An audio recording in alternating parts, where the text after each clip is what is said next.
A History of Marxian Economics Volume 2, 1929-1990 M. C. Howard. Professor of Economics, University of Waterloo and University of California, Riverside, and J. E. King. Reader in Economics.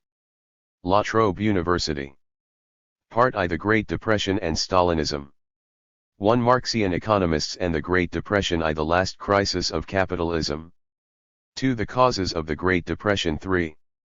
2. The Political Economy of Stalin I. The Stalinist System 2. Stalin's Political Economy 3. Stalinism and Marxism. 3. The Soviet Mode of Production I. Anticipations to a Degenerated Workers' State. 3. Bureaucratic Collectivism 4. State Capitalism. Part 2. The Long Boom. 4. Has capitalism changed? I. Orthodox Marxism takes stock. 2. Has capitalism changed? 3. The Frankfurt School and the Primacy of the Non-Economic 4. Unending Boom, Unfinished Business. 5. Marx and Keynes I. Keynes and Marx 2. Marxists on Keynes, Initial Reactions 3. The Keynesians and Marx 4. Marxists on Keynes, Second and Third Thoughts v. 6. Monopoly Capital I. Introduction to the Origins of Monopoly Capital 3. Enter Paul Baran 4. Monopoly Capital v. Monopoly Capital and its Critics 6. An Assessment. 7. The Falling Rate of Profit I. The Falling Rate of Profit. 1883 to 1918 to 1918 to 45 3 1945 c.1973 4. 8. The Permanent Arms Economy I. Introduction to Marxism and Military Expenditure before 1939 3. Arms Spending and Effective Demand 4. Arms and the Falling Rate of Profit v. The Costs of Military Spending 6. Capitalism and Peace. Part 3. New Theories of Imperialism.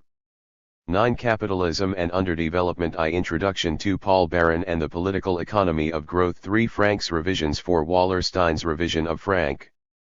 10. Unequal Exchange I. Unequal Exchange before Emmanuel 2. Emmanuel's Theory of Unequal Exchange 3. Emmanuel and his Critics 4. Anderson's Reformulation v. Some Unanswered Questions. Appendix A. Unequal Exchange due to different organic compositions 200. Appendix B. Numerical example of Anderson's model 201. 11. Critics of Underdevelopment 205 I. Introduction 205 2. Articulation Theory 207 3. Class Relations and Development 210 4. The Productive Forces and the Relations of Production 213 v. Capitalist Development in the Periphery 215 6. 219. Part 4. Value and Exploitation. 12. Value Theory before Sraffa 227 I. Introduction to Part 4 227 2. The Theory of Value, 1914-39 229 3. Bortkevich's Rediscovered 233 4. Seaton and Samuelson 237. 13. Sraffa and the Critique of Marxian Theory 245 I. The Capital Controversies and the Return of Samuelson 245 2. The Complicating Dieter confirmed 247 3. The Non-Existence of the Complicating Dieter 254. The Marxian Dieter as a Dead End 253 v. A New Sraffian Dieter in the Spirit of Marx 257 6. 261. 14. Marxian Value Theory after Sraffa 265 I. Introduction 265 2. Early Contributions 266 3. The Samuelson Controversy 268 4. Enter Morris Hima and Steedman 271 v. The Historical Transformation Problem Revisited 274 6. The Logic of Transformation once again 276 7. Other Problems in the Theory of Value 288 282. 15. Marxian Political Economy and Surplus Economics 291 I. Sraffian Marxism 291 2. The Surplus Tradition in the History of Economic Thought 293 3. Marxian Critics of the Surplus Tradition 295 4. Beyond the Theory of Value 297 v. Limitations of Sraffian Analysis 300. VLLL Contents. Part V. Current Controversies. 16. The Second Slump, Theories of Crisis after 1973 I. The End of the Long Boom 2. Underconsumption Revisited 3. The Falling Rate of Profit yet again 4. Overaccumulation and the Profit Squeeze v. Hartz. Minds and Regimes of Accumulation 6. The State and the Crisis 7. Lessons of the Second Slump. 17 Rational choice Marxism. I. The nature of rational choice Marxism. 2 Roemer's treatment of Marxian economics. 3 Some limitations of Roemer's Marxism. 4 Micro-foundations and Marxism v. 18 The political economy of socialism. I. Introduction to Marx and Engels on post-capitalist society. 3 Socialism and the Second International. 4 Reactions to Soviet experience prior to Stalinism v. Lang's reply to Mises. 6 The economics of Stalinism and de-Stalinization. 7 Feasible socialism. M. E. Howard. J. E. King. In the first volume of this book, published in 1989, we considered the history of Marxian economics from the death of Karl Marx in 1883 until 1929. This second volume brings the history up to the present day. It is in many ways a very different kind of story. The works of German and Russian Marxists dominated the first volume because they virtually monopolized intellectual discussion in Marxian economics prior to 1929. Beginning in the 1930s, however, the center of gravity of theoretical analysis began to shift westwards, so that in the post-war era the heartlands of Marxian political economy now lay in Western Europe and North America. New problems also arose in this period, and elements of Marx's economics which had earlier received scant attention were elevated to greater prominence. For this reason we deal in some of the following chapters with literature which antedates the years with which this volume is principally concerned. At the same time, Marxian political economy became less well defined as non-Marxian ideas were used to overcome analytical deficiencies or otherwise strengthen Marxian analysis. Perhaps the most dramatic change after 1929, though, was the way in which theoretical developments in Marxian economics became detached from successful revolutionary practice. Early Bolshevism was unique in the sense that those who made a revolution in the name of Marx were frequently theorists of the highest caliber. This combination has not recurred. This, however, is not how matters appeared in 1929, which was a year of considerable promise for Marxism. In the East, Stalin secured the seizure of power in 1917 by carrying through a revolution from above which created a new mode of production, rapidly accelerated economic development, and gave birth to a new orthodoxy. In the West, the onset of the Great Depression promised both the economic collapse of capitalism and the ending of Soviet isolation. If practice and experience were the measures of a theory's worth, Marxists could take heart from events while liberals might rightly have feared that their social and intellectual worlds were shattering. But these appearances proved illusory. Stalinist Marxism, which is outlined in Chapter 2, was theoretically weak and, according to the Marxian critics, reviewed in Chapter 3, either a guise for a new exploitative order or a social formation that was socialist only in potential and already showed signs of degeneration. The post-war years have confirmed that these views were essentially correct, but already in the 1930s there were clear signs that Soviet Marxism was pathological. It is something of a paradox, though, that Marxian theorists themselves led the way in documenting this phenomenon. Conservatives and liberals have been much stronger on condemnation than analysis. On the other hand, contemporary Marxian explanations of the Great Depression, which are outlined in Chapter 1, proved to be disappointing. Although they were sometimes insightful, rather little progress was made in comprehending the economics of capitalist crisis. Despite the fact that Marxian economists were better equipped than mainstream theorists to deal with crisis theory, it was from the ranks of the latter that the most notable intellectual development occurred, namely, Keynes's general theory. The failure of Stalinism should not occasion great surprise. Marx's ideas were never meant to serve as an ideology of modernization, and his own account of the transformation brought about by industrialization virtually precludes the possibility that Marxism could be adapted to the task while retaining its integrity. The deficiencies in Marxian work on the Great Depression are more difficult to explain, but probably result in part from hostility to subjectivist theory. While this hostility is to a large extent rationally founded, it did create difficulties in analyzing realization problems, which must involve an insufficiency of demand and thus reflect expenditure decisions. It is true that, after 1917, Marxists of various shades did become more aware of the subjective factor, but in the 1930s theorists limited their concerns to its role in the superstructure and in revolutionary politics, and did not qualify their objectivism in economic analysis.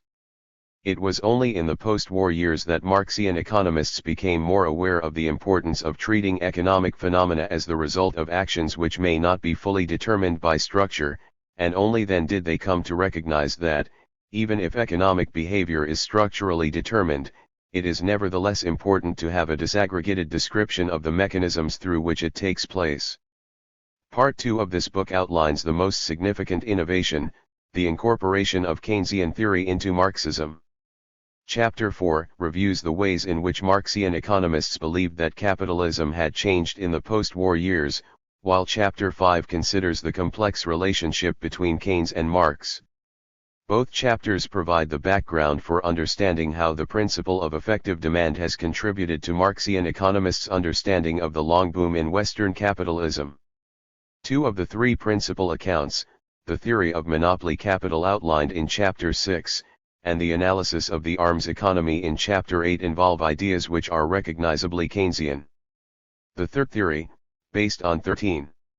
Marx's treatment of the falling rate of profit, is very much a fundamentalist reaction to any form of Keynesian revisionism, and maintains that whatever is valid in the theories of monopoly capital and the arms economy is best understood in terms of the production of surplus value rather than its realization, which is a secondary issue to which Keynesian ideas are necessarily limited. There are important elements of truth in this claim, but grounding it in Marx's analysis of the falling rate of profit is a grave weakness. In the 1890s Tagan-Baranovsky showed that Marx's law was really no law at all. This has been repeatedly confirmed over the last 60 years, as Chapter 7 documents.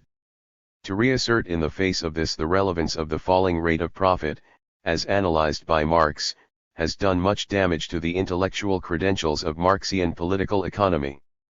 At the same time as they analyzed the long boom, Marxian economists tried to explain why capitalist dynamism had not extended to the Third World.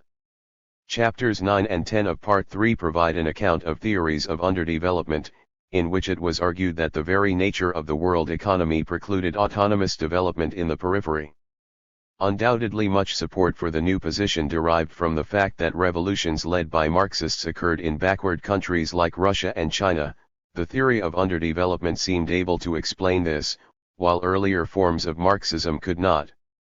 Indeed, some critics of Marxism saw this as evidence that classical Marxism was fallacious. But this was incorrect. Prior to the First World War, Marxists had argued that socialism and backwardness were incompatible, and experience has borne this out very well. In addition, although early Marxists did not in general recognize the possibility that Marxism itself might become an ideology of a new class society, the very structure of their theory allowed for this eventuality, and many Marxists quickly accepted that it had actually occurred in Soviet Russia after 1917. A similar reaction occurred in the late 1970s in relation to the theory of underdevelopment, which we discuss in Chapter 11. In this context, too, there was a return to Marx, but the resulting criticism of the neo-Marxian theory of underdevelopment produced some of the very best work in the period under review, and could in no way be dismissed as obscurantism. Nevertheless, Chapters 9, 10 and 11 do indicate that a dramatic change has taken place in the nature of Marxian political economy, since successful revolutionary action and its theoretical comprehension have become separated. What Leszek Kolakowski writes of Mao Zedong is in fact true of the economic ideas of Third World revolutionaries in general. They have been extremely primitive and clumsy, sometimes even childish. In comparison, even Stalin gives the impression of a powerful theorist. Many Western Marxists have agreed, though rarely explicitly, and have in effect repudiated Marx's 11th thesis on Feuerbach, too, that is, their concern has been less to change the world than to understand it. The great expansion of universities in Western Europe and North America during the 1960s greatly facilitated this trend, for it allowed the institutionalization of theoretical Marxism outside socialist parties and brought into being a left academy substantially isolated from political activity. Whatever the implications for Marx's theory of praxis, there was the beneficial consequence of allowing Marxism to retain intellectual credibility, rather than succumbing wholly to the stultifying dictates of practice. Sometimes the results were quite unexpected. They certainly did not conform to the views of those extreme anti-Marxists who saw only a fifth column of academic bigotry. Their error became most evident in the debates on value theory in the 1960s and 1970s, which are discussed in Part 4. It was precisely Marxians who dominated what has become the single most important critique of Marx's formal economic theory. However, by coupling this with an attack on traditional neoclassical economics, they were able also to argue that only a materialist reconstruction of political economy allowed the truths of Marxism to be preserved and integrated with those of Keynes. Mainstream theorists were put on the defensive and, although they fought back with some success, neoclassical theory was modified in the process. Moreover, the controversies showed that some convergence between Marxian economics and neoclassical theory could occur. Marxian political economy had clearly come of age in terms of methodological rigor, and this allowed substantial agreement about what was invalid both in Marx's own economics and in early neoclassical theory, even if that agreement did not extend to modern versions of these paradigms. This may be regarded as a general trend, since increasing rigor and a convergence with non-Marxian economics is also manifest in the issues discussed in Part 2 and in Chapter 11. Rational choice Marxism, which forms the subject of Chapter 17, is an extreme version of these tendencies, where the tools of analytical philosophy and neoclassical economics are used to treat established issues of Marxian political economy. Many of the claims made by the rational choice Marxists are exaggerated, but new light has been shed on a host of issues which concern both Marxians and liberals: the nature of rationality, the limitations of structuralism, the meaning of exploitation, and the means through which economic theory might advance. All these matters are, however, contentious, as are the other two subjects treated in the final part of this book: the causes of slowdown in the growth of advanced capitalist economies since the early 1970s, and the feasibility of socialist economic organization. Marxian analyses of the second slump are considered in Chapter 16, and the economics of post-capitalist society in Chapter 18. In both cases, the teleological and optimistic strands evident in earlier Marxism have succumbed to a more analytical and robust hard-headedness, as can be seen by comparing discussions of these issues over time. The relative sophistication of some of the writers dealt with in Chapter May 16 be set favorably against 15. The work of their predecessors who analyzed the Great Depression. In addition, the complex problems which Marxian economists now accept as necessarily involved in organizing a socialist economy represent a sharp contrast with both the unworldly confidence of many Bolsheviks in 1917 and the unimaginative authoritarianism of the Stalinists. Part I. The Great Depression and Stalinism. 1. Marxian economics and the Great Depression. The last crisis of capitalism. The Great Depression was by far the most severe economic crisis in the history of capitalism. In the United States, real GNP fell by 9.9% in 1930, a further 7.7% in 1931, and by 14.8% in 1932. In the latter year, industrial production in both Germany and the US was no less than 47% or below its 1929 level. One Marxian economist asked two questions about this cataclysm. What did it mean for the future of the capitalist system and the prospects for socialism? And how could it be explained consistently with Marx's theory of crisis? Neither question was simple. Marx's theory of capitalist crisis was nowhere well worked out, nor, indeed, even organized systematically, while the political history of the 1930s involved novel developments. The most notable phenomena were the success of fascism in Germany, the New Deal in the United States, and the growth of state intervention elsewhere. They raised once again the question of the state's role in modern capitalism and the basis of mass support for reaction or reform rather than revolution. There was no agreement among Marxian theorists concerning the nature of the crisis. Initially, at least, German social democratic economists found little to be excited about. The Great Depression was neither young crisis nor rationalization crisis, nor total breakdown of the capitalist system nor herald of the world revolution, Fritz Naftali wrote in 1930, but typical crisis of the capitalist system with historical peculiarities, as are revealed by every crisis. Point 2. In the following year Karl Koski attacked radical elements in the German SPD who argued that only socialism could end the crisis. This view reminds me of people who, in a cool wet summer, assume that it will never get warm and that a new ice age is beginning. 3. As with all previous crises, a recovery was inevitable, it would 3. 4. Increase the economic and political strength of the working class sufficiently to ensure that the current crisis would be the last of its kind.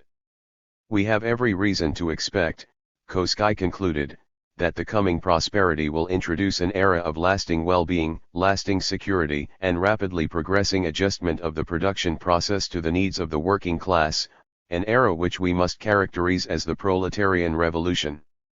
4. Instead fascism triumphed in Germany, while elsewhere recovery was slow and incomplete, but neither Koski nor the SPD's leading economic theoretician, Rudolf Hilferding, appear to have revised their remarkably complacent interpretation of the Depression.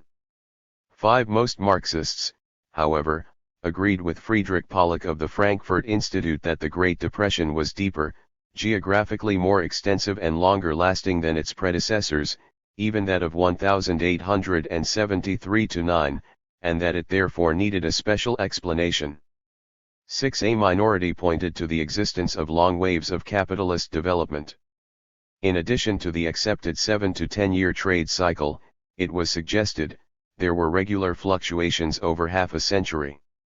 During the long downswing, cyclical booms were weaker, and depressions stronger and more protracted, than in the upswing of the long wave.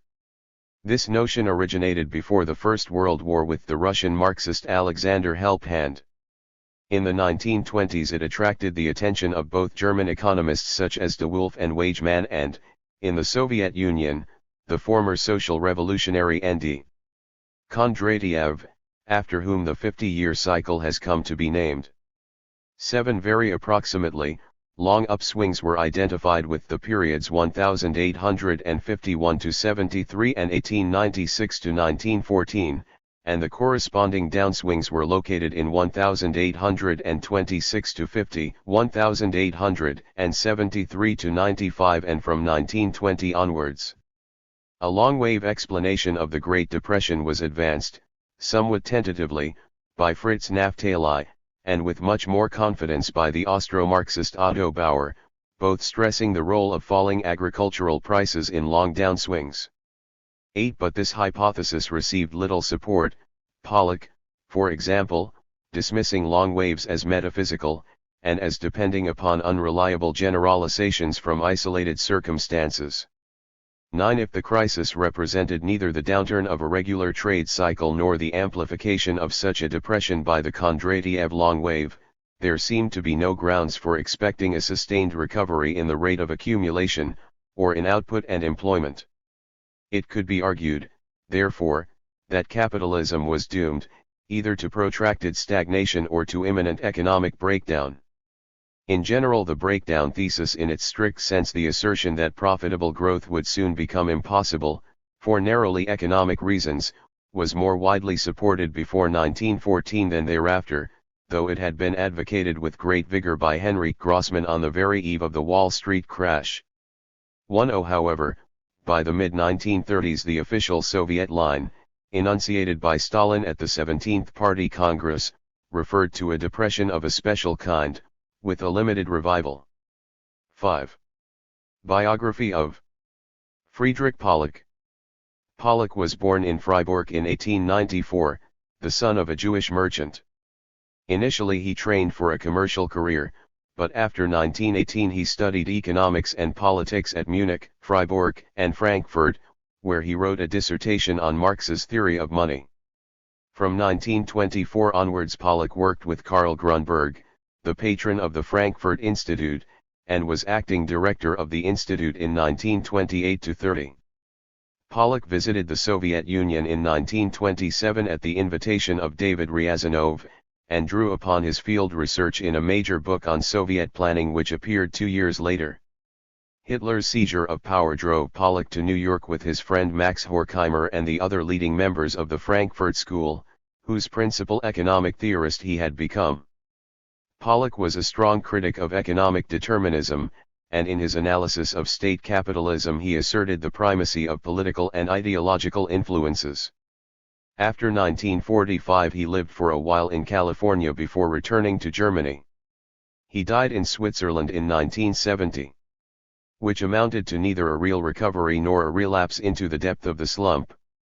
In the words of the Comintern's leading economic spokesman, Eugen Varga, the Great Depression had caused a profound disturbance of the entire capitalist system, initiated a new and higher stage of the general crisis of capitalism and resulted in the maturing of the objective prerequisites for the revolutionary crisis. The former theoretician of the left opposition, Yevgeny Preobrazhensky, temporarily back in favor in the early 1930s, concurred, if it does not lead to a world war, or is not interrupted by a technological revolution, a general economic crisis under monopolism must outgrow its economic framework and become a general social crisis of the entire historical system of capitalism. Renewed expansion in some parts of the capitalist world might be possible, but only at the expense of others. 11 More independent Marxists took a similar line.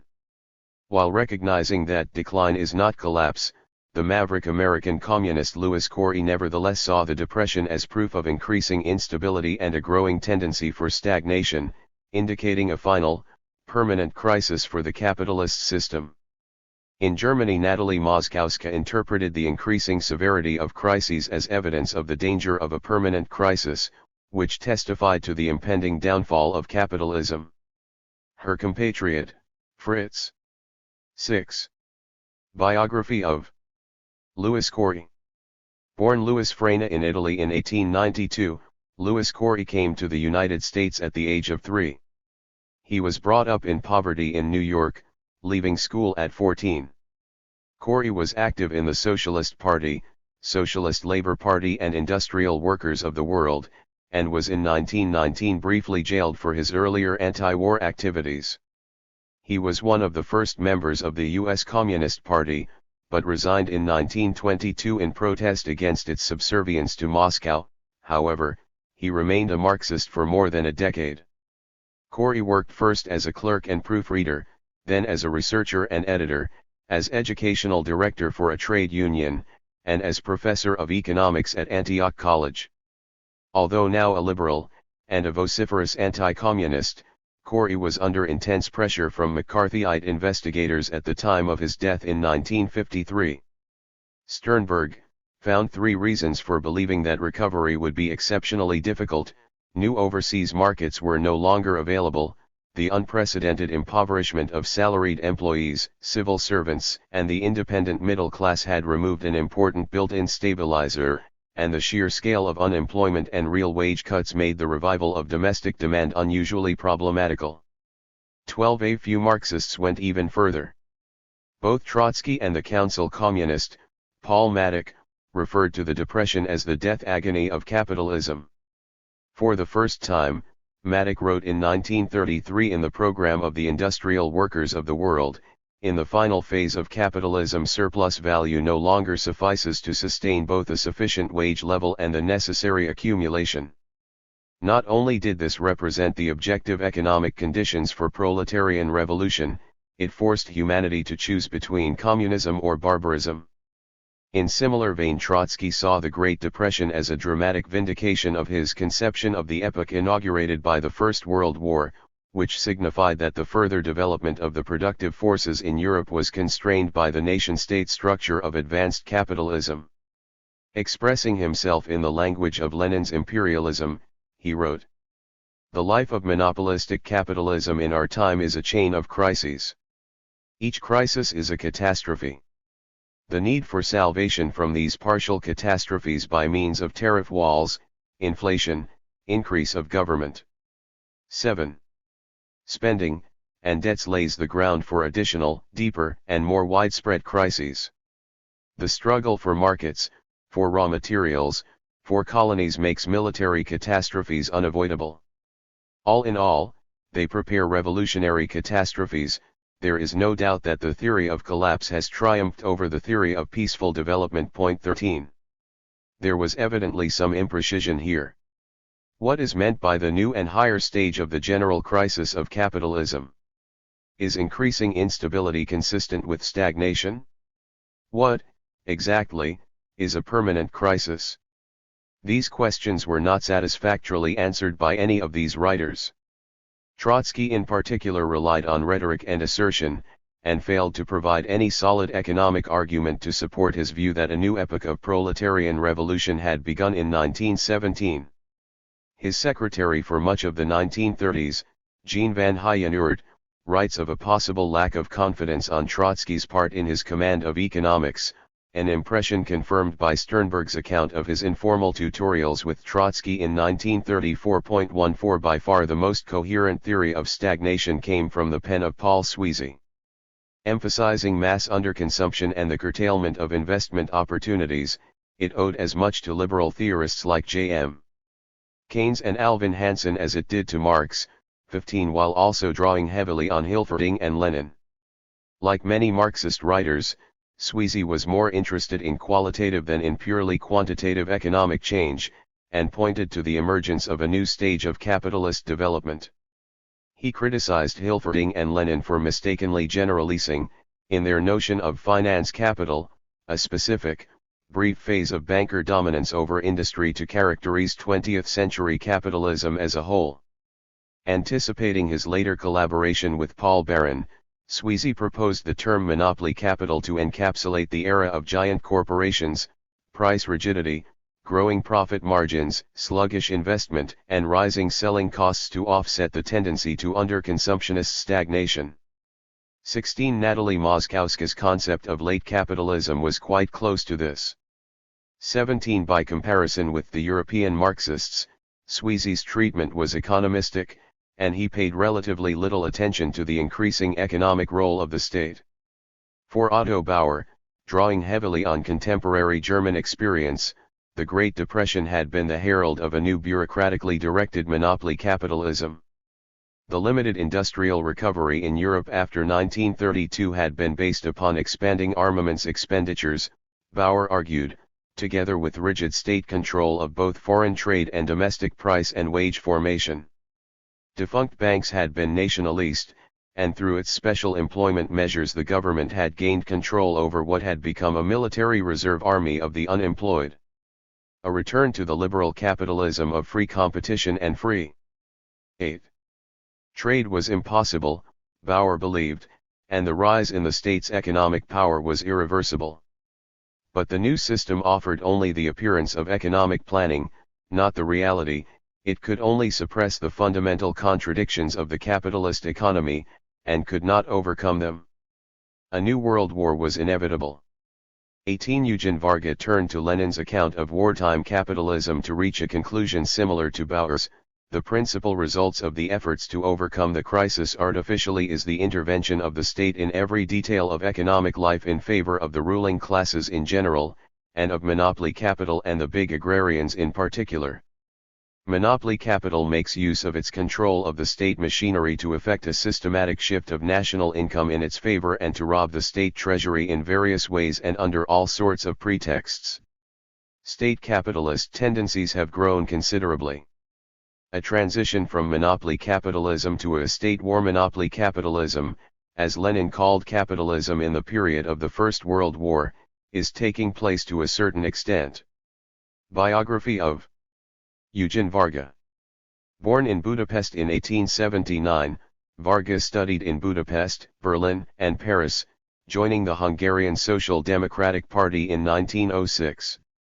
In 1918 he became professor of political economy at the University of Budapest, and in the following year served as People's Commissar of Finance and then as chairman of the Supreme Economic Council of the short-lived Hungarian Soviet Republic. On its overthrow Varga fled to the Soviet Union, where he worked for the Comintern and soon became its most prominent economic spokesman. In 1927 Varga began a 20-year term as chairman of the Institute of World Economics in Moscow, and editor of its journal. A prolific author from the early 1920s onwards, he was elected to the Soviet Academy of Sciences in 1939. His unorthodox views on the post-war prospects for capitalism cost Varga his official positions in 1947 and forced a total recantation 2 years later. After the death of Stalin, however, Varga's rehabilitation was rapid and complete, earning him the Order of Lenin twice, a Stalin Prize and a Lenin Prize. He died in October 1964. In fact, the present situation of capitalism very much resembles that during the World War. The preparations for the next World War dominate. 9. The economic policy of all nations more and more.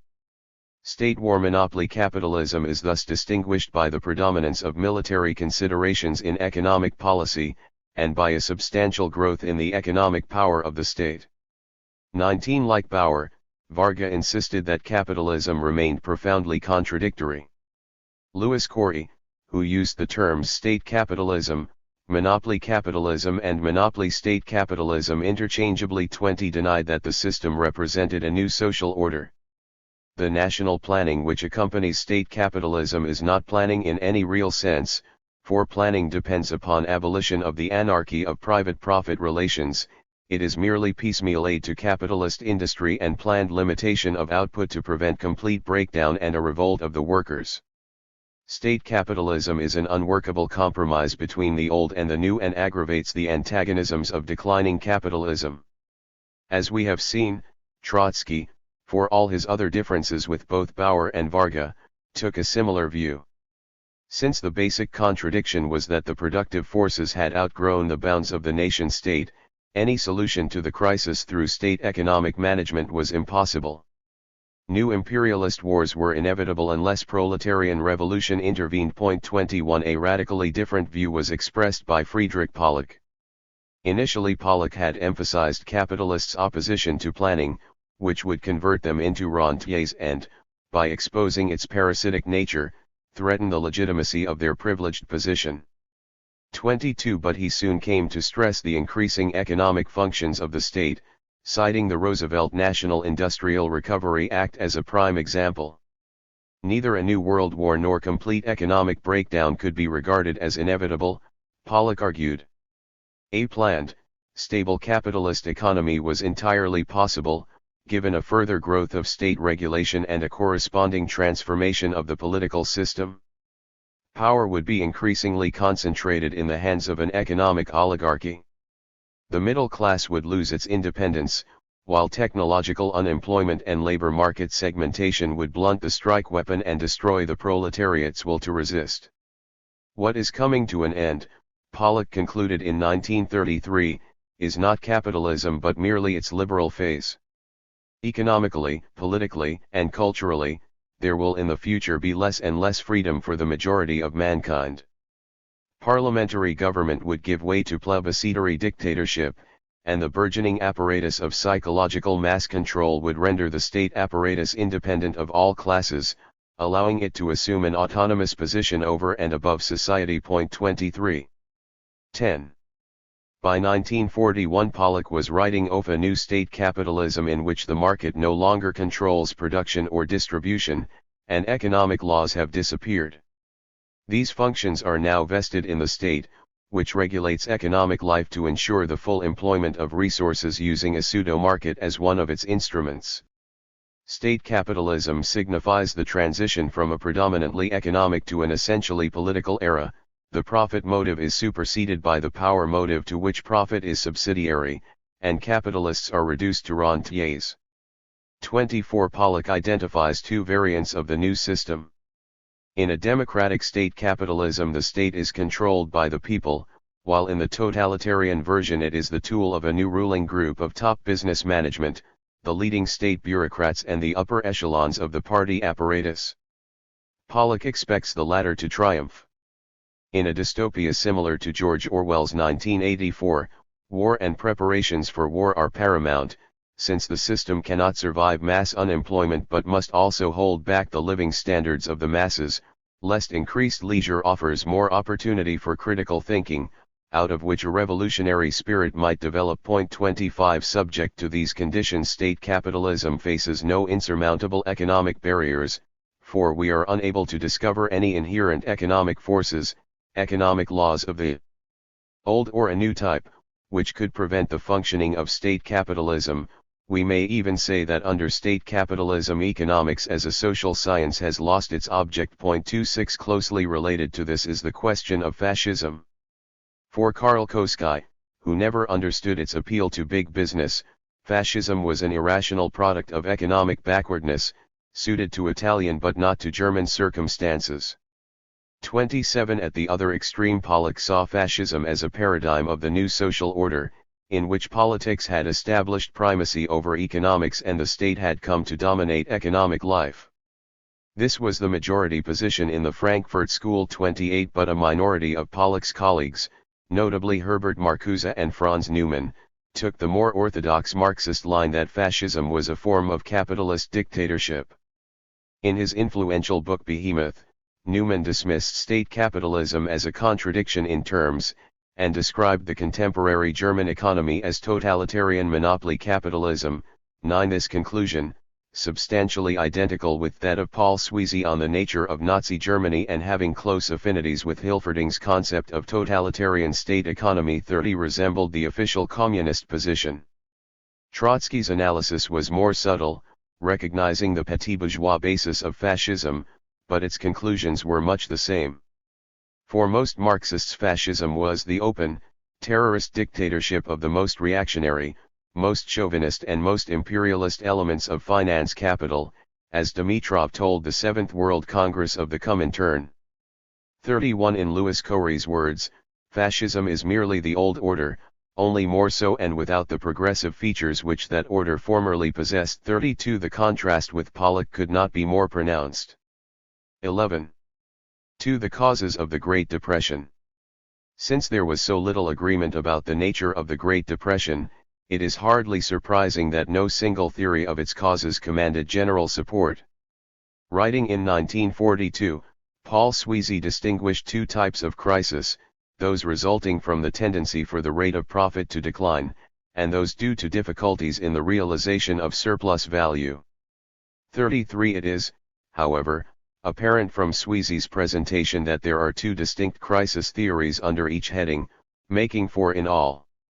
The rate of profit may decline either because of a tendency for technical progress to force up the organic composition of capital faster than the rate of exploitation, as stressed by Marx in Volume 3 of Capital, or as a result of a declining rate of exploitation, due to a rate of capital accumulation fast enough to exhaust the reserve army of the unemployed and drive up wages, which Marx hints at in Volumes 1 and 111.34. Realization problems may arise both because of disproportionalities between the different branches of production, and in consequence of a deficiency in aggregate demand caused by underconsumption. 35 These theories are not necessarily mutually exclusive. Sweezy himself rejected the first and third versions in favor of the second and the fourth. Nor, as will become apparent, were they all entirely independent of each other. But they are sufficiently distinctive for there to have been considerable controversy over their suitability as Marxist explanations of the Depression, and for them to require separate discussion. Before 1929 the first variant of the falling rate of profit argument had generally been accepted, but only rarely was it taken seriously as a theory of crisis. Some economists on the fringes of Marxism had indeed rejected the entire analysis, suggesting that capitalists would adopt a technical innovation only if the rate of profit would be raised by so doing. 36 Among orthodox Marxian political economists, however, it was standard practice to accept Marx's analysis as a correct exposition of the consequences of technical change, without deeming it at all relevant to capitalist crises. The most extreme example of this is Rosa Luxemburg, but there are many others. 37 Hilferding did connect the falling rate of profit and the occurrence of crises, but without emphasizing it. 38 With only rare exceptions this neglect was repeated in the 1920s, and in the case of Soviet economists such as Varga it continued throughout the following decade. Richard Day's thorough survey of the contemporary Russian language literature on the Great Depression yields just one reference to the falling rate of profit. 39. This began to change in 1929 with the publication of Henryk Grossman's massive text on breakdown theory. Grossman's numerical model, based on a 1913 article by Otto Bauer, was one in which technical progress requires capitalists to increase their constant capital at a rate of 10% or 12 per period and their variable capital by only 5% or. He assumed a constant rate of exploitation, and had little difficulty in showing that accumulation would eventually become impossible due to a shortage of the surplus value needed to finance it. 40. In his numerical example, crisis breaks out when capitalist consumption falls to zero, and this occurs while the rate of profit is still positive. For this reason it is perhaps incorrect to characterize Grossman as a falling rate of profit theorist in the strict sense, but the mechanism underlying his analysis is identical with that of Volume 3 of Capital. Grossman was severely criticized by communists, social democrats, and independent Marxists alike. 41. But within a few years the rising organic composition of capital began to play a prominent role in several Marxian crisis theories. First into the arena was Louis Corey, who cited official statistics to demonstrate a sustained increase in the organic composition in the United States both in the long term and in the build-up to the Great Depression. In 1923-29, constant capital in manufactures rose over 4 times as much as variable capital, 24.4% compared with 5.7%. This could be offset by an increased rate of exploitation, Corey admitted, but only exceptionally would the rate of profit fail to decline.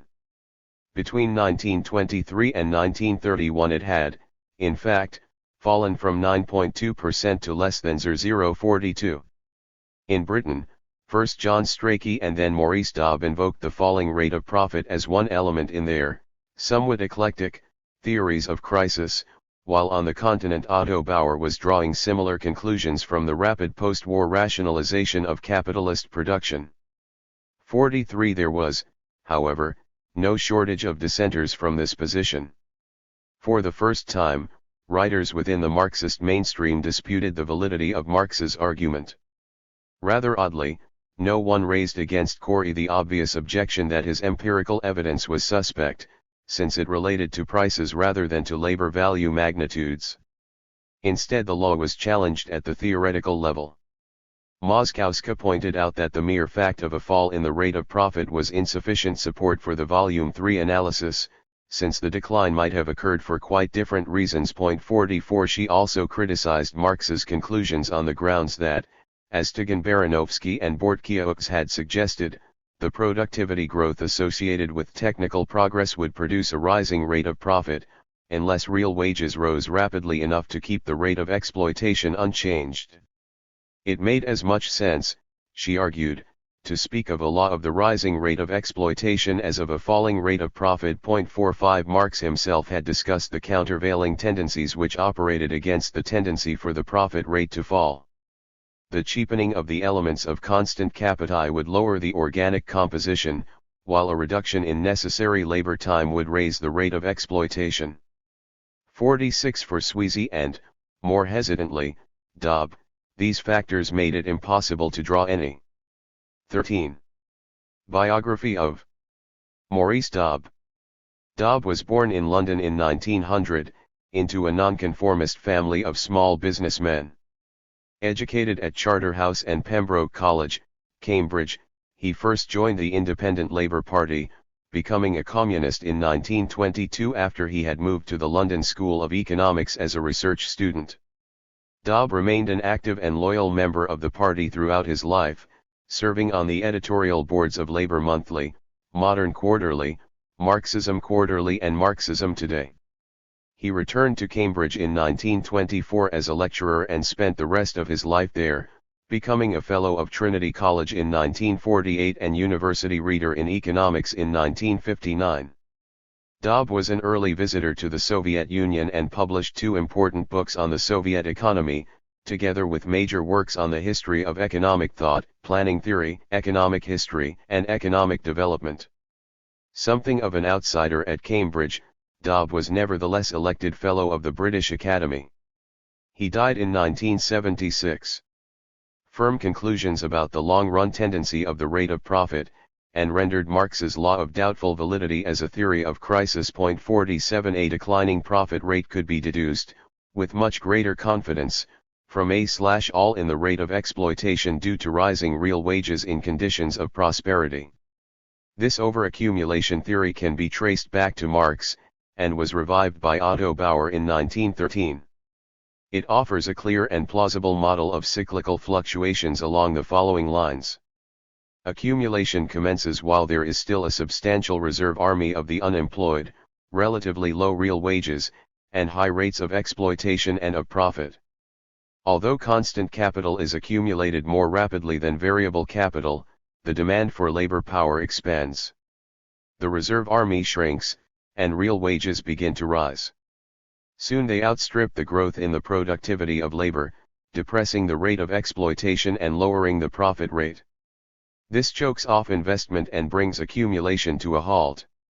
Unemployment increases, real wages fall, the rate of exploitation recovers, and the rate of profit rises again, allowing the cycle to repeat itself. 48 Moskowska had argued in these terms in her first book, though she abandoned the position in her later works. 49 Strachey cited the increase in real wages at the peak of the trade cycle as decisive evidence against underconsumptionism. 50 While both Sweezy and Dobb regarded overaccu. 14. Malation as the principal element in Marxian crisis theory. 51 As a theoretical possibility, overaccumulation was difficult to deny, but its empirical relevance was another matter. Corey and Vargas cited U.S. statistics to show that unemployment had remained high, and real wages had been stagnant, in the years leading up to 1929. Both saw this as evidence that underconsumption rather than overaccumulation lay behind the Great Depression. 52 However, before this, the most common Marxist interpretation of the slump can be examined. It is useful to deal with the disproportionality variant of realization theory because it sometimes became indistinguishable from a theory of underconsumption. The anarchy of capitalist production had long been regarded by Marxists as a major cause of economic crisis. Since investments are undertaken by individual capitalists in isolation from each other, with no overall plan to guide their decisions or to render them consistent with each other, overproduction in particular sectors is almost unavoidable and is likely to spill over into other branches of industry, giving rise to general overproduction. The exact mechanism by which this comes about was never fully specified. No more than orthodox theorists did Marxian economists have a precise conception of effective demand and the multiplier process. However, they were much closer to these concepts than was pre-Keynesian orthodoxy, and the notion of disproportionality also allowed them to recognize the functional role of crises in capitalist economies. Crises have a cathartic effect, eliminating false investments and restoring the correct proportions in accordance with the law of value. Three elements of a disproportionality theory are found in both Otto Bauer's and Fritz Naftali's accounts of capitalist rationalization in the 1920s. Naftali and Fritz Sternberg took the argument further by linking it to the growth of monopoly which, they argued, had made matters worse by encouraging overinvestment in initially profitable monopolist industries and transferring the full burden of the necessary adjustments to the competitive sector. 54 According to Friedrich Pollock, state support for ailing monopolists further weakened the system's automatic self-stabilizing capacities. It introduced a form of guaranteed capitalism, in which the regulatory power of competition, operating through the inflicting of ruinous losses upon unsuccessful enterprises, was no longer effective. This was one of the most important reasons why the Great Depression had proved so intractable. 55 It also indicated a serious weakness in the general theory, Pollock believed. Keynes's analysis of investment goods and consumer goods industries in aggregate led him to ignore the problems of proportionality between their various branches, and thus to misjudge the laws of disturbance of the capitalist economy. 56. 15. Preobrajhensky's explanation of the crisis hinged on the proposition that disproportionalities had become much more serious in the new, monopoly, stage of capitalism. Under competitive conditions, resources could be moved quickly from one branch of the economy to another through the stimulus of the price mechanism, and the general level of output responded rapidly to increases in aggregate demand. In monopoly capitalism, however, resource mobility was impeded and demand fluctuations had asymmetrical effects. Output fell when demand decreased, but an increase in demand raised prices rather than production. There were several reasons why investment, in particular, was slow to expand in reaction to growing demand. Monopolists held huge reserves of excess capacity, which discouraged new investment. Barriers to entry made the establishment of new enterprises more difficult. Inefficient units of production took longer to be eliminated, and the increasing weakness of a conservative and bureaucratic trade union movement reduced the incentive to innovate which was previously provided by rising wages. Hence crises were more intense, and recovery slower, than in the competitive phase of capitalist history. Even the temporary breathing space offered by the growth of non-capitalist demand was no longer available to monopoly capitalism. 57 Since the turn of the century, however, disproportionality theory had been highly controversial among Marxian economists, as it seemed to carry revisionist implications. If crises resulted from anarchic individualism, they could presumably be overcome through the collective planning of accumulation by capitalists themselves, either privately or in association with the state. This prospect of a largely crisis-free capitalism had attracted first Edward Bernstein and then the theorists of organized capitalism after 1914, while simultaneously repelling revolutionary Marxists from Luxemburg to Lenin and Varga. 58 Somewhat inconsistently, Natalie Moskowska raised against disproportionality explanations of the Depression both the increase in private planning under monopoly capital and the effective regulatory function which continued to be exercised by the price mechanism. She even cited Hayek on the latter point. Moskowska contrasted what she termed the old and new theories of disproportionality. The new theory stressed the imbalance between wages and profits, between consumption and saving, and hence between investment and consumer goods industries. If the old theory looks for the cause of the crisis in production, the new theory looks to distribution. Low wages and high profits weaken the power to consume and encourage accumulation. For Moskowska, disproportionality meant underconsumption. 59 Her theory of crisis may be summarized as follows.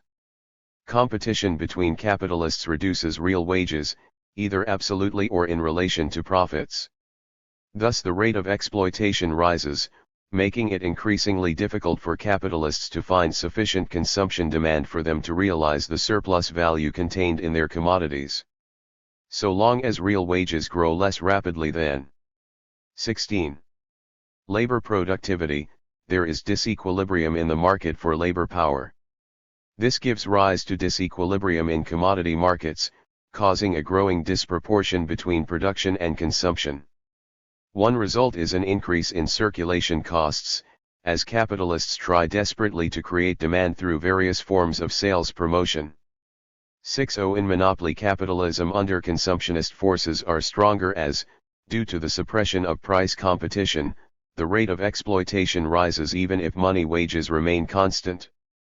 61 Moskowska denies that underconsumptionism entails stagnation rather than sharp fluctuations in economic activity. She argues that the necessary adjustment of production to consumption is achieved, temporarily, in each cyclical downswing, by the operation of three endogenous stabilizers: the maintenance of consumption spending by unemployed workers and non-capitalist classes, the growing importance of fixed costs, which means that productivity falls faster than income payments, and an intensification of the sales effort and a corresponding increase in wages of unproductive workers. 62 A more sophisticated underconsumptionist theory was provided by Otto Bauer, who made explicit much of what Moskowska's analysis had left implicit. Bauer begins with the assumption that the savings propensity of capitalists is much greater than that of the working class. The relation between the development of mass consumption and the development of social production is thus determined by the relation between wages and profits. The slower the sum of wages and the faster the sum of profits in society grows, the slower is the growth of mass consumption and the faster the growth of the social productive apparatus. Thus everything hinges upon the relative shares of wages and profits. If profits increase faster than wages, so that the rate of exploitation rises, saving grows more rapidly than output. 63 Bauer formalizes these insights in the first ever mathematical model of underconsumption to come from a Marxist writer. He defines accumulation as the difference between net output and consumption. If the rate of exploitation increases, accumulation will accelerate. This gives the actual increase in productive capacity. The increase in capacity which is required, however, is related to the growth in consumption by a coefficient which depends on the prevailing degree of development of technology, and corresponds loosely to the accelerator coefficient of Keynesian macroeconomic theory. Bauer concludes that, so long as the growth of consumption lags behind the growth of income, actual accumulation will exceed what is needed, so that society's constant capital grows faster than the requirement for constant capital for the production of the increase in consumption. Consumption lags behind the capacity to produce. The eventual result is a. Communist theoreticians were inclined to repudiate such arguments on the grounds both of textual authority and political expediency. As to the first, Marx himself had denounced underconsumptionist theories of crisis as sheer tautology, and had pointed to the increase in real wages which commonly occurred at cyclical peaks and produced crises of overaccumulation. 65 As to the second, underconsumptionism was attacked as a counter-revolutionary heresy which encouraged the belief that crises could be overcome by reformist methods, through raising wages, without abolishing the capitalist mode of production. It was a doctrine adapted to the tasks of social democratic practice, as one party textbook pronounced. 66 Against this, the ambiguities of Marx's own position were also recognized. 67 He shared with the underconsumptionists both the rejection of Say's law and the belief that crises ensued when consumption lags behind the development of production under capitalism, and so expressed the contradiction between the social character of production and the capitalist form of appropriation. 68 Thus Paul Sweezy, a non-party scholar sympathetic to the communist movement, took over Bauer's model in its entirety. 69 While Corey and Varga argued in a similar, if less elegant, way. Corey linked technical progress, the resulting increase in the organic composition of capital, growing productivity, and a chronic increase in the rate of exploitation which imposes limitations upon the purchasing power and consumption of the workers. Wages always lag behind profits, and wages always fall relatively to output and profits. This measurably restricts the growth of markets, creates disproportions in the output of means of production and means of consumption, and sets in motion the forces of cyclical crisis and breakdown. 70. Varga insisted that the rising unemployment created by the increasing organic composition had led to the absolute, not merely relative, immiseration of the working class. The relatively declining power of consumption of capitalist society therefore also puts limits to the sale of the means of production. The limitedness of the power of society to consume, the proletarian situation of the masses, is the cause of all true crises of overproduction. This was the official Soviet explanation of the Great Depression. 71. 3. Varga was unusually single-minded. Only the later Moskowska shared his commitment to an underconsumptionism which excluded all other variants of Marxian crisis theory. Most writers combine two or more of the four. 18. Approaches considered in the previous section, and even Moskowska, in her 1929 text, slid effortlessly from underconsumptionism to what we have described as overaccumulation, but used the term itself to denote her rather uneasy synthesis of the two analyses. 72 Bauer and Corey added a volume II-style falling rate of profit theory to their underconsumptionism, while Fritz Naftali drew upon both the latter theory and on disproportionality. Dobb and Sweezy were equally eclectic. Only the falling rate of profit explanation was completely rejected by Sweezy, while elements of all four crisis theories are mingled in Dobb's subtle, if rather confusing, discussion. 73 Several writers attempted an explicit synthesis. Sweezy's was probably the most coherent, adding overaccumulation as a source of short-run fluctuations to underconsumption as the root cause of secular stagnation. Preobrajhensky's contribution was also impressive, going well beyond the generally vague idea of disproportionality to formulate a rather convincing theory of underinvestment in monopoly capitalism. At the other extreme came Strachey's baffling conclusion: it is of the nature of capitalism's present dilemma that consumers' demand may be simultaneously too low to provide a market, and too high to allow of profitable production. This is what Marx meant when he spoke of the contradictions of capitalism. 74. It is impossible to accept the notion that effective demand may be, at one and the same time, too high and too low. It is, however, possible, first that demand will normally be either too high or too low, and second that the equilibrium level of demand represents a knife edge, departure from which in either direction is self-perpetuating. Otto Bauer came closer to such a model of macroeconomic instability in his discussion of government intervention in the era of bureaucratically directed monopoly capitalism. The state could not overcome the basic contradictions of capitalism, Bauer argued. If its intervention served to raise the rate of exploitation, underconsumption would ensue, while state action which reduced the rate of exploitation would spark off a crisis by lowering the rate of profit. 75. However, Bauer made no attempt to formalize this intuition, and it would be both wrong and unnecessary to read into his work the theoretical advances of a later generation. 76. Nevertheless, despite their differences and hesitations, Marxian economists had done rather well by comparison with neoclassical theorists, both in explaining the developments of the interwar years in general and in accounting for the specific problem of the Great Depression in particular. 77. The reasons are not difficult to understand. Orthodox economists had no overall social theory which went beyond the cosmopolitan liberalism of the 19th century, so that world wars and fascism were entirely outside their paradigm. By contrast, the Marxists had a much more sophisticated framework within which to understand such phenomena. There was between the wars considerable depth and variety in orthodox non-Marxian analysis of the trade cycle. 78. But non-Marxian orthodoxy was 19. Wedded to a theory which maintained that deficiencies in effective demand were impossible.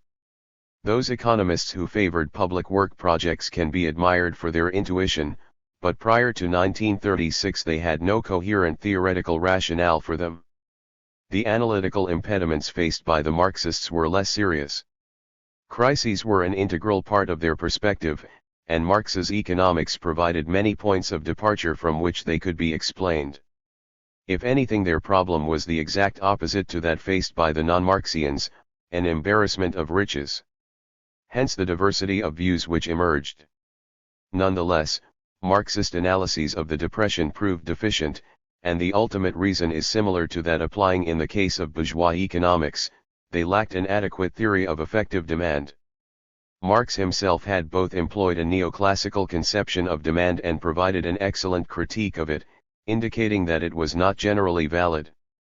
He had also formulated a quantity-constrained conception of workers' demand for consumption goods, but he had not extended this to other categories of demand, nor had he consistently accepted any version of underconsumptionism. 79. The Marxists of the 1930s failed to overcome these defects, but the dominant strands of disproportionality and underconsumptionism indicated that they were working towards doing so. In this sense, Joan Robinson was correct to conclude that Marx, however imperfectly he worked out the details, set himself the task of discovering the laws of motion of capitalism, and if there is any hope of progress in economics at all, it must be in using academic methods to solve the problems posed by Marx. 8. Robinson's academic methods were, of course, those of Keynes. Post-war discussion of other questions raised in this chapter is considered in Part 2. The ways in which Marxian economists tried to understand the structural changes in modern capitalism are outlined in Chapter 4. Chapter 6 provides an account of the theories of monopoly capitalism and underconsumption as they were modified to explain the long boom after 1945. Developments in the theory of the falling rate of profit are assessed in Chapter 7 and, finally, in Chapter 8 we analyze the Marxian literature on the significance of military expenditure. Some of these issues will reappear in Part 3, as they were adapted to explain the apparent lack of capitalist development in the Third World, and again in Chapter 16, in the context of the so-called second slump of the 1970s. First, however, we turn to the other major events of the 1930s which were of concern to Marxian political economy, the nature of the Soviet mode of production and the Stalinist claim that it represented genuine socialism. 2. The political economy of Stalin. The Stalinist system.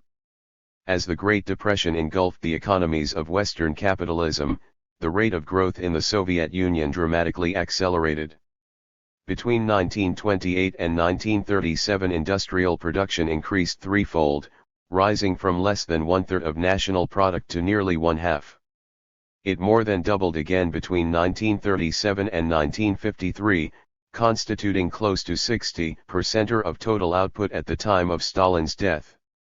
Only through large investments was this made possible. On average, over 20% of output was devoted to accumulation in each year. The consumption of workers and peasants fell sharply. It was not until the early 1950s that real wages regained their level of 1928, while peasant living standards fell even more, and took longer to recover. Accompanying the Great Leap Forward, a revolution from above established a new mode of production.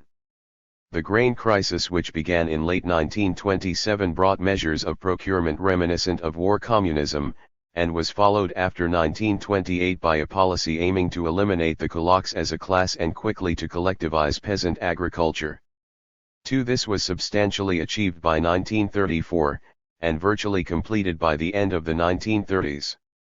It brought with it the requisite political control over the allocation of agricultural output, so removing the constraint on the expansion of industry which had operated through much of the 1920s.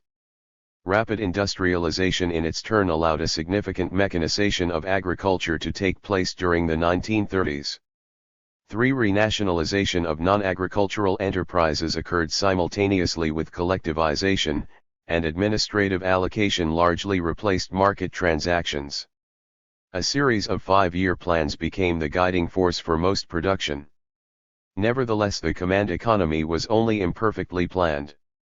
In the early years especially, voluntarism and war imagery were pervasive. There were no fortresses. Bolsheviks cannot capture. 4 Output targets were raised without regard to capacity limits, pressure for overfulfillment was intense, and shock tactics were employed on specific projects.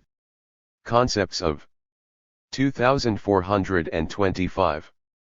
Proportionality and equilibrium were condemned as bourgeois prejudices, and the standards set by science were considered inappropriate on the grounds that they failed to take full account of the enthusiasm of the masses. 5 Stalin justified the high tempo by the threat of imminent imperialist attack and the intensity of the class struggle on the home front. Failures to attain output forecasts were concentrated in low-priority sectors by diverting inputs into heavy industry if their outputs fell below planned targets. 6 Social policies were molded to facilitate economic transformation and political domination. Residues of workers' control in industry were completely eliminated, to be replaced by one-man management, and new legislation on work discipline was draconian. Inequality increased significantly, not only in monetary remuneration but also through the provision of special retail outlets and social services for the upper echelons of administration, the reinstatement of ranks in the armed forces, and the encouragement of traditional family relationships. The penal system lost its educative character and labor correction camps became integral parts of the economic system, the consequence in large part of the repression of peasant resistance to collectivization, purges of counter-revolutionaries, and the severe penalties governing the theft of state property. Organs of internal security swelled both in size and in powers to meet the needs of running the Gulag and to ensure general surveillance of a people suffering immense deprivation. 7 The magnitude of the repression was staggering. Between 1929 and 1937 11 million peasants died as a result of dekulakization and collectivization. In the years of the blood purges, 1936-8, 5 million people were arrested for political reasons, of whom at least 1,000,000 were shot and 2 million died in prison. The decade after 1929 was one in which Stalin effectively wiped out all the old Bolsheviks, including many Stalinists as well as those who had constituted the various opposition groups in the 1920s. Peasants were controlled through a system of internal passports and subsisted only on the produce of their private plots, so that agrarian relations of production approximated those of serfdom. The prison camps housed more than 10 million inmates at the end of the 1930s, and it would be no exaggeration to say that their conditions of life were analogous to those of slavery. 8. The cultural diversity evident in the NEP period did not survive it.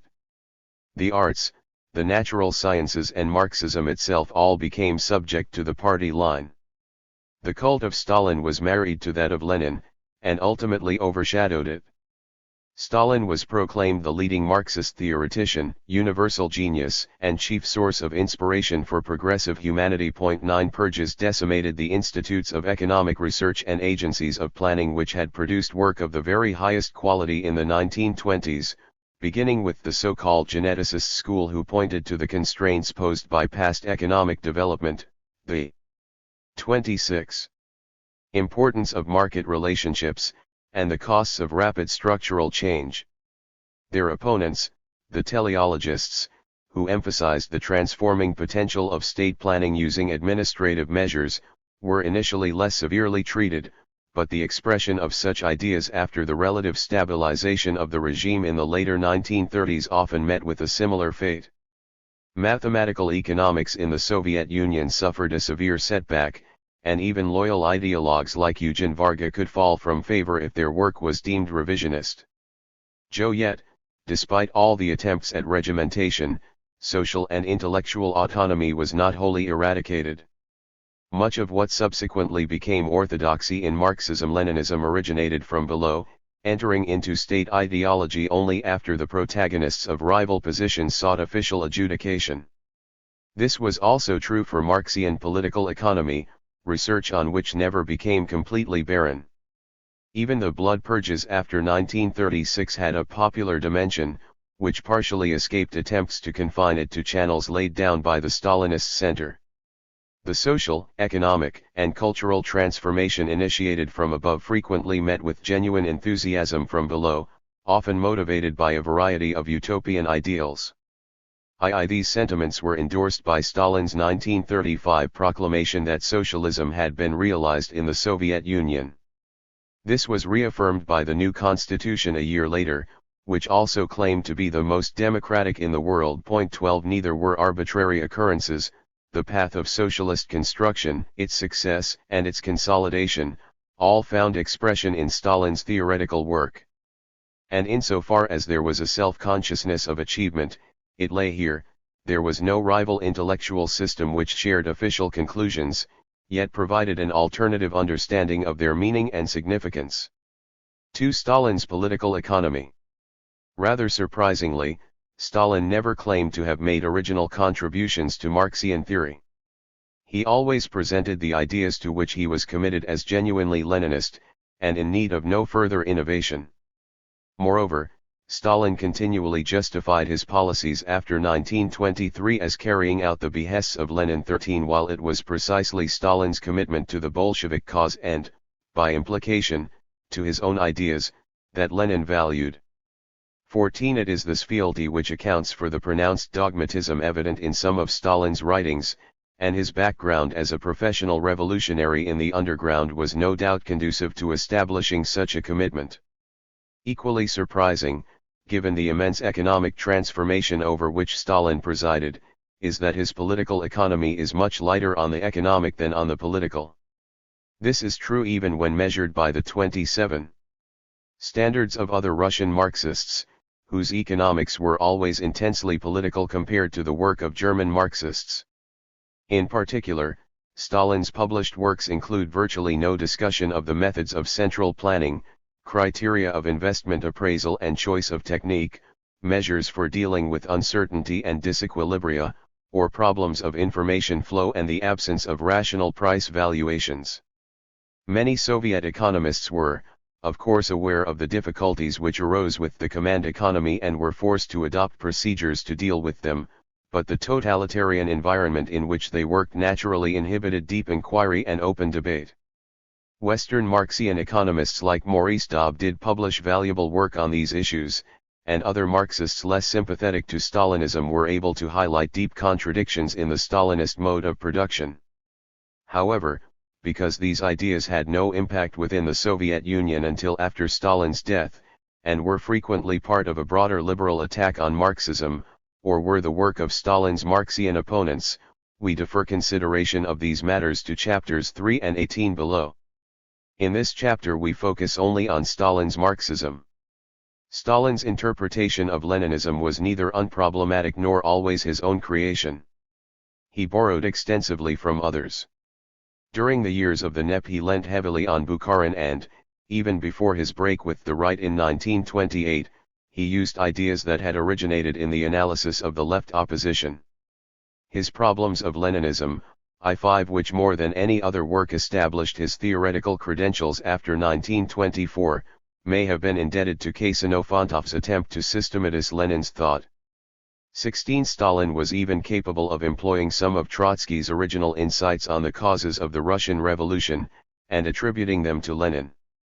In consequence, Stalin's Marxism was highly eclectic, and this, together with the complexity of Lenin's ideas, contributed to the belief of his defeated opponents that he used ideas only as instruments in his struggle for personal power. 17 Nevertheless, Stalin's intellectual endeavors should not be so lightly dismissed. He valued theory for exactly the same reason as did other Marxists.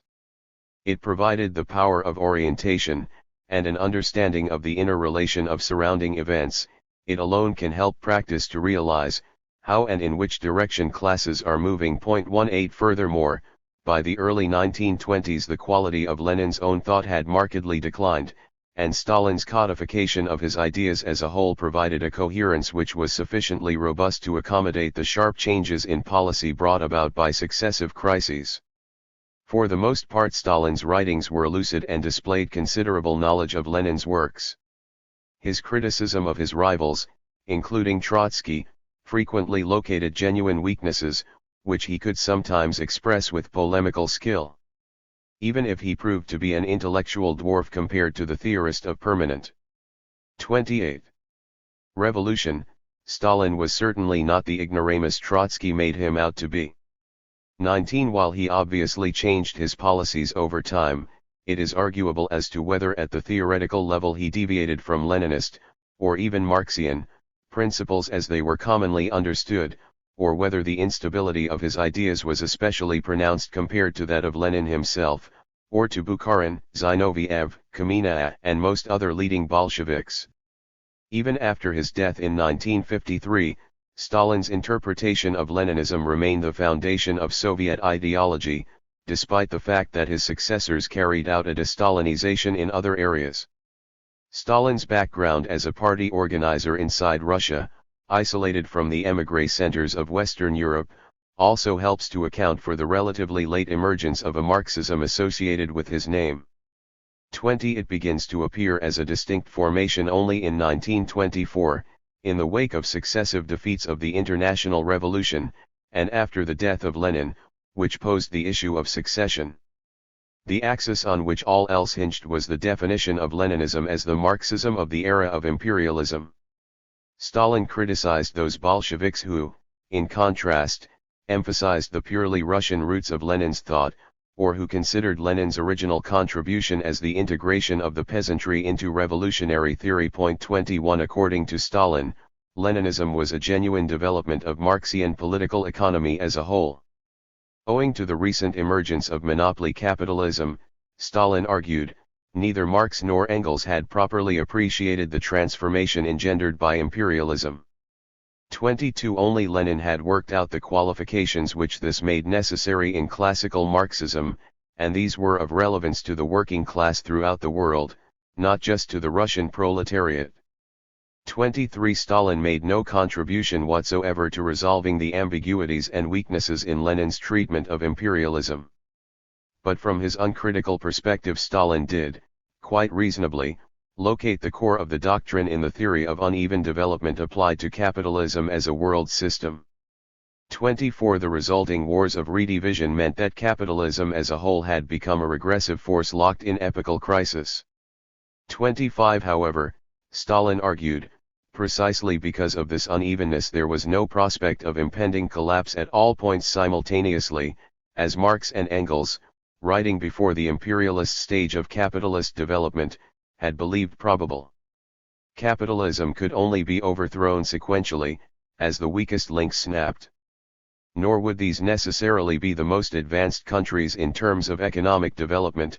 Stalin noted that the strains and stresses of the world economy worked out in a more complex manner, but no more than Lenin did he specify in general terms what determined weakness. 26. For Stalin, Russia had been the first to experience proletarian revolution because of the peculiarities in her historic development, which had concentrated the contradictions of imperialism on the Tsarist Empire in the First World War. 27. It was unlikely that the next advance against capitalism could 29. Be repeated in exactly the same form.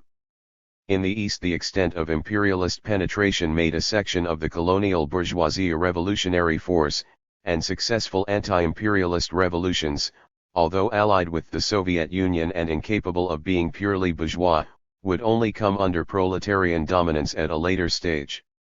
Prior to this, these revolutions were simply the reserves of successful socialist revolution. 28. In the West, proletarian revolution was held back through the corrupting influence of super profits on the aristocracy of labor, and the treachery of social democratic leaders. The forces which would ultimately radicalize the working class were at work but developing slowly, particularly in the imperialist centers. 29. All this meant, however, that for both East and West the principles of Bolshevik party organization were essential to ensure the success of the cause of socialism. 30. Thus Stalin used Lenin's ideas to argue for a form of Russian exceptionalism, while at the same time claiming universal relevance for Bolshevik theory. He charged Trotsky, with some justification, with failing to appreciate Lenin's conception of uneven development and inappropriately generalizing Russian experience. Thus Trotsky promulgated an adventurous revolutionary strategy which failed to locate the nodes at which the contradictions of imperialism would emerge. This threatened to weaken the forces of anti-imperialism as whole, including the Soviet Union. 3. At the same time, Stalin argued, the left opposition had failed to recognize the strengths of the Russian Revolution itself. It was precisely uneven development that allowed socialism in one country, as Lenin had realized as early as 1915 and confirmed in his last writings. The divisions within imperialism could be used to ensure temporary peace for the Soviet Union, during which it could build socialism on its home ground.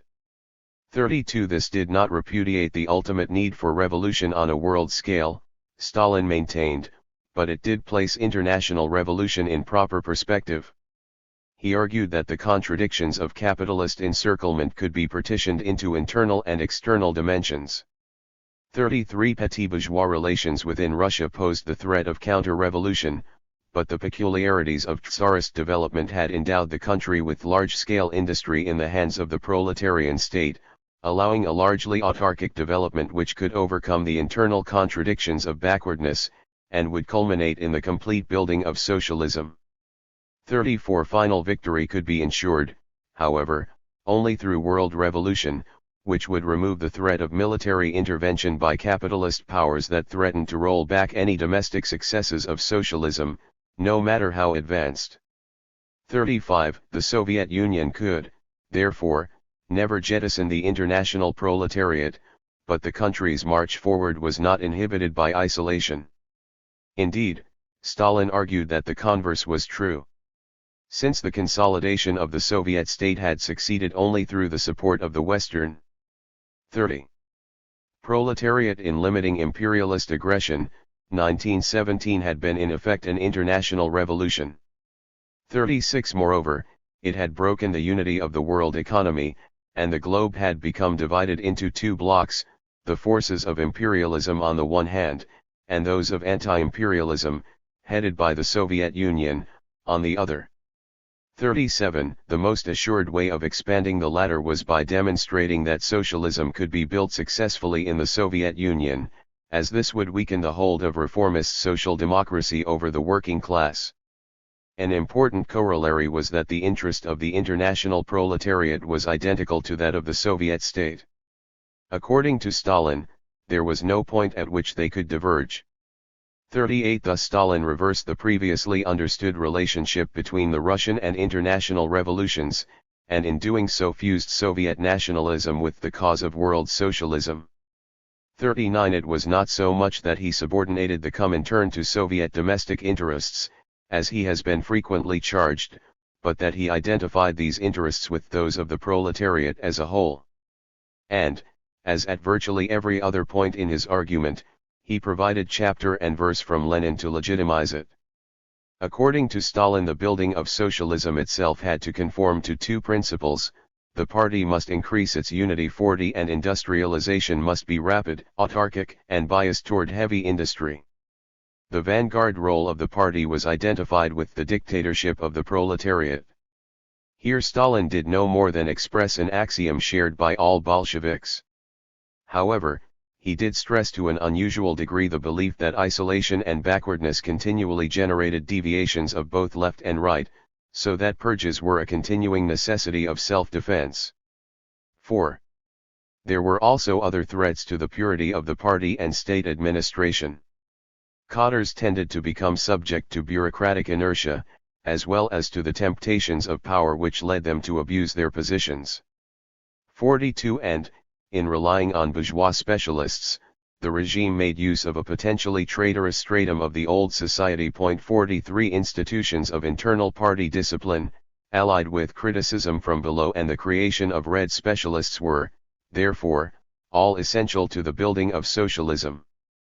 44. Stalin's remarks on these problems of party politics and administration were not confined to the 1920s, when they assisted in securing the dominance of his own faction.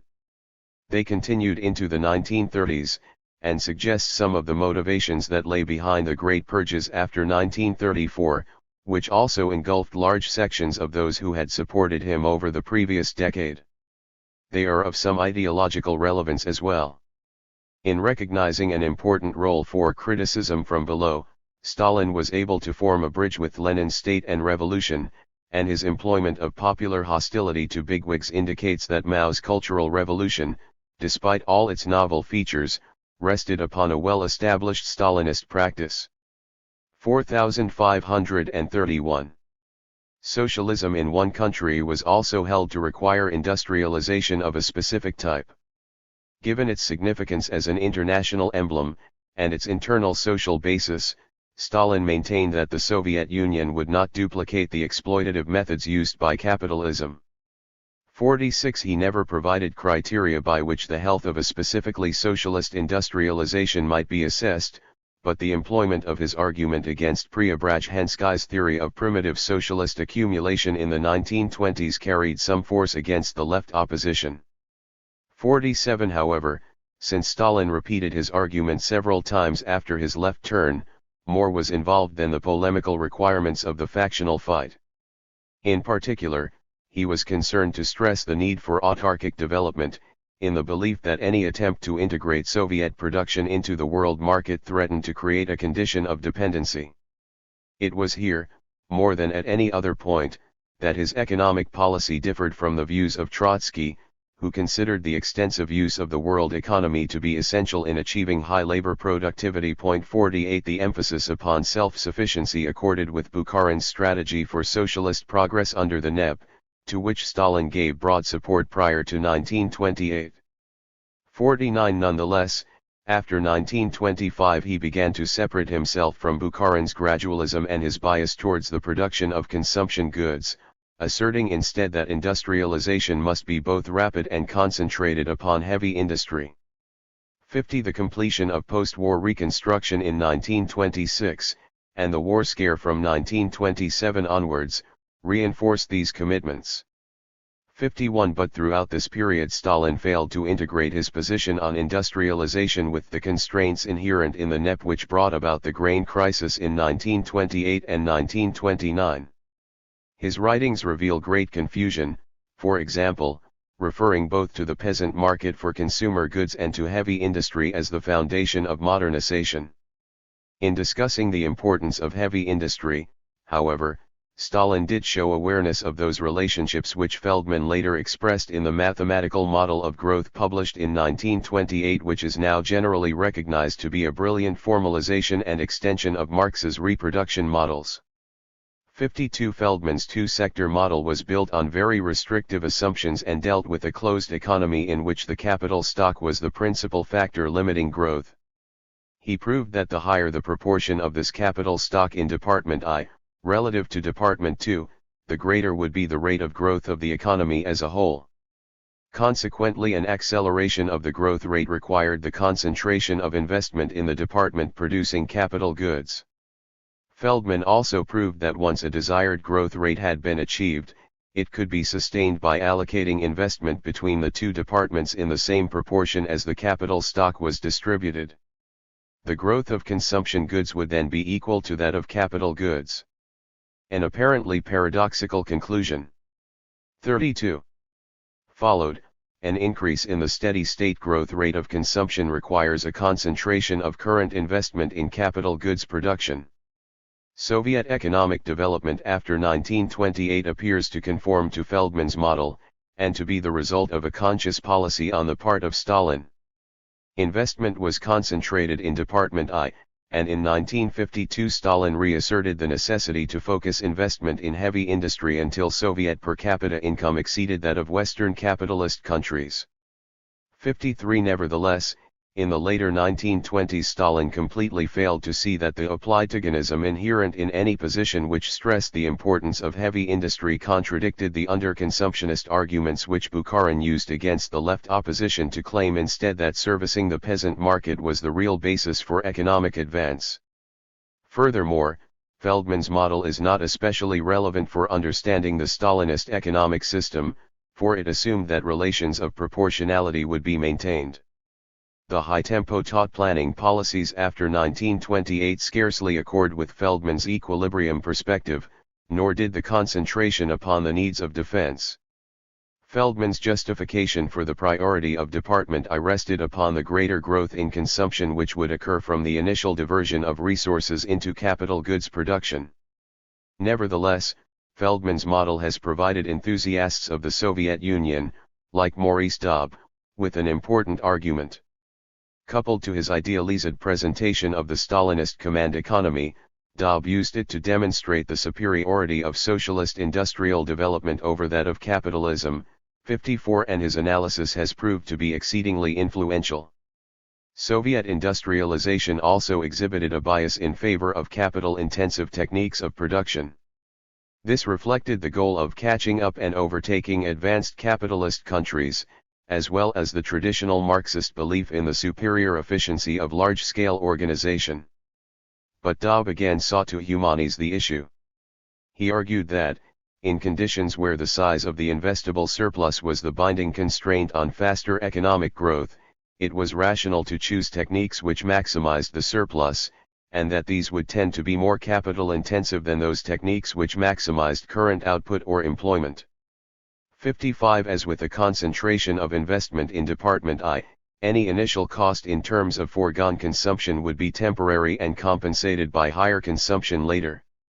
This is true, but, as Michael Kalecki pointed out, the adoption of Daub's criterion for the choice of technique might involve, in addition, lower output and reduced employment in the early phase of the growth process. A development strategy based on unemployment and wasted resources was undesirable. Kalecki also claimed that the course of technical change narrowed the difference between the technology which maximized surplus and that which maximized employment, so that in practical terms Daub's argument was becoming increasingly unimportant. 5633. This last point is contingent upon the exact form taken by technological change. It does not, in any case, undermine Daub's principle of investing so as to maximize the surplus, which raised familiar problems of intertemporal choice, lower output, consumption and employment today, higher output, consumption and employment in the future.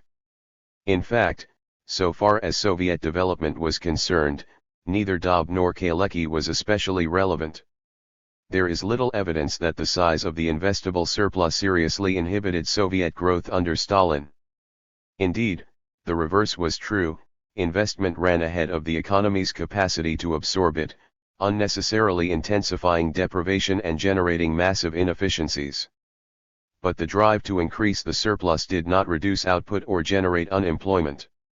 The war scare of 1927 also engendered a modification in Stalin's views on imperialism. He departed from Bukharin's theory that post-war capitalism had stabilized, in favor of a neo-Luxemburgist position which explained Western aggressiveness in terms of the persistent need for new markets, arising from severe underconsumption. This was to remain Stalinist doctrine throughout the 1930s and, although it dovetailed with Stalin's commitments on Soviet industrialization, at the end of the 1920s it further distanced him from the Bukharinist right, while moving him closer to the views of the left opposition. However, it was mainly to Varga that he turned for theoretical elaboration as to why capitalist stabilization was at an end. 57 As to the internal destabilization brought on by the grain crisis at home, Stalin appears to have had no inkling of its occurrence.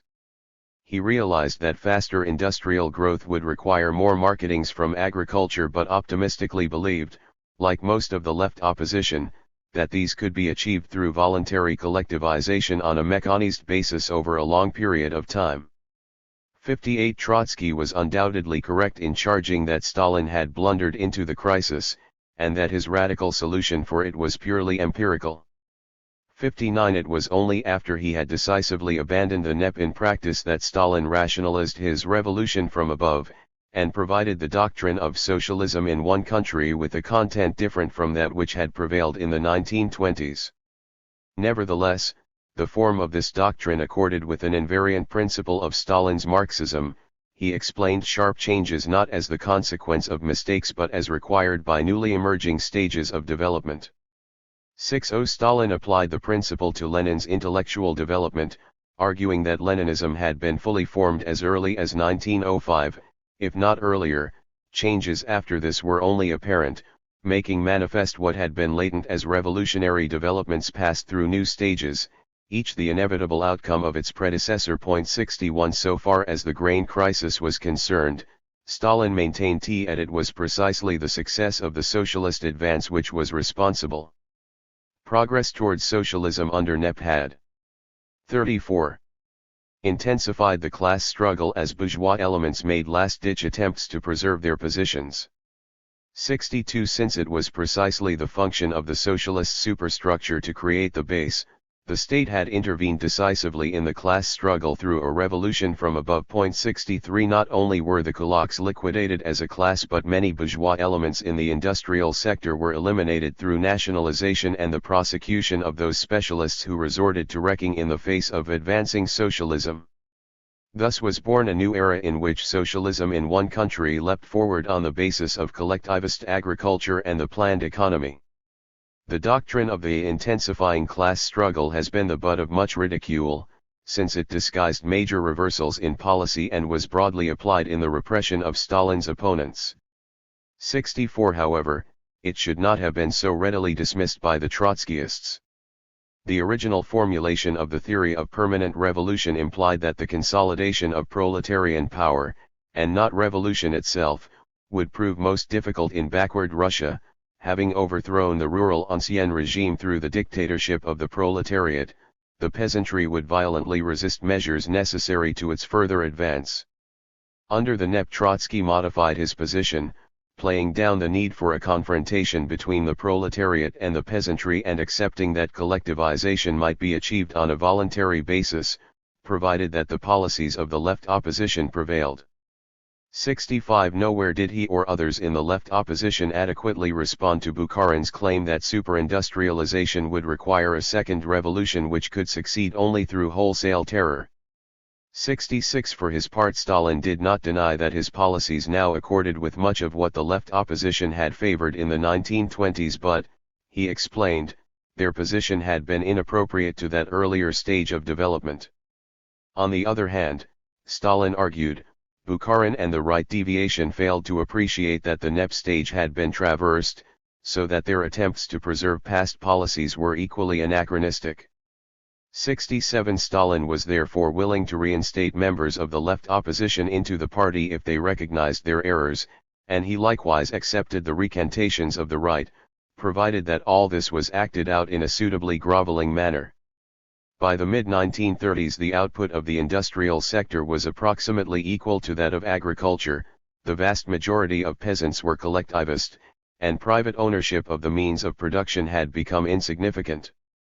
The proclamation of socialism was reasonable enough, given Stalin's belief that it could be achieved in a single country. 68 Capitalist encirclement was used to explain its problematic features. In particular, the continued existence of the state and the need for harsh repression reflected the desperate resistance of counter-revolutionary 35 forces sustained by the remnants of bourgeois consciousness. Voicing a doctrine usually associated with Mao Zedong, Stalin claimed that the class struggle had not ceased with the success of socialism in one country, and it could not do so until the final victory of socialism on a world scale. 69 The complete victory of socialism in the Soviet Union, however, put the transition to communism on the agenda.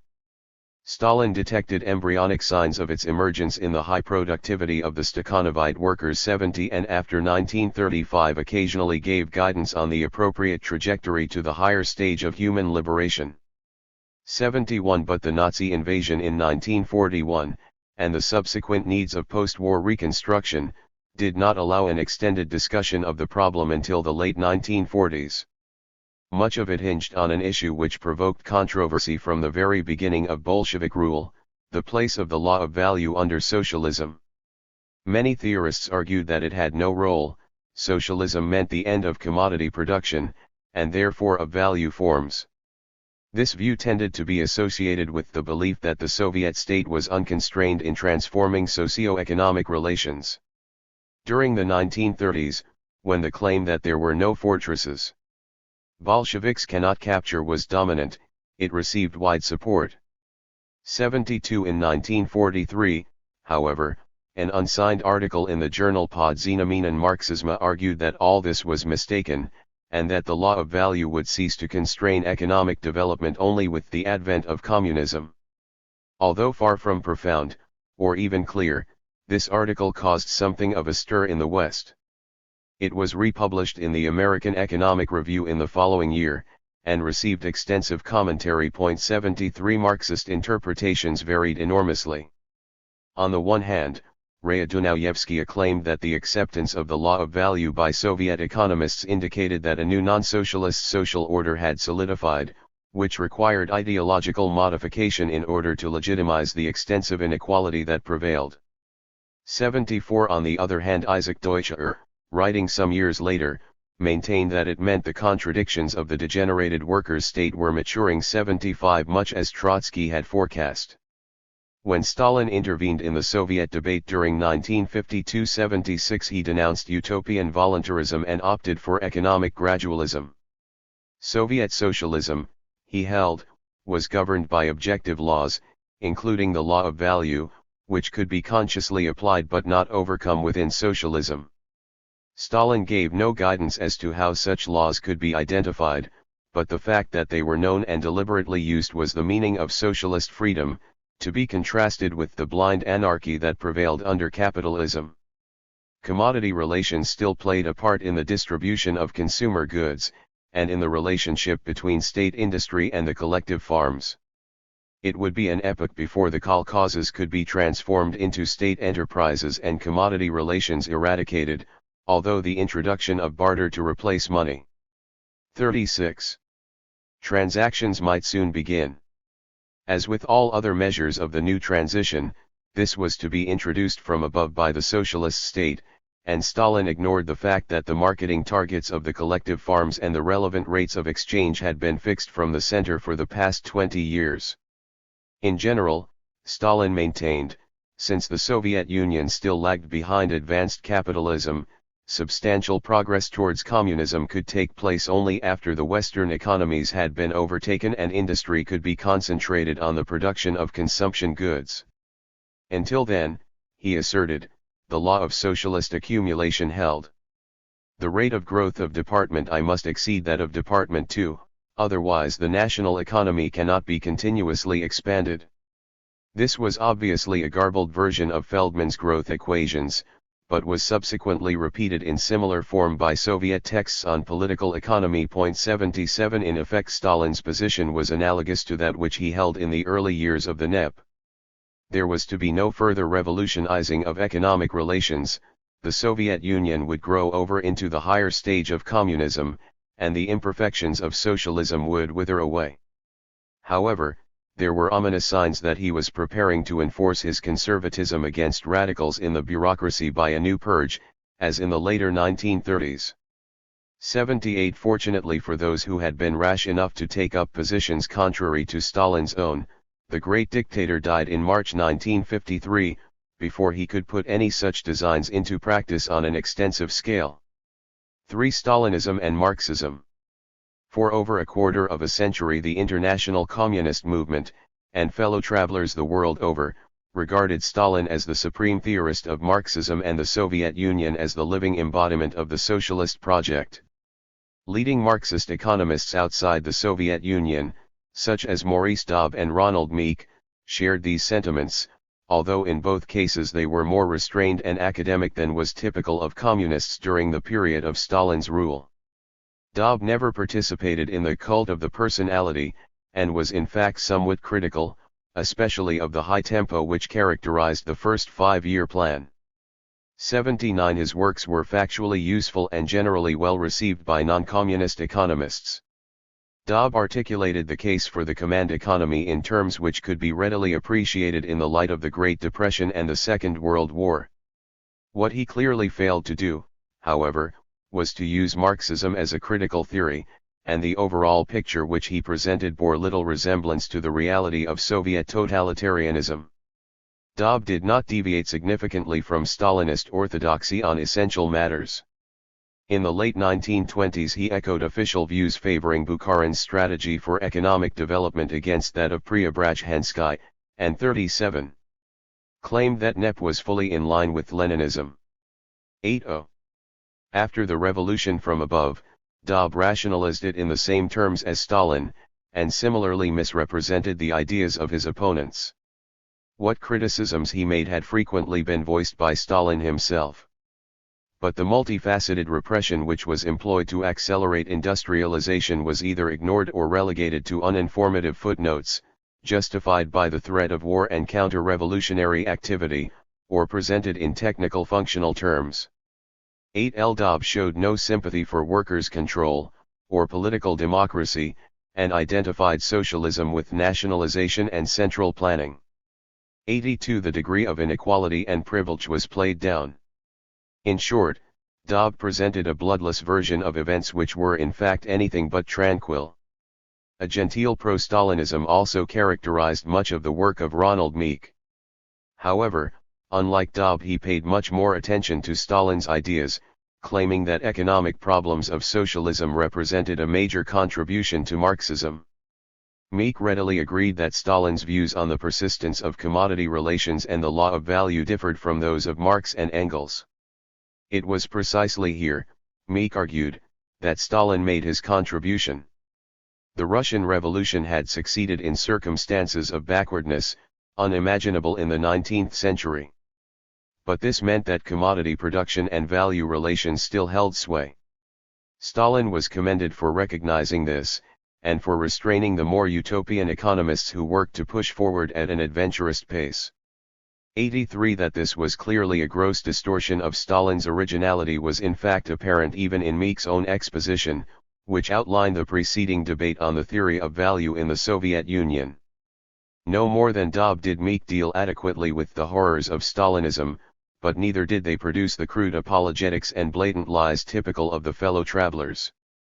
Unlike the communists, the fellow biography of Ronald Meek. Ronald Meek was born in Wellington, New Zealand, in July 1917. Here, at university in the 1930s, Meek read law and economics. Beginning in 1946 he studied under Piero Sraffa for a PhD at Cambridge. In 1948 Meek moved to the University of Glasgow to take up a post in the Department of Political Economy. He remained there until his appointment to the Tyler Chair of Economics at the University of Leicester in 1963, which he held until his death in 1978. Although he left the Communist Party in 1956, Meek continued to publish extensively on many topics in Marxian political economy. 38. Travelers' allegiance to the Soviet Union coincided with Stalin's rise to power, which they saw as the triumph of scientific social engineering over Bolshevik radicalism and class violence. They rarely claimed to be Marxists, and did not provide any economic analysis of the Soviet Union, Marxist or otherwise. For the most part they were social democrats, liberals, Christians, and pacifists, who preferred to admire Soviet socialism from a distance, without commitment to their local communist parties and comfortable in their own very bourgeois condition of existence. Orchestrated by the Soviet propaganda machine, their performances rarely missed a note, and highlighted the deeply authoritarian sentiments which sometimes underpin the values of the Enlightenment. 84 It was precisely Stalin's opponents within Marxism who were both the most analytical and the most critical. Unwilling to take Stalin's theory seriously, they regarded his ideas as a ridiculous perversion of Marxism, and frequently associated them with a betrayal of the revolution's ideals. The arguments which they expressed, and the Stalinist defenses, have continued to inspire the fierce controversies which have raged over the relation of Stalinism to Marxism, and the inevitable or contingent nature of Stalin's dictatorship. There is abundant evidence available to sustain a variety of interpretations. The intellectual sophistication of Lenin, Bukharin, and Trotsky can easily be contrasted with the vulgarities of Stalin. The 1920s clearly involved a much milder form of dictatorship than that of the 1930s, and Stalin's rise to dominance can be convincingly presented as resulting from the obvious mistakes of his opponents, not the least of which was their underestimation of his ambition and abilities. On the other hand, the orthodox Marxian vision of socialism had always leaned towards authoritarianism despite the libertarian elements apparent in Marx's own thought.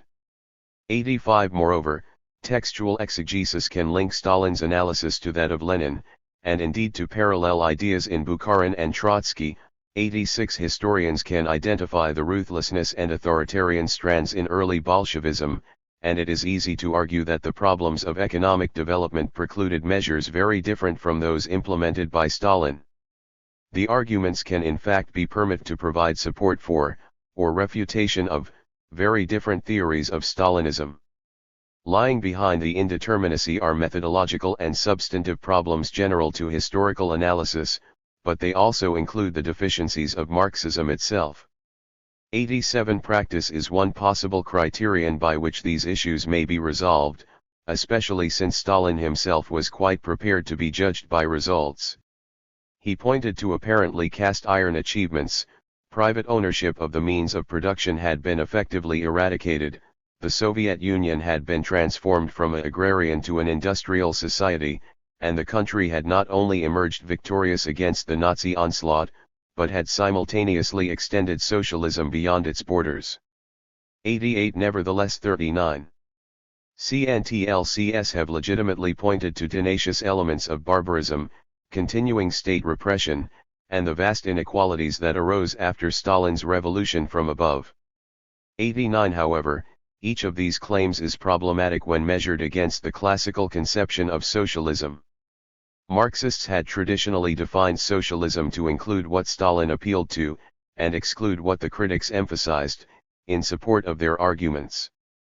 Soviet development, therefore, resulted in a novel social formation, and neither Stalinists nor their Marxian opponents ever squarely faced the question of whether this itself did not undermine historical materialism. Marxian critics have sometimes taken a different tack and distinguished the achievements of Stalin from his crimes, arguing that the latter qualified the successes. 90 But while this may make sense in terms of a liberal humanist perspective, it is not a coherent notion within Marxism itself. Insofar as Marxists have concerned themselves with ethics, they have tended to minimize the importance of means and focused upon ends, and they have been only too well aware that progress comes through the negative. 91 Moreover, Stalin's terror is not easily separated from his positive accomplishments. Although the repression involved an element of randomness, and the dominance of ideology inflicted considerable damage on scientific advance, 92 both addressed real problems of economic development, the resistance of hostile forces, the appalling lack of labor discipline, the absence of a national culture, and the centrifugal tendencies within the bureaucracy.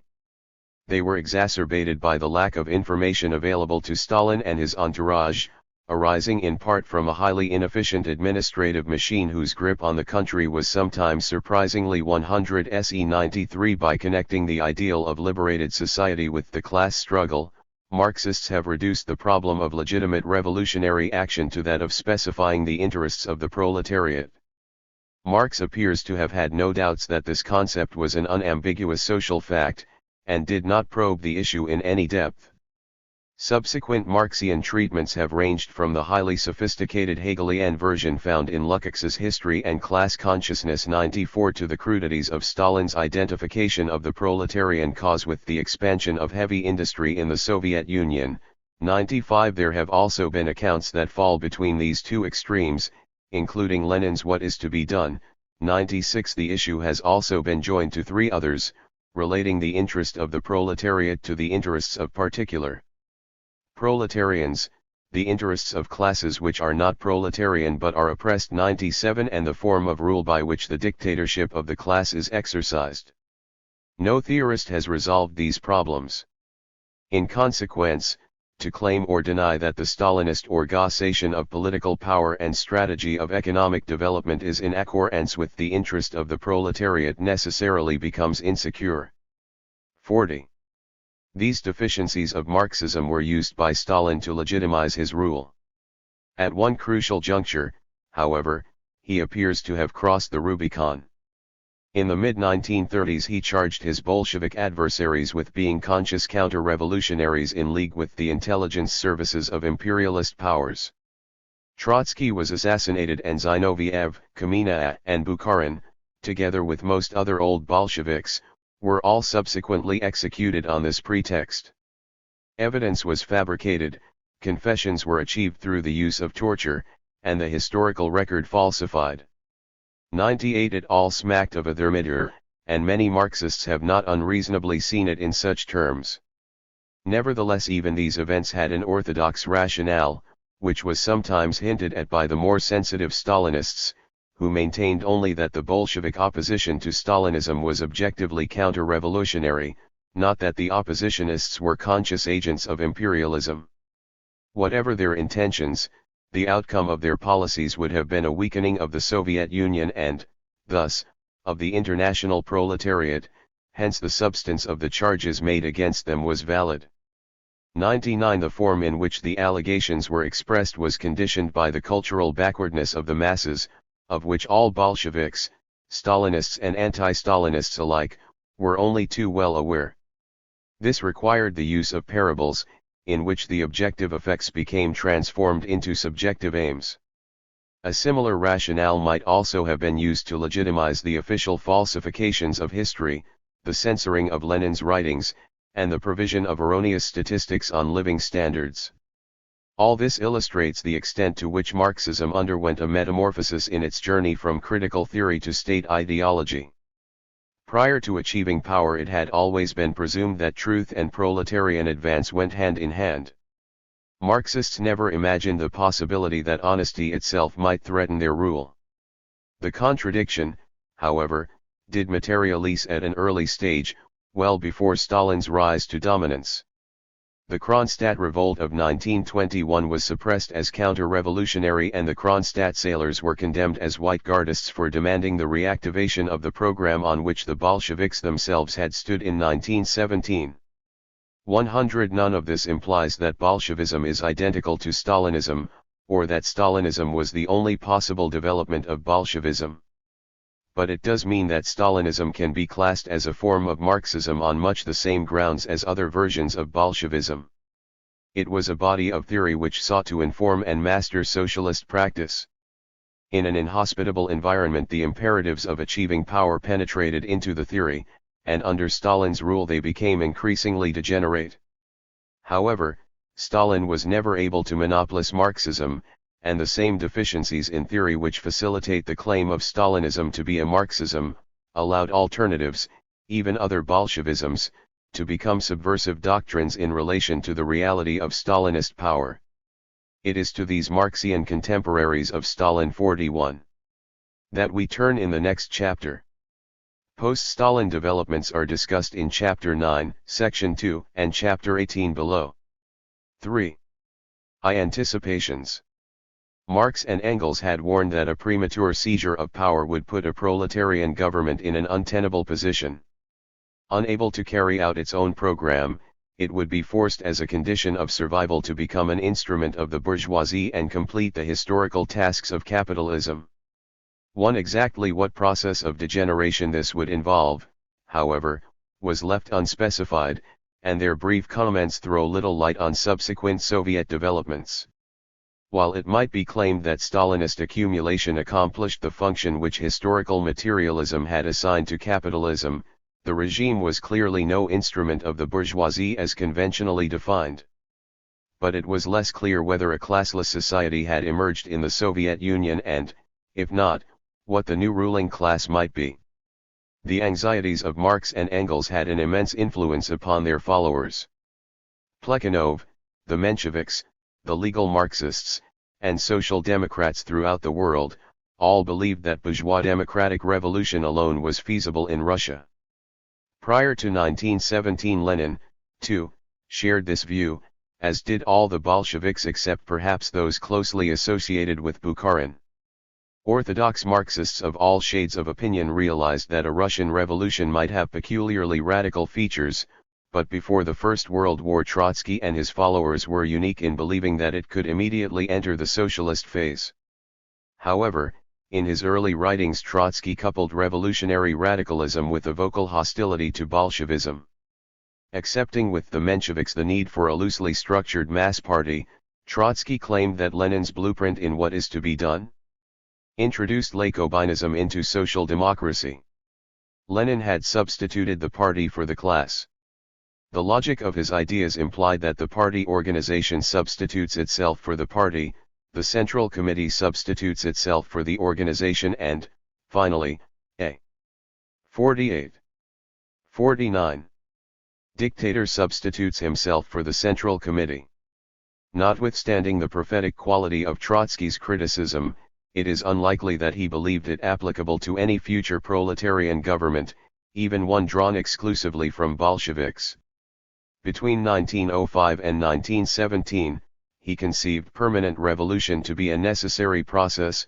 Whatever the programs and structure of the revolutionary parties, they would be swamped by the development of genuine proletarian power, which they would be forced to support or be pushed aside. After 1914, if not before, Trotsky also claimed that working-class rule in Russia would in no way be premature when viewed from the vantage point of the world capitalist economy. Trotsky's global perspective eventually penetrated Bolshevism, and after 1917 all party theorists denied that the Russian Revolution was adventurist. 3. In their view, the imperialist war had signaled the end of capitalism as a progressive force, and they confidently expected a series of proletarian revolutions quickly to follow their own. But neither Trotsky, nor Lenin, nor Bukharin ever explained exactly how the overthrow of capitalism in the advanced countries would overcome the obstacles to socialist construction in backward Russia. The omission is especially troublesome because Plekhanov had argued in the early 1880s that, irrespective of international support, attempts to modernize agriculture in Russia would bring the degeneration of any socialist government. But he did not elaborate as to the form this would take, and his argument was aimed against the populists, not the Marxists. A similar point had been made much earlier by Bakunin as part of a general anarchist attack on Marxism. In his view, the whole Marxian conception of the revolutionary process was suspect. The very notion of scientific socialism implied elitism, and the idea of a dictatorship of the proletariat exercised though the medium of a centralist state was incompatible with human freedom. 4 Although in his account of the Paris Commune Marx implicitly accepted much of the anarchist case, he continued to oppose anarchism in practice. Throughout the heyday of orthodox Marxism, the Marxists' contempt for their anarchist critics and their disregard of objective constraints to liberation continued. This was no doubt reinforced by the fact that most anarchists were unclear as to the specific consequences of following the state socialist path. The Polish radical, Jan Maciejewski, was exceptional when in the 1890s he applied a crude historical materialism to Marxism itself. He argued that socialist intellectuals typically used the workers' movement for their own petit bourgeois ends, and that successful revolution would therefore result in a new form of class rule in which the intelligentsia would constitute the ruling class. 5. This idea was destined to find a place in Marxism itself. As early as 1918, Koskai was referring to the development of a new class in the Soviet Union, although he made no attempt to delimit its specific 50 characteristics or to assign it to a new mode of production. 6. 2 decades later, however, materialist analyses of the novel forms of privilege were formulated, and Maciejewski's ideas were provided with a more secure foundation. Max Weber's writings on bureaucracy can be used to buttress these ideas, although most Marxists have been hesitant to do so because Weber considered extensive bureaucratization to be the inevitable result of public ownership and a planned economy.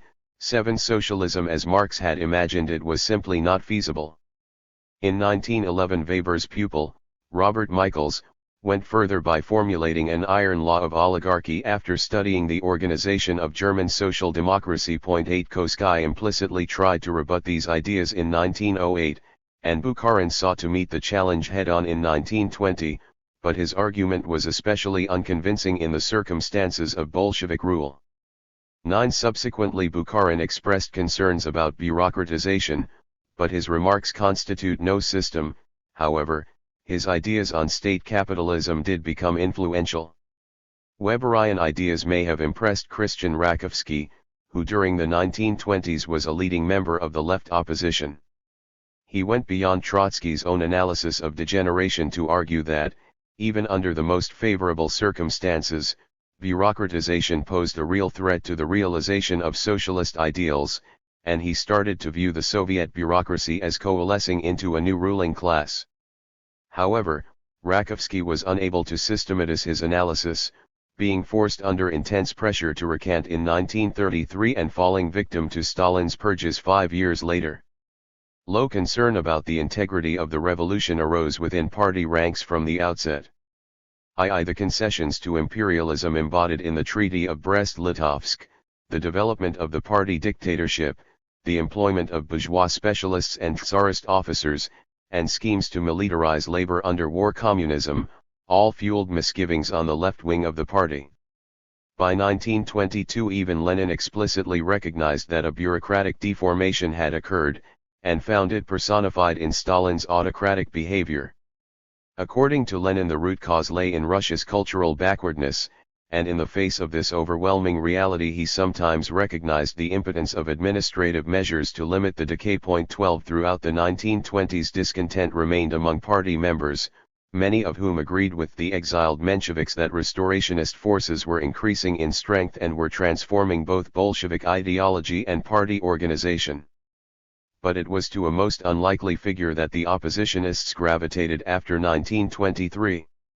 Leon Trotsky, who, at the height of his powers during the Civil War, had been both the most authoritarian of all Bolshevik leaders and the harshest critic of their detractors, became the chief theorist of revolutionary degeneration. He also proved to be among the most steadfast, remaining hostile to the Soviet regime until his assassination in 1940, while many of his supporters defected to Stalinism. 51. To a degenerated workers' state? Trotsky's attempt to come to grips with the degeneration of the revolution in the Soviet Union was made over an interval of nearly 20 years. Given the immense changes that occurred in this period, it is not surprising that his ideas altered over time. However, there were also certain basic parameters which never changed after the mid-1920s, and it is useful to consider these invariant characteristics before dealing with the historical evolution of his analysis between 1923 and 1940. Like most Bolsheviks, including Lenin and Stalin, Trotsky believed the world capitalist economy to be in an epochal crisis. Also like them, he was always vague as to the underlying economic causes. 13. Trotsky was nevertheless quite explicit in recognizing that his entire analysis hinged upon the validity of this view. He accepted that, if it were possible for international capitalism to attain a long-run stabilization, his whole theory would be undermined, and with it his analysis of the degeneration of the Soviet Union. 14. The belief that objective economic conditions posed no constraint upon socialist revolutions gave Trotsky's Marxism a highly political character in the interwar years. It was to inappropriate leadership that he pointed in explaining the delays, defeats, and degeneration of the proletarian struggle. 15. The organization he headed from 1923, and which ultimately formed the Fourth International in 1938, was considered the means by which this could be rectified.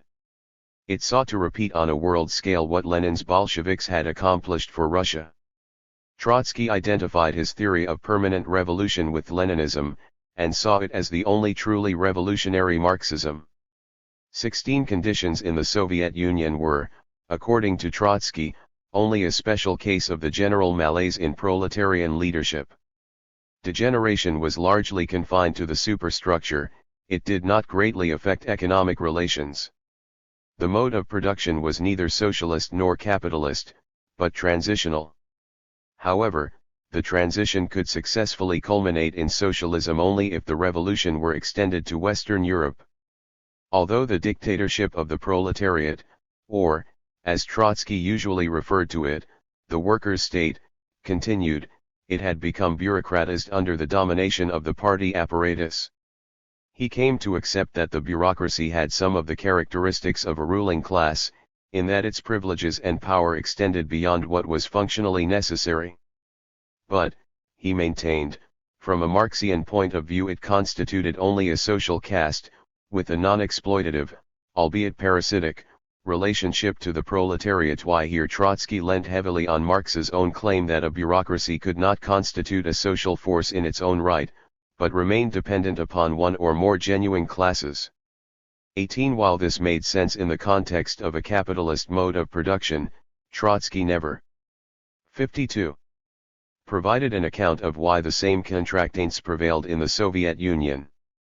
In consequence, apart from appealing to Marxian formulas derived in different circumstances, he did not explain exactly what the bureaucracy was if it was not a ruling class, and his reference to caste, which implies a degree of permanency, was singularly inappropriate to the turbulent conditions of the interwar years. Trotsky regarded Stalin as little more than primus inter pares 19 as someone whose ideas were deviations from Leninism and formed the ideology of the bureaucracy which it used in its struggle against genuine Bolshevism. Bureaucratic rule thereby weakened both the dictatorship of the proletariat in the Soviet Union and the revolutionary potential of the working class internationally, raising the probability of a capitalist restoration. Socialism in one country was a thoroughly wrong-headed doctrine, and the only way forward was to concentrate upon the overthrow of capitalism internationally, guided by the theory of permanent revolution. Otherwise the intermediate social formation in the Soviet Union could never find stability, it would be continually racked with crises, which would eventually overwhelm it. Trotsky fluctuated in his explanation of bureaucratization, mentioning in turn isolation, scarcity, and demoralization. Taken as a whole, however, his writings point towards closed-loop causation in which each contributory factor sustains the others. 2. Bureaucratization arose from the failure of international revolution and the exhaustion of the working class in the Civil War, it then reinforced both. The Comintern was mismanaged or sabotaged, increasing Russia's isolation. Simultaneously, by repressing revolutionary Marxist critics, the bureaucracy undermined the vanguard role of the party, demoralized the working class and thus further contributed to the bankruptcy of the Comintern.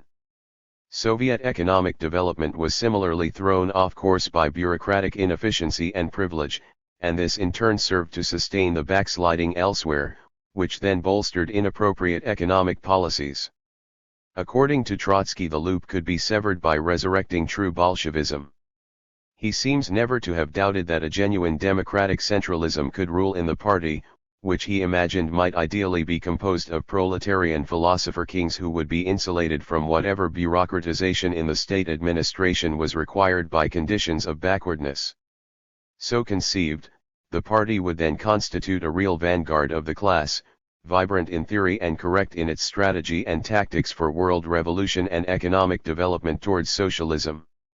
Trotsky's perspective on the capitalist world economy had clearly taken shape by 1914, and his commitment to Bolshevism was secured in the Civil War. However, it was Lenin who preceded Trotsky in detecting a bureaucratization within the party. On the whole, Trotsky followed Lenin's initiatives, but even at this very early stage. 53. There was a difference in diagnosis. While both saw the issue as a deformation rather than as the existence of a distinct bureaucratic stratum, Trotsky regarded it as a new phenomenon and not, as Lenin did, one arising from the heritage of backwardness. At the end of 1923, Trotsky saw the problem as the party organization inappropriately merging with the apparatus of the state, where some bureaucratization was inevitable. 2L The fusion subordinated the political and theoretical tasks of the party to those of administration. By undermining internal party democracy, it precluded effective criticism. Bureaucratization thereby exacerbated the dangers arising from isolation and NEP. 22 It was upon the restorationist dangers of official party policies that Trotsky focused for the remainder of the 1920s. But during this period his analysis of bureaucratization became more materialist. He began to link bureaucratization to the pressures of non-proletarian classes, and to see the bureaucracy as a distinct stratum composed of individuals whose background and interests allowed an alliance with those bourgeois elements which were growing under NEP. 23 At the same time Trotsky came to view Stalin's doctrine of socialism in one country as an ideology suited to the bureaucracy's desire for stability, but he also recognized divisions within the bureaucracy. The Stalinist faction was classified as centrist, responding erratically to conflicting and alternating influences of opposed classes, while another section was more consistently pro-Kulak. 25 It was as a left turn that Trotsky initially explained Stalin's break with the NEP during 1928 and 1929, and the revolution from above after 1929. 26 The party leaders had allowed bourgeois forces to strengthen, and had brought about a situation bordering upon counter-revolution. But the pressure of the left opposition had split the bureaucracy, forcing the centrist faction to turn left to defend itself against the kulaks and to preserve its conservative interests, which were in opposition to those of genuine revolutionaries. Why behind this evaluation lay Trotsky's constant refusal to accept that the bureaucracy could become an independent historical actor. 28 Although he began to recognize that its own privileges rested upon non-capitalist economic relations, and that the doctrine of socialism in one country had jettisoned its earlier Bukharinist content. 29 He thought it inconceivable for the bureaucracy itself to sustain a project that was neither bourgeois nor proletarian. The continuing repression against the left opposition, he believed, signaled that a turn to the right was bound to occur in the near future. 30 For Trotsky this prospect was reinforced by his belief that the bureaucracy was completely devoid of genuine theory. Without internal party democracy it lacked an intimate connection with the proletariat and could only act empirically according to the pressures of the immediate conjuncture. 3L The bureaucracy was therefore incapable of foreseeing the catastrophes which must result from its reckless and brutal maneuvers. Since 54. Collectivization had occurred in the absence of an advanced technical base, it could not end rural differentiation, the kulaks were bound to reappear. The adventurous tempo of industrialization, Trotsky maintained, conflicted with the requirements for proportionality and was unsustainable. 32 Thus Stalin's attempt to bring about a revolution from above was plagued with contradictions, and the regime was on its last legs. 33 One characteristic of Trotsky's stand which went unacknowledged was that on economic policy he was drawn closer to Bukharin. While he never equivocated in his support for Stalin against the Right, 34 Trotsky made much the same criticism of the emerging Stalinist system that Bukharin voiced. Both believed that administrative measures would be unable to overcome economic backwardness, that planning needed supplementation by market relations, and that in the long run bourgeois elements could be overcome only through economic measures on the basis of a demonstrated superiority of socialist relations. 35 Bukharin and Trotsky therefore each favored a return to the NEP as the economic form appropriate to the transition, which gave some credibility to Stalin's identification of the right and left oppositions as a counter-revolutionary unity. Although he never did come to terms with the radical and enduring nature of Stalin's revolution from above, by the mid-1930s Trotsky accepted that it had, after all, been partially successful. At the same time he believed that the fate of the international revolution called for a reassessment of the nature of the Soviet regime. He now drew a distinction between the internal and external role of the bureaucracy, and sought a more exact understanding of its character. The Nazi seizure of power in Germany appears to have initiated Trotsky's change of perspective. He had long considered Moscow's supervision of the Comintern to be incompetent. 36 In 1933, however, Trotsky went much further. He accepted that Soviet degeneration had reached the point where the bureaucracy deliberately undermined international revolution so as to facilitate accommodation with imperialism, and to protect its own position, which would be threatened by successful socialist revolution elsewhere. Externally the Russian bureaucracy had thus become a counter-revolutionary force, the Comintern was bankrupt, and a new international was required. 37 Beginning in 1933, Trotsky began to describe the Stalinists as Thermidorians. Previously he had used the concept of Thermidor to mean the first stage of a successful bourgeois counter-revolution, and had denied that a Soviet version had actually taken place. Now he used the term to designate only a conservative stabilization, and accepted that the Soviet Thermidor had begun as early as 1923. 38 The bureaucracy which Stalin personified and led was therefore now seen to play a dual role internally. It defended post-capitalist property relations, but it did so in a manner which preserved its own privileges. Thus, while the bureaucracy had betrayed the revolution, it had not overthrown it. 39. 55. This now became the crux of Trotsky's defense of the Soviet Union as a workers' state. Prior to 1933 he had justified support for the Soviet Union by claiming that the degeneration was rectifiable through reform, the left opposition could gain hegemony in the existing party and, having done so, peacefully eradicate the power of the apparatus. 40 Trotsky now jettisoned this view. The party, like the Comintern, was incapable of regeneration. A revolution was necessary to replace both with new Bolshevik organizations. But, Trotsky also argued, the revolution would have to be only political, not social. The economic foundation of the workers' state remained intact, as before, it was only the superstructure that was degenerate. 41 Thus his conception of the dictatorship of the proletariat now involved nothing more than property relations. How far he was willing to go in this direction was made plain by his recognition that the Soviet regime acted in the same authoritarian and terroristic way as did fascist governments.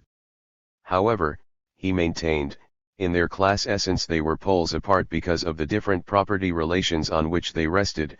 One was a degenerated workers' state, the other was a dictatorship of monopoly capital. 42 To sustain this interpretation, property relations had to be interpreted very narrowly, and Trotsky ultimately took his stand on a purely juridical conception of property. Such formalism was not typical in his work, but it did reflect an aspect of his Marxism which he shared not only with Lenin and Stalin, but also with most theorists of the Second International. All tended to presume that social relations at work would not be fundamentally affected by a successful proletarian revolution. There would be better working conditions and higher pay, but the technology of production and the authority structure within the factory would be much the same as under capitalism. 43 Trotsky's definition of a workers' state was such that it not only did not imply that workers actually controlled the state, it actually precluded those who held power from being a new class. the bureaucracy was a parasitic growth arising from within the proletariat itself. To support this view, Trotsky asserted that the bureaucracy played no independent role in production. The degeneration which it represented involved only distributional relations and the exercise of authority. And even here bureaucrats lacked the class characteristic of having the ability to pass on their privileges to their heirs. 44 While he did not rule out the possibility of the bureaucracy becoming a new bourgeois class by instituting private ownership, Trotsky tended to view its interests as a distinct stratum as resting upon nationalist property. 45 The thrust of his analysis was now that capitalist restoration in the Soviet Union was possible only through external intervention. 46 Thus Trotsky came very close to accepting Stalin's dichotomy of internal and external contradictions which underpinned the doctrine of socialism in one country. He differed from Stalin only in how they might be resolved. Trotsky did not believe that the internal contradictions 56 could be fully overcome by the bureaucracy, or that its foreign policy increased the security of the workers' state. Indeed, he maintained, it was precisely on the international front that the bureaucracy was forced into a position which threatened its own long-term survival, and with it that of the Soviet Union. Its interests led it to jettison the cause of international revolution, but in so doing the bureaucracy strengthened the forces of imperialism. 47 At the same time internal policies constrained economic development. By the mid-1930s Trotsky recognized that industrialization had been rapid, and that the planned economy had proved itself in practice. 48 But he maintained that bureaucratic dominance inhibited the realization of its full potential. The attempt to run everything from the center, the reliance on repression, and the diversion of resources into consumption for the privileged, all indicated that the forces of production were constrained by bureaucratic relations. 49 While this argument was inconsistent with Trotsky's claim that the bureaucracy played no independent role in production, he used it to insist that the contradiction between the forces and relations of production underlay the purges, and indicated a regime in crisis. 50 Trotsky never explained exactly how the antagonism in the base was connected to the turbulence in the superstructure. He believed the repression of oppositionists to be at the heart of the terror, but also correctly recognized that it extended into the ranks of the Stalinists as well. 51 Trotsky had long maintained that a single dictator facilitated bureaucratic rule by overcoming internal divisions. 52 Since bureaucratic unity appeared to be breaking down, he tended to regard the purges as involving a civil war within the bureaucracy itself. But he did not elucidate how this related to his argument that the forces of production were being inhibited by bureaucratic organization, which had now become central to his enduring claim that bureaucratic rule could not stabilize. However unconvincingly, Trotsky was therefore able to reassert his view that only the spread of socialist revolution, coupled with genuine Bolshevik political practice, could ultimately save the workers' state in Russia. But, even on this issue, his treatment was contradictory. His view of Bolshevism was not only highly idealistic, it was also in tension with his criticism of the Bolsheviks' behavior during and after 1917. Without Lenin, Trotsky argued, the party would have proved unable to take power, and after Lenin's illness and death many leading Bolsheviks had played an active role in the Thermidor. 53 Trotsky's commitment to Bolshevism thus ultimately came down to a matter of the leader and, in the absence of Lenin, to his own fall from power as the central event in the degeneration. He continually denied that this was the case. 54 But the logic of his own ideas provide a testament to it. Moreover, in the mid-1930s Trotsky implicitly recognized that even under Lenin's control Bolshevism had been deficient, since the party's ban on factions in 1921 had facilitated 57. Bureaucratization. However, as he also believed the prohibition to have been necessary, this did nothing for the coherence of his position. 55 In 1936 he added that a one-party state might not be the appropriate form for the dictatorship of the proletariat, and entertained the possibility of allowing other parties to function. Nevertheless, Trotsky limited this freedom to Soviet parties, and did not extend to them the right actually to rule. 56 Only in the last 2 years of his life did Trotsky consider the possibility that a radical re-evaluation of Bolshevism might be called for. But even then his loyalty to its essentials remained evident, for he linked it to the validity of Marxism itself. The occasion for Trotsky's doubts was the appearance in 1939 of Bruno Rizzi's theory of bureaucratic collectivism. 57 Rizzi argued that the Soviet Union had developed a new mode of production that was neither capitalist, nor socialist, nor transitional. It was emerging also within fascist states, and was evident in the collectivist tendencies of capitalist countries. Surprisingly, given his previous treatment of other critics with similar ideas, Trotsky did not dismiss this argument out of hand. Instead he admitted that bureaucratic collectivism was a theoretical possibility. 58 How seriously Trotsky took the idea of bureaucratic collectivism is unclear. In 1939 and 1940 he repeated the positions he had spelled out in the mid-1930s. 59 And events in 1939 led him to reaffirm the validity of his analysis, even though in doing so he contradicted himself again. The Sovietization of Eastern Poland after the Hitler-Stalin Pact indicated that the bureaucracy was indeed an external revolutionary force. Not only did it continue to protect nationalist property at home, it had extended its mode of production beyond Soviet borders. Trotsky took this as evidence that Stalinism still represented the dictatorship of the proletariat, despite the fact that it undermined his earlier designation of the bureaucracy as a counter-revolutionary force internationally. 60 In this period Trotsky also wrote his testament, proclaiming unshakable faith in the communist vision. 61 And penned dogmatic defenses of dialectical materialism against the revisionist ideas of James Burnham and Max Schachtmann. 62 In all probability his relatively gentle treatment of bureaucratic collectivism reflected the fact that Rizzi had not called into question the Fourth International's position on the unconditional defense of the Soviet Union in the event of an imperialist attack. When others did so, Trotsky was quite merciless in his critique of their ideas. 63 Nor did Rizzi criticize dialectics, his commitment to Marxism was ambiguous. 64 But he suggested that bureaucratic collectivism could be rendered consistent with historical materialism, and that the socialist endeavor had only been postponed by one stage. Trotsky was evidently unwilling to grasp this nettle explicitly, and viewed the possibility of bureaucratic collectivism in less sanguine terms. In the end, he maintained, the issue of whether Russia was a degenerated workers' state or a new, bureaucratic collectivist mode of 58.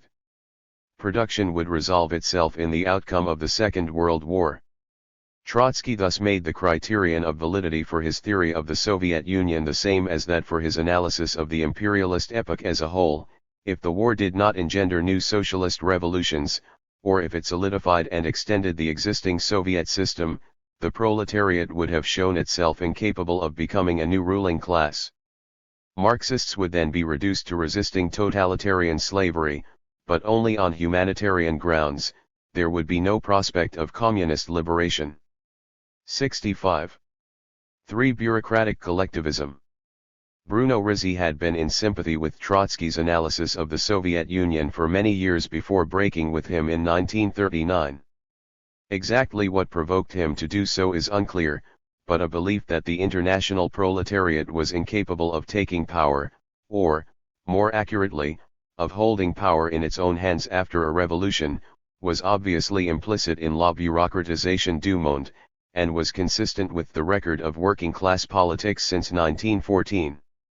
Rizzi certainly did not dispute that capitalism was in the process of decay, and he did not challenge the factual record of Soviet development presented by Trotsky. Also, Rizzi was not alone, many other Trotskyists were coming to the same conclusions.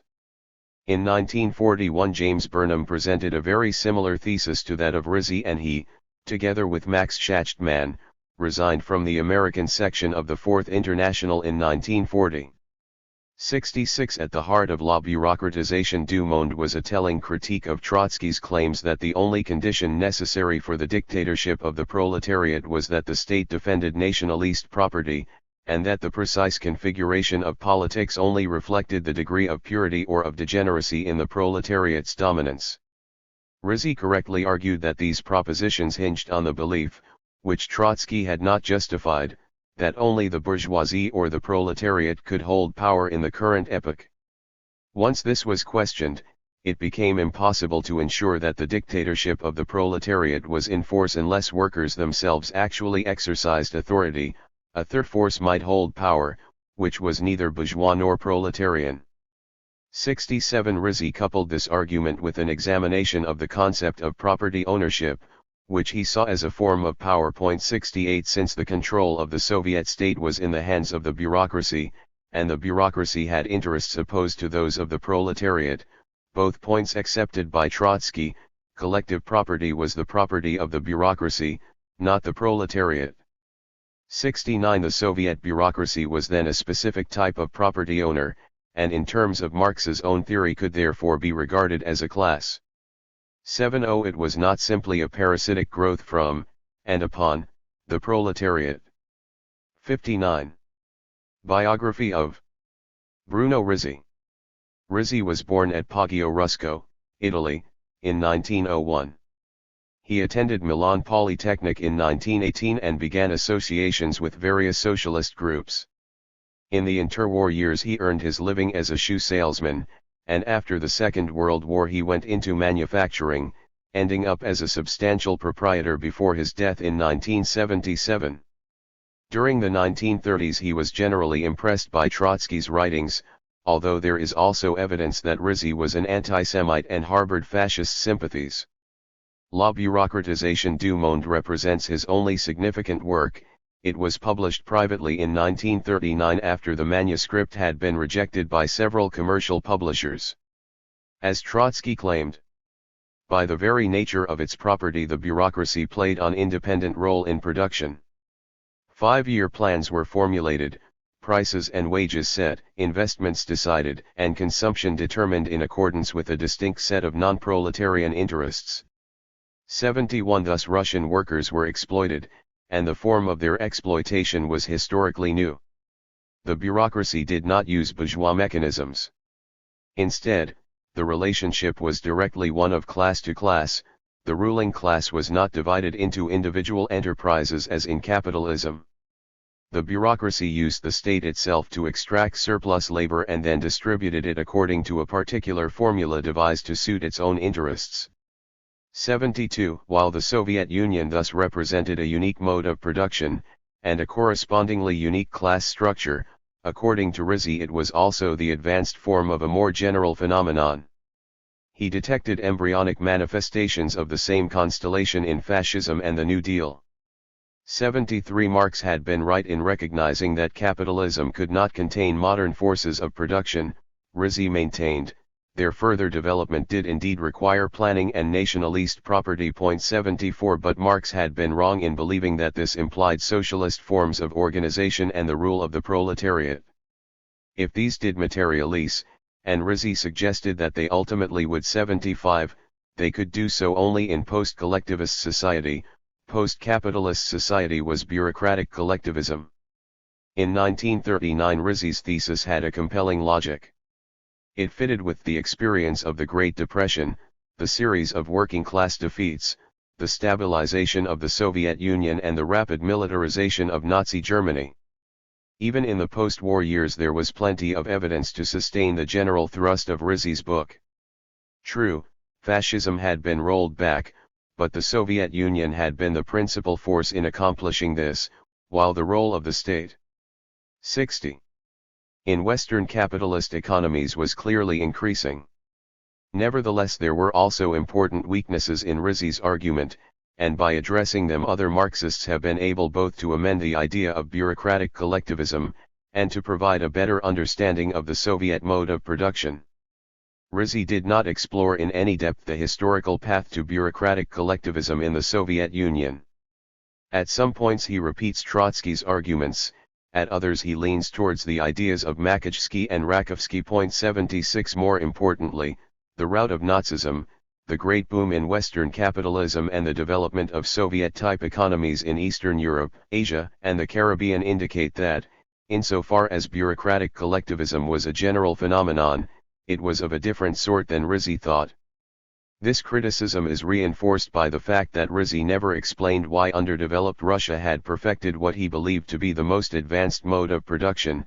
Naturally, some Marxists have linked bureaucratic collectivism to backwardness rather than to modernity. 77 On the other hand, so far as the Soviet Union is concerned, there is one aspect of Rizzi's thesis which fits economic maturity rather better than it does the Stalinist transformation. Rudolf Hilferding raised the issue in 1938 by challenging whether the notion of class really applied to the Soviet Union. Hilferding designated the Soviet mode of production as neither capitalist nor socialist. It was instead similar to fascism, and he believed that it had reversed the structure of causation inherent in historical materialism. In the totalitarian state economy, as in organized capitalism, politics dominated economics. 78 Hilferding claimed that the bureaucracy was not a ruling class, it was the political instrument of an elite, centered around Stalin, which successfully dominated the apparatus through purges and used it for its own ends. Hilferding was unclear as to what these ends were, merely referring to the desire for power, but his point is still valid independently of this. Rizzi ignored the terror as employed against the bureaucracy, presenting it instead solely as an attack by the bureaucracy on others.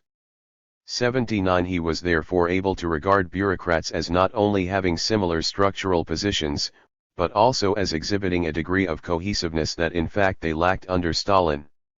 In other words, for Rizzi the bureaucracy constituted both a class in itself and a class for itself. 80 In fact, the bureaucracy seems to have developed its own class consciousness and organizational autonomy only under the policy of stability of the cadres proclaimed by Brezhnev in the 1960s. The process began with de-Stalinization in the 1950s when something approaching the rule of law was instituted to regulate intra-bureaucratic disagreements. But even under Khrushchev there was considerable occupational insecurity for individual bureaucrats, and large administrative reorganizations which disrupted established routines. Not until Brezhnev's rule did this turbulence decline significantly. Consequently, Rizzi's conception of the bureaucracy, as well as that of the new class. 61.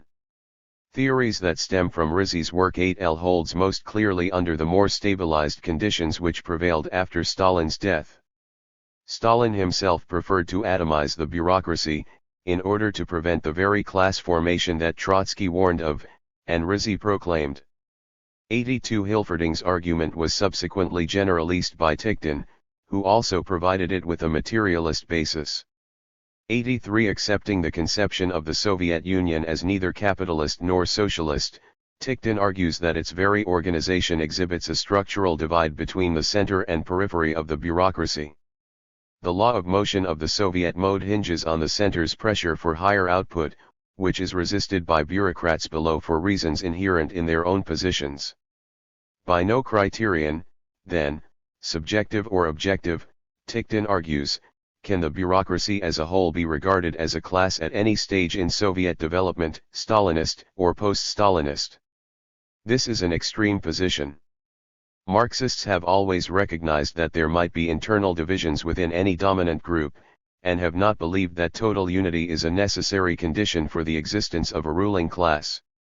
Tikhtin does not explain why the conflict within the Soviet bureaucracy has been important enough to preclude the bureaucracy from being a class.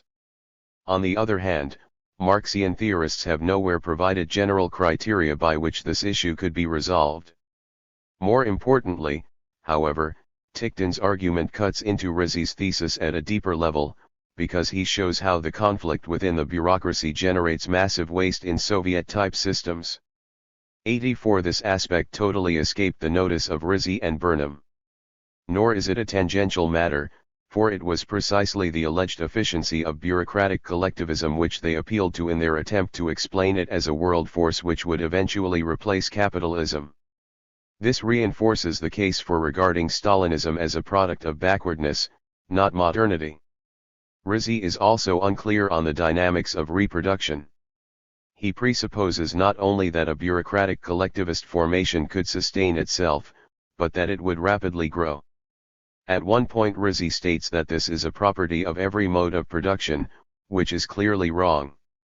85 Elsewhere he follows Trotsky by suggesting that it is the interest of the bureaucracy in extending its privileges that lies behind the development of the productive forces. 86 This is more reasonable, but it fails to account for the concentration on accumulation in heavy industry, which has been a marked feature of Soviet economic development. Hilferding's belief that the key lay in power politics is suggestive, although insufficiently definite, since he fails to specify for what purposes power is to be used, and what motivates its holders to seek it. Nor is the character of a mode of production fully understood by focusing on its apex. Of at least equal importance from a Marxian perspective is the nature of the subordinate class.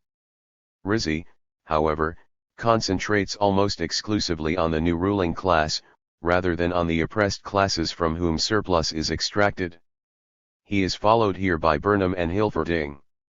62. As well as by the new class theorists. Indeed, there has been a pronounced tendency for the analysis of all political shades to study the Soviet Union from above. What Rizzi did say about the principal subordinate class in Stalinist Russia is not very enlightening. He rejects the notion that Soviet workers constituted a proletariat, believing instead that slavery was a more accurate description of their conditions of life. 87 This was not only in tension with his belief in a socialist future, but took the idea of central planning and totalitarianism at face value. Even at the height of the Stalinist era, however, industrial workers retained some economic freedom because of the large excess demand for labor power and competition between enterprises for all types of inputs. 88 This indicates that the members of the main producing class in the Soviet mode are closer to being wage laborers than slaves, and that the mode itself may not be sui generis, but instead a particular type of capitalism.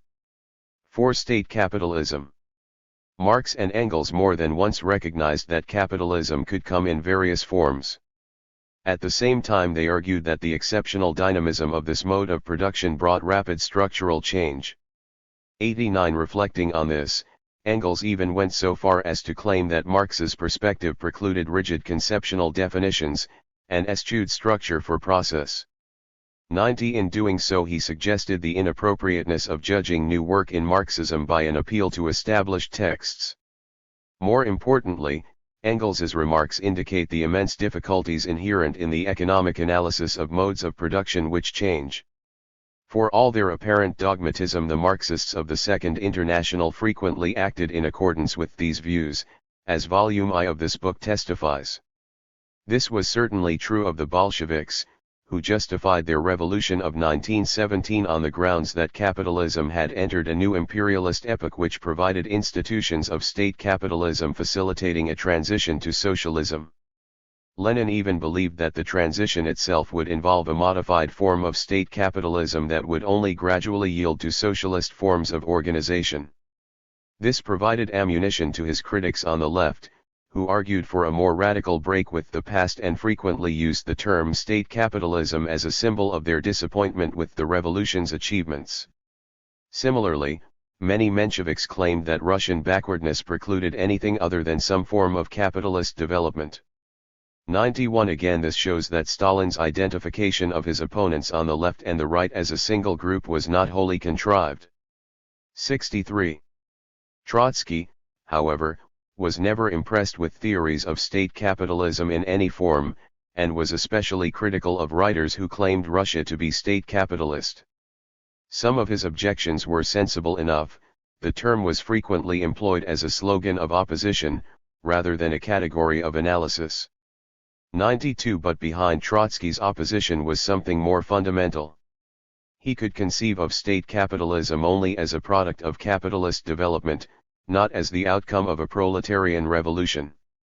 A similar viewpoint was revealed in Hilferding's ridiculing of the concept as applied to the Soviet Union. 93 Nevertheless, the idea that the Soviet Union was state capitalist did ultimately disrupt the Trotskyist movement in the post-war years. In the 1940s, Raya Dunayevskaya and C.L.R. James both left the Fourth International, jettisoned Trotsky's analysis of the Soviet Union as a degenerated workers' state, and instead proposed a state capitalist perspective. In doing so they were greatly influenced by the young Marx of the economic and philosophic manuscripts. Their analysis of the actual relations of production in the Soviet Union in terms of alienated labor was the principal ground on which they justified their position. 94 other Marxists, many of whom were also initially Trotskyists, have taken a very similar position, reviving the earlier themes of anarchist hostility to state socialism and arguing that it was precisely Bolshevism which brought about state capitalism in the Soviet Union. While the Russian Revolution was not a bourgeois revolution, it can be regarded as a capitalist revolution in which the vanguard party acted as the surrogate of the bourgeoisie.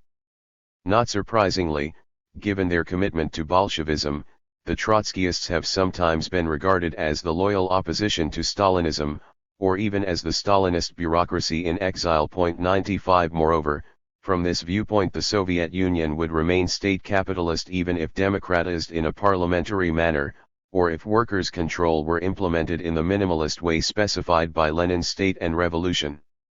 On this argument it is the institution of wage labor which is the defining characteristic of capitalism. Any tinkering with methods of self-management is, like changes in legal forms of ownership, irrelevant to the question of classifying the mode of production. Socialism represents such a radical break with pre-socialist forms that it can only be created in the process of revolution, there can be no protracted transition. Not surprisingly, such theorists tend to regard capitalism in the West and state capitalism in the East as differing only in degree. The Soviet Union is not planned in any meaningful sense, commodity relations are pervasive, and the state is a dominant economic force even in what appears to be private capitalism. 96 A similar conclusion was reached by most members of the Frankfurt School in the 1930s and 1940s, although they did regard the planned economy as a reality, both in Russia and in Western capitalism. For Pollock, the Soviet Union, Nazi Germany, and Roosevelt's New Deal in 64. The West were each examples of the same genus. 97 In substance his views differed little from those of Hilferding, Rizzi and Burnham, although the nomenclature of state capitalism did. However, the Frankfurt School thinkers were increasingly moving toward the idea that the dominance of instrumental reason was the real force which made all modern societies repressive, irrespective of their form. 98 The most famous version of this argument was provided by Herbert Marcuse in the 1960s 99, but the idea took shape 30 years earlier.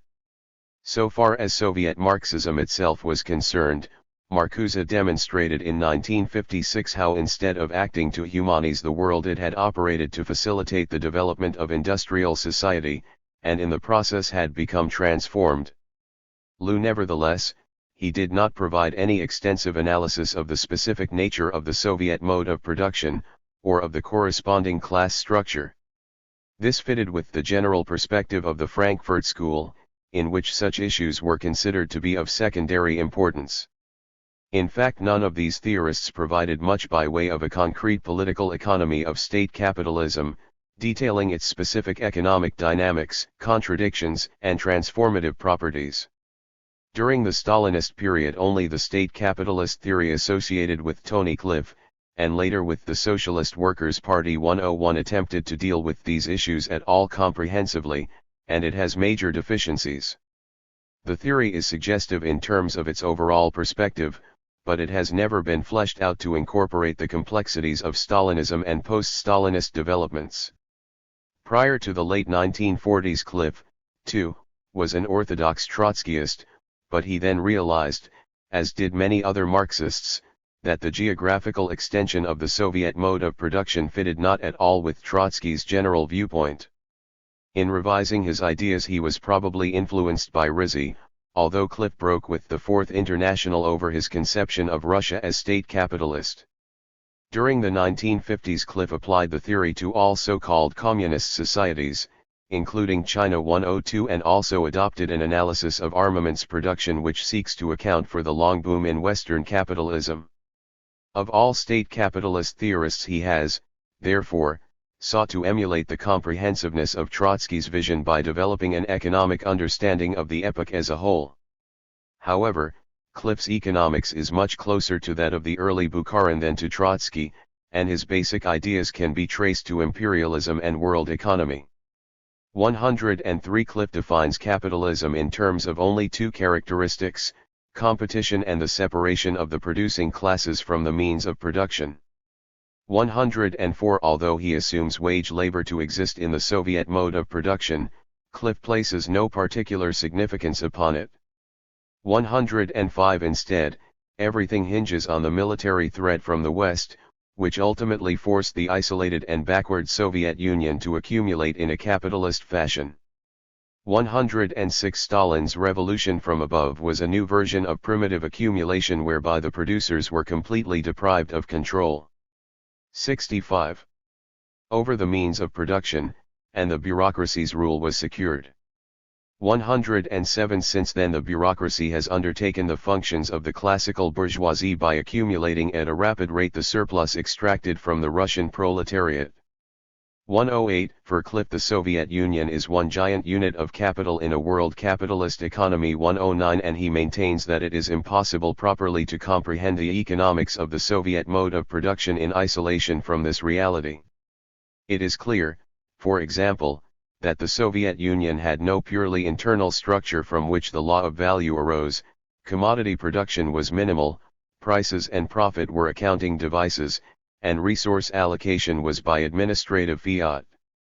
Only the perspective of the world economy showed these institutions to be surrogates for internal capitalist competition, and indirectly to implement the law of value. By this Cliff appears to mean the following: if the Soviet mode of production failed to conform to the law of value, it would be unable to withstand the competitive pressure from private capitalism and to build an arsenal sufficiently powerful to defend itself from imperialism. 110 Emerging victorious from the Second World War, the Soviet mode of production then put Western capitalism itself under threat, and both forms of capitalism were forced to maintain extensive armaments production. According to Cliff, it was this that ultimately saved Western capitalism as a system, preventing a return to the slump conditions of the 1930s and underpinning the long boom after 1945.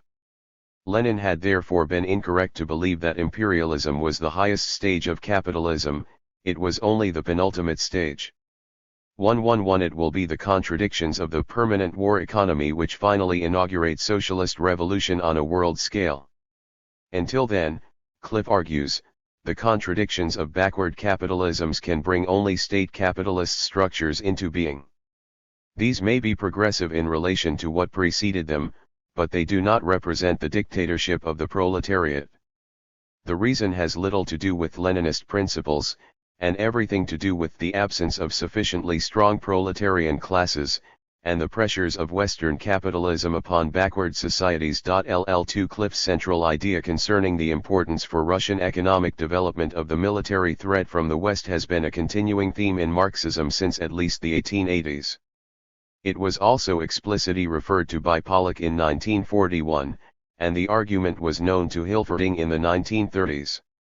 Moreover, the militarization of the Soviet Union has subsequently been emphasized by Marxists who accept neither Cliff's particular conception of state capitalism nor the bold conclusions which he draws from his analysis.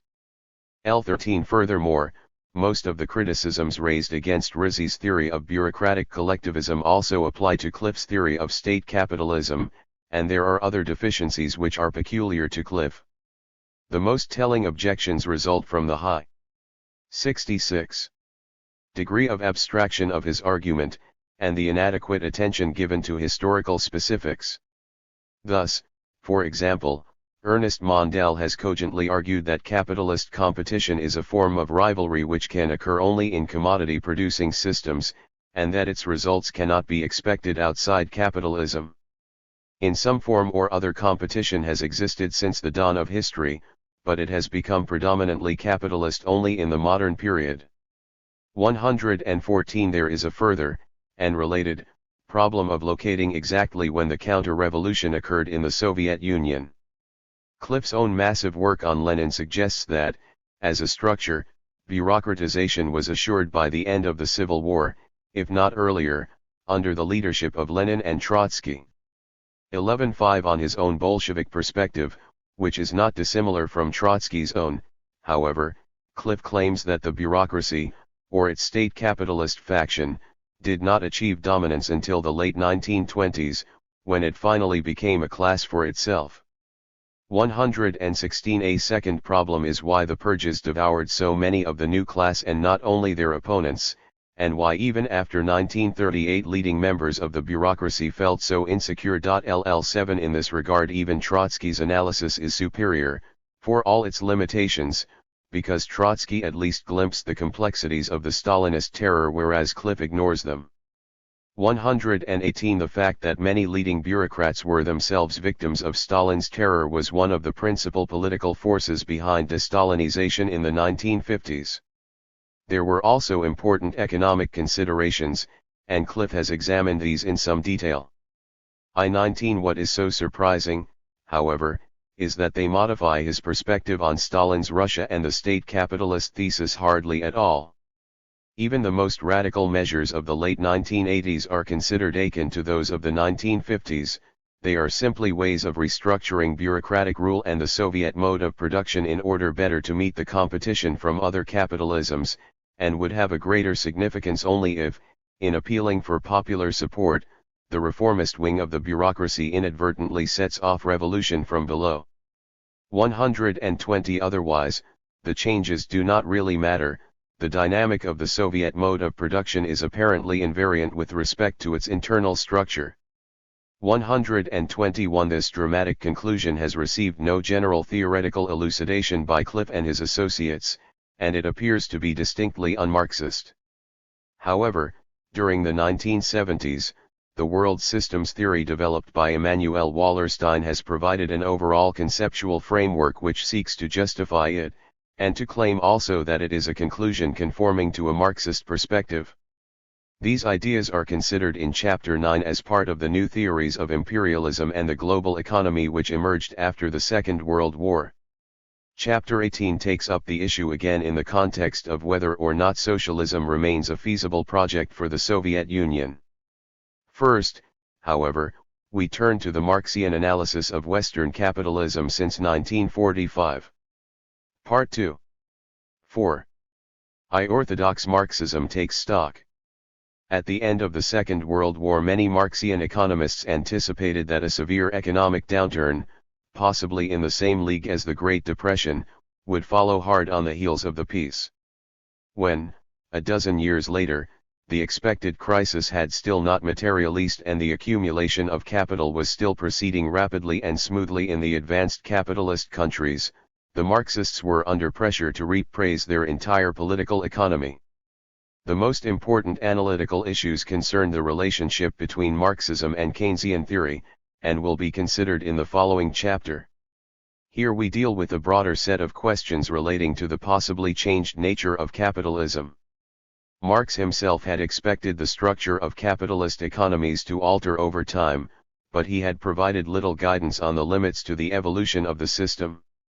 By the mid-1950s there was a new revisionist controversy.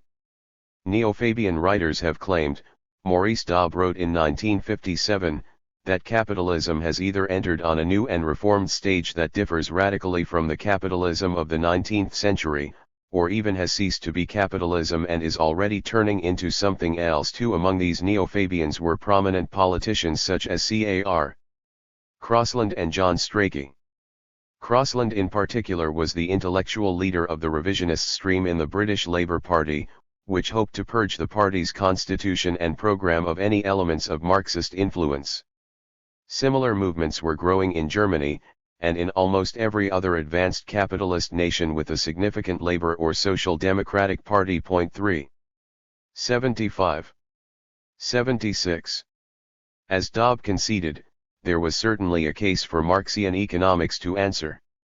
The sustained prosperity of the previous decade could not be attributed entirely to recovery from the war. As for the so-called pent-up demand arising out of wartime conditions and wartime devastation, this must have played a rapidly diminishing role in sustaining industrial activity in the course of the 1950s. What needs explaining, particularly over the last 3 or 4 years, is the persistent boom of private investment, alike in this country, in West Germany and in North America, in the face of a tapering off of previously mounting armament expenditures and in face of rising interest rates and credit stringency. This fact is the more remarkable and cries out the more insistently for explanation, since all that we learned both from theory and from experience in the interwar period leads us to expect from monopoly capitalism, the more it develops, a mounting degree of excess capacity of plant and equipment and a tendency to stagnation in investment and rate of growth. Point 4. The Neo-Fabians explained these phenomena, Dobb continued, in terms of three factors. First, there was the managerial revolution, which was supposed to have removed control over industry from the capitalist class and placed it in the hands of a new managerial elite whose activities rendered investment decisions less volatile and encouraged the growth of private planning. Second, the so-called income revolution of recent decades had greatly reduced economic inequality in all the advanced industrial countries, increasing the average propensity to consume and stimulating aggregate demand. Finally, the substantial increase in the economic influence of the state had contributed greatly to economic stability. The first two factors could be easily dismissed, Dobb argued, since the owners of capital retained control over its disposition. The supposed managerial revolution was spurious, and the growth inequality of incomes had been very modest. 5. By contrast, the big extension of state monopoly capitalism since 1939 was genuine, and the expansion of state expenditure had played an important part in maintaining the high level of industrial activity and employment that has been characteristic of the past 12 years. 6. Dobb suggested two further developments which had contributed to the post-war recovery. One was internal accumulation, financed by retained profits rather than external funds supplied by the banks. This tended to encourage investment expenditure by large companies, whose decisions no longer required ratification by outside financiers. 7. The other was the accelerated pace of innovation, bound up with the automation of industrial processes, which promoted revolutionary changes in techniques, increased the rate of investment and reduced its volatility in the face of 77. Changes in demand. The resulting boost to Department I, Dobb concluded, had offset the underconsumptionist tendencies which might otherwise have adversely affected Department II. But this did not imply that the upward phase can go on indefinitely, as some Neo-Fabians would like to have it, converting a novel phase into a quite new stage. The new phase was, as he noted 2 years later, one of more frequent, but also more short-lived and shallow crises. There was no evidence that the contradictions of capitalism had been surmounted. They had merely taken on a new, inflationary form, and another depression could certainly not be ruled out. 8. In the Soviet Union, Eugen Varga had argued in a book written in 1945-6 and published in September 1946 that the process of economic recovery would occupy the major capitalist powers for at least 10 years, given the impoverishment of Europe, China, and Japan caused by the war. The augmented economic powers of the state would prove permanent, Varga predicted, and would be invoked if a serious crisis appeared imminent. Conscious planning was replacing the anarchy of the market, giving the state a degree of autonomy. It could no longer simply be described as the creature of the financial oligarchy. But Varga was denounced as a heretic for suggesting that the bourgeois state could overcome the inherent laws of commodity production, and for elevating state capitalist tendencies into a new, crisis-free stage of capitalist development.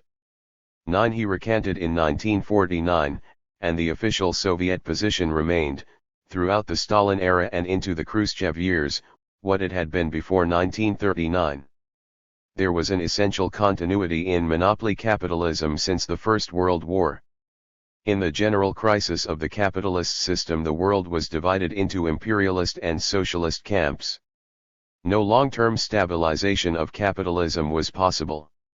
On the contrary, its contradictions were becoming ever sharper, militarism was rampant, civil liberties were constantly under threat, and the revolutionary potential of the proletariat was growing. There were ambiguities in the Soviet line, notably with respect to the possibility of temporary stabilizations, the inexorable growth of state capitalist tendencies, and the continuation of internal rivalries within the imperialist camp.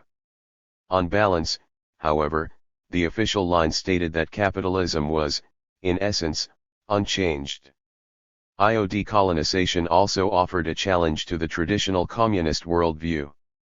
The relinquishment of formal imperial control over vast areas of Asia, Africa, and the Caribbean in the 2 decades after 1945 was, at first sight, difficult to reconcile with the Hilferding-Lenin theory of imperialism, according to which the division and redivision of the globe was an essential feature of the highest stage of capitalism.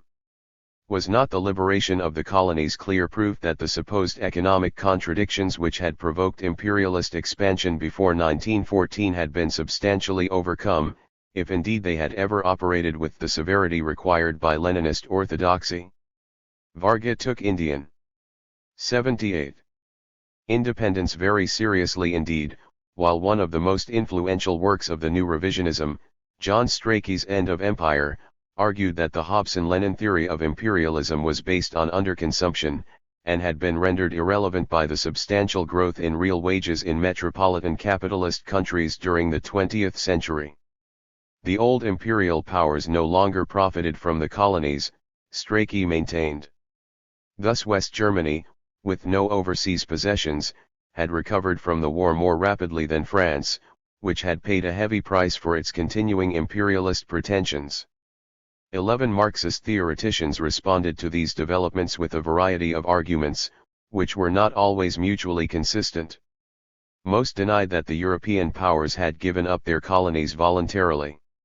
For the British communist R. Palmatude, writing in 1953, the bankruptcy of Western imperialism reflected the fact that the former colonizers could no longer maintain their domination by the previously successful combination of violence and divide and rule. British capital's half-hearted attempt to preserve at least some of its empire was crippling the nation's recovery from the war because of the economic and military overstrain which it caused. Most colonial powers soon abandoned the effort. Weakened by the 2 world wars, as Paul Barron put it 4 years later, and no longer able to withstand the pressure from national liberation movements in the colonies, the imperialist powers were forced to bow to the inevitable and to grant political independence to those countries in which the anti-imperialist forces were strongest, in which they could not possibly expect to maintain further their colonial rule. 12 By the early 1960s the Trotskyist Ernest Mondale was viewing the question from a rather different perspective. Mondale accepted that decolonization was an inevitable concession by the metropolitan bourgeoisie to the colonial bourgeoisie. But it corresponded to an important change in the economic relations between metropolis and periphery, in which the export of means of production was playing a much more important role than before.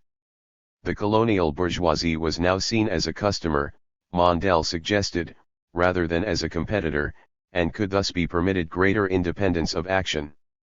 State intervention to promote the establishment of heavy industry in the former colonies could only benefit the engineering industries in the West, which were also subsidized by economic aid to the poor countries.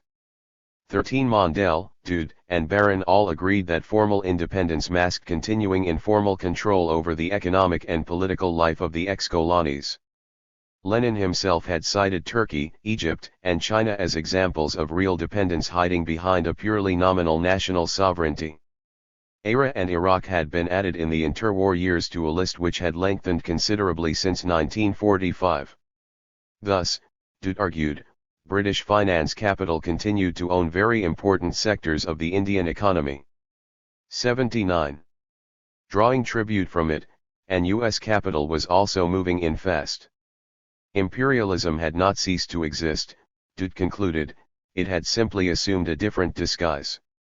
14 A new phase of neocolonialism or, in Mondale's words, neo-imperialism had emerged. 15 Such was the view from the West. As the official ideology of a state which was courting the newly independent nations, however, Soviet Marxism had to be rather more circumspect. Thus Y.A. Kronrod, contributing to an international symposium in 1961, saw decolonization as both a genuine liberation and a major threat to economic stability in the capitalist heartland. By the worldwide collapse of the colonial system, the former colony holders have lost or are losing the sources of the unfair, self-favoring redistribution of the material resources of their colonies.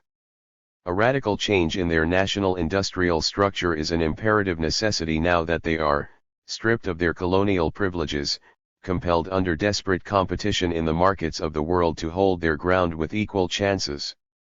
Moreover, their old colonies are fast turning into new industrial competitive forces in the arena of the world economy. 16. On this interpretation, decolonization had intensified the contradictions of advanced capitalism, and was thus consistent with the general theme of Lenin's imperialism. 2. Has capitalism changed? Kronrod was the Soviet representative in an international debate organized in 1958-9, the results being published in book form in 1961 by Shigito Tsuru, a Japanese economist who had worked with Paul Sweezy before the war on the development of underconsumptionist theory, and who was known for his attempts to synthesis Keynesian and Marxian macroeconomies. 17. Tsuru set the agenda for discussion by asking whether capitalism had undergone sufficient evolution to become immune to the type of major depression like the one of 1929-33.18. The United States had experienced 20 years of economic growth without a serious crisis. This could not be attributed entirely to war and preparations for war, as prosperity had already survived significant reductions in arms spending in 1945-7 and 1953-4. The avoidance of depressions could not be explained in terms of a new wave of technical progress associated with an upswing in the 50-year Kondratiev cycle, as some Marxists were suggesting. The new scientific industrial revolution dated from 1954 at the earliest, while there had been 10-year cycles of the traditional kind in all previous Kondratiev booms. Changes in economic policy did provide a 80. Partial answer, Tsuru admitted, since the scope of effective demand failures had been limited by the 1946 U.S. Employment Act, coupled with banking reforms, farm price support and the growth of built-in fiscal stabilizers. Institutional changes had also occurred, most notably the increase in equality in the distribution of income achieved by U.S. trade unions, which had raised the average propensity to consume and was only partially offset by increased profit margins in the fixed-price oligopoly sector. 19. Tsuru himself stressed the importance of military spending in maintaining demand, given that there seemed to be a ceiling of about 16% on the ratio of private investment to national income in the United States. Other, more transitory, factors were at work, especially the U.S. export surplus and the unsustainably rapid expansion of consumer credit.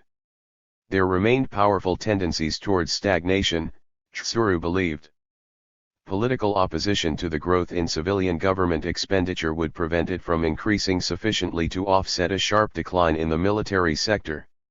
Sustained prosperity required high investment, and hence high profits.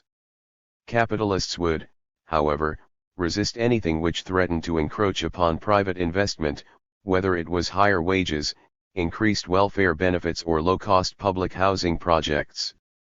If economic growth was indeed to continue, Tsuru argued, it could only be at the expense of massive waste, in which accelerated obsolescence, vast advertising costs and permanent militarization would all contribute to the maintenance of effective demand. 20. What of the notion, widely aired among reformist socialists, that the distinction between socialism and capitalism was becoming blurred? Tsuru rejected the idea that capitalism and communism were slowly but inexorably converging. 21. A mode of production is defined by the location of control over the surplus product. The essential characteristics of capitalism, Tsuru suggested, were fourfold. Profit is the motivating force of economic activity, it is controlled by private capital, it is very largely devoted to accumulation, and there exists continuous pressure upon economic agents to realize profit through the sale of commodities. None of these characteristics had significantly changed. The giant corporations remained committed to the maximization of secure, long-term profits, despite the separation of ownership and control. The state had secured only a small proportion of the surplus product through corporate profit tax, rising retention ratios enforced a decreasing propensity to consume out of profits, and the pressure to sell was stronger than ever. 22. At least in the case of the United States, Tsuru concluded, the characteristic features of capitalism as a mode of production are definitely there. 23. Tsuru's assessment was supported, and amplified, by Paul Sweezy and Paul Barron.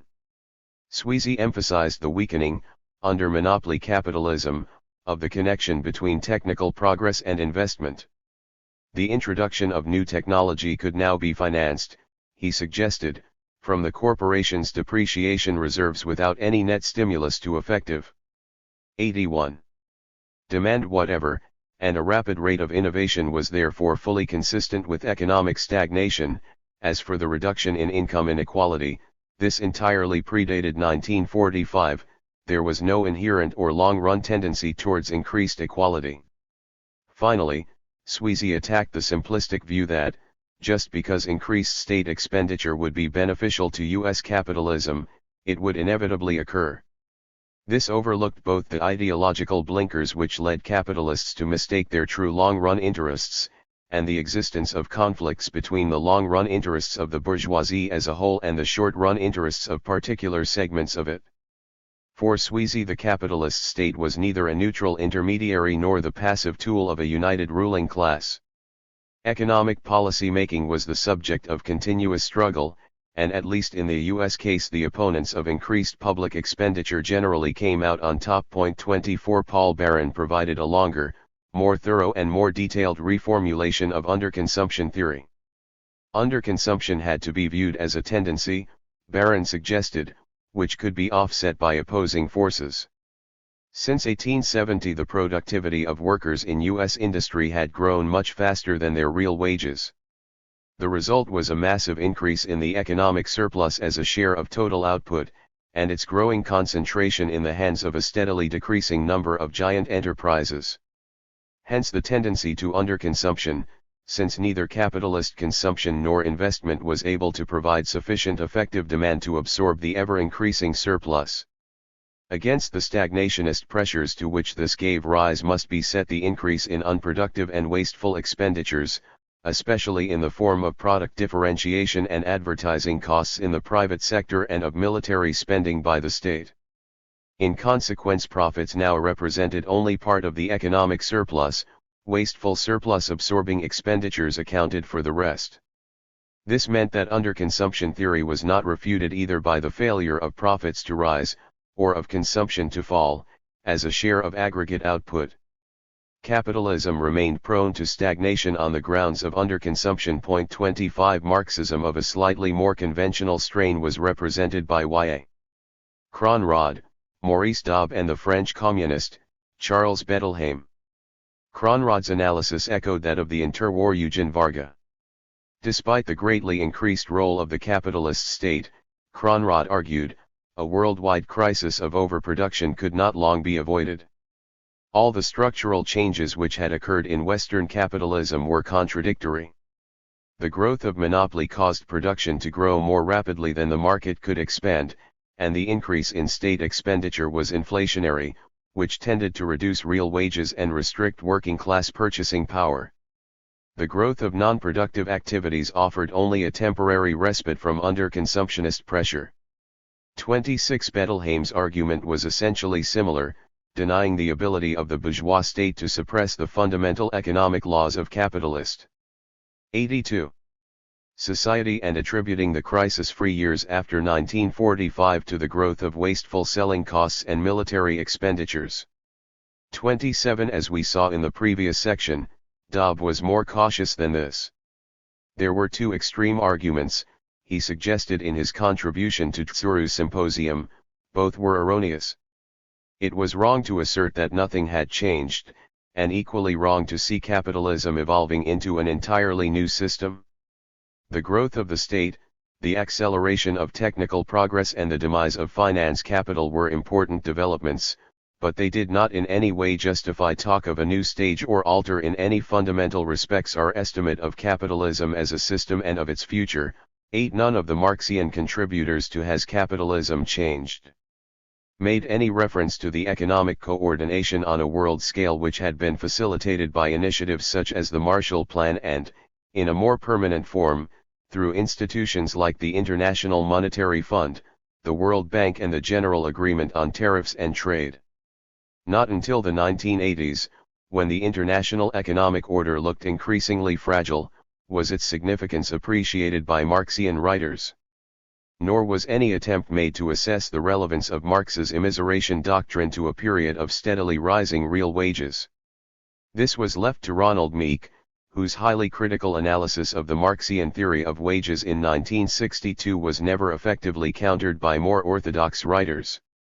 29 In the symposium itself, the two dissenting voices were those of J.K. Galbraith and John Strachey. Galbraith's rather complacent neo-Keynesian optimism served to minimize the influence which his stress on the exercise of concentrated economic power might otherwise have exerted on contemporary Marxian thought. His contribution added little to his book American Capitalism, in which he had described how the burgeoning monopoly power of the big corporations had been matched by the new countervailing power of the state, the trade unions, farmers' organizations, consumer cooperatives, and the mass distributors. Strachey's was an altogether more substantial contribution. He retained enough of his pre-war Marxism to assert the continued existence of the underconsumptionist dilemma: high profits are both a necessary condition for full employment and its destroyer. The growth of oligopoly made this contradiction more acute, since price rigidity widened profit margins, worsened inequality, and reduced the self-adjusting powers of the market. There was no final escape from this dilemma under capitalism, Strachey argued, but its horns could be blunted if the working class used the state apparatus to increase effective demand by redistributing income from rich to poor and by increasing public expenditure on socially useful civilian projects. To a very considerable extent this was what had happened in Western Europe since the war. Even the New Deal had been a partial success, Strachey urged, and U.S. 83. Capitalists would eventually come to recognize their true long-run interests. Stagnation and increasing waste were not the only alternatives. 30 qualified support for this conclusion came from Ernest Mondale, who had not participated in THIRD's symposium but was publishing prolifically on Marxian political economy in the early 1960s. In his encyclopedic Marxist economic theory, first published in French in 1962, Mondale described the epoch of capitalist decline which dated from 1900 as one in which the state was increasingly invoked to protect monopoly profits by taking responsibility for unprofitable basic industries, making direct and indirect subsidies to private capital, and providing profit guarantees. Military expenditure helped to stabilize Department I by supplying replacement markets for the products of heavy industry, while state welfare benefits and the stability of wage incomes achieved by the unions served to maintain the level of demand in Department II. While there remained important stagnationist forces in the modern capitalist economy, state intervention had been able to prevent a repetition of the 1929 disaster.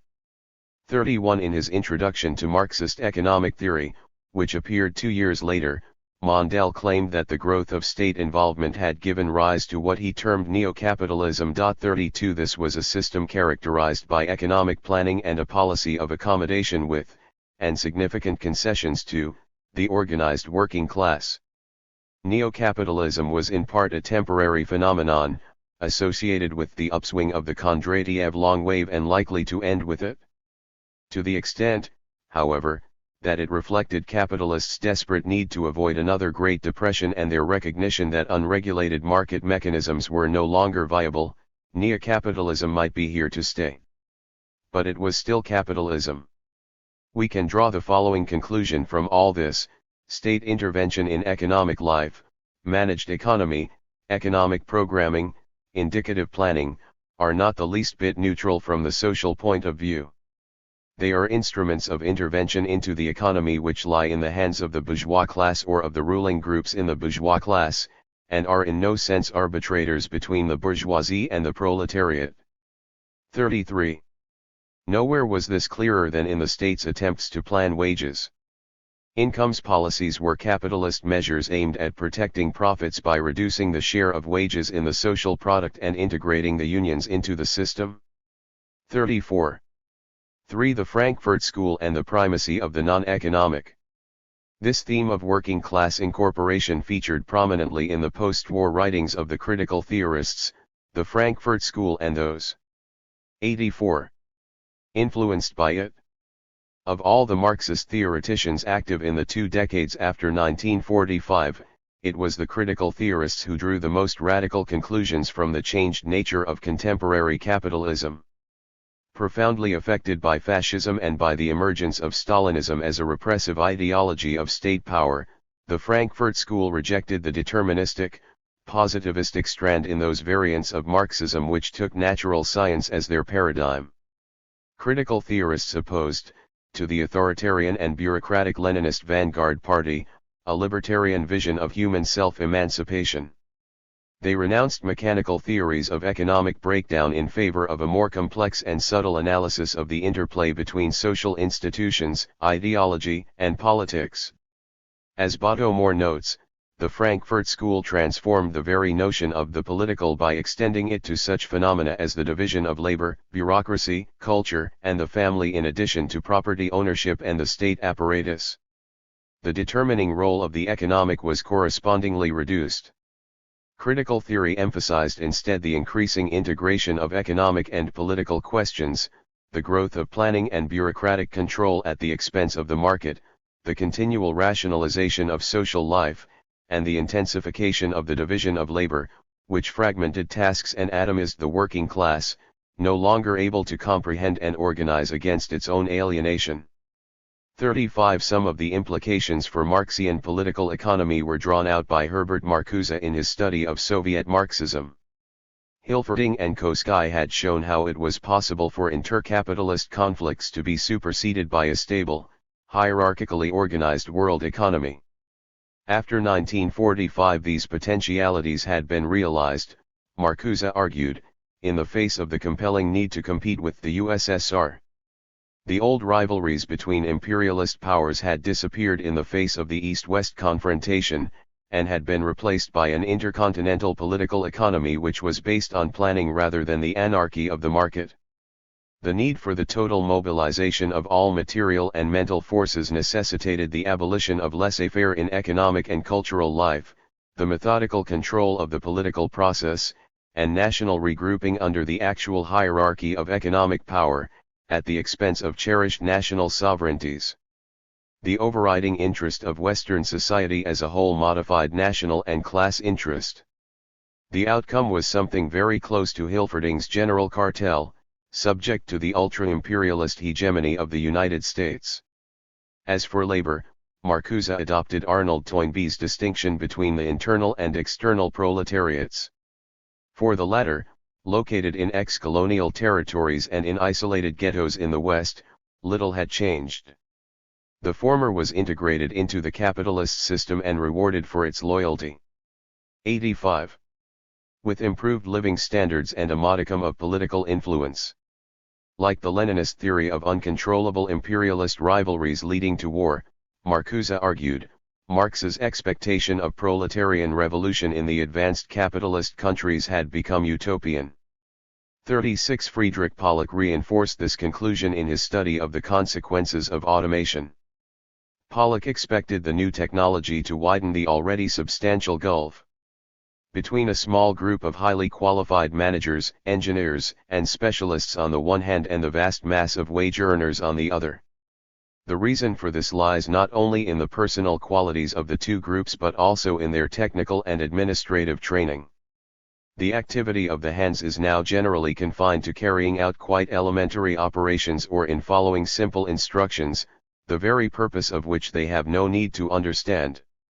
The long-run effects of automation, Pollock hinted darkly, might include the evolution of a new form of society, based upon authoritarian or military principles, in which the rule of the economic general staff of highly qualified specialists would be accepted without challenge, and capitalists would lose their economic function.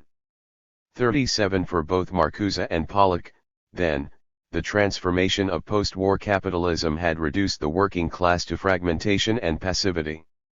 This fundamentally pessimistic perspective was opposed in 1961-2 by a Greek economist based in Paris who, while not formally associated with the Frankfurt School, was considerably influenced by it.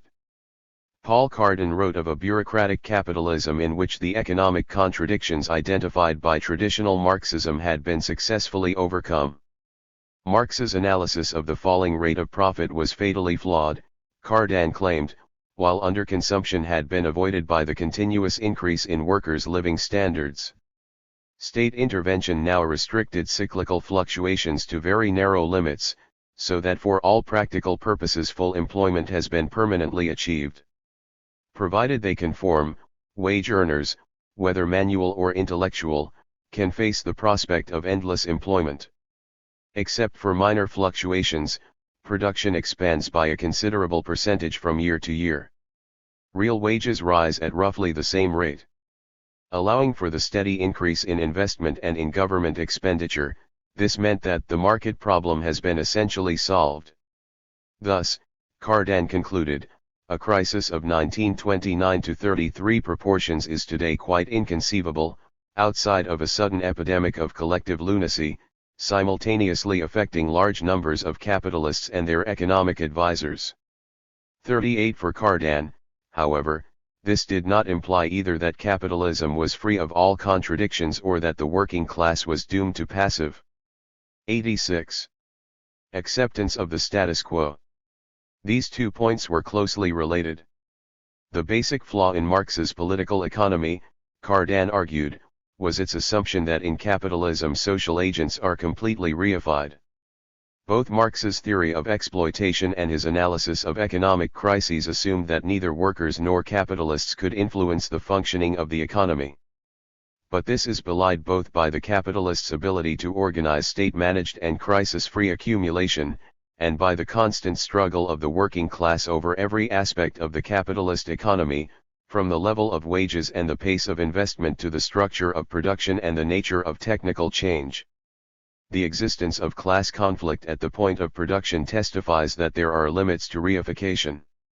It points to what in Cardan's opinion is the real and fundamental contradiction of modern capitalism, its need to solicit the participation of workers and at the same time to limit this participation.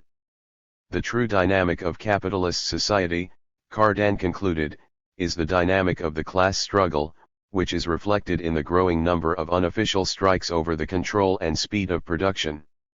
39 Similar terrain was traversed by Georgian Habermas, the foremost member of the second-generation critical theorists. Although his most important book, Legitimation Crisis, was published as late as 1973, its relevance to the theme of the present chapter is unmistakable. Habermas denied that organized or state-regulated capitalism had been able to do away with economic crises altogether. The underlying law of the tendency for the rate of profit to decline, and here Habermas parted company with all the other writers involved in this controversy except Mondale, was still operative. But crises had changed the form in which they appeared, with the traditional decline in production and employment being replaced by inflation, constant pressure on government finances, and a growing disparity between private affluence and public squalor. 4. Class relations had become political, so that economic processes can no longer be conceived immanently as movements of a self-regulating economic system. The provision of collective goods by the state, although essential to cheapen constant capital and increase the rate of exploitation, cast doubt upon the generality of the labor theory of value, which could not be applied to education, technology, or science. Wage determination, too, had been severed from the law of value and become quasi-political, reflecting a class compromise attained through collective bargaining. 41 There are analogies between Habermas's ideas and the concept of state monopoly capitalism, which was official ideology in East Germany, treating the state as a collective capitalist which replaced the spontaneous operation of market forces with central planning. Habermas objected that this view of the state as a mere agent of the monopolists was 87. Oversimple, and also exaggerated its power to plan rationally.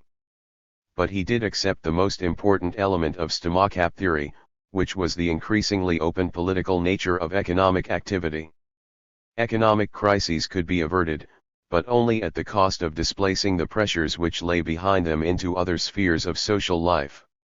Class conflict and exploitation remained of fundamental importance, but now found their expression in political and social, rather than narrowly economic, Instability. 42 This conclusion elevated the question of ideology to a central position in political economy. One result of the growth of state intervention, Habermas maintained, was the collapse of the basic bourgeois ideology of fair exchange and its replacement by the notions of formal political democracy and actual rule by a technocratic elite of planners. This raised the possibility of two types of political crisis: a rationality crisis resulting from the system's inability to provide the successful economic management which it had promised its citizenry, and a legitimation crisis when it could in consequence no longer retain mass loyalty. In the socio-cultural sphere, this would engender a motivation crisis due to the system's failure to generate the requisite quantity of action motivating meaning. 43 Whereas Cardan saw the germ of a revolutionary grassroots mass movement in the withdrawal of consent by workers on the shop floor, Habermas's conclusions were much less incisive.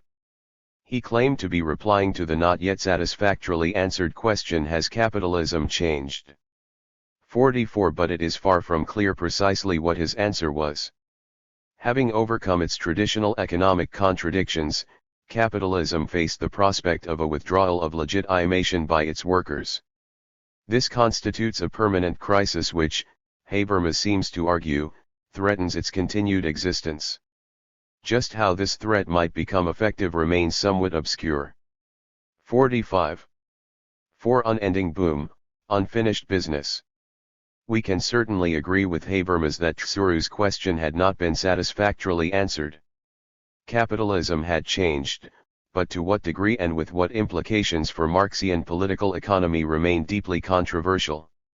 The periodization of capitalist development, the criteria for identifying a new stage, the way in which this might differ from a new phase, these issues would recur, without being resolved, in later decades. The central analytical problem of the relationship between Marx and Keynes underlay many of the disagreements on more practical questions. It was very widely discussed by economists of all persuasions, and forms the subject of the following chapter. Many of the remaining unresolved issues were debated most vigorously in the years after 1965, when the fragility of post-war prosperity began to 88. Become apparent. One controversy raged around the underconsumptionist views of Baron and Sweezy, which were especially influential in the United States. We deal with their analysis of monopoly capita in Chapter 6. The Volume 3 account of the tendency for the rate of profit to decline was generally offered as an alternative to underconsumption, though occasionally it was combined with it in a synthetic model of crises. This forms the subject of Chapter 7. For the Marxian theories of advanced capitalism, a very important question concerned the economic effects of military expenditure in either stimulating capital accumulation or constituting a heavy burden upon it. The implications of the permanent arms economy are discussed in Chapter 8. Finally, the apparent failure of the post-war prosperity to encompass the ex-colonial territories of the Third World became a prominent issue in the 1960s. The 1960s and 1970s saw an explosion of Marxian and neo-Marxian literature on economic development, which went far beyond the rather unimpressive earlier treatment of decolonization. The whole of Part 3 is devoted to the new theories of imperialism which emerged. In all these debates, the primacy of the economic contradictions of capitalism was taken for granted by almost all participants. This is not to accuse them of vulgar economic determinism. Baron and Sweezy in particular paid considerable attention to political, ideological, and cultural issues. But the insights of critical theory were not seriously applied to economic questions until, from the mid-1970s onwards, the deficiencies of more traditional approaches to the explanation of crises became apparent. In many recent crisis theories, the role of working-class self-activity, of legitimation and motivation, have taken pride of place, as we shall see in Chapter 16. 5. Marx and Keynes. Keynes and Marx. The most important intellectual product of the Great Depression was Keynes's general theory, which was published in 1936. It was not totally original, nor did it present an entirely consistent and self-contained theoretical system. Many of its ideas had been anticipated by earlier writers, and there were, as we shall see, Important analytical lacunae. Even the policy prescriptions which the general theory contained were less novel, and less controversial, than is often supposed. Moreover, Keynes never broke decisively with orthodox theories, and incorporated a number of important neoclassical ideas into his own work.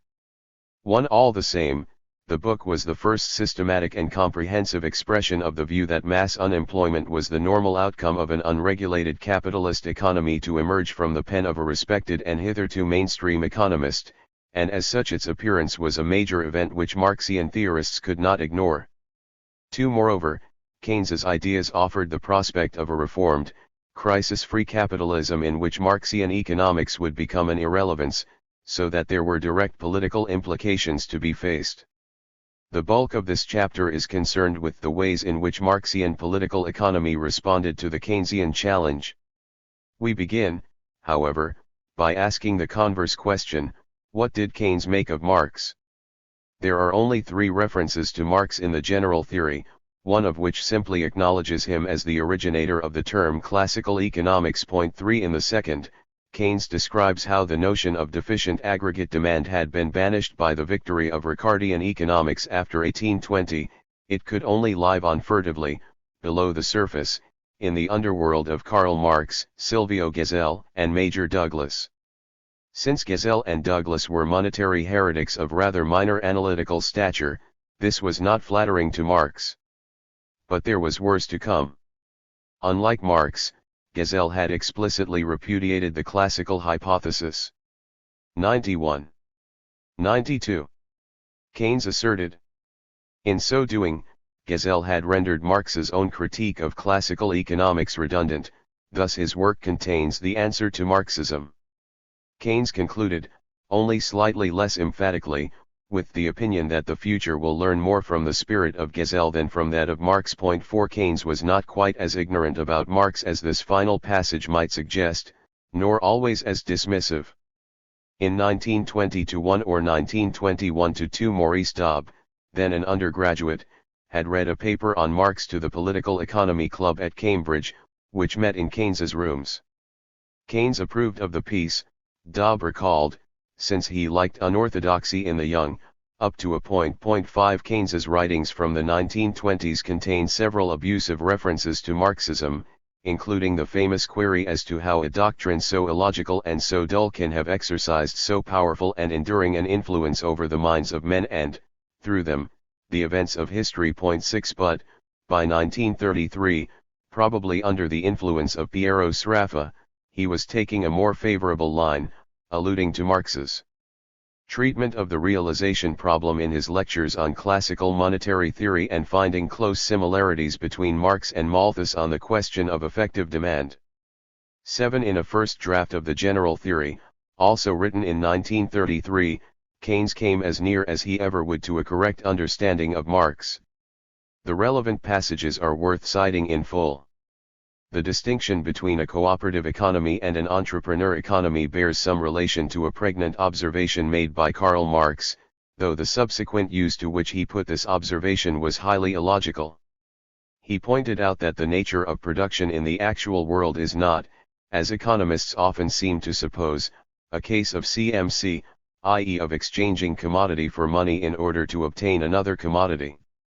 That may be the standpoint of the private consumer.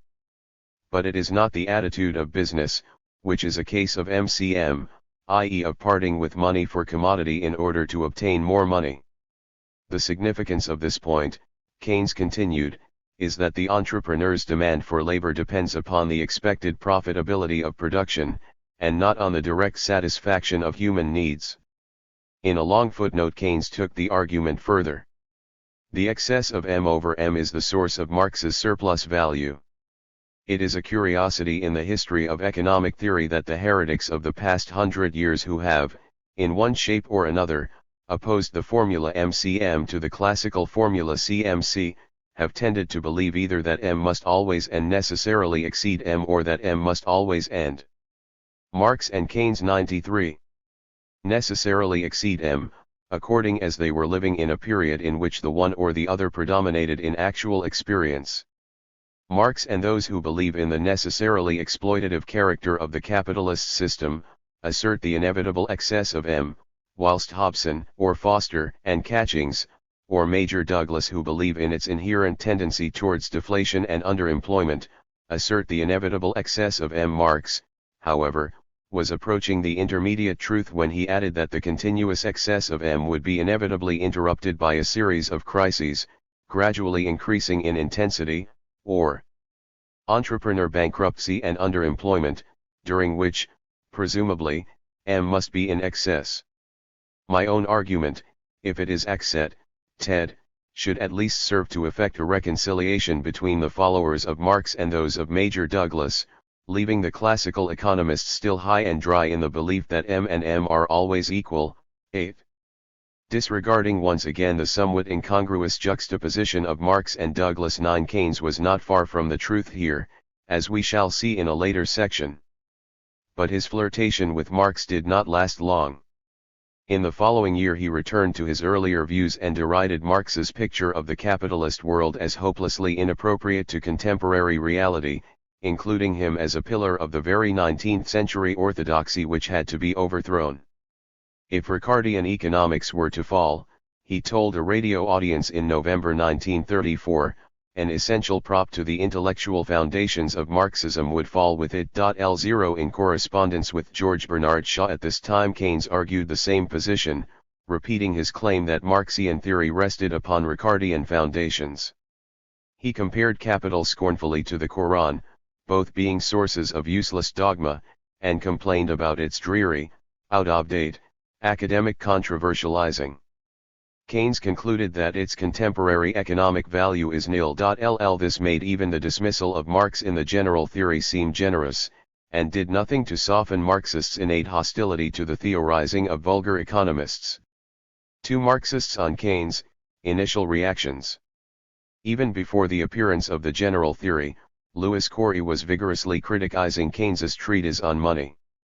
As we saw in Chapter 1, Corey's explanation of the Great Depression involved a synthesis of the falling rate of profit and underconsumption strands in Marxian crisis theory. Not surprisingly, then, his attack on Keynes centered on these two issues. Corey maintained that investment depended on movements in the rate of 94 profit, and not on the rate of interest. Keynes's monetary account of depression thus confused the effect with the cause. The fall in the rate of profit is not, as Keynes seems to imagine, the means of a smooth transition to a new social order which is and yet is not capitalism. It is the expression of economic decline and an omen of violent class struggles, social explosions, and wars. As to the second factor, Corey argued that Keynes slights consumption and exaggerates the importance of investment. Oversaving is a factor in the cyclical process. Not because it creates a deficiency in capital investment but because it creates a deficiency in consumption by diverting to investment income which should go into consumption. Finally, Corey made a methodological criticism. Keynes's proposals emphasize the secondary factors of exchange, not the primary factors of production. Why this would be a recurring theme in Marxist reactions to Keynes. The general theory itself was widely reviewed by Marxian economists. The former German Social Democrat Emil Lederer, now exiled in New York, pointed to three parallels between Keynes and Marx. Why the first was Keynes's adoption of a labor theory of value, complete with the reduction of skilled to unskilled labor, in his concept of wage units. The second was his falling rate of profit, disguised as a decline in the marginal efficiency of capital, and the third his recognition of the need for proportionality between consumption and investment, and hence between the Marxian departments I and II. Lederer's objections to the general theory were methodological and political rather than narrowly economic. Keynes had ignored classes in favor of individualistic psychology, he claimed, and had expressed an unwarranted optimism concerning the rationality of capitalists' political behavior. Keynes makes the tacit assumption that decisions are guided by theoretical insight. He takes it for granted that a theoretical insight can be grasped even if it means the destruction of a social position. This inheritance from the 18th century makes Keynes's views utopian, especially in countries which have not developed the art of compromise. Ideas, Lederer concluded, can change nothing unless they are backed by interests and emotions. A rational analysis as such is not a force. The ideas put forward by Keynes would entail a revolution in power and property, but we can hardly believe that mankind will accept a new economic and social setup by persuasion. 14 For the Frankfurt Institute, Kurt Mandelbaum and Friedrich Pollock were even more critical. 15 Keynes's emphasis on liquidity preference was misplaced, they argued, since monetary dislocation was a symptom of crises rather than their cause. He had exaggerated the effects on investment of changes in the rate of interest, while ignoring the repercussions. Marx and Keynes 95. Of technical progress on the rate of profit and thereby on investment. There was nothing in the general theory on the effects of disproportionalities in investment in different sectors of the economy. In fact, the book contained little that was new. Its refutation of Say's law had been anticipated by Marx, while its naive, long-refuted underconsumptionism revealed Keynes's inability to break with bourgeois ideas, and his reliance upon subjective propensities demonstrated the superficiality of his analysis. Even his liberalism was only skin-deep. An authoritarian streak was exposed by his approval of mercantilism and his endorsement of real wage reductions through price inflation. To the extent that Keynes's revision does go beyond the classical teaching, Mandelbaum and Pollock concluded, it points not to a better but to a more gloomy future. 16 The conservative element in Keynes's ideas was also emphasized by John Darrell, writing in the newly established American Marxist quarterly Science and Society. There were close resemblances between Keynes and Marx on some issues, Darrell conceded, especially with respect to the falling rate of profit, but on the whole Keynes's explanation of crises and of long-term trends in capitalist development was irreconcilable with the Marxist approach. Above all, Keynes's individualistic psychology was at fault. Following Jevons, Walras, and Menger, he dealt with the social individuals and took their preferences, their propensities to consume, their profit expectations, as given. Thus, Darrell concluded, the general theory was consistent with a subjective theory of value. It was a work of economics, not political economy, and had failed to uncover the inherent laws of capitalist production. 17 Founded in 1938, the Modern Quarterly was the British counterpart to Science and Society. In its inaugural issue, Eric Rolle criticized Keynes for concentrating upon exchange rather than production, and for ignoring the political problems associated with attempts to alter the mechanism of exchange. The implication of the general theory, Rolle asserted, was that liberalism was bankrupt politically as well as economically. Keynes's ideas had already been implemented in fascist Italy and Nazi Germany. Despite his own sincerely held progressive views, Keynes's work was in real danger of being taken over by reactionary demagogues. That there was no unanimity among British Marxists in their reaction to Keynes is demonstrated by Modern Quarterly's publication, 3 issues later, of John Strachey's much more favorable review of the general theory. 19 Strachey pointed to the remarkable similarity between Keynes's conclusions and those of Volume 3 of Capital on the central issue of the rate of profit. It is true, Strachey concedes, that Keynes ignores the relationship between technical progress and the profit rate.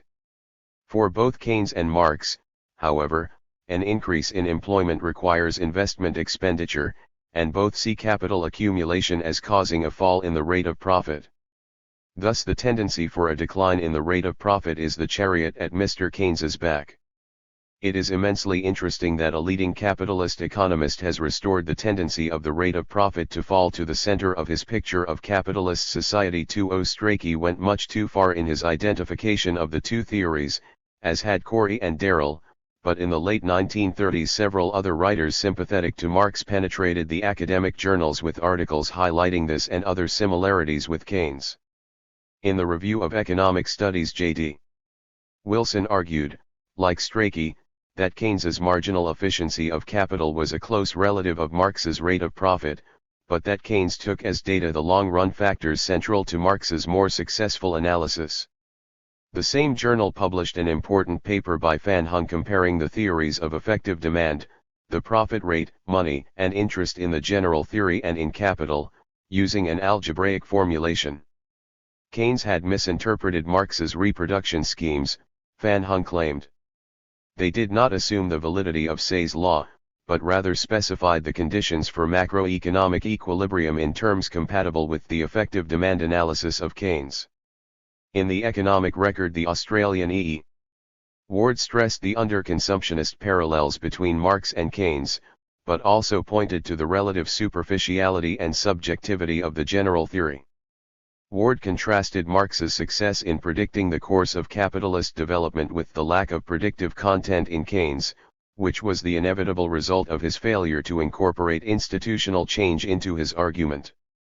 The Polish Marxist Oskar Lang had argued previously that this was the central limitation of all bourgeois economics. 21. Academic voice was unexpectedly silent.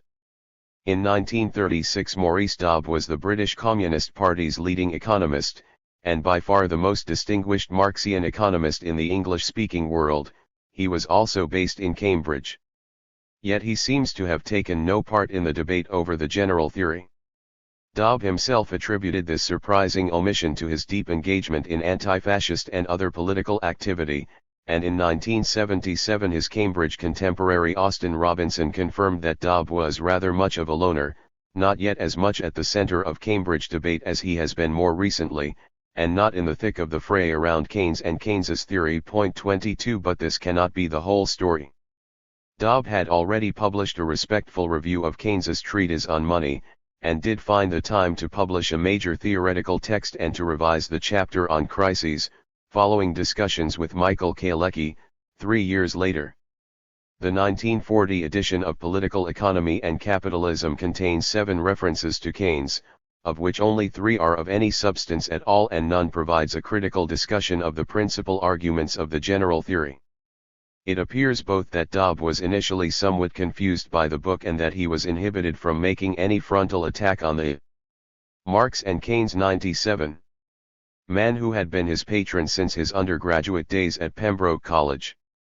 Dobb's early respect for Keynes owed much to the principled internationalism of the economic consequences of the peace, while Keynes had arranged for the publication of Dobb's book on wages and had commented helpfully on the manuscript of his Russian economic development. There would have been no great pressure on Dobb from his party comrades to denounce the general theory, since in the late 1930s the communist campaign for the Popular Front against fascism included the effective abandonment of any ideological crusade against reformist economics. Thus Dobb could slowly come to terms with Keynes's ideas through the writings of Robinson and Kalecki without being forced to take a firm stand on their theoretical merits. 23. To summarize, initial Marxist reactions to Keynes were mixed. Similarities thought to be important were noted, especially with respect to the crisis-prone nature of capitalism, the declining rate of profit, and the theories of money and interest. Nonetheless, Keynes was also severely criticized for his subjectivism, for his concentration on the surface phenomena of exchange, for his inability to break with liberal microeconomics, and for the naivete of his political outlook. Some of these objections were more firmly based than others. In particular, the reservations expressed by Lederer and Roll about the illiberal political implications of the general theory did highlight important weaknesses in Keynes's argument. But there was little substance to Corey's critique, and neither he nor Mandelbaum and Pollock seemed to have understood that Keynes placed much more stress on shifts of his marginal efficiency of capital schedule than in movements along it. Darrell also grossly misrepresented Keynes's views on profit expectations. Any similarity between Keynes's wage units and Marx's labor values is purely formal, while the marginal efficiency of capital schedule is a subjective concept which relates to a very much shorter time dimension than Marx's theory of the falling rate of profit. The lack of clarity in Marxian criticisms of Keynes arose, in large part, from their failure to see that Keynesian economics pertained to the short run, in which both the capital stock and technology were held constant. Marxian objections to Keynes would be strengthened, and made more systematic, after 1945, and the short-run nature of his analysis would be explicitly recognized. Meanwhile, the early Keynesians were reconsidering their own positions. 3. The Keynesians and Marx. Keynes took no further interest in Marx after the publication of the general theory. He did, however, encourage one of his most energetic disciples, Joan Robinson, in her relentless investigation of the relationship between Keynesian and Marxian thinking. As editor of the Economic Journal, Keynes. 98. Published Robinson's first 2 articles on Marx, and also received kindly her essay on Marxian economics, for in the first paper, written in 1935, she arrived at the apparently paradoxical view that Marx was in reality a classical economist in Keynes's pejorative use of the term. Robinson had reached this conclusion because the pivot of the whole argument is that investment cannot increase unless consumption declines. Rejection of Say's law would, and here she uses Keynes's phrase, destroy the foundations of a large part of Marx's economic analysis.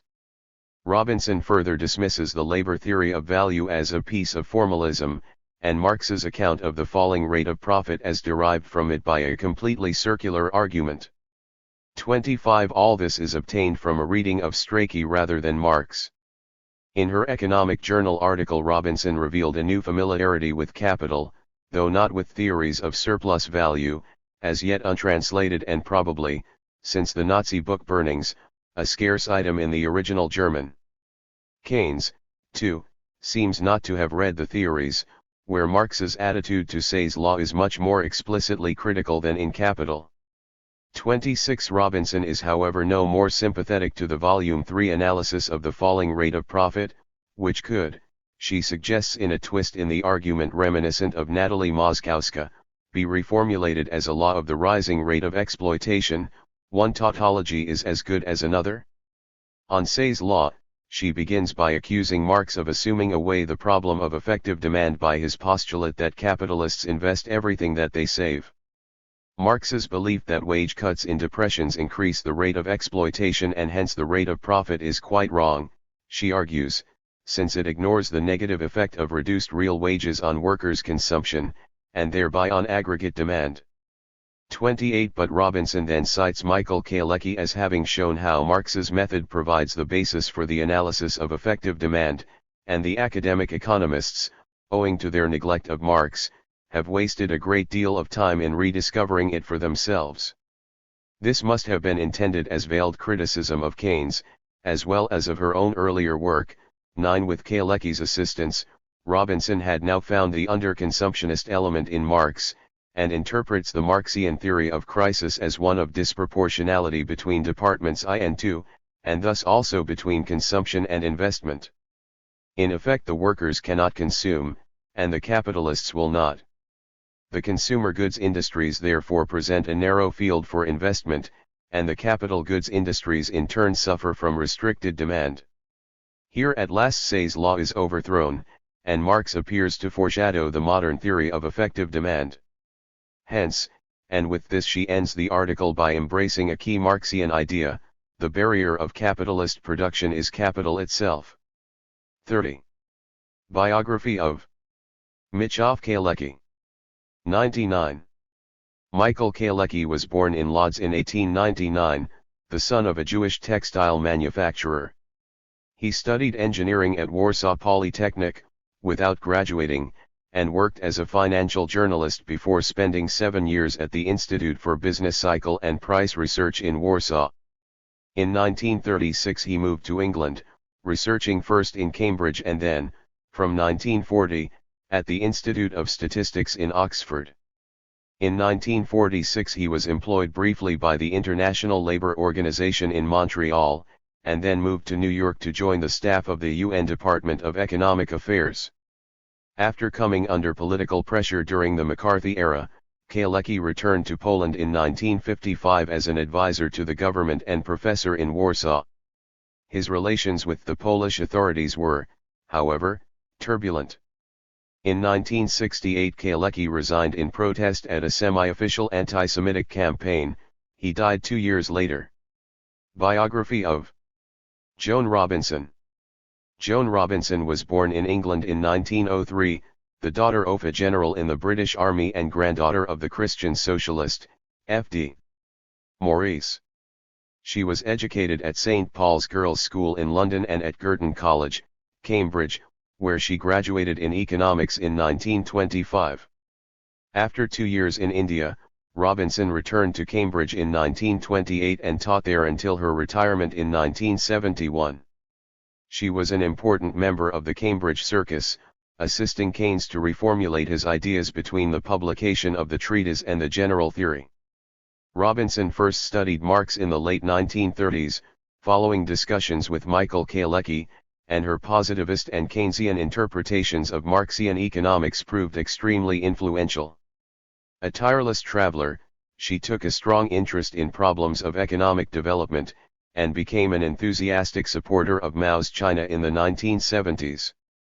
Joan Robinson died in 1983, having established an international reputation as an early post-Keynesian theorist but, above all, as a self-proclaimed heretic and scourge of all economic orthodoxies. 100. These themes are developed, at somewhat greater length, in Robinson's essay. She again discards the falling rate of profit as representing a false cent, and her hostility to the labor theory of value is prominent once more. 31 She now interprets Marx as a sophisticated underconsumptionist, for whom the demand for consumer goods is constrained by the poverty of the workers and the capitalists' greed for accumulation. This, in consequence, limits the rate of growth of demand for investment goods and gives rise to deficiencies in effective demand. But Marx had not recognized the fundamental importance of Say's law, Robinson argues, and had tried to construct a crisis theory which would apply even if the law were valid. This had confused both Marx himself and later theorists. 32 But, Robinson maintained, a suitably modified Marxian political economy is perfectly consistent with the basic insights of the general theory. Marx and Keynes even share some of the same defects, including the lack of an adequate theory of income distribution and of the inducement to invest. 33 Robinson continued to write on these topics for almost 40 years and, although she became increasingly critical of bourgeois economics and more receptive to some of Marx's ideas, she remained faithful to her broad conclusions of 1942. Other radical Keynesians have, almost without exception, followed her lead and are frequently seen as having developed a Keynesian form of Marxism. Henry Smith may indeed have got there first, having argued as early as 1937 that Marx's theory of the trade cycle hinged upon fluctuations in investment spending, the exact consequences of which Keynes had worked out in the general theory. 34 SS. Alexander discovered similarities between Keynes and Marx in their treatment of income distribution as a determinant of the propensity to consume, their analyses of hoarding and liquidity preference, and the long-run tendency for the rate of profit to decline. Unusually for an avowed Keynesian, Alexander echoed some of the Marxian criticisms of Keynes. 35 After the war, L.R. Klein extended Van Hung's work by expressing the Marxian and Keynesian systems as econometric models differing in their parameter values and subjecting them to empirical testing. 36 Once the long-run implications of effective demand analysis had been spelled out in terms of a theory of economic growth, a number of Keynesian writers demonstrated the close similarity of the Harrod-Domar and Marxian growth models. Domar himself freely acknowledged his debt to the Russian economists of the 1920s and, through them, to Marx. 37 Eventually, in the 1980s, the veteran Keynesian Dudley Dillard restated the principal achievement of both Marx and Keynes as the integration of monetary theory into general economic analysis. 38 We return to the relation of Marxian and Keynesian theory in Chapter 15 below. For Marxists on Keynes, second and third thoughts. Predictably, Dillard's appraisal was challenged not by fellow Keynesians but from the Marxist camp, on the grounds that Keynes's neoclassical theory of value, and his technocratic, statist vision of a reformed capitalism, were fundamentally incompatible with Marxian political economy. 39 Similar objections had been raised repeatedly in earlier decades, often rather aggressively in the opening years of the Cold War when ideological antagonisms were at their most intense and the Soviet Union appeared to many Marxists to be in imminent danger of military attack from the capitalist powers. Thus in his 1946 appraisal, Paul Sweezy, while admitting that there was much in the general theory's analysis of effective demand which Marxists could draw upon, described Keynes as in the last resort a prisoner of his neoclassical upbringing. He had never been able to view the capitalist system as a totality, Sweezy argued, integrating its economics, politics, technology, and culture. Thus Keynes had regarded the class struggle as nothing more than a frightful muddle 40 and overlooked the class role of the capitalist state, which he treated as a deus ex machina.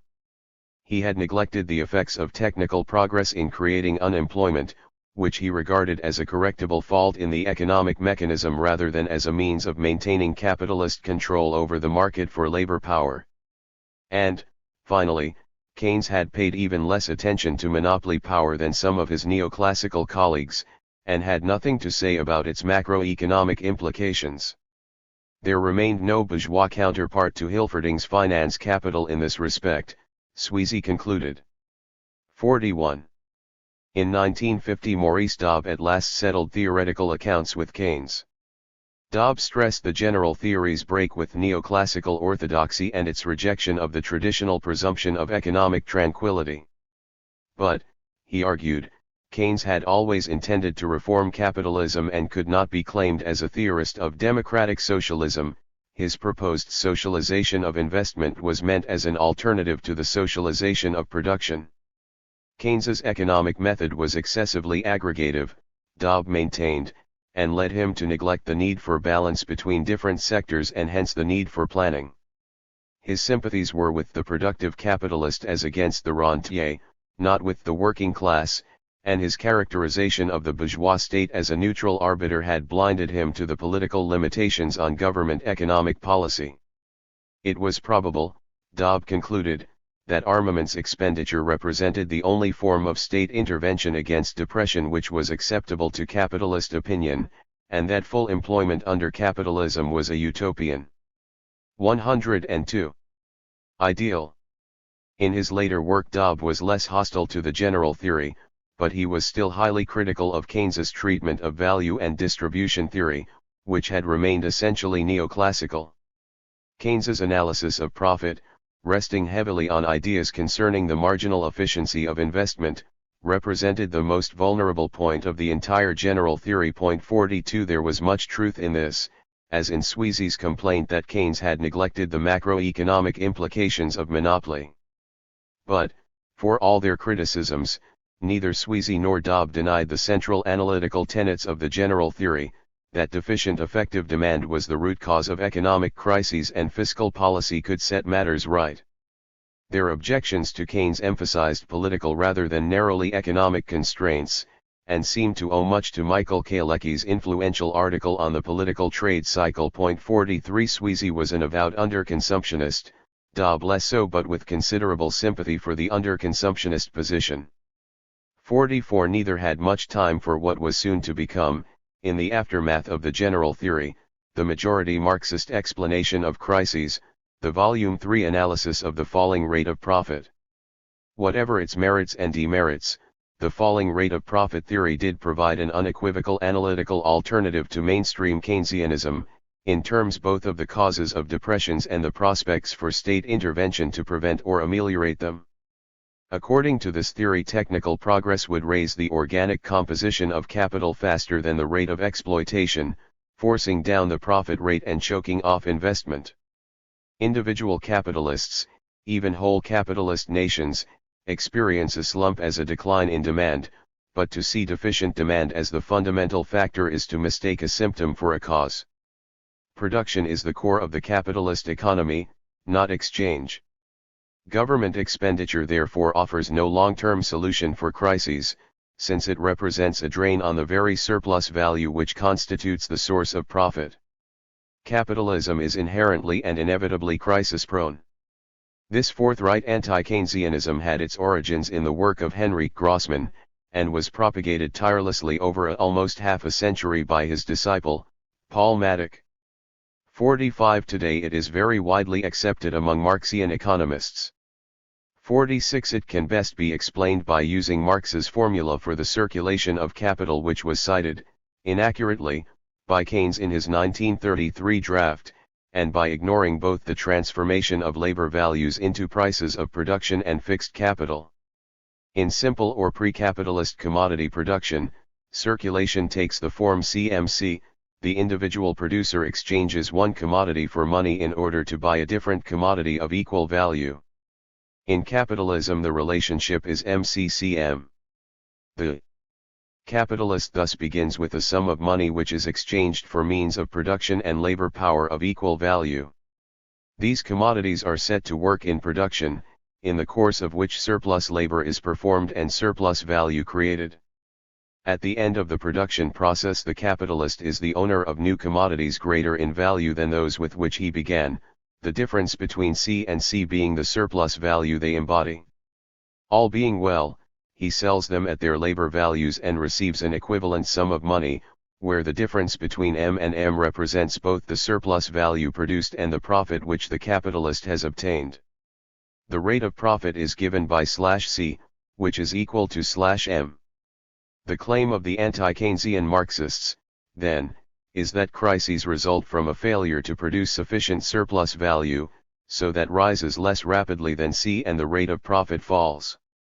They are not the result of difficulties at the realization stage. Since the state is not itself a capitalist, it produces no surplus value of its own, and its activities constitute the dissipation of that which is produced by productive labor in private, profit-making industry. State intervention reduces the amount of surplus value available to private capital, and simply serves to make things worse. This is the reverse of what Keynesian economics implies. 47. At first glance, this is a glaring example of the Ricardian fallacy which Keynes denounced in Marx himself. In assuming that M equals C, it appears to rest solidly upon Say's law and to deny the possibility of deficient effective demand. In fact, this is not so. The anti-Keynesian position does not rule out the possibility that MC. Indeed, this might well be the result of the cutback in investment produced by the decline in the profit rate, which would reduce effective demand and lead to a fall in product prices. It would then be an important factor generalizing and deepening the crisis. But, to repeat, for the anti-Keynesians it is only an effect. The deeper cause of the crisis lies elsewhere, in the production of surplus value and not in the difficulties of realizing surplus value. It is important to be clear as to exactly what the anti-Keynesians have, and have not, established. Quite irrespective of the validity of Marx's falling rate of profit analysis, they have demonstrated that crises may originate with the production of surplus value, without there being realization difficulties. What they have not shown is that all crises must originate in this way. With a constant or even rising ratio between and C, the realized profit rate /M will fall, and a crisis may ensue, if MC due to deficient effective demand. Conversely, a crisis may result from excessive effective demand. In these circumstances, the short-run or market prices of means of production, and labor power, rise above their long-run prices of production. Hence capitalists are unable to buy inputs equal in value to M, so that Cm.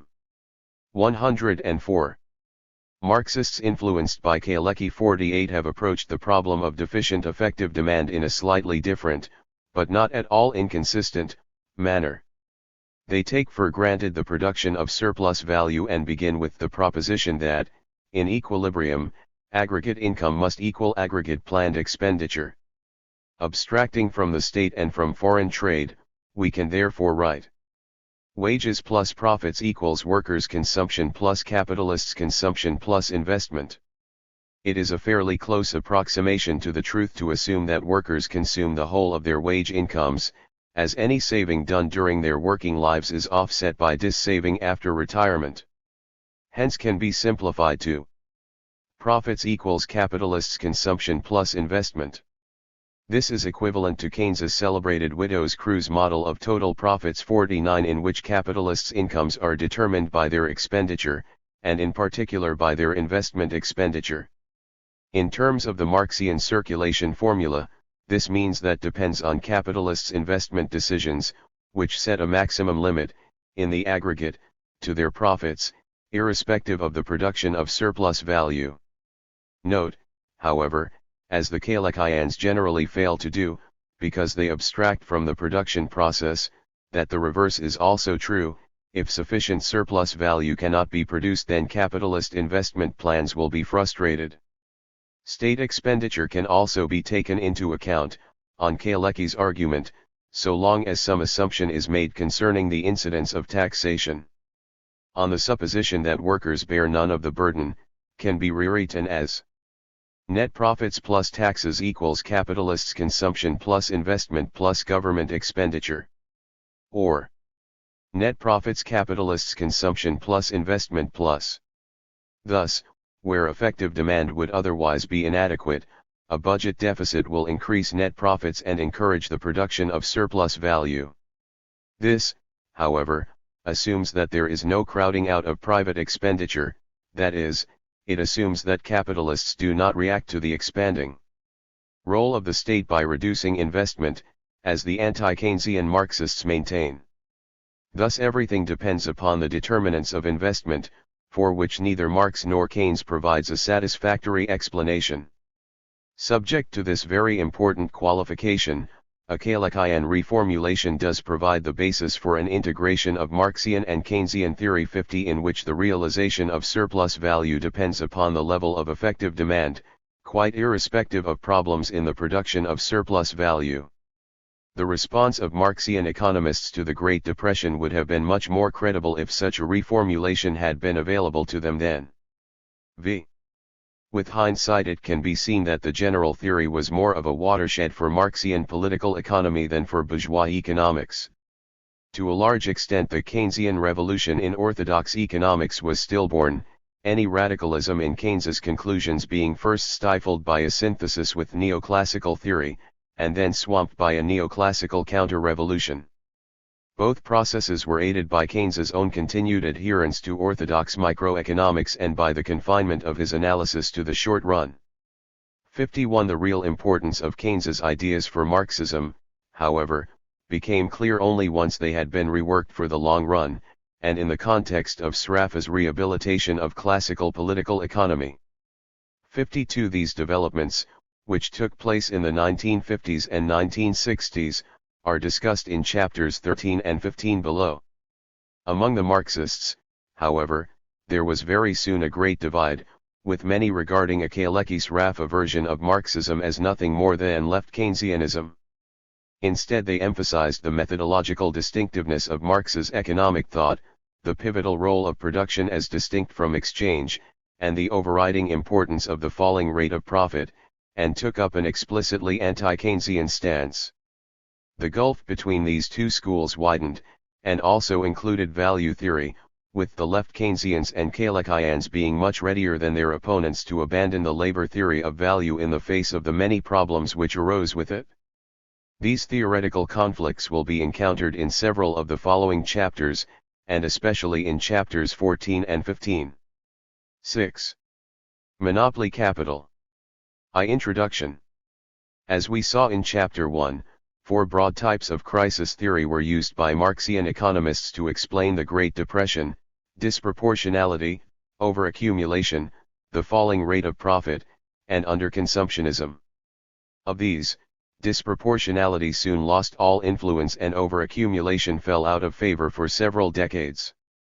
The other two theories were, however, invoked after 1945, both to account for the long boom and to demonstrate that it could not last indefinitely.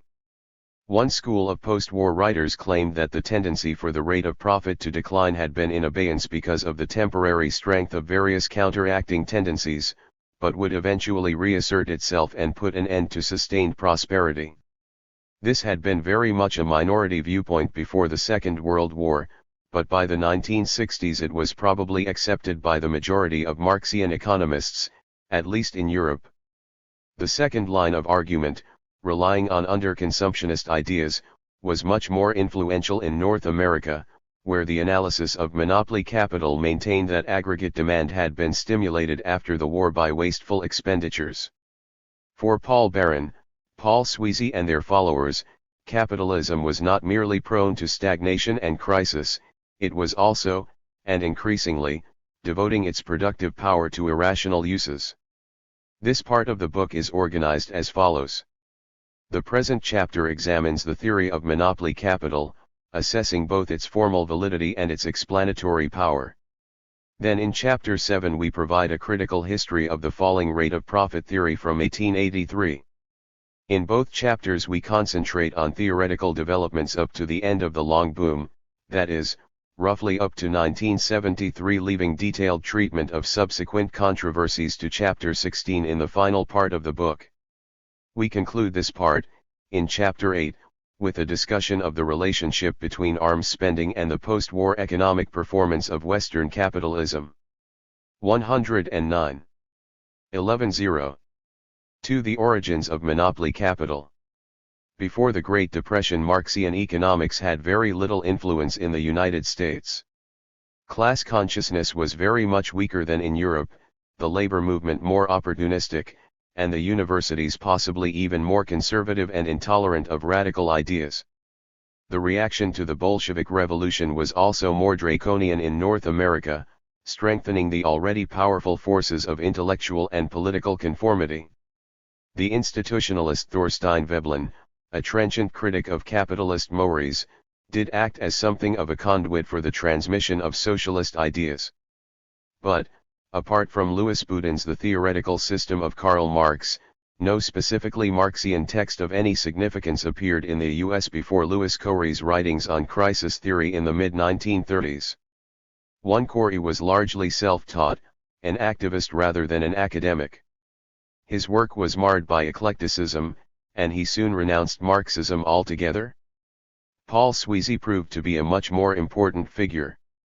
Trained at Harvard and the London School of Economics, the young Sweezy was the author of a thesis on the economic history of the British coal industry and a number of articles in mainstream professional journals. He had begun as an orthodox classical economist, accepting the validity of Say's law, supporting wage cuts to reduce unemployment, and revealing considerable mathematical talent in justifying the Stand 3 by 1938. Sweezy had changed his position and become significantly more radical, arguing now both that employment was determined by product demand and that oligopoly implied a discontinuous labor demand curve with zero wage elasticity over the relevant range. Wage cuts would thus fail to stimulate a recovery in employment. This conclusion was a corollary of his celebrated analysis of the kink demand curve. For precisely when Sweezy can be said to have become a Marxist is a little unclear. His contemporary, Laurie Tarshies, recalls him first as an ardent and belligerent defender of Hayek and then, in 1937, as a firm Keynesian. In the following year Sweezy's name appeared as co-author of the highly influential tract, An Economic Program for American Democracy, which was a presentation of the Keynes of the general theory in New Deal American garb. 5. Sweezy's own recollections are different. I returned to the United States after my year at the London School a convinced but very ignorant Marxist, he wrote in 1981. 6. Nothing Sweezy published in the 1930s, however, marked him out as anything other than a very competent and original Keynesian. His underconsumptionism must also have owed something to the English radical writer J.A. Hobson, whose work he praised in a book review in 1938. 7. In addition, Sweezy's critical attitude towards monopoly power is consistent with the position taken by many of his liberal and socialist contemporaries like Stuart Chase and Gardner Means. 8. At all events, Harvard was at this time a good place to learn Marxian economics. Graduate students included the Japanese Marxist Shigito Tsuru and another of Sweezy's future collaborators, Paul Baran. Socialist discussion groups proliferated. Among the professors were Joseph Schumpeter and Vasily Leontiev, both of whom knew their Marx, and the less expert Edward S. Mason, who took on Sweezy as a teaching assistant for his course on the economics of socialism. Sweezy's lecture notes for this course formed the basis of his first important theoretical book, The Theory of Capitalist Development. 9. Published in 1942, this remains even today one of the best introductions to Marx's own economic thought, and also contains the most comprehensive survey in the English language of Marxian crisis theories up to the 1930s. As we saw in Chapter I, Sweezy combined an overaccumulation analysis of cyclical fluctuations with an underconsumptionist theory of the tendency to secular stagnation. It is the latter with which we are concerned here, since it was very closely connected with his notion of monopoly capital. Biography of Paul Sweezy. Sweezy was born in New York City in 1910, the son of a Wall Street banker. He studied at Harvard and the London School of Economics, returning to Harvard in 1933 as an instructor and graduate student. By 1942, when he joined the Office of Strategic Services as a researcher, Sweezy had completed a PhD thesis on the economic history of the British coal trade, published a seminal article on price determination under oligopoly, and written the influential theory of capitalist development. At the end of the war, Sweezy resigned from Harvard in anticipation of a refusal of tenure, and subsequently fell foul of McCarthyism in New Hampshire. Although he later held visiting positions at Cornell, Stanford, Yale, and other institutions, Sweezy's departure from academic life proved to be permanent. In 1949, with Leo Huberman, he founded the journal Monthly Review, which he has edited ever since.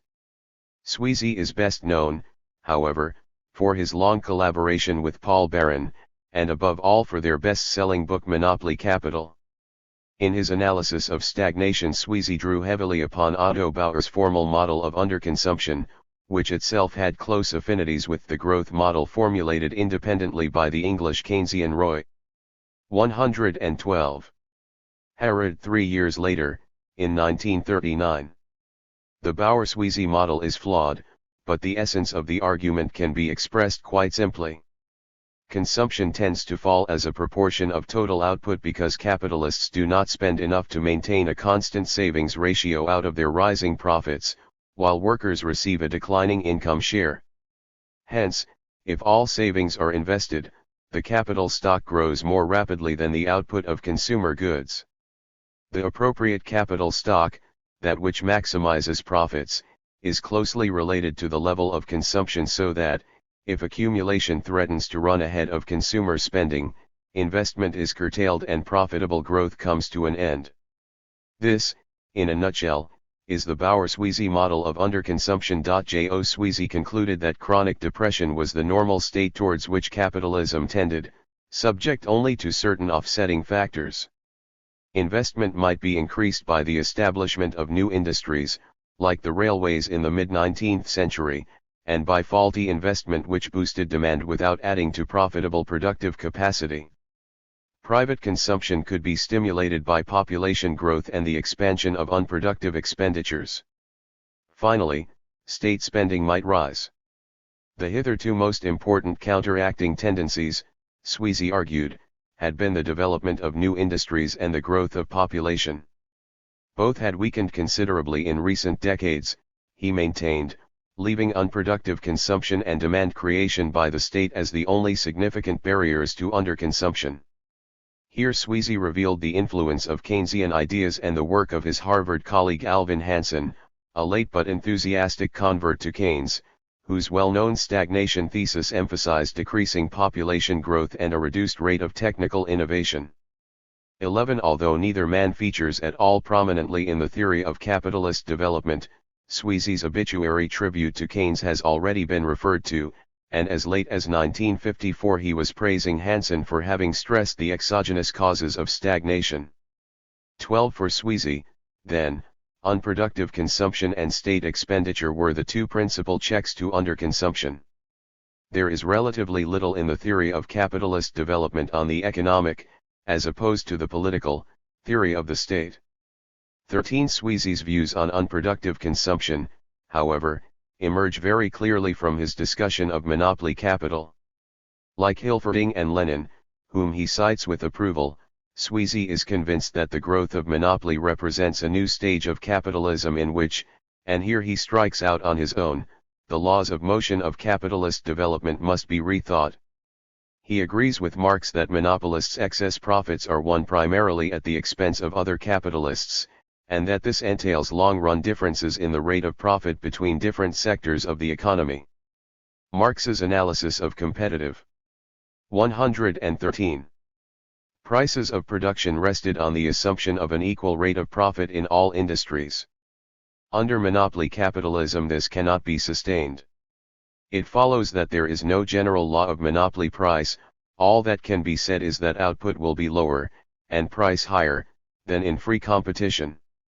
There are also macroeconomic consequences, Sweezy maintains, following the argument of the Soviet writer Yevgeny Preobrazhensky, investment is lower, and the costs of distribution are higher.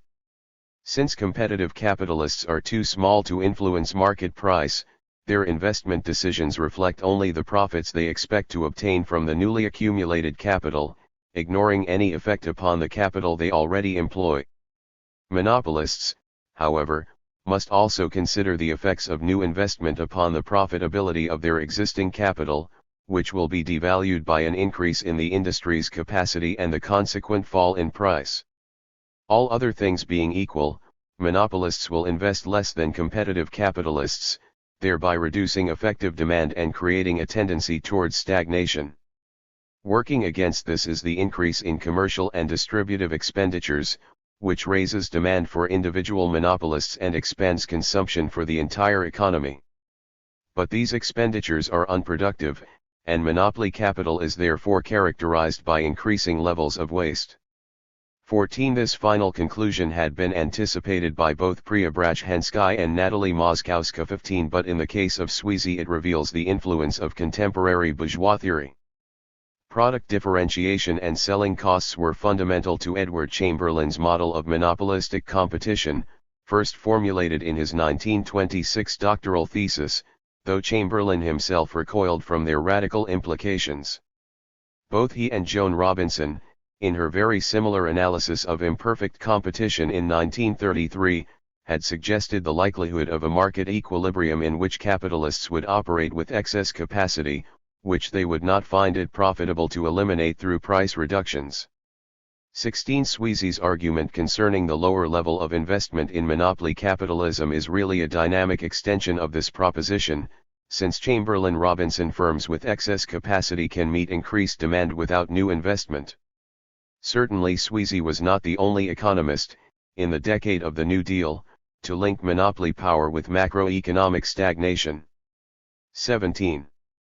3. Enter Paul Baran.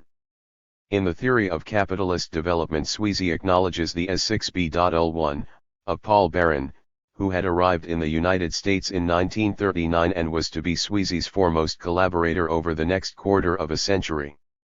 18. Baran had acquired a thorough grounding in the Marxism of both the Second and 114. Third Internationals, first in his native Russia and then in Germany, where he had worked with Friedrich Pollock of the Frankfurt School. Baran's interests complemented those of Paul Sweezy in several ways. First, there was his deep concern with problems of economic growth in backward areas. In his book, Sweezy had denied that capital exports from the advanced countries would produce harmonious and balanced development in underdeveloped regions, but barely hinted at the theory of dependence and underdevelopment which Baran's work would later inspire. 19. Baran's second contribution was the knowledge of critical theory which he had obtained during his time in Frankfurt. Far more than most of his Marxist contemporaries, Baran was concerned with the rationality of capitalism as a form of social life, not merely with its viability in a narrow economic sense. His influence made the theory of monopoly capital less economistic than it might otherwise have become, and gave Marxian political economy in North America an unusually powerful focus on the cultural and ideological dimensions of work, education, and family life. 20. Biography of Paul Baran. Baran was born in Nikolov on the Black Sea in December 1910, into a family of Polish Jews. His father was a doctor. He was educated in Poland, Russia, and Germany, where he was briefly a member of the Communist Party. After studying in Moscow under Preobrazhensky, Baran returned to Germany in 1928. Here he joined the Social Democratic Party, worked at the Frankfurt Institute as research assistant to Friedrich Pollock, and wrote a PhD under the supervision of Emil Lederer. After 1933, Baran lived in Paris, Moscow, Vilna, and London before emigrating to the United States in 1939. He studied at Harvard, where he began his long association with Paul Sweezy, and during the war worked with John Kenneth Galbraith on the U.S. Strategic Bombing Survey. From 1949 until his death in March 1964, Baran taught at Stanford University, where he occupied a lonely and uncomfortable position as the only avowedly Marxist professor of economics in the United States. Third, Baron augmented Sweezy's rather sketchy analysis of the capitalist state. In a major essay on economic planning, published in 1952, he identified 6 forms of government expenditure which might offset underconsumption.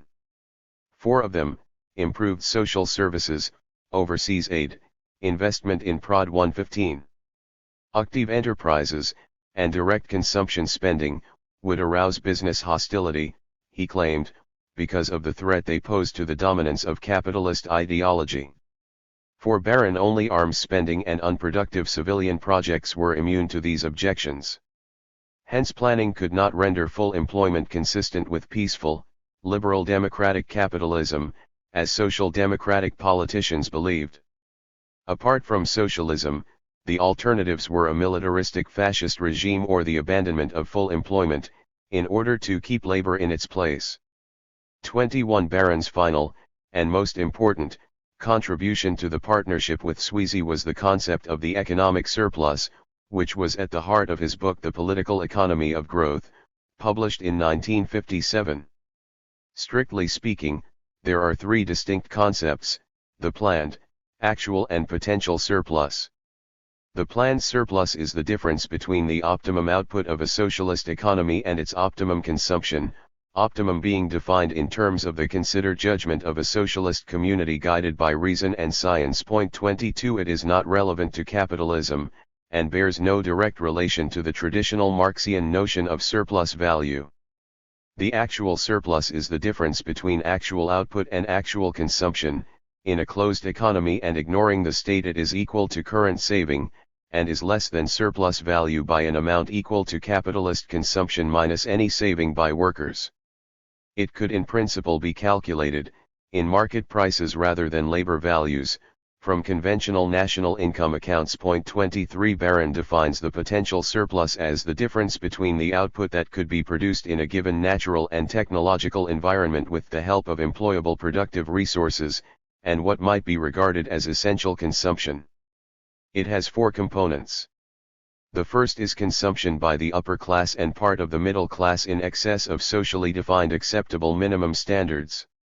Then there is the output foregone because of the employment of unproductive workers, the makers of armaments, luxury articles, and objects of ostentation, government and military officials, clergymen, lawyers, advertising agents, brokers, merchants, and speculators. Third comes the output lost by the irrational and wasteful organization of the existing productive apparatus, including normal excess capacity, foregone economies of scale, senseless product differentiation, and the suppression of technical advances to protect existing royalties and profits. Finally, there is the output which is never produced because aggregate demand is inadequate. Baron's potential economic surplus is thus a hybrid concept, relating both to existing capitalist reality and to his vision of a rational socialist future.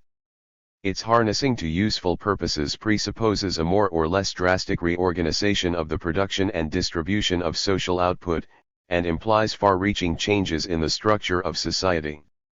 24. 116. In The Political Economy of Growth, Baron makes no attempt to measure the potential surplus, refuses to speculate about its long-run tendency as a proportion of total output, and disposes of its relationship to conventional surplus value in a single footnote. 25. The concept is, however, of crucial importance for his entire theoretical system in 2 ways. First, it offers a powerful tool for the critical analysis of existing non-socialist economic systems, both backward and advanced. If the potential surplus were to be realized, and channeled into socially productive activities, the rate of growth could be increased and unemployment reduced. Both the standard of living and the quality of life would be greatly improved. In fact, waste constitutes Baron's chief argument against monopoly capitalism in advanced countries, and it is defined by his concept of potential surplus. Second, the concept of potential surplus allows a new and more defensible formulation of underconsumption theory. Critics of underconsumptionism had objected that neither profits nor savings had increased as a proportion of national income, in the way that the theory seemed to require. Instead, both the savings ratio and the profit share had remained roughly constant for long periods. 26. This, Barron argued, was to confuse reality with potentiality. Realized profits, and actual savings, might not have increased in relation to income, but their potential magnitudes had indeed risen. The gap between them had been filled, that is, surplus had been absorbed, by excess capacity and unproductive consumption. Growing waste was therefore the clearest possible evidence in support of underconsumptionism. Without it, stagnation and crisis would be evident. 27. The theory of capitalist development had ended on a relatively optimistic note, with Sweezy looking forward to the early victory of socialism in Western Europe and the possibility of a peaceful transition from capitalism in the United States. 28. 15 years on, the political economy of growth offered an altogether gloomier prospect. Monopoly capital was hostile to full employment, on essentially disciplinary grounds, and would resist the expansion of civilian government spending. This made private waste and state expenditure on imperialist domination the only significant outlets for the potential surplus. Barron concluded that the stability of the system was highly precarious in economic, political, and military terms. If stagnation was to be avoided, it could only be at the cost of McCarthyite hysteria and the constant threat of war. 29. 4. Monopoly capital.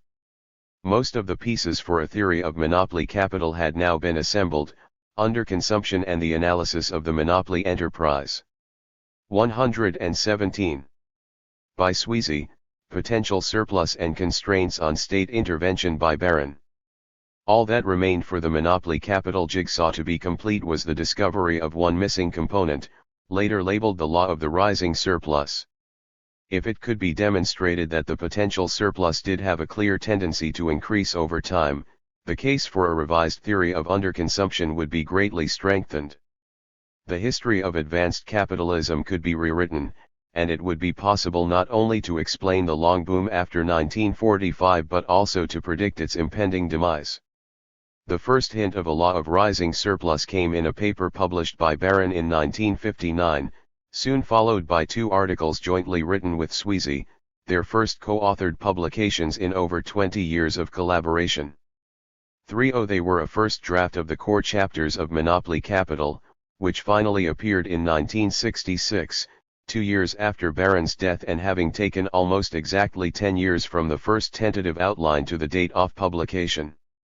31. The book's starting point is the giant corporation, which has replaced the individual capitalist as the prime mover in a system in which small business plays a purely passive role.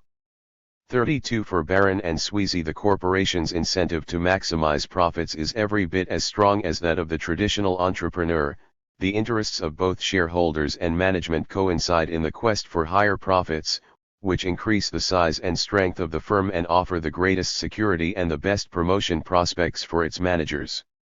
The corporation does compete with its rivals, but this competition does not take the form of price cutting, since oligopolists recognize that this would be self-defeating. Price wars are replaced by tacit collusion, in which price and output levels are agreed on and approximate to those which a single monopolist would find most profitable. This joint profit maximization model of price formation was derived, quite unashamedly, from contemporary microeconomic theory. 33. Vigorous competition does continue, Barron and Sweezy suggest, but using such non-price weapons as product differentiation, product innovation, and selling costs. Monopoly capital does not so much retard innovation as prevent it from lowering prices. Since production costs continue to fall, while prices are fixed, profit margins widen. This is a microeconomic law. At the macroeconomic level it is reflected in the tendency for the surplus to rise, relatively as well as absolutely. 34. In Monopoly Capital, Barron and Sweezy define the surplus as the difference between what a society produces and the cost of producing it, referring the reader to the political economy of growth for further details. 35. In an appendix they present Joseph Phillips's statistical estimates. Phillips measures the surplus as the sum of property incomes, wasteful expenditures, government spending, and costs resulting from the penetration of the production process by the sales effort. This is neither the actual nor the potential. 118. Surplus defined in Barron's book.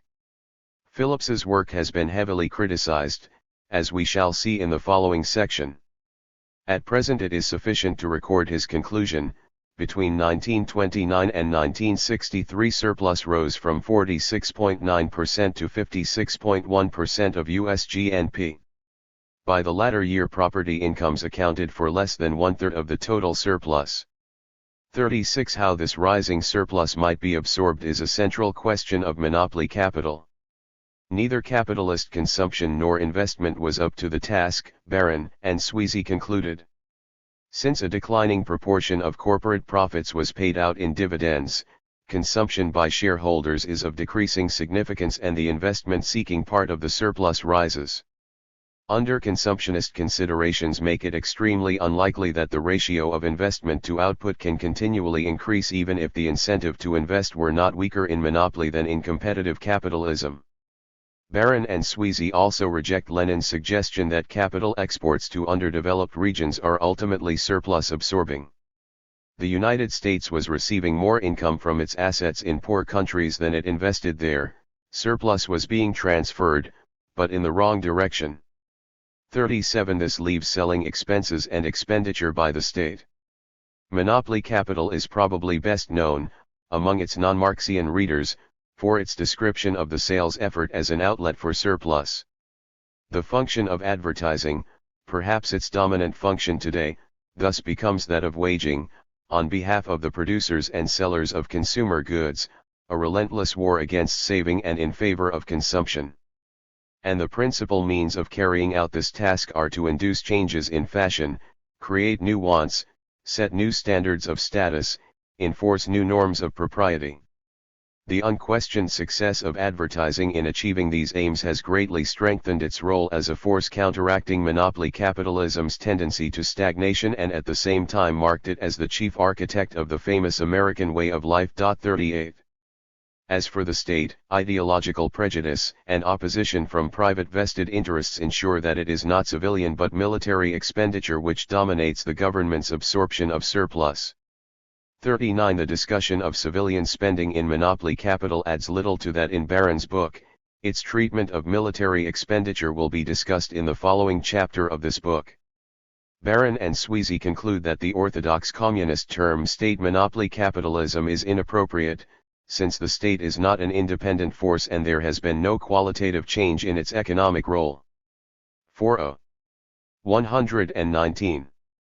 They argue that monopoly capital dates from about 1870, with the emergence of the giant corporation as the dominant dynamic influence in the U.S. economy, and the law of rising surplus can be detected from then onwards. Stagnation has been the normal state of monopoly capital, Barron and Sweezy maintain, except when it has been offset by world wars or by epoch-making innovations such as the railways or the internal combustion engine. 41. The first really clear signs of stagnation can thus be found in the long depression of 1907–15, while the Great Depression of the 1930s should be seen not as the great exception but as the normal outcome of the workings of the American economic system. After 1945, the expansion of the sales effort and the unrelenting growth of military spending masked stagnationist tendencies which, by 1963, were coming increasingly to the fore. The end of the long boom was in sight. 42. Significantly, the book does not end there. A chapter on racism provides a link between revolution in the underdeveloped Third World and marginalist groups in the heartlands of capitalism. Following this, Barron and Sweezy go on to dissect the quality of life under monopoly capital. It has not satisfied human needs nor made people happy, they argue in a chapter which recalls Marcuse and Galbraith no less than Marx. There is a crisis of values revealed in growing disorientation, apathy, and despair, together with the continued survival of poverty and poor housing and the problems engendered by suburban sprawl and the collapse of public transport and education. 43. Drawing heavily upon critical theory, the final chapter of Monopoly Capital assesses the rationality of the system. The giant corporation ensures that U.S. society is rational in its parts, Barron and Sweezy suggest, but cannot prevent the increasing irrationality of the whole. Bourgeois ideology is itself disintegrating, despite the infiltration of calculation and pretense into every sphere of daily life. People are more and more alienated at work, due to the dehumanizing effects of the intensive division of labor to which they are subjected, and also in consumption, where even leisure has become a grind. The destructive hand of monopoly capital reaches deep into the personal realm to affect family life and sexual gratification. 44. The most important conclusion of all is that, for Baron and Sweezy, the proletariat of the advanced capitalist countries can no longer be relied upon as the agent of social transformation. Industrial workers are a diminishing minority of the American working class, and their organized corps in the basic industries have to a large extent been integrated into the system as consumers and ideologically conditioned members of the society. They are not, as the industrial workers were in Marx's day, the system's special victims, though they suffer from its elementality and irrationality along with other classes and strata, more than some, less than others. 120. Monopoly capital will be overthrown, if at all, by revolutionary war in the Third World. 45. V. Monopoly capital and its critics. There is a sizable critical literature on Baron and Sweezy, dating from the publication of The Political Economy of Growth and continuing to the present day. One part of it claims that their methodology is un-Marxian, while the remainder points to substantive defects of theory and evidence.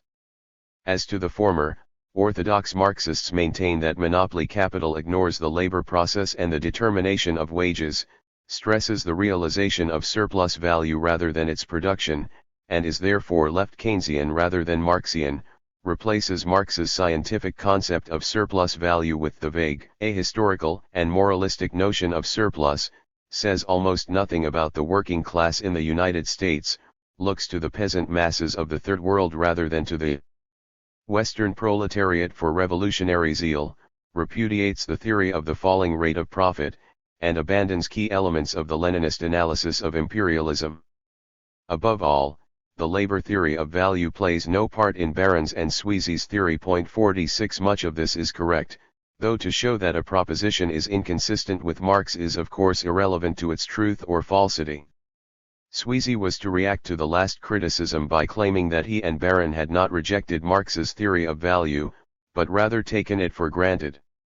In competitive capitalism, labor values are transformed into prices of production, while monopoly capital requires a second transformation, from competitive to monopoly prices. It was this process, understandably neglected by Marx, which had investigated. 47. This rather lame defense brings to mind Samuelson's tongue-in-cheek description of transformation as a process of erasure and replacement.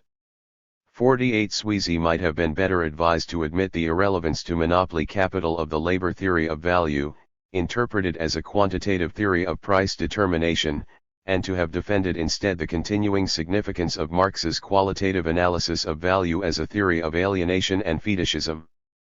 49. He had always emphasized this aspect of the theory, and it was equally consistent with Baron's sympathy for the Frankfurt School.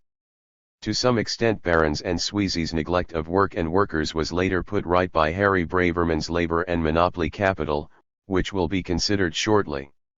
Our critical discussion of their treatment of surplus and surplus value also comes a little later in this section. Otherwise Sweezy was on firm ground, both methodologically and theoretically, in denying the charges of heresy. Marx's own materialist analysis of ideas requires that theory be amended as social reality changes. So that there is 121. Absolutely nothing improper in recasting political economy for a new stage of capitalist development. Moreover, those elements of traditional Marxian economics discarded in monopoly capital, especially the falling rate of profit theory and Lenin's treatment of capital exports, were among the weakest aspects of accepted theory, while underconsumptionism had a long and quite honorable pedigree in both the Second and Third Internationals. And who, in the period when Baron and Sweezy were writing, could seriously have expected a proletarian revolution to occur in the United States? Quite apart from these fundamentalist considerations, there are 5 substantive objections to the theory of monopoly capital which deserve to be taken seriously. They concern the validity of underconsumption theory in general, the conceptual and empirical status of the particular form which it assumed in the law of the rising surplus, the lack of a theory of wages, and the related issue of overaccumulation, the analysis of state expenditure, and whether modern capitalism actually is monopolistic rather than competitive in nature. All have a bearing on the really central question: can indeed account for the post-war boom and its eventual collapse? The central problem with any theory of underconsumption was exposed by Tagan-Baranovsky at the turn of the century: capitalism is driven by profit and not by the consumption requirements of working people. Taken collectively, capitalists are to a very large extent their own customers, so that the demand for a particular type of producer good often depends on the output of other types of producer good, mills to produce mills, in the familiar paraphrase of Tagan's argument.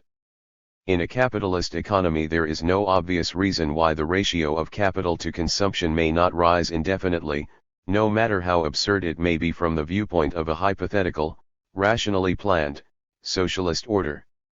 One way of salvaging the conclusions of underconsumption theory, however, was suggested by Sweezy's Harvard colleague, E.S. Domar. It involves replacing the supposedly constant relation between capital and consumption with an constancy in the capital-output ratio. This, Domar pointed out, actually strengthens Sweezy's conclusions, since deficient effective demand may now result, under some circumstances, even if there is no decline in the average propensity to consume, while, if there is a tendency for the savings ratio to rise, demand deficiency can be avoided only by an accelerating growth rate. 50. Whether Domar's model is one of underconsumption or not is a moot point, but the strong possibility of stagnation or crisis which it reveals is surely what really matters. The second set of criticisms concerns the economic surplus and its alleged tendency to rise. As we saw in the previous section, the concept of potential surplus found in the political economy of growth is a tool of social criticism. 122. And is only loosely related to Marx's notion of surplus value.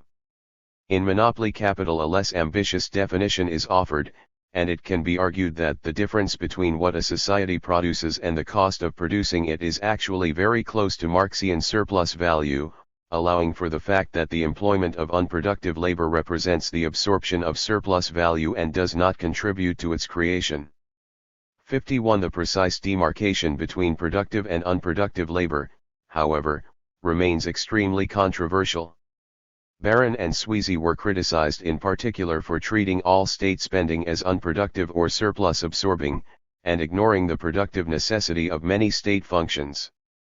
52. Further objections have been raised against Phillips's techniques of measurement because of his use of price rather than value magnitudes, his confusion of output and income definitions of the surplus, and the double counting which is involved.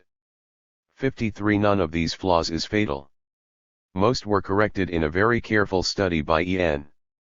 Wolf in 1977, which found the adjusted rate of surplus value to have risen appreciably in the 20 years after 1947, largely as a result of the growth in unproductive activity. 54. The problem, as liberal critics have never failed to note, is that there was little or no evidence of stagnation in this period. Neither unemployment nor the degree of excess capacity was on a clearly rising trend, and the rate of economic growth, although slower than in Western Europe and Japan, remained quite respectable. 55. The obvious conclusion is that surplus absorption proved less difficult than Barron and Sweezy supposed. This is reinforced by a consideration of the third objection to the theory of monopoly capital. In the theory of capitalist development, Sweezy had explained crises in terms of a falling rate of exploitation near the top of the boom, due to the rise in real wages as unemployment fell. Nothing of this sort is to be found in monopoly capital, where there is no theory of wages at all. This gives rise to the question whether overaccumulation, discussed by Sweezy in his earlier book, might not become a semi-permanent feature of an economy in which the forces working against stagnation had become so strong. 56. Even Harry Braverman's Labor and Monopoly Capital, with its impressive but rather one-sided emphasis on the subjection of the American worker under Taylorist scientific management, contributed very little to the theory of wages, and left open the possibility that rising real wages might be a major form of surplus absorption.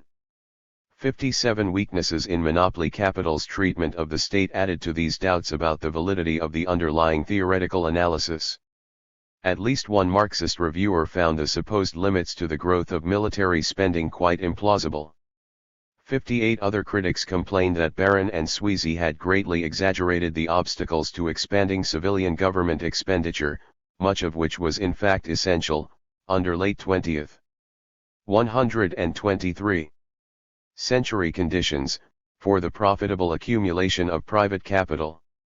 59 Several objected, to what Joan Robinson described as Barron's slapdash treatment of public finance, with its quite unconvincing denial that budget deficits resulting from tax cuts could significantly stimulate effective demand in the long run. 60 In some ways, however, the most damaging charge against Barron and Sweezy was that they had totally misspecified the nature of contemporary capitalism, which remained fiercely competitive. According to some critics, monopoly capital had grossly overstated the degree to which the giant corporation was insulated from competitive pressure upon its prices and profit margins. Mere size does not give monopoly power, in view of the multi-product character of most huge enterprises. There is great scope for both potential and actual cross-entry into one industry by corporations from another which possess relevant expertise and adaptable excess productive capacity. 61 A second consideration must be taken into account here. The degree of monopoly in many industries should be measured on a global rather than a purely national scale, given the post-war liberalization of trade and capital flows, and the continuous and growing pressure of international competition. 62 On these arguments, monopoly capital is an illusion. 6 An assessment. There is much to be said for the third, fourth, and fifth criticisms of the theory of monopoly capital, concerning wages, the state and the degree of international competition.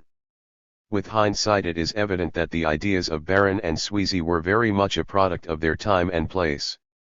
Writing in the United States of the 1950s and early 1960s, they viewed American capitalism as the mirror in which all other capitalist countries could see their future, just as Marx had used Britain as a paradigm.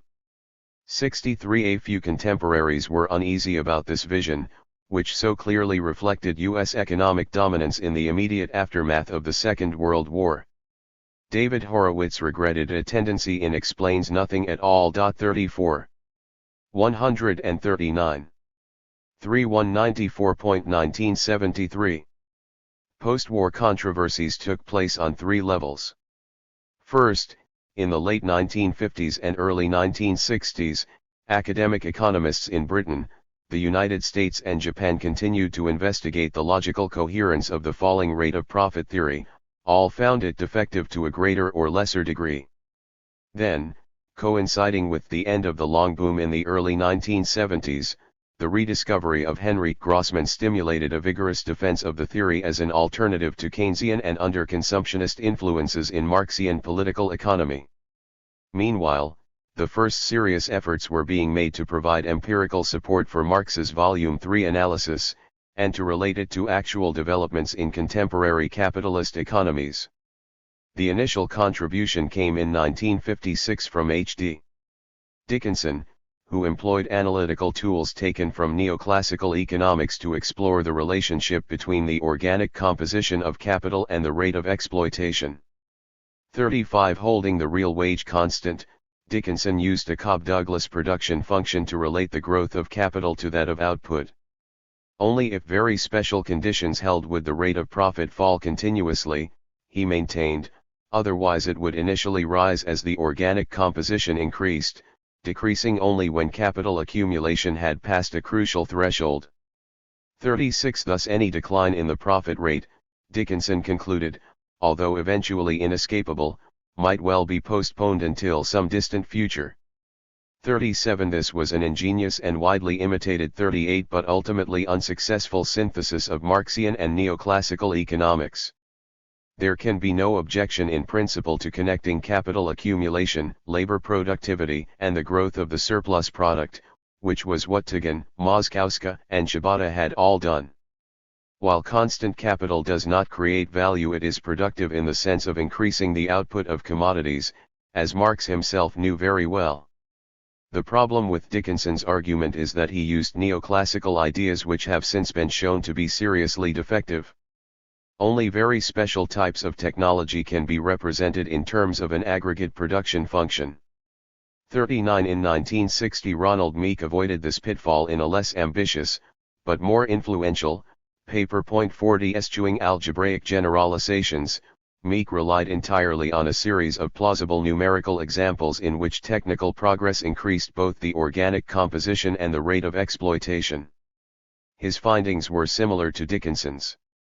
If we start from a fairly low level of organic composition, then, Meek concluded, I think it can possibly be said that on Marx's premises the tendency of the rate of profit is first to rise, and then some time afterwards to fall. 41 The initial increase would be greater, and the point of downturn later. The lower the initial rate of exploitation, the greater the increase in productivity associated with a given.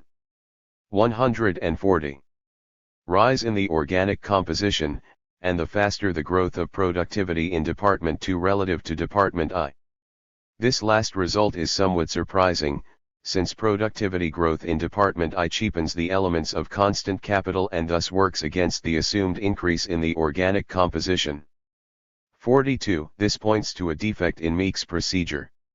Like Moskowska, Shibata, and Dickinson, he had regarded the organic composition of capital as a parameter with an inherent tendency to increase over time. It should, however, be treated as an endogenous variable, its value derived from a hypothesis concerning the nature of technological change. In fact, technical progress may be associated with a decline in the organic composition if the unit value of constant capital falls fast enough.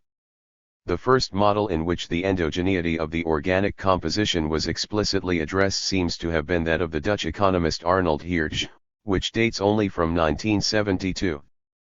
43 Hirsch drew heavily on the earlier work of Samuelson, which was itself greatly influenced by the path-breaking analysis of Leontief and von Neumann. Not the first to apply modern activity analysis to Marx, as one biographer claims. 44 The Nobel laureate Paul Samuelson has certainly been the most distinguished, and also the most persistent. In Chapter 14 we shall describe Samuelson's long confrontation with the labor theory of value in the 1970s. It is his 1957 paper, Wages and Interest, a modern dissection of Marxian economic models, which is relevant here. In it Samuelson demonstrated, on the assumption that there is no joint production or scarce natural resources, and a constant real wage, that the rate of profit must rise if there is a technical change which capitalists actually adopt. If the rate of profit does not rise, they will be better off using the old technology. Given the assumption that capitalists behave rationally, it is not possible for there to be simultaneously technical progress, constant real wages, and a falling rate of profit. Thus technical progress which does not increase the real wage must increase the rate of profit. 45 This is Shibata's conclusion, generalist and more elegantly expressed. Samuelson states it, rather boldly, in a mathematical footnote to his article. A rigorous proof was, however, subsequently provided by the Japanese economist Nobuo Okishio, after whom the Okishio theorem has been named. 46 By the early 1960s, then, academic economists had voiced serious reservations about the tendency for the rate of profit to decline. For Dickinson and Meek everything depended on the relationship between the organic composition, labor productivity, and the rate of exploitation, and they believed that the profit rate might rise for a very considerable period before eventually starting to fall. According to Samuelson and Okishio, the rate of profit would fall as a consequence of technical change only in conjunction with an increase in real wages. But, for Marx, mechanization also displaces workers, and the resulting unemployment tends to preclude wage rises. 47 Thus Marx seemed, in Samuelson's phrase, to have backed 141. One horse too many. In consequence, Cornelius Castoriadis was not the only socialist to repudiate the falling rate of profit altogether, and with it to renounce any theory of capitalist crisis which did not depend on realization difficulties. 48. These doubts were reinforced by the first serious empirical study of the Lawsonstibieling, which was made in 1957 by Joseph Gilman. Using data from official U.S. sources for the later 19th and early 20th centuries, Gilman found a clear break in trend around 1919, before which the organic composition of capital had been rising sharply, more than offsetting the increased rate of exploitation to give the expected decline in the rate of profit. After 1919, all three ratios had remained roughly constant. 49. Either Marx's law applied only to the early stages of capitalist development, Gilman concluded, or it must be reformulated. He pointed to the capital-saving nature of technical change under monopoly capitalism, and more especially to the rapid growth of unproductive expenditures, such as sales and administrative costs, which became so central to Barron's and Sweezy's monopoly capital. These represented deductions from surplus value, he argued, following Marx. 50, ignoring variable capital, and denoting unproductive expenditures as U. The true rate of profit is /C rather than SIC. The profit rate depends not only on the rate of exploitation and the organic composition, but also on U/V, that is, the ratio between unproductive expenditures and the wages of productive workers. Re-estimated on this basis, Gilman argued, the rate of profit had indeed declined after 1919, but because of an increase in U/V rather than C/V. 51. Gilman's series were in market prices rather than labor value terms, so that they do not measure Marx's R equals S/, all three components of which are defined in labor values. The fundamental problem with his analysis, however, is that it assumes full capacity utilization. Paul Barron emphasized this point in his review of Gilman's book. This is, indeed, a paradoxical way of looking at the matter, and I doubt that Gilman himself fully realizes its implications. For what follows from it is that U.S. capitalism today would be better off in the absence of the unproductive outlays to which Gilman refers.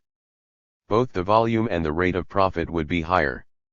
Clearly, for prosperity to prevail, these larger profits would have to find sufficient outlets in investment and/or in capitalists' consumption lest they be offset by massive depressions and unemployment.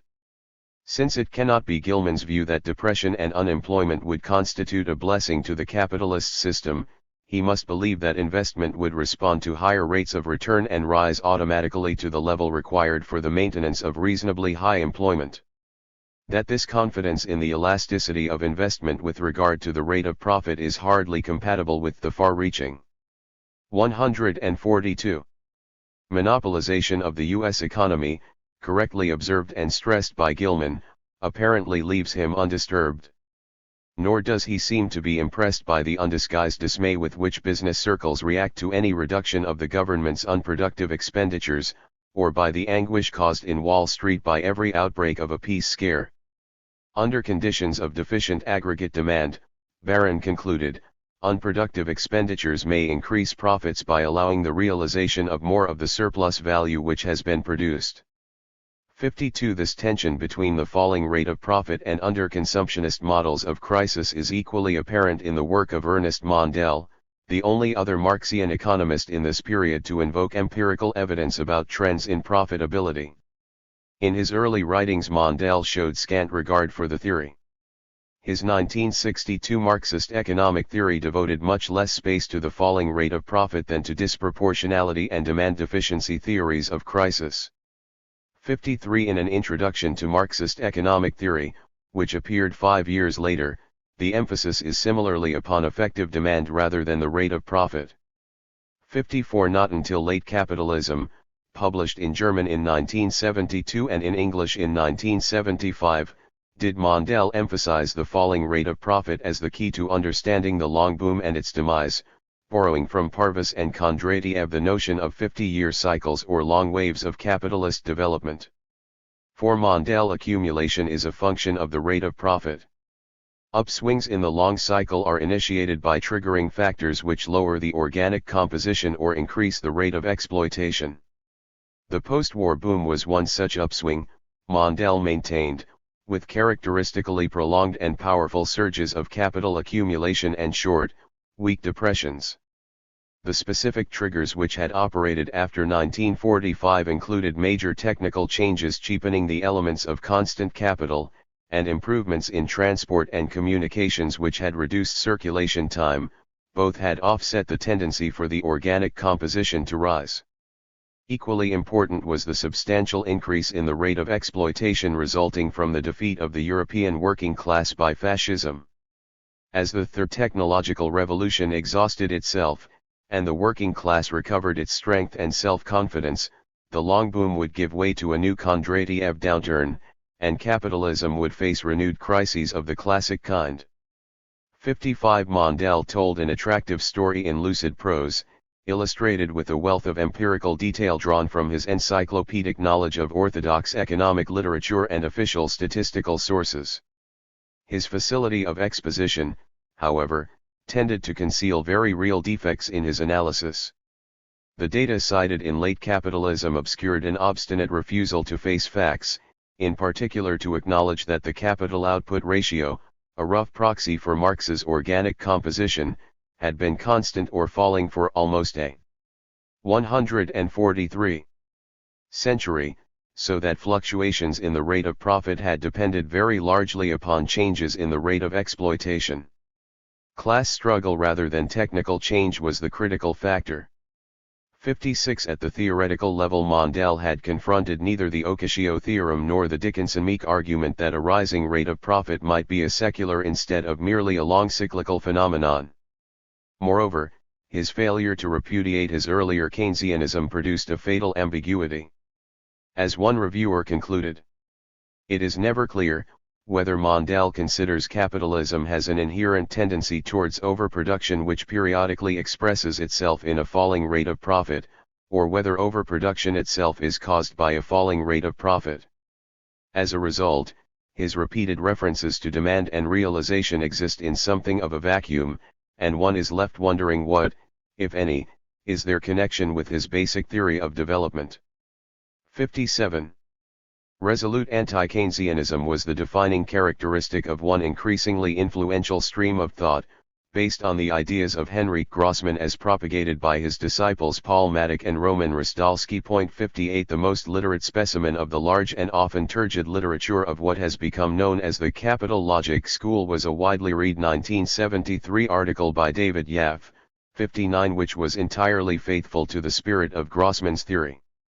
Yaffe began by warning against humanist interpretations of Marx, like that of the Frankfurt School, which located the contradictions of capitalism outside the economy, in the ideological, technical, and political spheres, and against the Keynesianism of many self-proclaimed Marxian economists.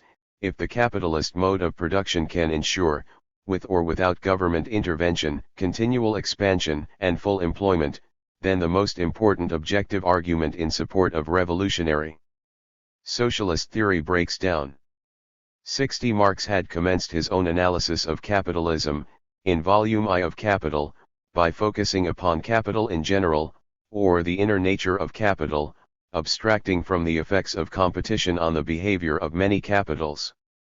From this perspective he had demonstrated that the increasing organic composition was not a mere assertion but follows logically from the concept of capital itself, since mechanization and the consequent replacement of living labor by dead labor are required to secure capital's domination over the process of production.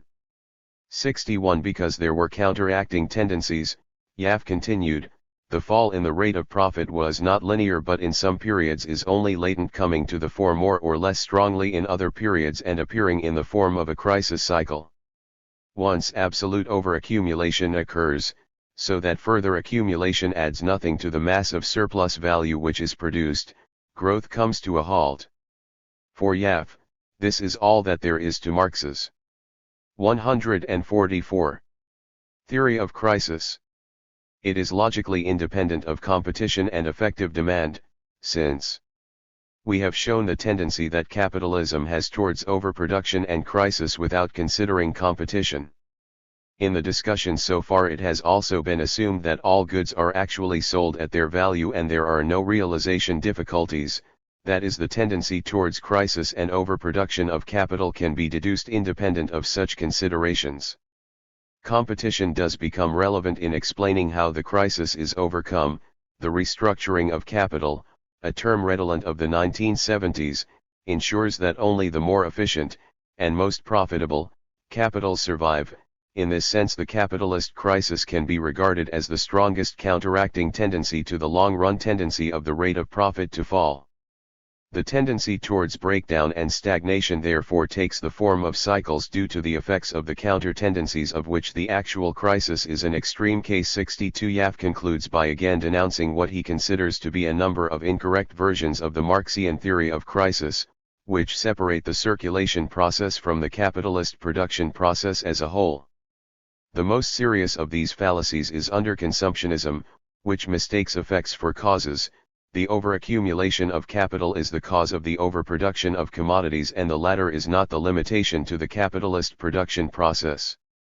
It follows that state activity cannot stave off the tendency for the rate of profit to decline, since it is innately unproductive. The profits of capitalists who sell commodities to the state are acquired at the expense of other capitalists, since they represent only a redistribution of the already produced surplus value. Hence, the mixed economy has not fundamentally changed the contradictions of the traditional capitalist system, which remains crisis-prone. 63 This is a restatement of the falling rate of profit theory, not a reasoned defense. No more than Mondale does Yaf offer a critique of the Ocasio theorem. He does consider what he correctly terms the imminent tendency, within the accumulation process, for the rate of exploitation to rise, but dismisses it on the grounds that it becomes progressively more difficult to reduce necessary labor time as technical progress proceeds. This was conceded by Meek, whose numerical examples nevertheless show the profit rate to rise initially, conceivably for a very long time. Yaf ignores this possibility entirely. 64 He also makes no effort to account for the long boom, or to explain the absence, for almost 30 years, of those crises of overaccumulation which are supposedly an inherent part of the essence of capital. To this extent his analysis is considerably less convincing than Mondale's. 145. 4.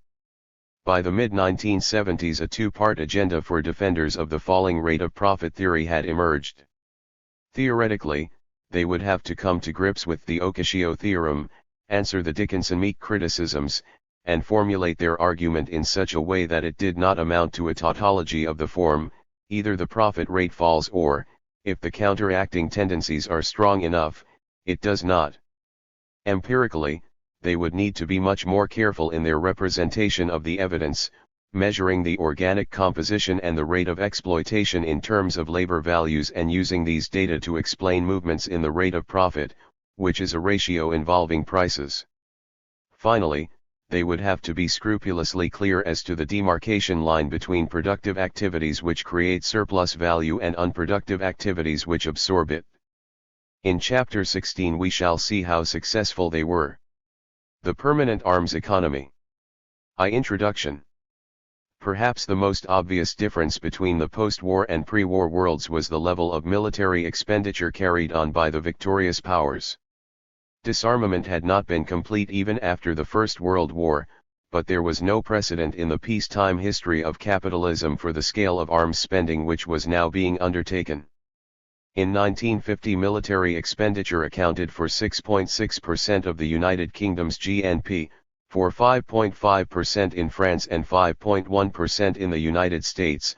A decade later the figures were 6.5%, 6.5% and 9.0% respectively. L1 explanation for this persistent militarism was what the liberal economist James Tobin was later to describe as the naive theory of arms spending, which saw it simply as a response to world events. 2 However, this is less naive than it sounds. Undoubtedly there were serious political barriers to disarmament after 1945. France and Britain were embroiled in colonial wars, the United States was defending its newly won informal empire, and all three were engaged in the long Cold War confrontation with the Soviet Union and China. Inevitably, though, Marxists found the naive theory lacking, since it ignored several important dimensions of the problem and, in particular, made no mention of the positive benefits which high levels of arms spending might offer the world capitalist system and its component nation-states. The first of these is ideological. Militarism promotes national unity against the supposed external threat and reduces the intensity of internal class antagonisms. We shall return to this question at the end of this chapter. Second, there are two categories of indirect economic advantages. Most important are those accruing from the exercise of imperial power, in the form of super profits from investment in, and trade with, colonies and neo-colonies. In this context, military expenditure is a prop for imperialism rather than a significant phenomenon in its own right. Also important are the civilian spin-offs from military research and development, ranging from biros through computers to nuclear power. Point 3. We shall have more to say about such spin-offs shortly. For the most part, however, our concern here is with the direct economic benefits which may result from militarism. Arms contracts are likely to be profitable for the companies which obtain them. Point 4. But how could arms spending raise the rate of profit for the system as a whole? Like most liberals, many Marxists deny that this is possible, some suggesting that military expenditure lowers the profit rate and thus represents a net burden for capital. Other Marxist writers, however, argue that armaments expenditure is directly beneficial, for one of two reasons. The first is the stimulation that it provides to aggregate demand, and the corresponding weakening of the underconsumptionist tendencies which would otherwise prevent the realization of surplus value. This line of argument is central to the analysis of Baron and Sweezy and their followers. The second argument concerns the production of surplus value, not its realization. Arms spending, it is maintained, represents the most important of the counteracting forces working against the long-run tendency for the rate of profit to decline. This view was most cogently expressed in the 1950s and early 1960s by the English neo-Trotskyist Michael Kidron, and remains the official position of the Socialist Workers' Party in Britain. The remainder of this chapter is organized as follows. In the next section we summarize the somewhat sketchy and inconclusive discussion of military expenditure in classical Marxism. We then examine the underconsumptionist argument, paying special attention to the possibility of testing it empirically. In section 4 we analyze the relationship between arms spending and the rate of profit. The following section deals with the economic costs of militarism, the role of the military-industrial complex, and the suggestion that militarism is a form of economic parasitism. We conclude by considering the methodological implications of the permanent arms economy thesis. 2. Marxism and military expenditure before 1939. Marx wrote nothing on the economics of military expenditure.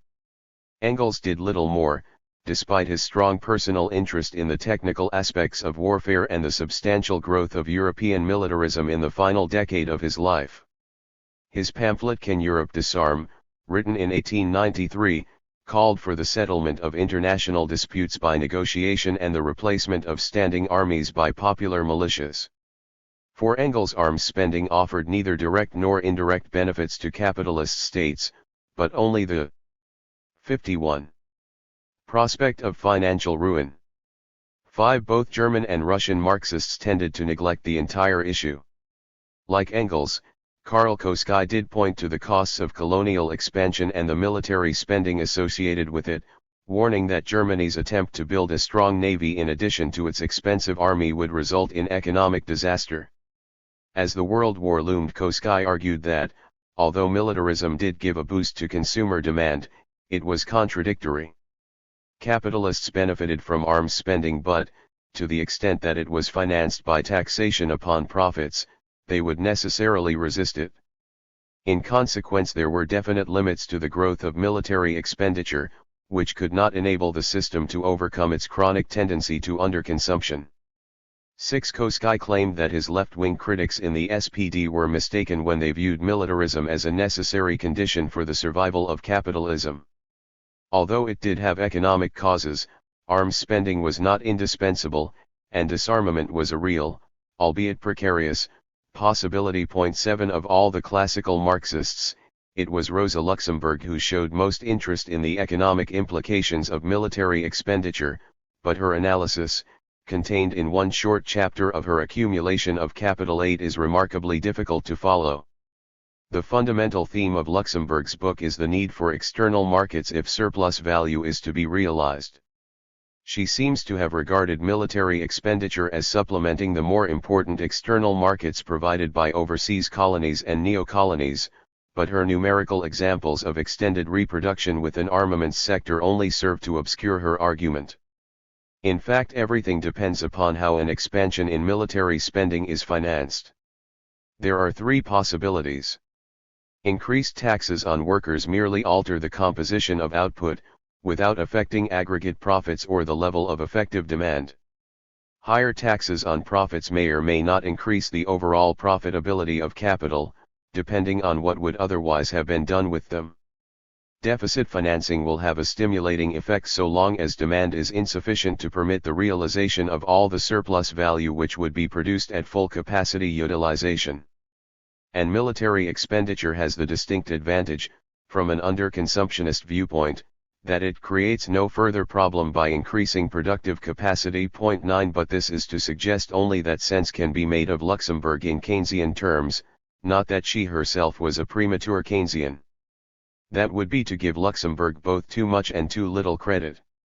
Too much, because the accumulation of capital simply does not display the necessary clarity of analysis on the issue of effective demand. Too little, because it ignores her wider contribution. Luxemburg highlighted the social and ideological benefits which capitalism derives from militarism, both at home. 152. And abroad. Luxemburg's claims about the economic advantages of arms spending were less supportable when viewed from the perspective of Bolshevik economic theory. Although neither Lenin nor Trotsky dealt specifically with the effects of military expenditure per se, as distinct from their analysis of imperialism, Bukharin did do so. Arguing in terms of Marx's reproduction models, Bukharin recognized in the economics of the transformation period that the production of armaments cut into surplus value and hindered expanded reproduction. Indeed, if the value of military production exceeded total surplus value, the system would enter into negative extended reproduction. Bukharin believed that the process might be hidden through inflation of money prices, but such growth was illusory. By implication, then, rather than explicit rebuttal, Bukharin argued that Luxemburg's treatment of the arms economy was the exact opposite of the truth. Rather than aiding in the realization of surplus value, the principal effect was to destroy the production of values. As we argue in later sections, Bukharin's position is the more defensible, but until recently it was that of Luxemburg which proved most influential in Marxian political economy. Though it would have been difficult to maintain that military expenditure was responsible for the relative economic stabilization of the 1920s, given the very substantial degree of disarmament by all the major capitalist powers. Only after 1933, with the alarming revival of German militarism under Hitler, was any serious attention paid to Luxemburg's conclusions. Writing in 1937, Eugen Varga denied that arms spending could guarantee prosperity. The tenor of Varga's argument was, however, distinctly Keynesian, with strong undertones of Luxemburg. If military expenditure were financed by taxing the working class, he suggested, aggregate demand would be unaltered, only its composition would change. Loan-financed expenditures, on the other hand, would expand demand so long as they involved the use of capital previously lying fallow, that is, up to the point at which excess capacity had been eliminated. In a postscript 2 years later, Varga took a much more positive attitude. The increase in arms spending had led to a liquidation of unemployment in Germany, he wrote. Armaments offer a tremendous and almost unlimited market for capitalism, which would not be at the expense of civilian activity unless military expenditure continued to increase after full employment had been attained. Since Varga wrote with the full authority of the Comintern behind him, it is clear that by 1939 the underconsumptionist, surplus-absorbing approach to military expenditure could be regarded as Stalinist orthodoxy, and to that extent Stalin can be exempted from Natalie Moskowska's charge that neither he nor Lenin ever came to grips with the new phenomenon of war capitalism. 12. 53. The resurgence of militarism could, however, be seen from a quite different perspective. As we saw in Chapter 1, Friedrich Pollock maintained that the new state capitalism in the West could not tolerate mass unemployment, for fear of popular revolt. Rising living standards for the masses were no less dangerous, since they implied increased leisure, more time for reflection, and a greater risk of conscious and revolutionary opposition. In terms very similar to those of George Orwell's post-war novel 1984, Pollock concluded that capitalism could not survive a peace economy, as long as one national state capitalism has not conquered the entire earth. However, there will always be ample opportunities to spend most of its productive excess capacity for ever-increasing and technically more perfect armaments. D3. 3. Arms spending and effective demand. In the theory of capitalist development, Paul Sweezy had described militarism as an increasingly important offsetting force to the tendency to underconsumption, which provides the capitalist class as a whole with increased opportunities for profitable investment of capital. 14. But Sweezy devoted no more than a page to its economic effects, and it was only after the war that he and Paul Baran placed military expenditure at the center of their theory of monopoly capital. The one disadvantage of the arms economy was high taxation, Sweezy argued in 1953. Everything else is in its favor. It is precisely the biggest monopolies which benefit most directly from arms spending. There is no competition, direct or indirect, with private enterprise. The atmosphere of hatred and intolerance that goes with war preparations, the witch hunts, the jingoism, the glorification of force, creates the conditions in which the propertied classes find it easiest to control the ideas and activities of workers and farmers and lower middle classes. None of the alternatives proposed by liberal peace campaigners could succeed. Capitalists would resist the expansion of civilian government spending, and there would be powerful opposition to any attempt to increase consumption by raising wages at the expense of profits. Nor would a simultaneous and balanced reduction in military expenditure and taxation prove effective. Profits are so large as to confine the growth of consumption within narrow limits, and if they were largely invested in expanding civilian capacity, the result would very soon be a crisis of excess capacity and overproduction. 15. 154.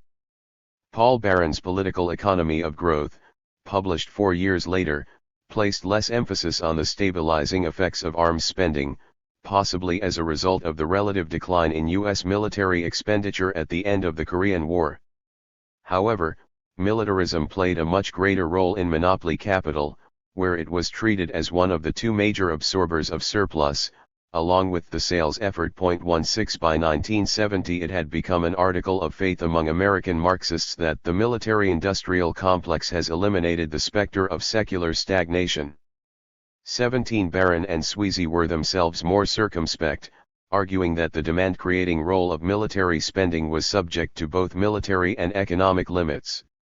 Weapons production was becoming so capital-intensive that its effect upon employment was severely constrained, and the lethal irrationality of the nuclear arms race was more and more acknowledged within the military establishment. These limits, Baran and Sweezy suggested, signal the end of the illusion that perpetual prosperity can be assured through the unlimited expansion of the arms budget, and foreshadowed the return of stagnation and depression. 18. As a matter of brute fact, neither economic nor military logic restrained U.S. military spending in the way that Baran and Sweezy had expected. The arms budget rose from $47 billion in 1961 to $265 billion in 1984 and $299 billion in 1989, even correcting for inflation. The massive increases in the Vietnam and Reagan eras are readily apparent. 19. At the theoretical level, the underconsumptionist argument raises two important issues. The first is whether military expenditure has been consciously pursued as an instrument of economic policy. The second is whether it has actually had the stimulating effects which Baran and Sweezy and their followers have claimed for it. As far as the first question is concerned, it would be very difficult to sustain a case that military spending was deliberately employed as a counter-cyclical or anti-stagnation measure. To do so, it would be necessary to establish, First, that the U.S. ruling class was conscious of the need for such a device and united in its determination to use it, and second, that changes in arms spending were governed, in their timing and magnitude, by macroeconomic considerations. Both propositions seem more than a little far-fetched. Neither was endorsed by Barron and Sweezy, who interpreted the post-war growth in military expenditure in more conventional terms. It was the inescapable precondition of the United States' political and economic dominance over an increasingly hostile world. 20. This is not Tobin's naive theory of militarism, since it hinges on the indirect economic advantages which accrue from imperialist hegemony.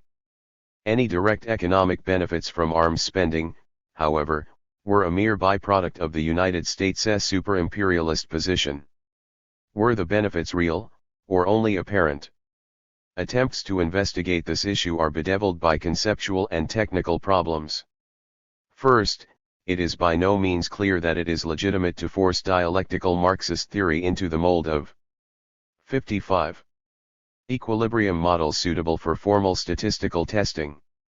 This leads inevitably to a narrowing of its range, since broad and ambitious historical stories are notoriously more difficult to test econometrically than precise and limited economic hypotheses.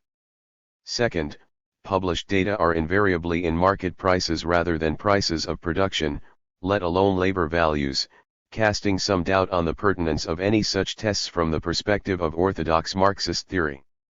Third is the question of the level at which analysis is to be conducted, individual states, or the capitalist world as a whole. Fourth comes a clutch of econometric problems, especially that of simultaneity. Merely establishing a statistical relationship between military expenditure and capacity utilization implies nothing about the direction of causation, which may run from the former to the latter or from the latter to the former, and there may, of course, be no causal relationship at L1. 21. There have been only two serious econometric studies of military spending from a Marxist perspective.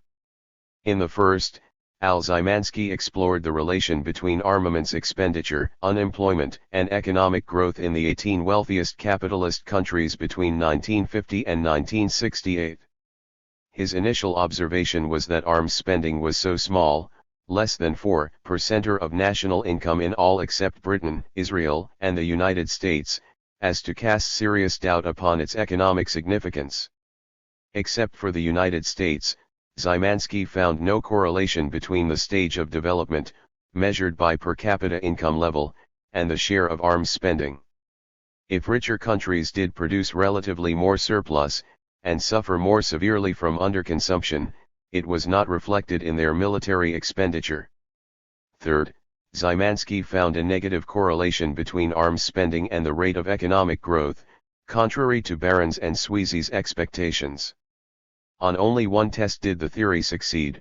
Szymanski did find nations with higher military spending to have lower unemployment rates. On balance, though, the surplus absorption approach was not consistent with observed capitalist reality. 22. In the other study, Ron Smith cast further doubt on the underconsumptionist argument. Smith noted that military expenditure is unsuitable as a counter-cyclical policy both because of its long lead time and due to the highly capital-intensive nature of most armaments production. He found no evidence that the timing of increases in U.S. arms spending had been affected by trends in unemployment. Smith also discovered that differences in military expenditure by advanced capitalist countries before 1970 were unrelated to their relative unemployment rates. Like Szymanski, he reported a negative cross-sectional relationship between arms spending and economic growth. Smith too concluded that the underconsumptionist interpretation of militarism possessed little explanatory power. 23. 156. It might be objected to this that cross-sectional tests miss the point. If U.S. arms spending can be shown to have stimulated demand in Japan and Western Europe, the lower levels of military expenditure there would be irrelevant to the underconsumptionist argument. 24. There are, however, good reasons for believing that this was not so. First, it remains conjectural. No hard evidence has been produced to show that unemployment rates or indices of capacity utilization in other capitalist countries moved in line with changes in U.S. arms spending. Second, the marginal propensity to import of the United States was too low for such international spillovers of demand to have served as a major engine of expansion, at least in the 1950s and 1960s. 25 Third, and decisively, U.S. military spending in these 2 decades was funded in large part by increased taxation rather than by deficit finance. The expansionary effect was therefore relatively small. Assuming the expenditure to have had no import content, national income in the United States would have been raised by the amount of the arms expenditure itself, but there would have been no effect on the international economy. Z6 If part of the expenditure had involved the purchase of foreign goods, this would have generated international multiplier effects. However, in this case they would have been offset by a reduced expansion of demand within the U.S. economy itself. This argument must be qualified. There may well also have been accelerator effects on U.S. private investment, which could conceivably have spilled over into the other Western countries. And this in turn may well have stimulated business confidence all over the world, although it would be difficult to test this empirically. Finally, it is important to note that neither Szymanski nor Smith deal with the period after 1970, when the U.S. economy became much more open to import penetration, and during which military expansion was accompanied by colossal budget deficits. Their findings might thus be valid only for the earlier period. However, none of these reservations weaken the two, essentially negative, conclusions. The demand-creating effects of arms spending probably did not cause the long boom after 1945 in the manner suggested by Barron and Sweezy, and the decreasing growth rates and rising unemployment levels of the 1970s and 1980s were not the unintended consequence of beating swords into plowshares. For arms and the falling rate of profit. Even more than Barron and Sweezy, Michael Kidron viewed arms spending as the key to capitalism's success after 1945. It was, according to Kidron, a period in which high employment, 57, rapid growth and economic stability operated as a causal loop, reinforcing each other in much the same way as stagnation and instability had done in the 1930s. Kidron rejected several popular explanations of the change. State planning presupposed high levels of economic activity, and would have been unnecessary in their absence. As for the post-war liberalization of trade and the rapid pace of technical innovation, Kidron argued that both operated inside the causal loop already mentioned. To account for the long boom an autonomous, external factor was required. 27 For Kidron this factor was the arms economy. Insofar as it is financed by taxation on profits, military expenditure deprives capitalism of resources which would otherwise be used for productive investment. Their diversion to weapons production slows down the growth of the organic composition of capital in civilian activities, thereby significantly retarding the fall in the profit rate which would otherwise occur. Kidron's analysis relies upon one crucial proposition: increases in the organic composition in military production have no effect upon the rate of profit in the wider economy.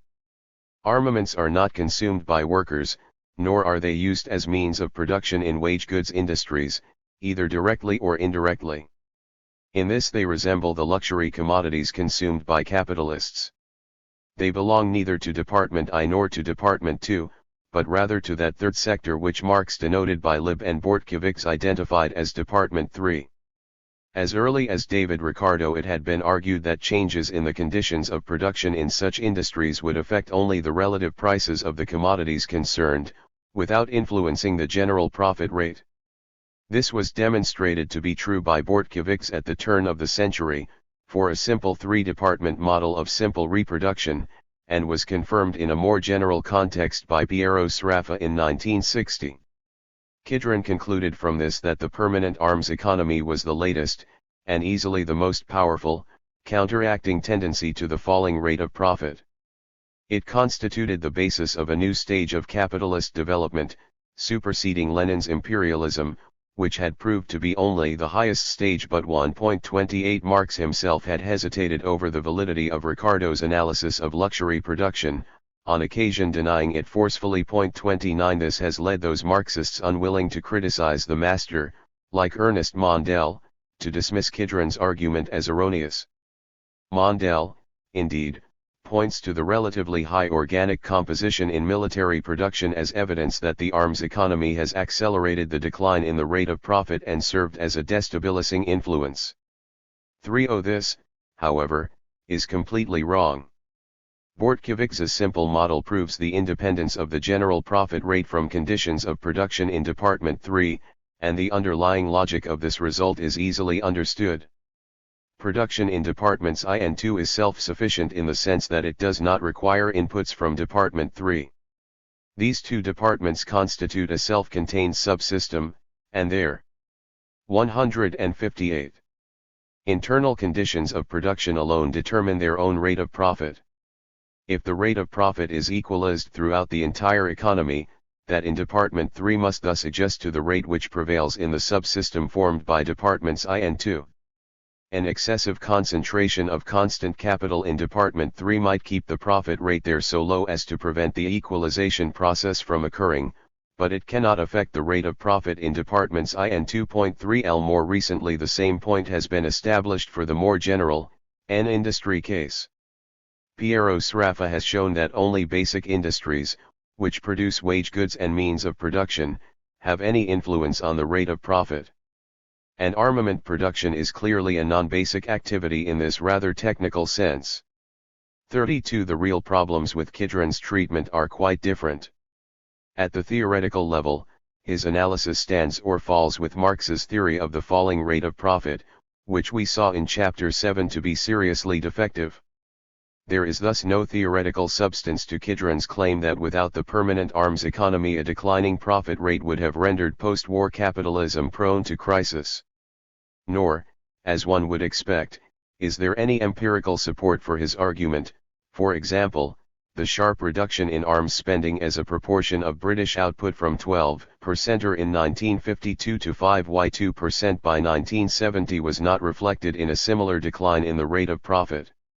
As we shall see in a later chapter, the fall which did occur can be accounted for by other factors altogether. 33 This is not to deny that military expenditure may affect the rate of profit.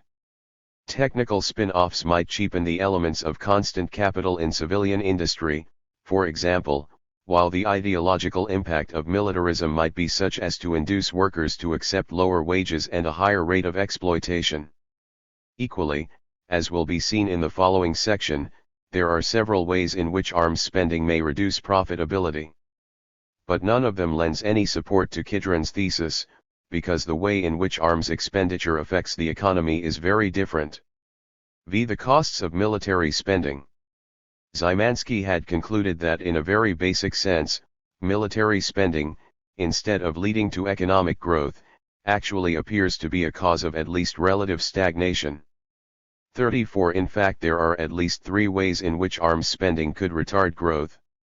Militarism may crowd out investment in productive industry, it may divert scientists, technologists, and ancillary resources from non-military research and development projects, and it can foster complacency and inefficiency both in the armaments sector itself and in the wider economy. Although specific vested interests gain from military expenditure, it is, if these factors operate, at the expense of capital as a whole. 59. Casual observation supports the notion that arms spending has reduced productive investment. To cite the extreme cases, it is unlikely to have been a coincidence that post-war Britain and the United States, with heavy military commitments, had much smaller investment ratios and lower growth rates than Japan, where until very recently the constitutional limitation of military expenditure at 1% of GNP was regarded American Samoa binding. Smith's econometric research uncovered a strong negative relationship between the shares in national income of arms spending and civilian investment, for both time series and cross-sectional data. This presumably reflects the concentration of military production in investment goods industries, together with the absence of serious deficiencies in effective demand and the resistance of private and public consumption to downward pressure from expanded military expenditure.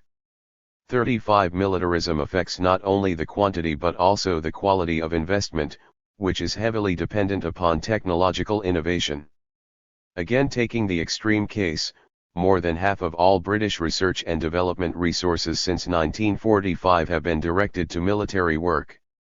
This must have been at the expense of progress in civilian industry, unless there were massive and continuing technical spin-offs.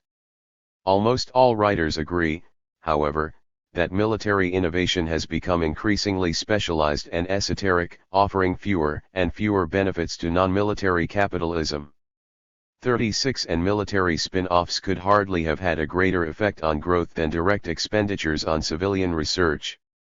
Finally, and possibly most important of all, there is the intangible but pernicious effect of military expenditure on the efficiency, dynamism, and flexibility of the civilian economy. Normal competitive pressures apply not at all, or only in a weak and distorted form, to arms production, for which the only major customer is the state. Profit rates are abnormally high, cost maximization replace cost minimization as the criterion of managerial success. Structural rigidities are engendered when military demand props up otherwise declining industries, and newer sectors like electronics are subordinated to military purposes. Slack and wasteful behavior is rewarded at all levels of the contracting companies, which become more reliant on arms production as they become less able to survive in civilian markets. In the more heavily militarist states, the entire basis of national competitiveness may be seriously undermined. 37. Why, then, do capitalists in these economies support the arms economy? The simple answer may be that they do not. Clarence Low's careful study of attitudes in the United States between 1948 and 1953 revealed considerable business opposition to increased military expenditure because of the tax burden, inflation, and increased state control to which it was expected to lead. The rearmament program went ahead anyway. 38 Strong support for a high and increasing arms budget does, of course, come from those corporations which benefit directly from it. Liberal critics of Milita. 160. Ism, from Cobden and Hobson to Melman, have attacked the vested interests making up the military-industrial complex, about which the retiring President Eisenhower warned the American people in 1960. Writing just after the First World War had run its bloody course, A.C. Pigou denounced the arms producers for promoting the explosive material, out of which the flame of war may burst, and he meant these words in a figurative as well as a literal sense. 39 Many Marxists, too, see militarism as a form of economic parasitism in which a narrow fraction of capital profits while the rest of society foot the bill. In James O'Connor's words, the defense contractors have established what seems to be a permanent tap on the federal budget and thus have a long-run stake in the arms race itself. Thus, the big military contractors participate readily with defense programs regardless of the rationality of these programs in terms of overall national capital interests. 40 Militarism bears violent witness to the failure of economic management in the modern capitalist state. 41. 6. Capitalism and peace. To return to the categories used in the first section of this chapter, it appears probable that the direct economic effects of military expenditure are negative. 42 Acceptance of this conclusion implies that the important limits to growth of output in post-war capitalism have been set by supply constraints rather than deficient demand. 43 Or at least that any shortfall in effective demand resulting from disarmament could have been quickly corrected by increased civilian expenditure. This repudiation of Keynesian ideas leads to what has sometimes been termed, not entirely facetiously, supply-side Marxism.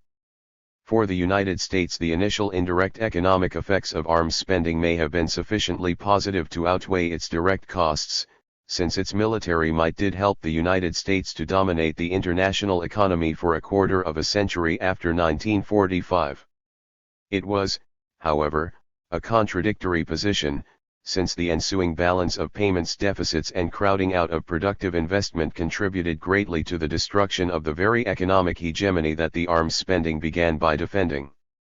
44 For the other Western powers with substantial military expenditure, like Britain and France, the balance sheet is overwhelmingly negative. The permanent arms economy, then, was not responsible for the long boom, nor were cuts in arms spending implicated in its demise. 61. There remains the ideological impact of militarism, in terms of increased social cohesion and enhanced legitimation of capitalist class relations. These effects cannot be measured and may at some points have been negative. Assuming them generally to have been positive, however, a significant methodological issue arises. Is it legitimate to argue, from the fact that military expenditure makes capitalism run more smoothly, that this is the reason why arms spending has been so high since 1945? Are functional explanations of this kind acceptable in Marxist analysis, or must causal statements be framed in terms of rational decisions taken by individuals? These questions have wide ramifications which will be considered in Chapter 17 below. Another, closely related, issue has a bearing on a more traditional controversy in Marxist theory. This concerns the extent to which high military expenditure was caused by economic factors, as against relatively autonomous political, strategic, and other superstructural determinants. Mary Calder has suggested the existence of a sort of weapons fetishism, in which the weapons system as a piece of separate independent hardware, a thing, appears to dictate its own patterns of consumption and production to weld together the military and industrial components of the mode of warfare. It could be that our own awe of the bomb makes us victim of this fetishism, unable to identify a meaning in the social system that produces it and therefore apparently helpless in the headlong momentum of modern militarism. 45. It is not necessary to go as far as E.P. Thompson, for whom a self-propelled exterminism has replaced capitalism and socialism at the center of world history 46 to realize that military competition does possess a deadly momentum of its own. This leads us to the final, and by far the most important, point. Modern militarism is after all a product of capitalism, however convoluted and contradictory the production process may have been. Can it, then, be overcome within the confines of capitalism? This is the question which exercised Karl Koski on the eve of the First World War. He cautioned against confusing the claim that militarism is the creation of capitalism with the proposition that militarism is a necessary condition for the existence of capitalism. There is nothing in the logic of capital, Koski concluded, to prevent disarmament and the onset of peace. 47 Given the remarkable resilience of the capitalist mode of production, we can only hope that he was right. Part 3. 9. Capitalism and Underdevelopment. Introduction. The analysis considered in Part 2 focused upon the functioning and transformation of advanced capitalism. Each theory sought to provide an explanation of the long boom, understand the contradictions which would ultimately undermine it, and thereby account for the passivity of the working classes in the West, as well as locating the basis for any future radicalization. In all cases, the economic structures of backward areas and their relationship to those of developed countries figured hardly at all. Only Barron and Sweezy thought them to be significant, and even in monopoly capital they were of secondary importance. The forces of stability and change in the heartlands of capitalism were seen to operate primarily through the reproduction and growth of the major capitalist economies. Backwardness elsewhere, however, became increasingly evident after the Second World War. By then per capita incomes in the advanced countries were over 4 times higher, on average, than those of less developed areas, whereas in the mid-18th century they had been approximately equal, and 200 years earlier many non-European countries had been richer. Moreover, as a political force Marxism progressed mainly in undeveloped areas, and Marxists naturally felt the need to link this to backwardness. In itself this was not new.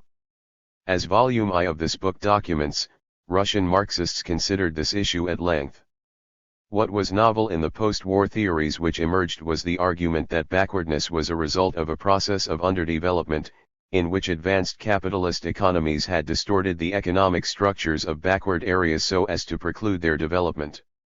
Marxists, of course, had always taken the view that imperialist exploitation contributed to the economic growth of leading capitalist nations. But before the 1920s they had also considered that the impact of the West encouraged economic development on a world scale. Marx and 167. 168. Engels, Koskai, Luxemburg and Hunferding, along with Lenin, Bukharin, and Trotsky, all believed that imperialism fostered capitalist economic development generally. To be sure, it was never a pronounced theme in the work of these Marxists, which was highly Eurocentric. Even their use of the term imperialism reflected this. Lenin, for example, used it as a synonym for the monopoly stage of capitalism, while Hunferding and Luxemburg considered imperialism to be equivalent to a struggle for economic territory. The domination and exploitation of undeveloped countries by advanced economies, which has become its principal meaning in the post-war years, was certainly not the prevailing reference before 1917, or even in the interwar years. Only Koskai and Luxemburg came close to it, and they would have sharply resisted the political associations of the new usage, in which it was frequently held that class struggle now meant a conflict between exploited and exploiting nations.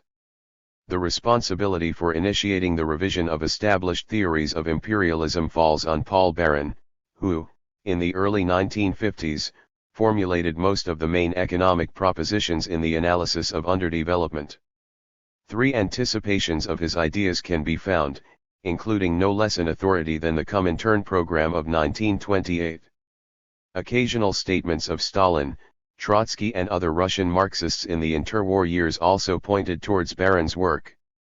For there was clearly a basis for the new theory in Lenin's claim that capitalism had ceased to be a progressive force and, since he relied heavily upon Hunferding and was close to the views of Bukharin, in their writings too. After 1920 the Third International elevated the importance of anti-imperialist struggles in the colonies, and this no doubt also provided an impulse conducive to the reformulation of the theory. Nevertheless, only with Baran's work did there occur a clear break with traditional Marxian views about capitalist economic development in backward countries. For the first time a comprehensive economic theory of underdevelopment was formulated, explaining why development outside the strongholds of advanced capitalism was impossible without the intervention of socialist revolution. Furthermore, although Baran's ideas were subsequently extended by André Gunder Frank, Immanuel Wallerstein, and the dependency theorists, they seldom improved upon Baran. Consequently, Baran may claim a place in modern Marxian theories of imperialism analogous to that of Hunferding earlier in the century. He provided the principal concepts and the main ideas, while leaving enough space for additional considerations to be introduced by other theorists.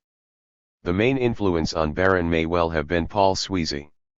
An enduring friendship between the two began in 1939, and Sweezy's theory of capitalist development, published in 1942, briefly pointed towards Baran's ideas of a decade later. However, Sweezy increasingly moved towards an 169. Exchange perspective which was not clearly manifest in Baran's own work. Raoul Prebys and other radical development economists may also have provided some of the ideas which Baran used, together with the terminology of the center and periphery which would become the hallmark of the new theories of imperialism.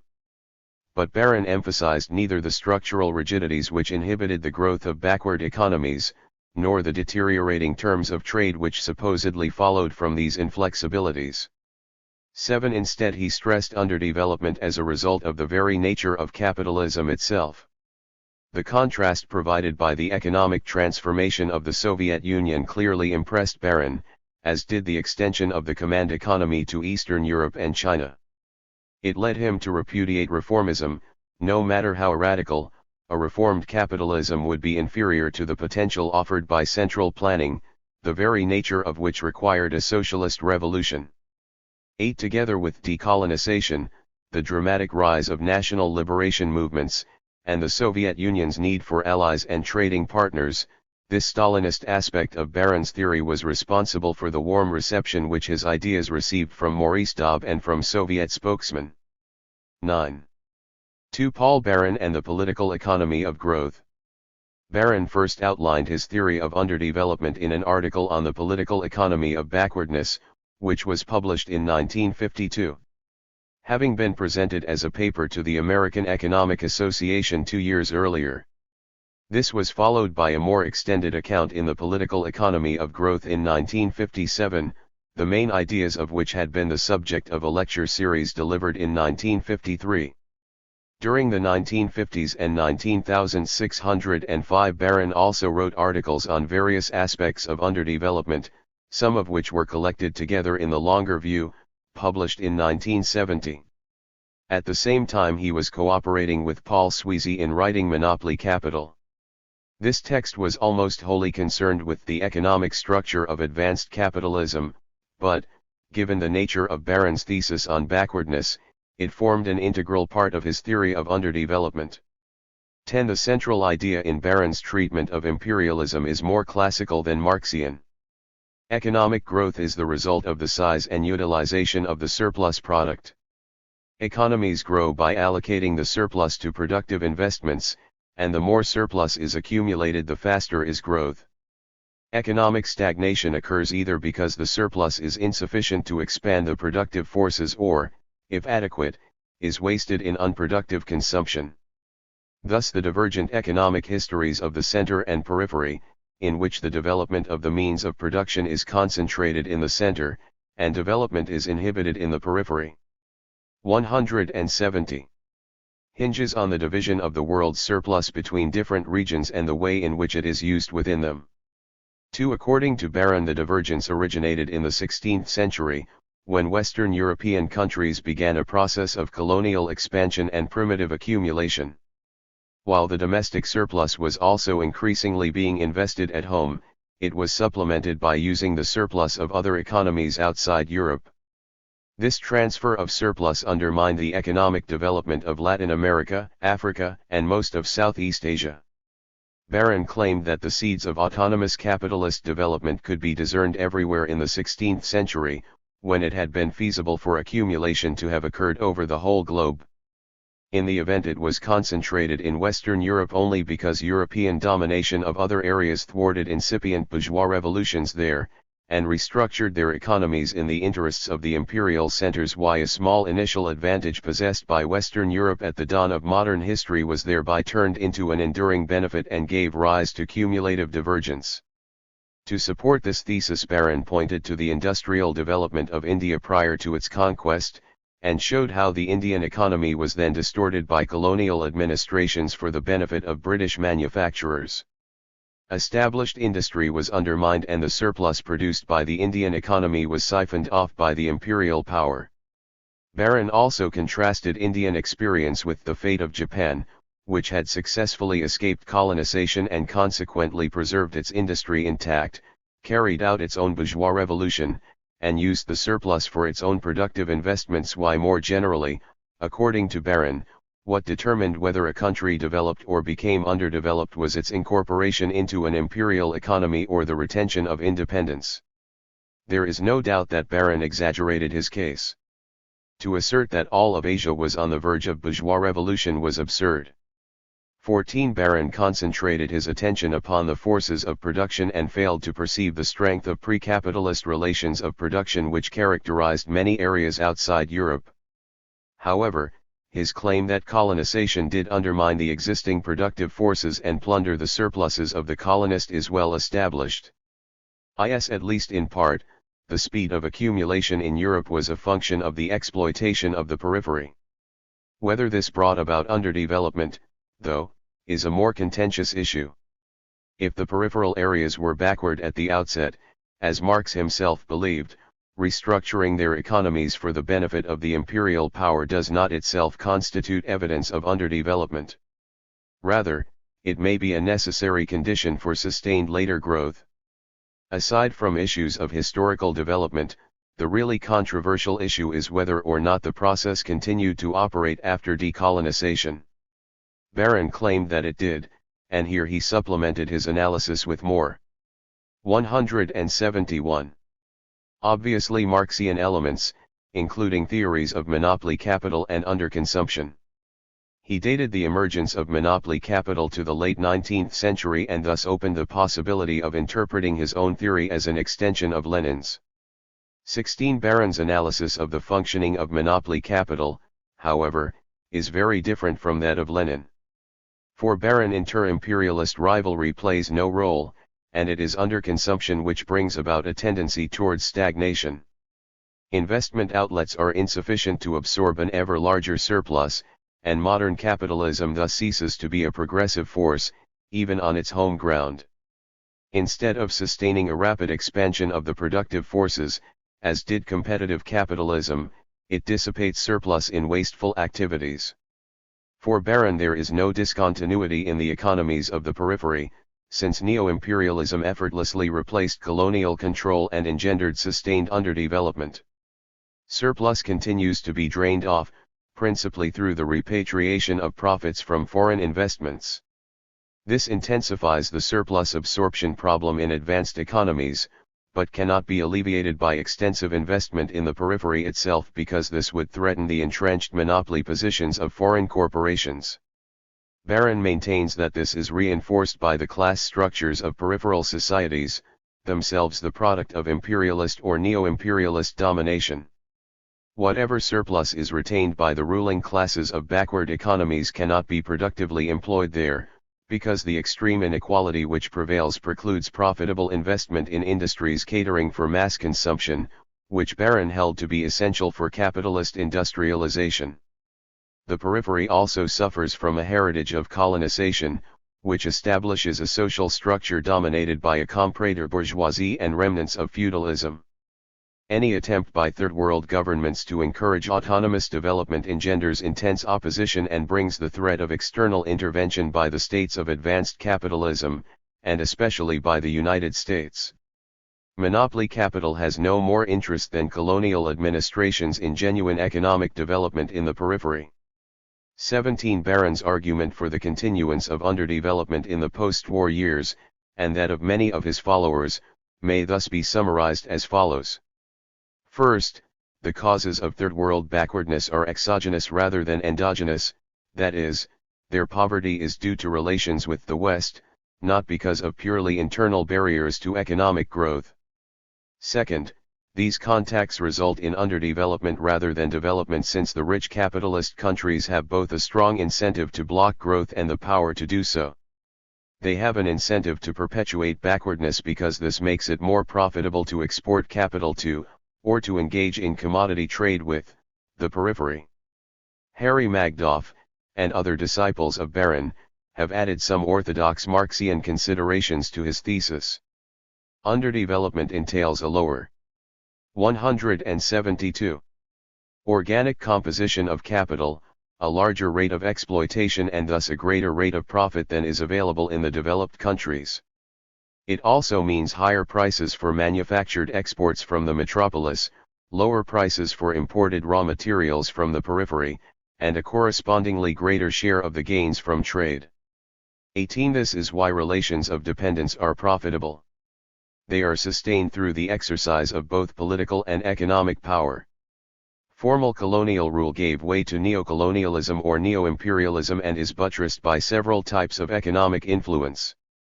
Direct ownership of assets is only one. No less important are monopoly control over modern technology and the growing indebtedness of Third World states, which renders them unable to resist the dictates of imperialist institutions like the International Monetary Fund and the World Bank. Against Barron and his followers it has been objected, with considerable justice, that wealthy areas yield higher profits than poor ones, and that the supposed incentive for block development is therefore illusory. Before 1914, capital was exported not to the most backward parts of the globe but to the regions of recent settlement in America and Australasia, where living standards were exceptionally high. 19. Again, in the post-war years U.S. capital exports were directed more towards Western Europe than to the Third World.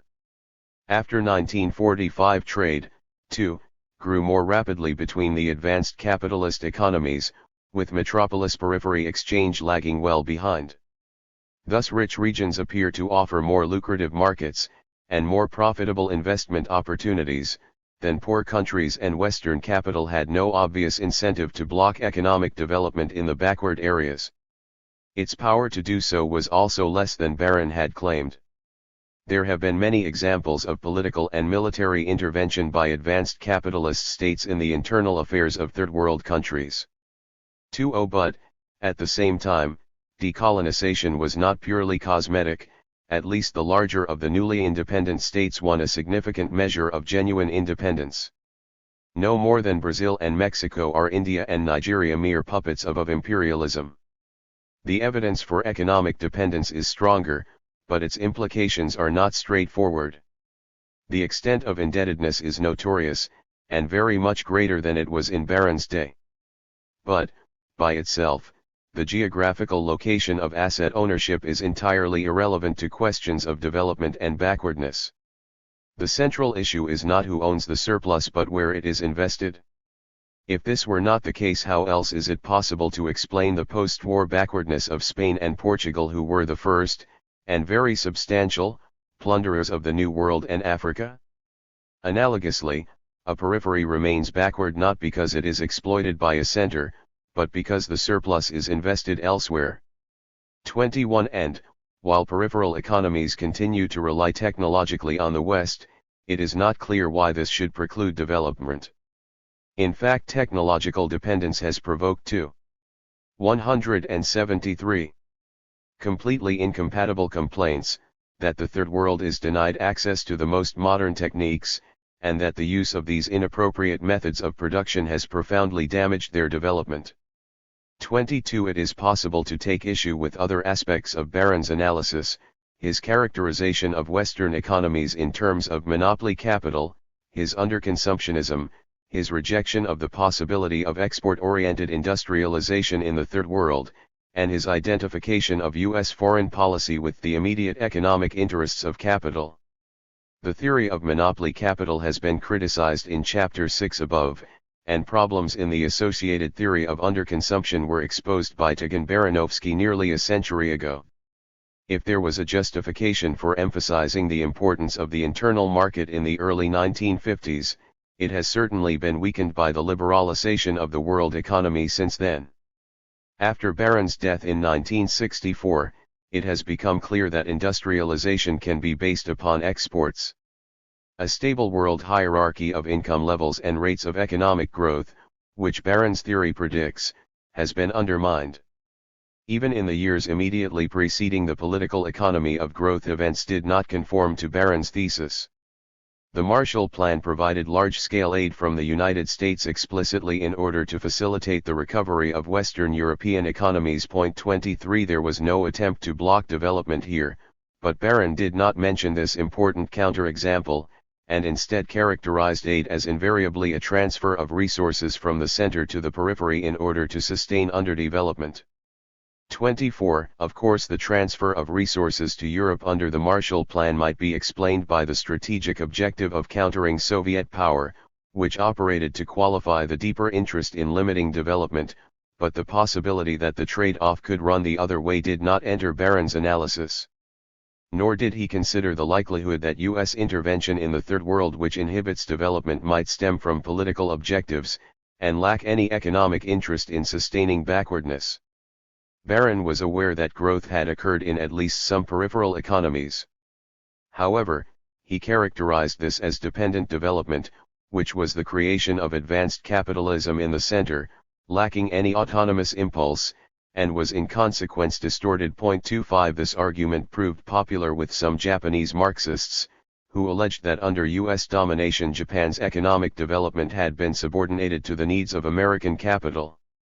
The phenomenal success of Japan over the last 40 years has made this thesis less and less convincing, although it lingered on into the 1960s as part of the Japanese Communist Party's doctrine. 26 Elsewhere, too, the concept of distorted development continued to be popular, especially among the dependency theorists of Latin America. 27 But no more than Barron have they provided criteria by which an autonomous development might be distinguished from a dependent one. When other 174 economists have done so, in order to test the hypothesis that dependent development characterizes third world countries while that of the center is autonomous, they have found no evidence in its favor. The most obvious counterexample is Canada, which by many indices is economically, politically, and culturally dependent upon the United States, yet enjoys a per capita income only slightly below that of the United States itself. 28. The belief that economic backwardness could be eradicated only by following Soviet practice was exceptionally widespread in the 1950s, and extended well beyond the ranks of orthodox communists. Baran's treatment of the issue is nonetheless notable for being wholly uncritical. Stalinist repression received no more than a passing reference in his work, and the possibility that it might be intimately related to the Soviet mode of production went unrecognized. 29. The fact that Soviet practice frequently flew in the face of the most secure propositions of classical economics, which Marx himself had accepted, was regarded as a strength rather than a weakness. Baran ignored everything but the mobilization of the surplus for rapid accumulation in capital-intensive processes based on heavy industry. 30. His treatment was therefore very similar to that of Maurice Daube, and Daube himself was very favorably disposed to Baran's analysis. 3. In the final years of his life, Baran displayed doubts about the Soviet route to socialism. Why his friends in Russia during the 1920s, who included Preobrazhensky, and his association with the Frankfurt School in the 1930s, meant that he could have had few illusions about the extent of the repression under Stalin. But, like Paul Sweezy and Isaac Deutscher, and before them Otto Bauer and Theodor Dahn, Baran believed that Soviet authoritarianism would ultimately yield to the liberating potentialities opened up by economic development. 33. According to this view, Stalin was preserving socialism in the only way that was practically possible. In doing so he had used barbaric means, but they were employed primarily to eliminate barbarism itself. Economic modernity would prove to be incompatible with totalitarianism, and must inevitably bring substantial democratization. Coupled with the collectivist property forms protected by Stalin, the socialist project would return to classical conceptions. As the evidence accumulated against this rather vulgar form of historical materialism, Baran became increasingly uncomfortable with the pro-Soviet stance which he had taken in the political economy of growth. Nevertheless, by the time of his death in 1964 he was still unwilling, or unable, to offer an alternative model of development, and there is no evidence that he repudiated his theory of underdevelopment. For his part, Paul Sweezy did sever his commitments to the Soviet Union in the late 1960s, proclaiming instead the appropriateness of a Maoist strategy towards socialist development. 34. Mao himself actually designated 175. The Soviet Union under Khrushchev as a form of capitalism, and accused it of acting in an imperialist manner. 35. Some East European communist parties may have sympathized with this view after their own experiences of Soviet imperialism, and they, like China, frequently resisted incorporation into a socialist division of labor based upon comparative advantage. 36. In the West, the Maoist critique was extended by Charles Bettelheim, who sought to document the degenerative tendencies in Soviet history from the earliest days of the revolution. In doing so he echoed many of the arguments articulated by theorists of bureaucratic collectivism and state capitalism. But Bettelheim ultimately explained the degeneration in terms of the absence of a supreme leader who could maintain ideological purity, and counter economistic concerns for the development of the productive forces as opposed to the creation of new socialist relations of production through continued class struggle.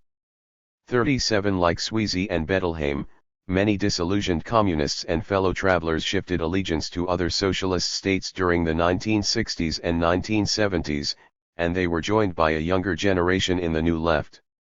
38. Baran's enthusiasm for the Cuban Revolution suggests that, had he lived, he might have done so as well. Russia was a rather unsuitable role model for his theory of underdevelopment, which corresponded more closely to the Third World Revolutions led by national liberation movements, and which dominated the writings of Mao, Guevara, and Debré. 39. After all, if Baran was correct, there was no possibility of proletarian revolution in the periphery, and some other agency was required. However, his traditional Marxist contempt for the peasantry 40 and his Stalinist allegiance to heavy industry might have inhibited any such reorientation. 3. Frank's revisions. Baran found it exceedingly difficult to publish in the 1950s, and his position at Stanford University was threatened after his outspoken support for the Cuban Revolution. 41. But the political economy of growth had an immense impact upon radicals. It colored the thinking of innovative development economists like Raoul Prebys, Dudley Sears, and Keith Griffin, and was greatly admired by Marxist activists such as Salvador Allende, Che Guevara, and Regis Debray. Even Mao's challenge to Soviet hegemony had elements which were also recognizable in Baran's thinking. At the same time, it provided the foundation for a school of Marxian economists concerned with the theoretical comprehension of underdevelopment. The works of dependency theorists like André Gunder Frank and Theotonio dos Santos represent extensions of Baran's analysis, while the journal Monthly Review became identified with the overall perspective. But orthodox communists such as 176 Maurice Daub were sometimes equally enthusiastic, as were Trotskyists such as Ernest Mondale. Nor was Baran's influence confined to political economists and revolutionaries, since the historiography of Fernand Braud and Emanuel Wallerstein drew heavily upon his general theoretical viewpoint. 42 During the 1960s, Frank proved to be the most important Marxist writer to extend Baran's ideas, especially in his Capitalism and Underdevelopment in Latin America. 43 In large part, this book was no more than a restatement of Baran's original thesis, applied to Latin America. Indeed, it was in Latin America that Baran found his most receptive constituency, and Frank's works were the chief medium. Nevertheless, Frank did revise Baran's analysis in various ways, and these modifications have had an enduring influence. He dispensed with some of Baran's weaker arguments, introduced additional material designed to strengthen others, and, most important, outlined a new perspective which sought to generalize Baran's treatment of colonialism and monopoly capital. Frank did not repeat Baran's claim that incipient bourgeois revolution and autonomous capitalist development were worldwide phenomena in the 16th century. He accepted instead that most of the globe was genuinely undeveloped, and that the development of underdevelopment was a process of reconstruction to meet imperial needs rather than a reversal of prior development. Nor did Frank employ Baran's irritating and wholly inappropriate references to the rule of reason as a justification for Stalinism, although he too saw the emulation of Soviet practice as the solution for underdevelopment. 44 While retaining the importance attributed to monopoly, Frank concentrated upon its effect in the periphery, and did not emphasize tendencies towards stagnation in the center. He also provided many more historical illustrations of the process of underdevelopment, and explicitly confronted the neoclassical theory of international trade, prominent theorists of modernization like Rostow, and more radical structuralists who emphasized the importance of rigidities and economic dualism in peripheral societies. 45 None of this moved very far beyond the political economy of growth, and the really important deficiencies in Baran's thesis remain evident in Frank's work. But Frank also introduced a significant shift in perspective. He defined capitalism in terms of exchange relationships, production for the market, rather than for direct use, made economic activity capitalist. Whether or not property relations involved wage labor or bondage, if outputs were produced for exchange, this sufficed to define them as being capitalist. In Frank's view, moreover, all markets were only segments of a single world market, so that every capitalist activity was part of a global division of labor. The different modes of labor control 46 are simply optimal methods of production in specific circumstances, and all are the result of profit maximization. It follows that Latin America had been 177 capitalist since the 16th century, when it was first incorporated into the world economy. 47 Frank maintained that monopoly had characterized the capitalist world economy from its inception. The system has always involved chains in which surplus is extracted from satellites by metropoles, which may themselves be satellites of higher-order metropoles. These chains operated within countries as well as between them, so there was an extended continuum of exploitative relationships. Frank recognized that important changes had occurred in the 5 centuries since the capitalist world economy originated, but he claimed that this had been a continuity in change, with no alteration in underlying structure. 48 This structure was, in turn, frequently presented as a matrix of zero-sum relations, in which the wealth of the metropoles is a direct function of surplus extraction from the satellites. Thus, for Frank, economic development and underdevelopment are exact complements, whose classical expression can be found in early mercantilist thought. 49 Although it is possible to find allusions to these themes in Baron 50, on the whole his own viewpoint was markedly different. Baron remained much closer to the original Marxian conception of capitalism as a mode of production defined by specific social relations, and contrasted the centers of advanced capitalism and the periphery more clearly than in Frank's metropolis satellite chain. For Baron, monopoly capital was a particular stage in capitalist development. While he undoubtedly thought of it as parasitic, he viewed the earlier forms of capitalism as unambiguously progressive, on standard Marxian grounds. Surplus extraction was related primarily to the development of the productive forces, and it was from rapid accumulation through command planning that Baron saw salvation for the Third World. Frank's thought is extremely loose, and ambiguities are everywhere. But the real difficulty hinges on his conception of capitalism, into which the continuum of metropole-satellite relations and the zero-sum vision of exploitation fit so neatly. It was precisely this which brought an onslaught of criticism from more orthodox Marxists in the 1970s. In the 19605, however, Frank's revisionism was widely embraced because it dovetailed with the revolutionary theories that were then popular. Peripheries could be located within advanced capitalism, facilitating the identification of the oppressed and marginalized in the First World with those in the Third. At the same time, the incorporation of the Western proletariat could be explained by its relative affluence, which derived from the surplus extracted from these groups. They, in turn, could be regarded as genuine agents of world revolution because it was their suffering which underpinned the whole structure of global capitalism. 51 Towards the end of the 1960s, Frank himself moved beyond Latin American underdevelopment towards the broader subject of the world. 178. Economy. 52 This also became the central topic for Samir Emin and Emanuel Wallerstein, and it is the world systems theory constructed by Wallerstein which has since proved to be the most influential interpretation within this genus. The theory has very close affinities with the vision which Frank adopted in the 1960s, but at the same time introduces modifications which strengthen it. Thus, with the rise of world system theory in the early 1970s, Baron's original theory of underdevelopment underwent a second revision. 6. Wallerstein's revision of Frank. The world systems theory of Emanuel Wallerstein is constructed firmly upon Frank's conception of capitalism as a system of exchange. For Wallerstein, the capitalist mode of production is defined by production oriented to the market, in which different modes of labor control are the results of profit maximization under varying circumstances and where each constitutes an element in the division of labor of a world economy. 53 He often suggests that the system is one of zero-sum surplus transfers. 54 Although this viewpoint is not consistently proclaimed. 55 As in the work of Frank, there is considerable ambiguity and apparent contradiction on this and many other matters.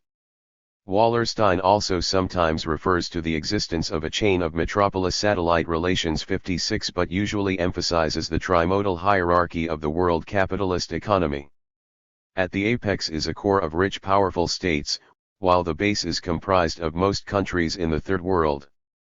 In between is the semi-periphery, whose characteristics are convex combinations of core and peripheral elements. Wallerstein classifies most of Latin America as semi-peripheral, which is not surprising given that per capita incomes here are considerably above those in most backward countries. 57 This perspective is fleshed out in Wallerstein's History of the World Economy since the 16th century, when capitalism originated. To date, only 3 volumes of the modern world system have appeared, but Wallerstein has already sketched the arguments of the projected 4th and final volume in a large number of articles covering diverse topics in the period since the mid-19th century. 58 The focus is very much on the longue durée, which reflects the influence of Fernand Braud. And, although Wallerstein recognizes various stages of capitalist development, there is again an emphasis on continuity in change, as with Frank. Wallerstein also claims, however, that his overall vision is very close to the spirit of Marx, and traditional Marxian themes are indeed more evident in his work than that of Frank. But Wallerstein regards all work on underdevelopment as essentially Marxist, and believes world systems theory to be its culmination, since it expresses in 179 analytically complete form what Baron and Frank could only approximate. 59. In fact, underdevelopment and dependency are displaced from center stage in Wallerstein's work, and are overshadowed by his recognition of a general interdependence between all the elements in the world economy. Moreover, while there always exists a hierarchy of core, semi-periphery, and periphery, there is also socio-economic mobility. For Wallerstein, the location of particular countries has varied over time. In particular, there have been movements in and out of the semi-periphery from both directions. Wallerstein analyzes the changes in the modern world system and recognizes the complex forces at work. As a general rule, however, he regards the active role played by state organizations to be pivotal one. 60. Unlike Baron and Frank, therefore, Wallerstein recognizes the importance of political independence as a prerequisite for overcoming underdevelopment. Since he also views each state as the agent of a national bourgeoisie, his system has sufficient flexibility to incorporate Lenin's notion of uneven development and inter-imperialist rivalry, as well the super-imperialism of the United States. 61. At the same time, Wallerstein devalues the significance which Baron and Frank had both assigned to the Soviet route to socialism. Indeed, he maintains that there is no way in which an individual country can break free from the world capitalist system. Wallerstein regards as pointless most of the debate over the nature of the Soviet Union in terms of the concepts of degenerated workers' state, bureaucratic collectivism, and state capitalism, because it presumes that internal social relations are crucial, and any analysis in terms of the betrayal of the revolution is thought to be naive. However, he considers the Soviet Union to be state capitalist for the same reasons as Cliff. The law of value rules the Soviet economy through the pressures of military and economic competition from other states. Quite independently of the intentions of the revolutionaries, the Bolshevik Revolution proved to be an example of a more general phenomenon whereby state power is rejuvenated and the economy restructured in order to lift a country from the semi-periphery into the core. 62. Wallerstein has complete sympathy with the aims of the original Bolsheviks, and believes that the movement which they led represented a genuine anti-systemic force. So too did the Chinese Communist Party, and Wallerstein is particularly impressed with Mao's efforts in the Cultural Revolution to resist the pressures of the capitalist world economy by continuing the class struggle against bureaucratization and capitalist roaders. Nevertheless, in his view, there is no way that either revolution could have been successful. The capitalist world system is simply too powerful, and ultimately dominates all units in the global economy. Wallerstein explains. 180. The Sino-Soviet conflict since the 1950s in terms of the different positions which the two countries occupy. Russia had succeeded in attaining core status while China remained in the periphery, and the logic of surplus appropriation had to assert itself. 63 Neither the Russian or Chinese revolutions, nor those of other national liberation movements in the periphery since the Second World War, however, are regarded as 20th-century replicas of the Prussian road to capitalist modernization. They represent the beginnings of the world anti-systemic movement which, Wallerstein believes, will triumph during the next 2 centuries. He adheres to a version of the revolutionary scenario described at the end of section 3 above, and maintains that his economic analysis alone can explain the apparently diverse movements which have embraced Marxism. 64 Only by recognizing capitalism as a world system, and interpreting the concepts of Marxian political economy in these terms, can it be appreciated how Marx's proletariat has come to designate the oppressed and exploited generally. Here Wallerstein's argument has close affinities with the heterodox views of Franz Fanon and Herbert Marcuse.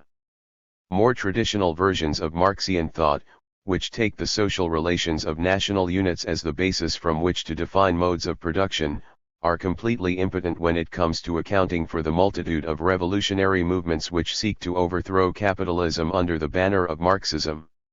65. Despite reincorporation into the capitalist world economy, Marxist revolutions have been progressive. They have eradicated the social relations of bondage and, although they have failed to achieve socialism, socialist ideals live on in the official ideologies. 66. Anti-systemic revolutionary movements will continue to arise elsewhere in the world system and, while they too will be unable to break free of capitalism, they will operate in the same progressive manner. Ultimately, the contradictions of capitalism will bring about the unification of anti-systemic forces on a world scale, and socialism will then emerge triumphant. 67. Wallerstein is exceedingly vague about the economics of this process, but it seems to involve an underconsumptionism reminiscent of Rosa Luxemburg joined to the cyclical theory of Kondratiev and Schumpeter. 68. He summarizes his views as follows. It has been the case over the history of the capitalist world economy that the system's growth or development has not been constant, but has occurred in wave-like spurts of expansion and contraction. As production is expanded in the individual search for accumulation, there regularly come points where the amount produced throughout the world economy exceed the effective demand resulting from the existing distribution of world income. The consequent periods of stagnation. 181. Both reduce overall production and lead to class struggles which force a redistribution of world income to lower strata within the world economy. This redistribution expands the market, at least in the core zones, and this can be most effectively compensated for, in terms of the interest of the upper strata, by the incorporation of new zones within the world economy, adding a new component of ultra-IOW income receiving direct producers. 69. According to Wallerstein, the contractionary phases do not threaten the existence of capitalism because there is a mechanism which regularly brings about a reversal. However, he does believe that the capitalist world economy has entered a long crisis, which began early in the 20th century. Expansion of the outer boundaries of the system, and the proletarianization of direct producers, which are the methods by which effective demand recovers, are nearing their limits. Politically, this is reflected in the rise of anti-systemic movements. 71. Effect of proletarianization is to reduce the differentiation within and between these movements, allowing their unification on a world scale. They will then be able to attack capitalism as a whole, rather than being limited to the national struggles of the past, which were bound to fail in breaking free of capitalism. In other words, the closer does capitalism approach capitalism, the nearer is genuine socialist liberation. Stalin, Baron, and Frank all believed that socialist societies could coexist with capitalism, in rivalry with it and progressively expanding at its expense. This, however, is an illusion. According to Wallerstein, capitalism is a world system, and it must be overthrown at that level. Socialism can only be realized on a world scale. 71. Wallerstein therefore returns to a theme of Marx himself, but his route is very different. Despite the manifold ambiguities in the writings of Marx and Engels, they are nothing as compared with those of Wallerstein. Indeed, one of the most frequent charges leveled against world systems theory, as well as against the ideas of Frank and the dependency theorists, is the lack of conceptual precision and analytical rigor. This is particularly acute at the very heart of their economics, the notions of surplus, and surplus transfer. Unlike Baron, who sometimes explained his ideas on these matters at length, Wallerstein is particularly opaque. He refers constantly to monopoly, but not only does he use the term in very different ways, he also seems to regard it as a synonym for unequal exchange. At several points, however, he refers for support to the theory of Argyri Emanuel 72, and it is this analysis which will be critically examined in the next chapter, before we consider in chapter 11 the critics of underdevelopment theory. 10. Unequal exchange. Unequal exchange before Emanuel. With the solitary exception of Rosa Luxemburg, classical Marxian analyses of imperialism identified the export of capital as the fundamental mechanism by which metropolitan capitalism exploits the periphery. One of the consequences of the decline of the Leninist theory of imperialism after 1945, which was described in the previous chapter, has been an increasing interest in trade rather than capital flows as the principal instrument of international exploitation. What appeared to be a growing gap between developed and undeveloped countries, especially after the collapse of the Korean War boom and the sharp fall in commodity prices in the early 1950s, had important intellectual repercussions. Development economics had only recently emerged as a clearly defined academic subdiscipline. From its beginnings it had been on the margins of economic orthodoxy, with its practitioners much more inclined than their mainstream colleagues to tolerate state interference with the operation of market forces and to countenance radical political changes, such as land reform, as a necessary precondition for economic development. These heterodox tendencies were strengthened by the post-1952 experience, which reinforced the arguments of development economists like Hans Singer and Raoul Prebys, who postulated a secular deterioration in the terms of trade of poor primary producers dating back to the 19th century and constituting the chief cause of the widening gap between rich and poor countries. One did not have to be a Marxist, in this period, to see free trade as a tool of imperialist domination. Although considerable doubt was subsequently cast on the claim about the terms of trade too, the concept of unequal exchange proved to be more resilient. In fact, it is not logically dependent upon any trend in the terms of trade, since inequality in exchange can be defined in terms of a quite different standard.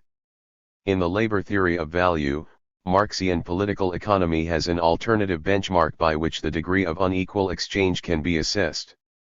186. 187. When, however, the development theorists turned to the Marxian literature, they obtained little guidance. In Capital, Marx himself concentrated precisely upon showing how the existence of exploitation did not depend upon unequal exchange. For Marx, surplus value is produced even when commodities sell at their values, due to the unique nature of labor power. While this did not preclude the possibility that unequal exchange might constitute an additional means of surplus extraction, Marx did not pursue it systematically, and was extremely critical of those who did, like the mercantilists and utopian socialists. 3. Marx himself had failed to write the projected volume of Capital dealing with the world market, and his few references to the labor theory of value in international trade were fragmentary and unsystematic.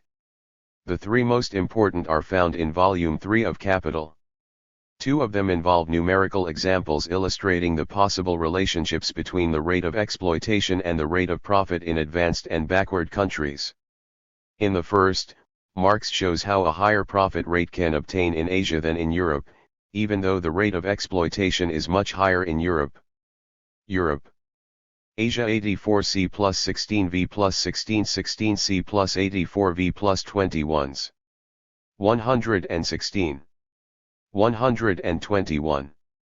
Europe has an organic composition of 4, a rate of exploitation of 100% and a profit rate of 16%.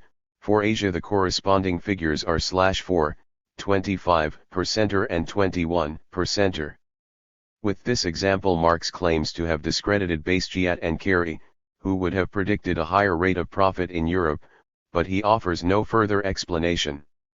His second example contrasts an undeveloped country with a nation at a higher stage of development. Undeveloped. Higher stage 50C plus 100V plus 100s 400C plus 100V plus 100s. 250. 600. The 2 countries now have the same rate of exploitation, so that the more advanced country, with its higher organic composition, has a very much lower profit rate, 20% as against 66 to 13%.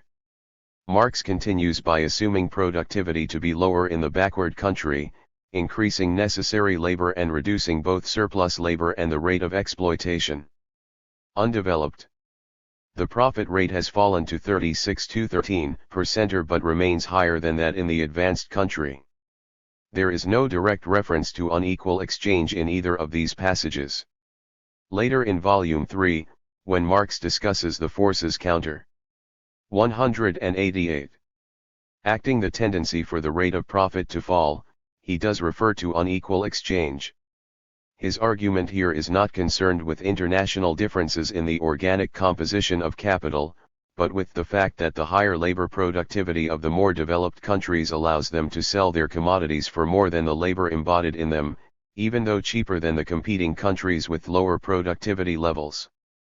Marx draws an analogy with the capitalist within a particular country who employs a new invention before it becomes generally used, undersells his competitors and yet sells his commodity above its individual value, thereby obtaining a surplus profit.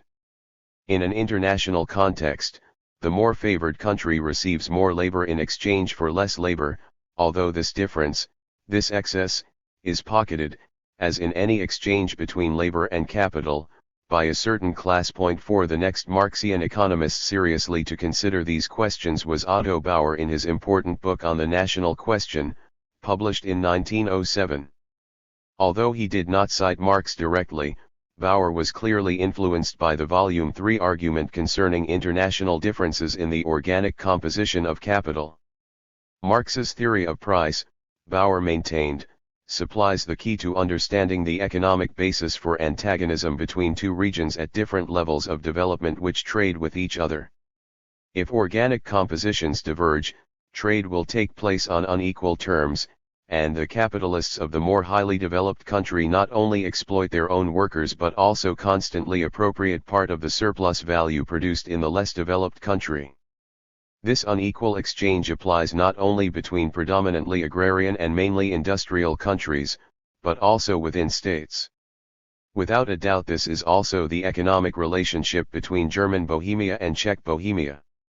What German writers so happily describe as the higher culture of German Bohemia, the lesser merit of the Czech regions, is nothing other than the effect of the fact which dominates all capitalist competition, that the capitalistically more highly developed parts of the country appropriate part of the value produced in the capitalistically less developed areas. 5. Bauer had in fact added little or nothing to Marx's own discussion. In view of both Lenin's theory of imperialism and subsequent developments in the theory of unequal exchange, it is significant that he strongly denied that imperialism could benefit the working class in the metropolis, and explicitly stated the rate of exploitation in low-wage Czech Bohemia to be lower than in the higher-wage German regions. 6. Bauer's analysis was, however, quite influential in the 1920s, winning the support of both Henryk Grossman and Yevgeny Preobrazhensky, whose model of Soviet industrialization hinged upon surplus extraction from the peasantry by means of unequal internal. 189. Exchange. Grossman used the first of Marx's numerical examples, on p. 187 above, pointing out that if the rate of profit were to be equalized internationally, this would entail a transfer of value from Asia to Europe. Both commodities would then sell at 118 YL, giving a common rate of profit of 18 YL per center and involving an unequal exchange in Europe's favor of 2 YL units of value, since commodities embodying 116 units of value would sell for 118 YL. This process of value extraction, Grossman argued, was a significant offset to the falling rate of profit and helped to explain the strength of imperialist pressures in 20th century capitalism. 7. In the 1930s, the protectionism of the Romanian neo-fascist Mihail Mănăilescu owed something to Bauer, while in Japan Toyki-Nawa and Kaname Akamatsu were anticipating much later developments in European Marxism in their debate on unequal exchange. 8. Thereafter the issue became much less prominent, at least in Western Marxism. In his 1942 theory of capitalist development, for example, Paul Sweezy rejected the very possibility that international trade could transfer value from one country to another, on the grounds that trade alone cannot equalize profit rates. His collaborator, Paul Baran, was similarly dismissive. 9. There was a substantial Soviet literature, dating from 1954, but this seems to have been of low quality and to have gone almost unnoticed in the West before the publication of J.O. Anderson's survey in 1976. 10. By then it was of purely historical interest. In December 1962, a Greek economist working in Paris, Argyri Emmanuel, delivered a lecture in which he attributed unequal exchange not to international differences in organic compositions but to the huge and growing gap in real wages between rich and poor countries. This, Emmanuel argued, gave rise to a large divergence between relative prices and labor values, leading to the exchange of vastly unequal quantities of labor in the normal course of international trade. Unknown to Emmanuel, another Parisian, Henry Denis, was about to publish an article with a very similar theme. 11. The ensuing controversy was at first confined to France, but, with the publication in 1972 of an English translation of Emmanuel's book, it soon took on global proportions. 2. Emmanuel's theory of unequal exchange. Emmanuel's starting point is the existence of a powerful tendency for the rate of profit to be equalized on a world scale, while there remain huge differences in both wages and rates of exploitation between advanced and backward countries. He suggests that the international mobility of capital has eliminated any substantial gap in profit rates, after allowing for relatively small and quite stable risk premia.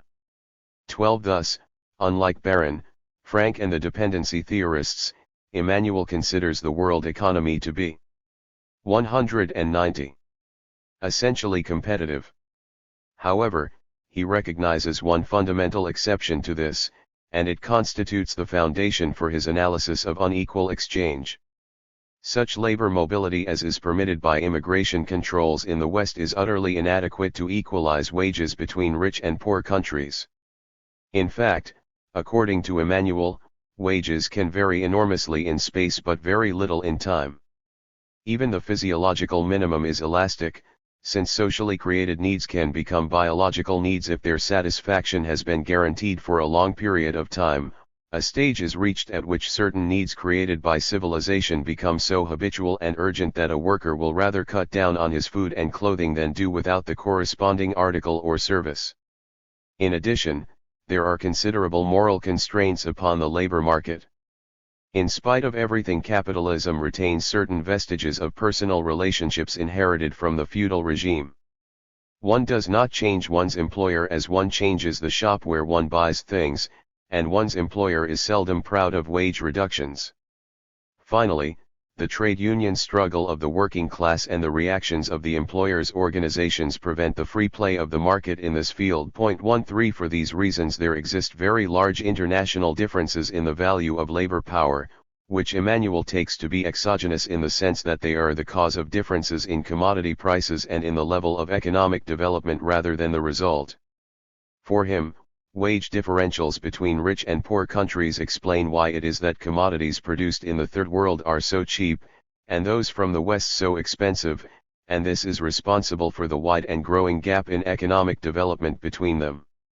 Emmanuel's rather confusing discussion of the relationship between wages and prices uses numerical examples which invoke first Marxian and then Sraffian models of price determination, in neither case very satisfactorily. 14. To illustrate his argument we employ a highly simplified example of our own, framed in terms of labor values and ignoring all the problems with Marx's transformation algorithm.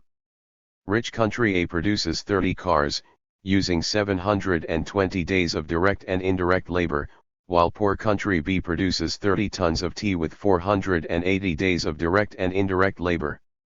Wages are lower, and the rate of exploitation correspondingly higher, in B than in A, but the organic composition of capital is the same in the two countries. Assuming for simplicity that there is no fixed capital, the value relations can be written as: here the organic composition is 4, while the rate of exploitation is 100% in A and 300% in B. Without international capital mobility, the rate of profit would be 20% in A and 60% in B. However, a uniform rate of profit is established, along the lines proposed by Marx in Volume 3 of Capital 15 by dividing total surplus value by total capital employed, so that R equals 300/900 equals 33 IH%. Prices of production are obtained in the usual manner. Cost price profits price of production price per unit R of output A 600 200 800 800/30 equals 80 thirds B 300 100 400 400/30 equals 40 thirds. the ratio of the labor values of the two commodities is less than the ratio of their prices. Assume that A imports 6 tons of tea at a total cost of equals 80. B's receipts will allow it to import 3 cars without incurring a balance of payments deficit, since equals 80. But the labor value of B's imports is equals 72, while the labor value of its exports is equals 96. Thus rich country A gains 24 days of labor from this unequal exchange. Of the 60 days of surplus labor performed in the poor country, only 36 remained there, the other 24 being transferred to the rich country in the course of trade. This value transfer, it must be emphasized, is quite separate from the unequal exchange discussed by Bauer and Grossman, which results from differences in the organic composition of capital with wages equal. Like his disciple, the Egyptian Samir Emin, Emmanuel argues that unequal exchange serves to sustain and increase international differences in wages. Growing prosperity in the rich countries increases the speed of their economic development, allowing still further wage rises. In the poor countries, on the other hand, the narrowness of the internal market means that accumulation is retarded, so that unemployment increases and wages decline still further. With a widening wage gap, the consequences of unequal exchange become more and more serious. The entire process is a cumulative one. It can be reversed only by deliberate policies to raise wages in the poor countries, which will necessitate export taxes and import substitution under tariff protection. Even complete autarky would, on Emmanuel's argument, be preferable to unequal exchange. 16. The ramifications of Emmanuel's analysis are profound and far-ranging. He repudiates the entire Leninist conception of imperialism as a stage of capitalism dominated by the export of capital. On the contrary, all imperialisms are, in the last resort, mercantile in character. 17. Yielding their huge profits from commodity trade rather than from foreign investment. 192. This explains why capital has always flowed more freely to advanced than to backward areas, and why decolonization was implemented so rapidly after 1945 once the foundations for free trade had been secured. 18. A further implication is that neither dependency, broadly defined, nor specialization upon agricultural production need preclude economic development, so long as wages are high. Emmanuel compares Canada and the Congo to establish the first point, and cites the examples of Australia, New Zealand, and Denmark in support of the second. 19. Finally, and by far the most important, he attacks the notion of international working class solidarity and replaces the class struggle with conflict between rich and poor countries as the central divide in world capitalism. As the chief beneficiaries of unequal exchange, workers in the advanced countries no longer have a common interest with those in backward areas, upon whose continued exploitation their own high living standards depend. From the moment when the sharing out of the product of international exploitation assumes an important, if not preponderant, place in what is at stake in the class struggle within the nation, this struggle ceases to be a genuine class struggle in the Marxist sense of the term, and becomes a settlement of accounts between partners around a jointly owned cake.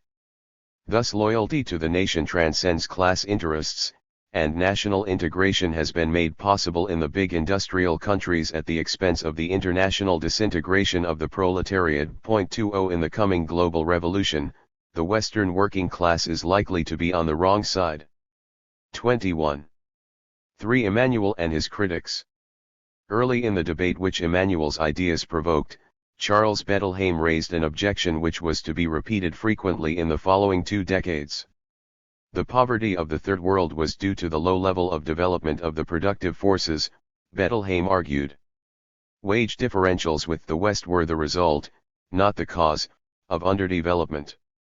22. In similar vein, other critics maintained that Emmanuel had failed to recognize the importance of the level and rate of change of labor productivity as a determinant of real wages.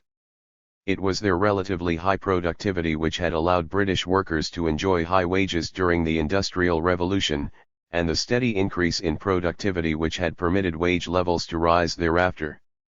The same was true, a fortiori, of the white settlers in North America and Australasia. 23. Writing in the mid-1970s, J.O. Anderson pointed to the grim example of Uruguay to arrive at the same conclusion from the opposite direction. Once known as the Switzerland of Latin America, renowned for its mass affluence and comprehensive welfare.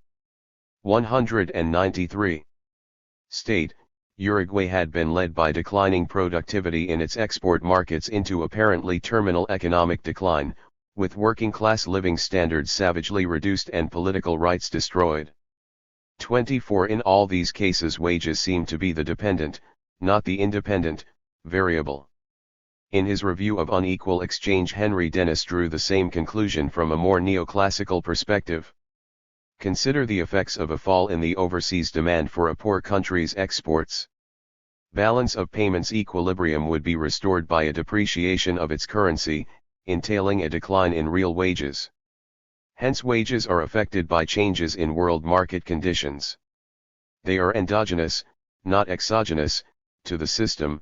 5. Emmanuel's critics expressed further doubts concerning the quantitative significance of unequal exchange. Even if his analysis were assumed to be fundamentally correct, exactly how much of the poor country's surplus value was being transferred to the rich countries? Was it enough to account for the blocking of economic development in the Third World? Could it also explain the dramatic century-long increase in real wages in the advanced capitalist countries? Bettelheim suggested that the answer to both questions must be a negative one, since the poor country's exports to the West amounted to no more than $25 billion. Emmanuel replied that the impact should be measured in terms of the potential revenue from these exports if unequal exchange were abolished, which might be as high as $200 to $300 billion. 26. Samir Amin's estimate, again for the mid-1960s, was that unequal exchange cost the poor countries some $22 billion each year. This represented only 1.5% of the GNP of the metropolitan capitalist countries, but 15% of that of the poor countries, and was alone responsible for their failure to develop. 27. All these estimates are somewhat speculative, and Emmanuel seems to assume a predetermined pattern of international trade and a zero-price elasticity of demand for the poor country's exports. We shall return to the quantitative importance of unequal exchange in the next section. Related to it are the political conclusions drawn by Emmanuel, which themselves became the subject of intense critical scrutiny. Both Marxists and neoclassical economists like Paul Samuelson were quick to note that unequal exchange is not, as Emmanuel maintained, inconsistent with mutual gains from trade. Even if the poor countries trade on unfavorable terms with their richer partners, their losses are relative rather than absolute. It follows that autarky would be inferior to trade on almost any terms, however unequal one. 28. Indeed, it is necessary to distinguish, as Anderson does, between unequal and disjunctive trade. The latter is defined as trade which widens the economic gap between the parties. It is logically independent of the former, since a country which is the subject of unequal exchange may gain from a faster rate of economic development than its partner, and vice versa. The destruction of overseas competition by dumping illustrates this possibility. The converse case occurred with the DA. 194. Industrialization of countries apparently benefiting from oil or gas rents, like Venezuela, the Netherlands and Britain. 29. A further pertinent objection to Emmanuel's political conclusion was raised by Brewer, who notes that there are three classes, not two, in unequal exchange, a single unified bourgeoisie and two proletariats, one poor and the other rich. A ceteris paribus increase in wages in either country will reduce the rate of profit, giving an objective basis for class conflict between workers and capitalists there. It may or may not lower wages for the other working class. At all events, there are no national interests, as Emmanuel would have us believe. 30. While this is true enough, it does not re-establish material prerequisites for the international proletarian solidarity which Bettelheim and other Marxist writers continue to assert. To shed light on this question, a precise theory of income distribution is required, and neither Emmanuel nor his critics provide such a theory. 3l We shall return to this question, too, in section 4. Emmanuel assumes that the huge wage differentials between the Third World and the West are reflected in correspondingly large differences in rates of exploitation. Many of his critics have argued that the reverse is true. If the productivity differentials between rich and poor countries are larger than the real wage gap, then the rate of exploitation will be higher in the rich countries, not lower as Emmanuel supposes. 32. This can be demonstrated in a simple one-commodity model. Assume that both Indian and British workers consume corn, but that the latter are very much better fed. Real wages in Britain are thus much higher than in India, but agricultural productivity is significantly lower in India, so that the labor value of corn there is much higher than that of British corn OB. Then necessary labor in India may be greater than that in Britain. If the working day is the same in the two countries, surplus labor will be lower in India, and the rate of exploitation also lower. Once we allow for the fact that Indian and British workers consume different commodities, produced under a variety of conditions, the analysis becomes very much more complicated. But the underlying principle is the same. If labor power costs much more, in terms of labor, in India than in Britain, the rate of exploitation there will be lower. British workers will be richer, but more exploited. This is an important weakness in Emmanuel's analysis. It can be expressed, rather differently, as his failure to adapt the labor theory of value to the problems posed by international trade. 33. When workers of different skills operate at different intensities upon quite different quantities of machinery and raw materials, it can no longer be taken for granted that their labors are equivalent. This difficulty applies within any particular country or region, so long as technical and cultural conditions differ. It requires that serious thought be given to the reduction of complex to simple labor, and to the definition of socially necessary simple labor, when conditions of production vary. 34. When the comparison is between advanced 195 and backward countries, the problems are more acute.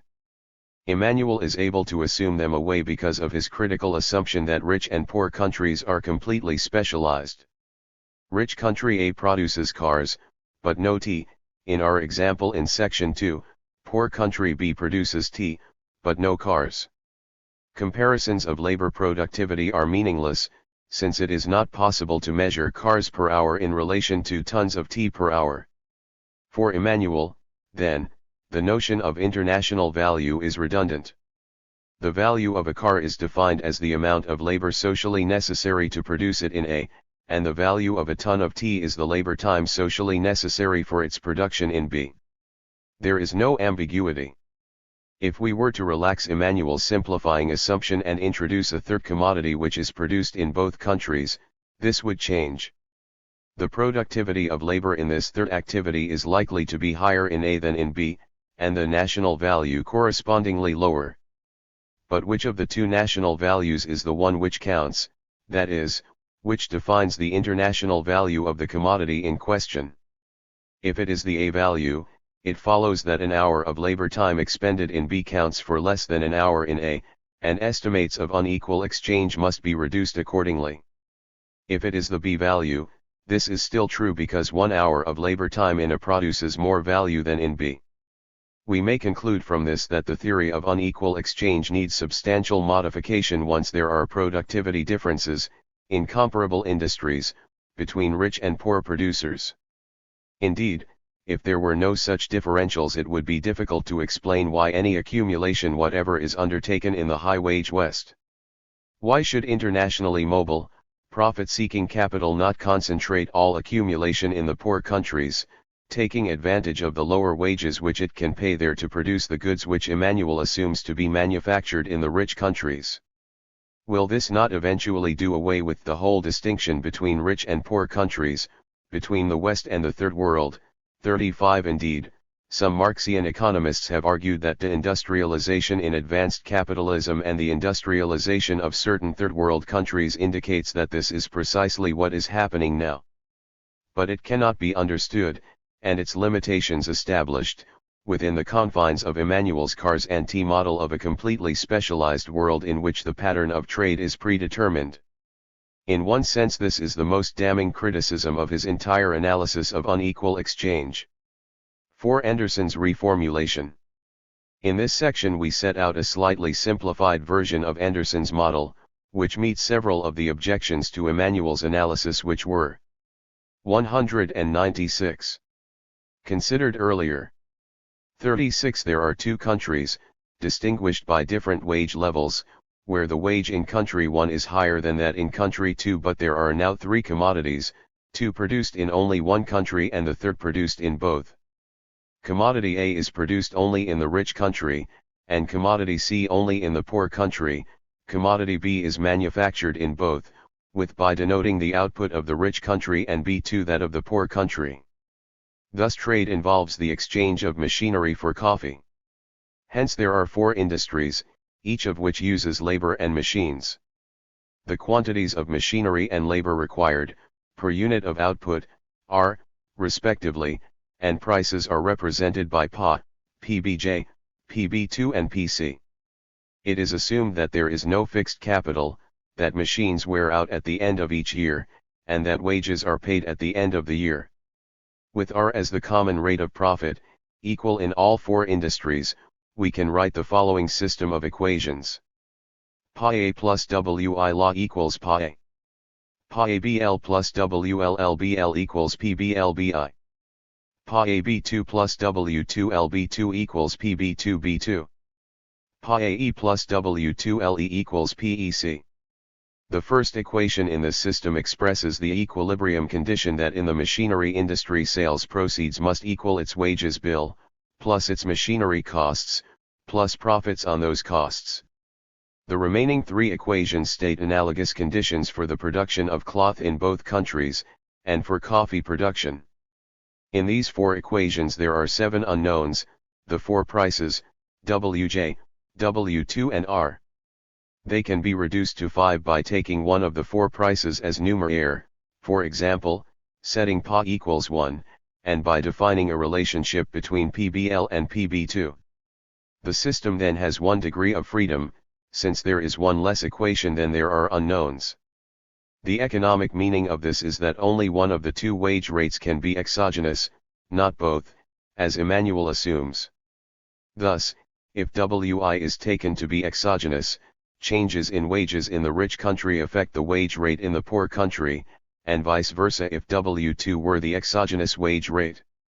We can now assess the merits of Emmanuel's 3 fundamental claims. First, we return to his argument that there is no basis for international working class solidarity. This is related to the proposition that increased wages in the rich country are gained at the expense of lower wages in the poor country. In formal terms, this means that dW2/dWL0, this requires that. But nothing can be said a priori about the sign of this expression, which depends on the machine output and labor output ratios in machinery and cloth production. Consequently, Emmanuel's first claim is insecure. A second claim implied by Emmanuel's argument in unequal exchange is that the rich country's terms of trade are improved by an increase in wages there, and vice versa. This proposition can be assessed by taking machines as the numeraire and setting Pa equals 1. Since the poor country exchanges coffee for machines, its terms of trade are now expressed by PC, which is the price of coffee in terms of machines. Using equations, and we obtain so that dPC/dWL equals LC B2 underscore AC La CLB2 by A by B2 CA. Once again, the relevant relationship, that between PC and WI, depends on the machine output and labor output ratios in the various industries, so that no firm conclusion can be drawn a priori. The third and final proposition concerns the relationship between international wage differences and unequal exchange. Emmanuel claims that the 198th country with low wages experiences unequal exchange and will suffer from it, to the benefit of the rich country. To appraise this claim, we need to recognize differences in labor productivity and reformulate the 4 industry equations of system in labor value terms. Where A and AC are the quantities of direct plus indirect labor needed to produce machinery and coffee, AB is the quantity of direct plus indirect labor needed to produce cloth in the rich country, and RT1 is a factor expressing the relationship between an hour of labor in the poor country and an hour of labor in the rich country. We have AAAA plus La AAA, AAABL plus LBL AB, AAAB2 plus RTLB2 equals AAB2, AAAC plus RTLC equals ACC. The first two equations in system relate to the rich country. The second equation, for example, defines the value of cloth in country I as the sum of the indirect labor and the direct labor. In the third equation, then, the value of cloth output in the poor country is shown as ABB2, and this equals the sum of the indirect labor and the direct labor required. The fourth equation sets the labor value of the output of coffee equal to the sum of the indirect and direct labor required in its production, which has 4 equations and 4 unknowns. We obtain A equals A equals C. 199. Shows it to be the sum of the direct labor input per unit of output, LBDBB, and the indirect labor which is required, given by the product of the machine output ratio and the value of a machine AA equals La A. The even more complicated expression for AC can be interpreted similarly. As for shows it to depend upon the relative productivities of living labor in the cloth industry in the two countries, and the relative machine output ratios. We can now return to the question of unequal exchange. If we set the value-price ratio of machinery equal to unity, so that AA equals PA equals 1, unequal exchange can be defined in terms of the trade in coffee alone. Exchange will be unequal if PCI equals, and that is, if the price of coffee differs from its labor value. With AA equals 1 in equation. And to establish the existence of unequal exchange we must compare equations and. Again, no simple conclusion suggests itself. Exchange is likely to be unequal, but there is no clear reason to suppose that it will necessarily benefit the rich country at the expense of the poor country rather than the other way round. Thus a more rigorous reformulation fails to provide any general substantiation of Immanuel's 3 basic claims. 37. This can be illustrated by inserting hypothetical numerical examples into Anderson's model, as in Appendix B. 38. V. Some unanswered questions. In spite of these serious analytical defects, it is difficult to deny that Immanuel highlighted an important question. Why is it that Sri Lankan tea pickers earn only a tiny fraction of the real wages paid to a working-class tea drinker in the United States? Why do stonemasons or truck drivers in the 202 countries, performing very similar work, enjoy vastly different living standards?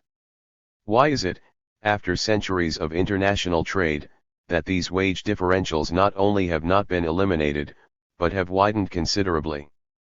Is there not a labor aristocracy on a global scale, and might this not shed light on the absence of international proletarian solidarity? If Immanuel achieved nothing else, he did ensure that Marxian economists were forced to pay long overdue attention to questions such as these. And there are others. One is the Marxian attitude to the theory of comparative costs. The great majority of Immanuel's critics rejected autarky as a feasible path to development. Were they not thereby endorsing the orthodox analysis of trade as a process in which both parties gain, and workers in poor countries may gain most of all? 39. Another set of issues concerns the analysis of exploitation when wages differ. Are two groups of workers differentially exploited whenever they are paid unequal wages, or only when wage differentials exceed any differences in productivity? What if they are concentrated in different branches of production, so that their productivities cannot easily be compared? These questions have ramifications beyond the theory of imperialism, for example, in the analysis of discrimination against black or women workers within the advanced countries. They have yet to receive an adequate answer. 48. Third set of problems is posed by Immanuel's assumption that competition rather than monopoly prevails in international economic relations.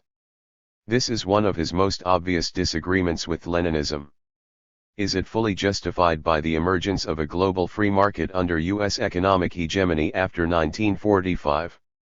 Are the multinational corporations effectively free competitors on a world scale? 41. If so, How is one to interpret the protective barriers imposed by the rich countries against the poor countries' exports? How do these trade barriers compare with the repatriation of profits, and with deficiencies in domestic demand due to low wages, as an obstruction to the economic development of the Third World? Too, was Emmanuel in fact correct to minimize the significance of capital exports? Or is the focus of accumulation now shifting from the metropolis to the periphery, so that the whole basis of the distinction between rich and poor countries is beginning to break down? 43. How long will it take, and what are the implications for wage differentials? We turn to some of these questions in the following chapter. Appendix A, unequal exchange due to different organic compositions. If we modify the numerical example used in section 2 by allowing equal wages and rates of exploitation, but unequal organic compositions, we can write the following value relations. Appendix B, numerical example of Anderson's model. For simplicity, the output of each industry is assumed to be the same, and the input requirements are set at end. Here machinery production is the most machine-intensive, followed by cloth manufacture in the rich country. Cloth and coffee production in the poor country are equally labor-intensive. Setting Pa equals AA equals 1, and PBL equals PB2 equals PB is found from equations that of equals IAC equals 0.5 and CT equals 0.3. Assuming that WI equals 0.2, we also obtain pH equals 0.7, PC equals 0.35, 11 feet 2 inches equals 0.11, and R equals 0.2. Since AC equals 0.5, PC equals 0.35, the poor country is the victim of unequal exchange. Raising WI to 0.6, however, has the following effects. The rate of profit falls, the price of coffee increases, and the wage rate in the poor country rises. Contrary to Emmanuel's expectations, an increase in real wages in the rich country has increased real wages in the poor country, improved its terms of trade, and reduced the degree of unequal exchange. Even though in this case unequal exchange does indeed benefit the rich country, its magnitude is unlikely to be very great. 202. Now reverse the production conditions in the rich country's two industries, so that machine production becomes less machine-intensive than cloth manufacture. With AA equals 50, LA equals 50, ABL equals 80 and LBL equals 20, the labor value solutions prove to be the same as before. If we set WI equals 0.5, the price equations can be solved to obtain PC equals 0.65, W2 equals 0.35, and R equals 0.5. Unequal exchange now operates in favor of the poor country, since PC equals 0.65, AC equals 0.5. Increasing WI equals 0.8 gives a new solution with PC equals 0.56, W2 equals 0.32, and R equals 0.2. Wages in the poor country have fallen, its terms of trade have deteriorated, and its advantage from unequal exchange has declined. Although in this case there is indeed no basis for international proletarian solidarity, as measured by the criterion on p. 196, it offers very little comfort for Argyri Emmanuel. As a general theory, unequal exchange is evidently deeply flawed. 11. Critics of underdevelopment. Introduction. All theories of underdevelopment treat capitalism as functioning on a global scale in the manner of Marx's account of merchant capital, where monopoly power and unequal exchange redistribute surplus between geographical areas. Frank and Wallerstein add a zero-sum description to the circulationist perspective. Not only do they maintain that advanced capitalism underdeveloped the periphery, but they also insist that the center has developed only because of the exploitation of the periphery. Furthermore, for Frank and Wallerstein, it is production for profit realized on the market which defines capitalism. Specific relations of production are not regarded as important. Capitalism includes various forms of labor control, each of which is the outcome of optimizing behavior by property owners, including serfdom, slavery, and wage labor. Thus class structures are endogenous variables and have no causal significance. Any effect which may be attributable to them can be reduced to the more fundamental determinant of profit maximization. This position is sometimes associated with Paul Sweezy, who, in his debate with Maurice Dobb during the 1950s over the transition from feudalism to capitalism in Western Europe, saw the rise of trade as the prime mover. Point 2. Dobb, by contrast, argued that contradictions of the feudal mode of production were the principal factors bringing about the transition. Sweezy's view was expressed by Marx in the 1840s, and because he was then heavily influenced by Adam Smith, any emphasis on the importance of exchange relations is sometimes called Smithian. Point 3. The importance of the market in promoting capitalism in Russia was also stressed by Plekhanov and Lenin in their debate with the populists, and the idea reappeared in controversies over economic development in Russia during the 1920s. Nevertheless, modern 205. 206. Theorists of underdevelopment go very much further than earlier Marxists, who always identified capitalism with wage labor. Thus, while Sweezy believed that the expansion of markets caused the development of capitalism, he defined capitalism by specific relations of production in the same way as Marx. Insofar as there is a theoretical link between Sweezy and the theorists of underdevelopment in their treatment of capitalism, it lies at a deeper level. Critics of the thesis that the expansion of trade created capitalism allege that it rests upon the assumption of homo economicus. For if this is true, there is indeed a resemblance between Sweezy, Frank and Wallerstein. A difference occurs only because Sweezy believed that profit maximization would result in wage labor, while theorists of underdevelopment recognize that other modes of labor control may prove more profitable. There is here also a similarity with neoclassical theory, although again it is imperfect.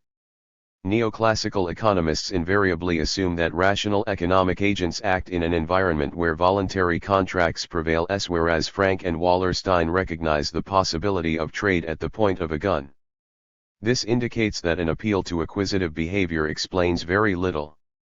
It becomes an explanatory hypothesis only when the feasible set from which choices are made is specified.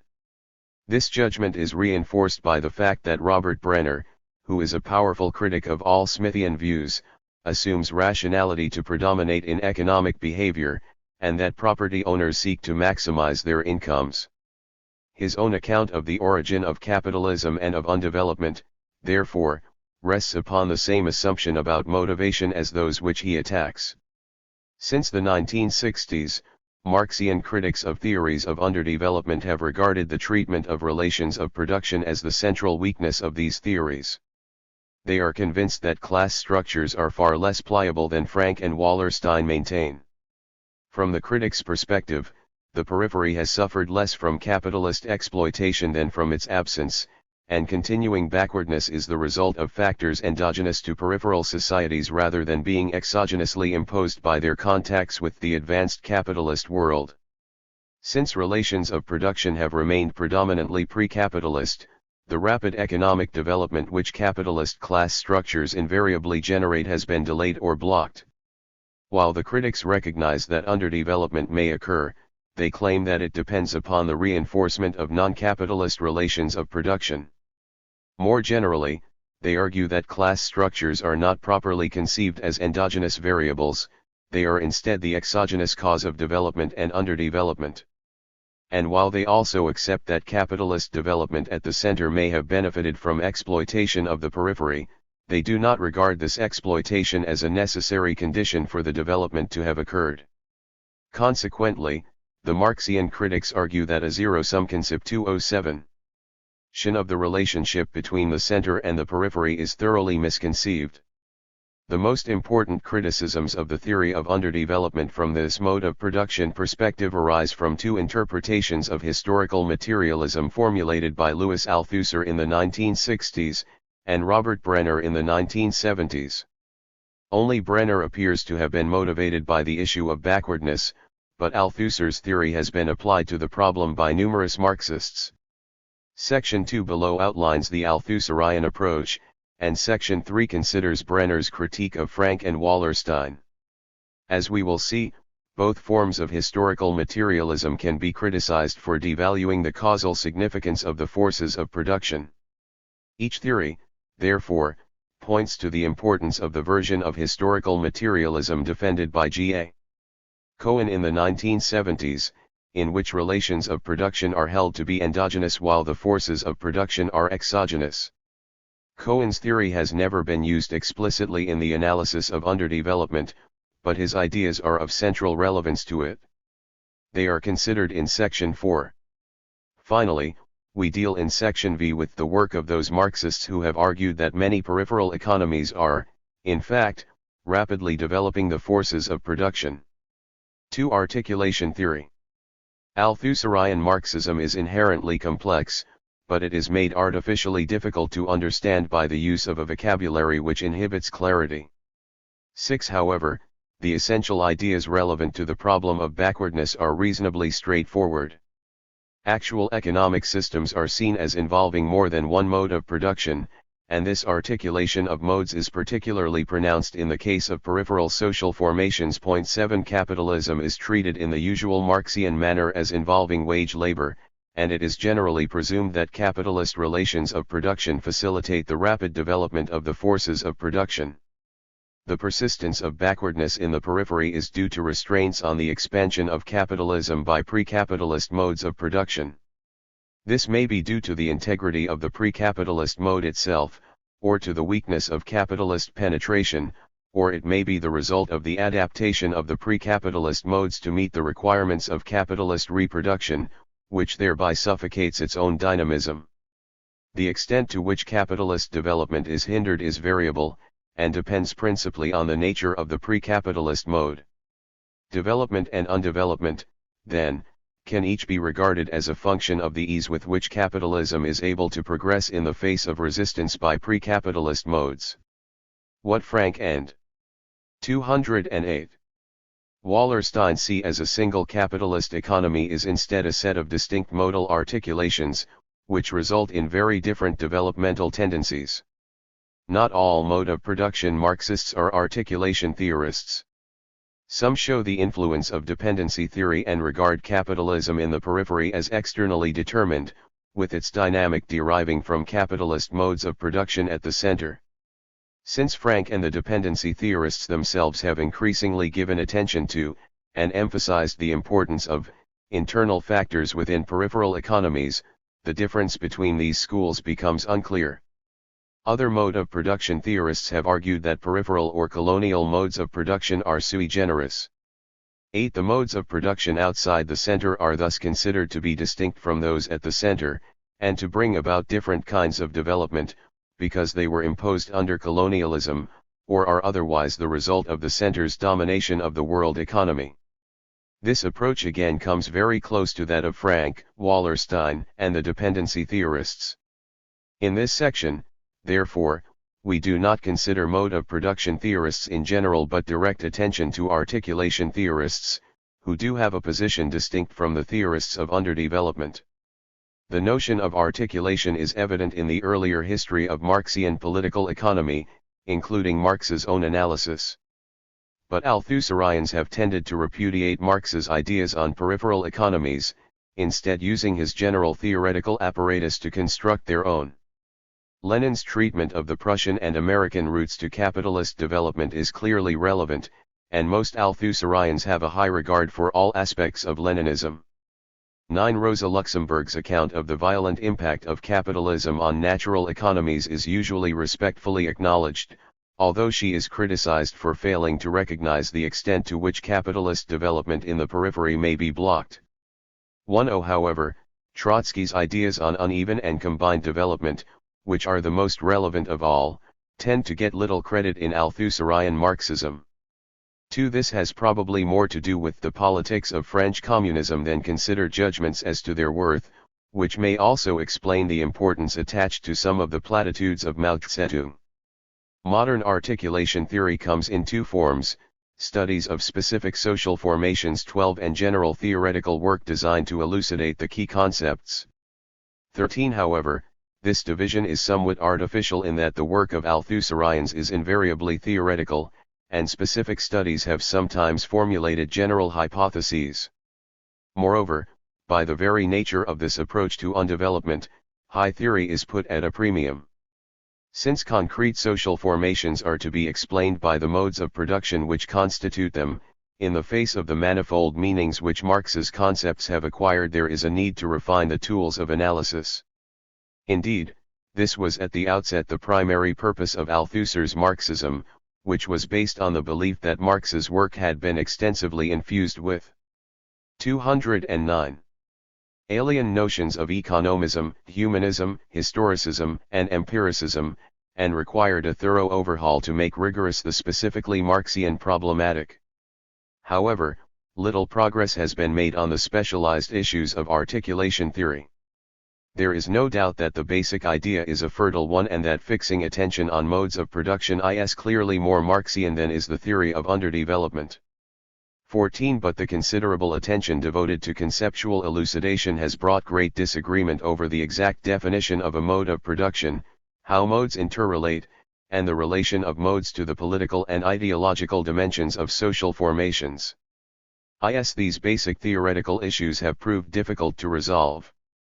Since the outcome of any articulation depends on the dynamics of the combined modes of production, it is essential that these elements of the theory be treated properly.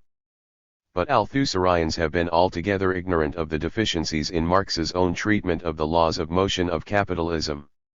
Thus Lacan, in what is otherwise an admirable critique of Frank's work on Latin America, appeals to Marx's law of the falling rate of profit to explain the geographical expansion of capitalism. 16 This cannot possibly form the basis of any coherent explanation.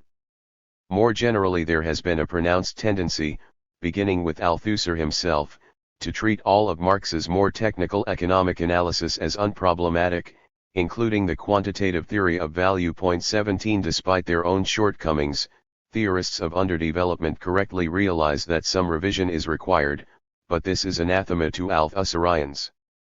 Any account of the dynamics of the capitalist mode of production must in turn be based on a model of pure capitalism, where there are no elements from other modes present. However, what is invariably taken as a necessary feature of capitalism, commodity production, cannot extend to all aspects of economic life. It is excluded from the production of labor power, and from institutions which regulate and enforce contracts. 18 Moreover, all instances of capitalism have up to now been organized as specific political units, reflecting the importance of previous historical development.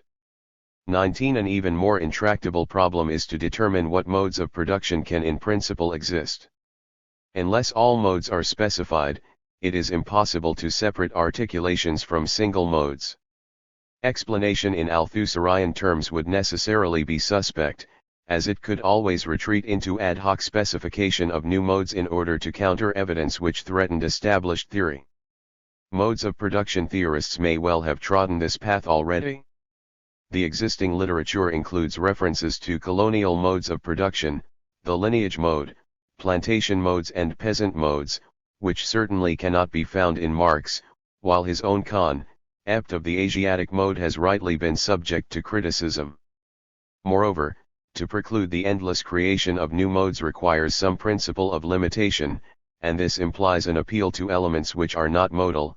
Forces of production are the obvious example within the Marxian tradition. But then modes of production become endogenous variables, and can have no part in the most fundamental of explanations of development and undevelopment. 2. Nothing in the overall vision of Althusser's Marxism aids the solution of these problems. The alleged priority of economic relations is specified in a way which cannot be falsified. Those cases where politics appears to be of paramount importance, for example, are rationalized by asserting that this is so only because the economic structure allows it and therefore remains the structure in dominance. Elements of the superstructure, however, are said to have relative autonomy, although the limits which define it have not been specified clearly. They do not involve human agency, for individuals are conceived as mere bearers of relations and only structures are of significance. This facilitates functionalist explanation, but no justification is provided for this form of argument. Indeed, there is no sensible specification of what constitutes science. Theory construction itself is supposed to be an autonomous practice, unconstrained by empirical evidence. Exactly what validates knowledge remains unclear. 3. Class relations and development. Robert Brenner offers a much more rigorous account of backwardness in terms of relations of production than do the Althusserians, and he is now widely recognized as the strongest critic of Baron, Frank, and Wallerstein from this perspective. However, Brenner's primary concern is with backwardness prior to the 20th century, and he suggests that some of his propositions might have to be modified in the changed conditions of the modern world. 22. On the other hand, since Brenner appeals to theoretical considerations which are general, any changes would presumably be slight. Thus the relevance of his critique to the post-war theory of underdevelopment is ambiguous. Brenner's basic proposition is that capitalist relations of production lead to a systematic development of the productive forces, and pre-capitalist relations do not. Two relations define capitalism: the dependence of economic agents upon the market, and wage labor. Since individuals in capitalism cannot produce the full range of use values which they need, but instead must procure them through exchange, they have an incentive to be efficient.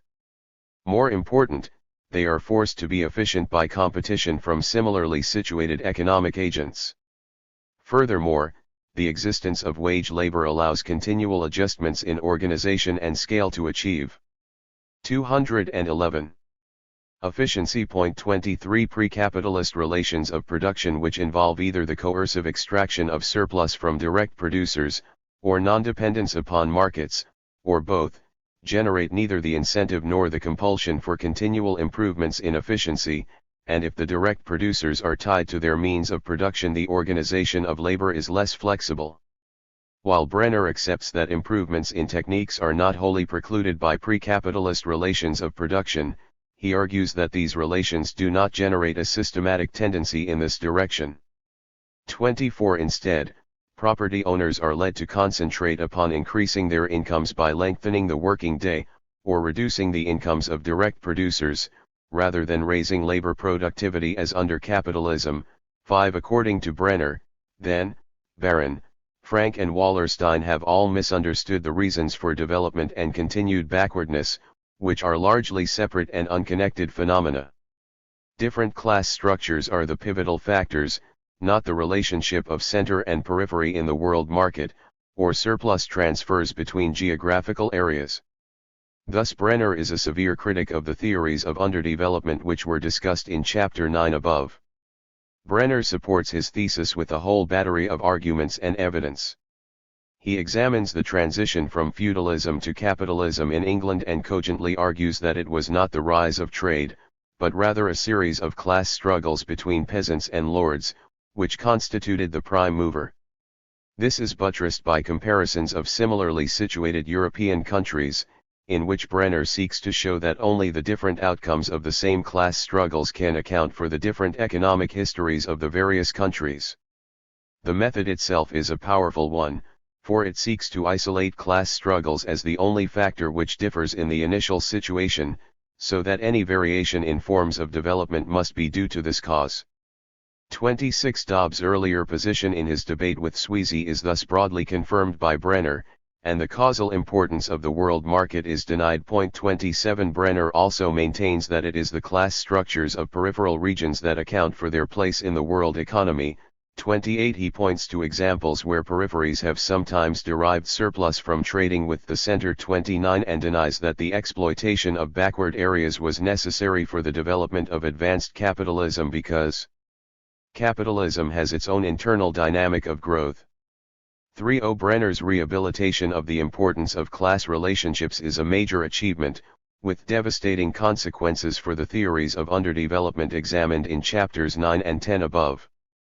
But Brenner's claims are not thoroughly secure, and the remainder of this section concentrates upon their weaknesses.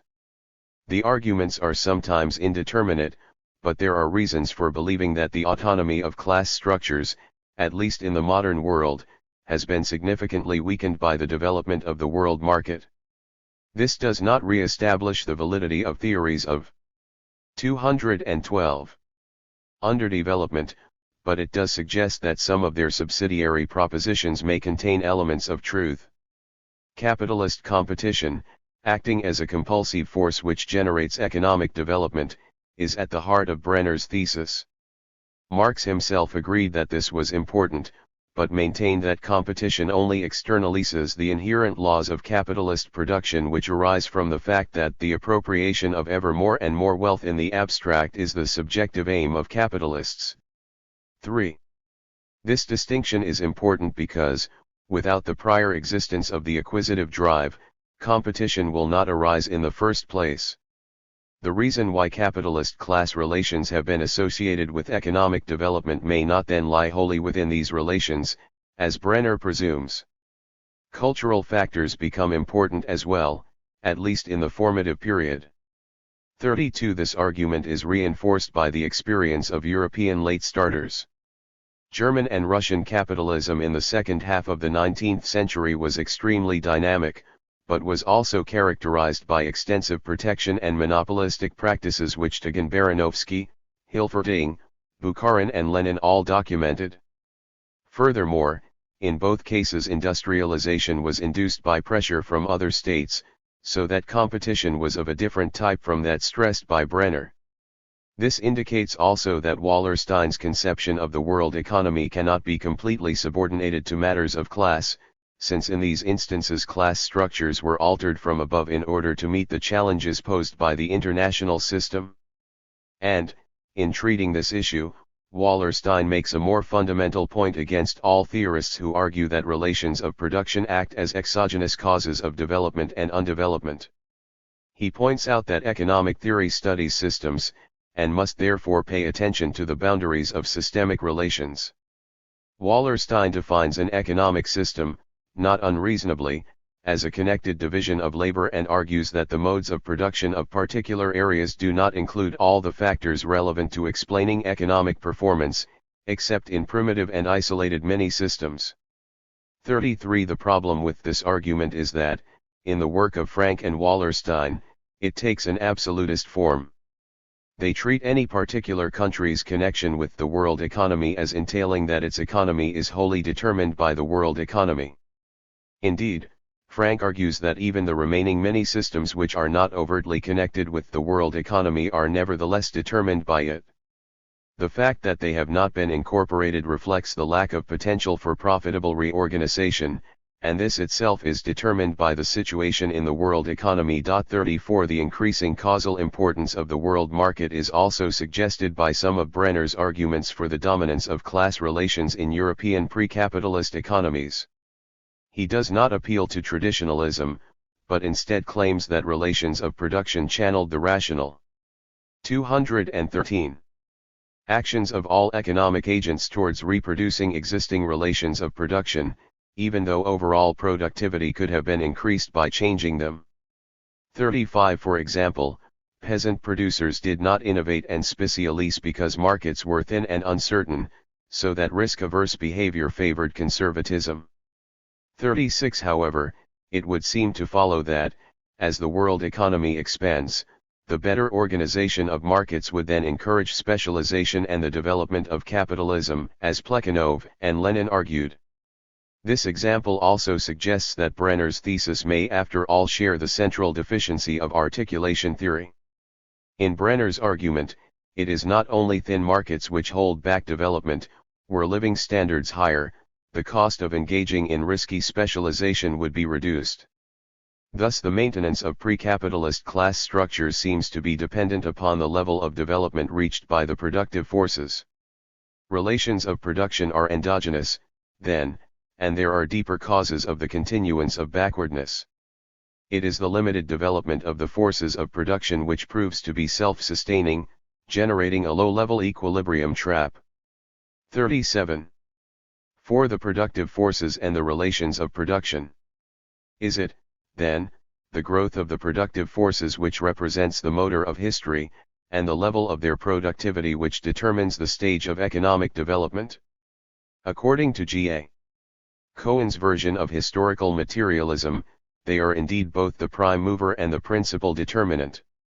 In Karl Marx's theory of history, published in 1978, he argues for an interpretation of the materialist conception of history which in the post-war years was considered to be indefensible by even the most fundamentalist of Marxists.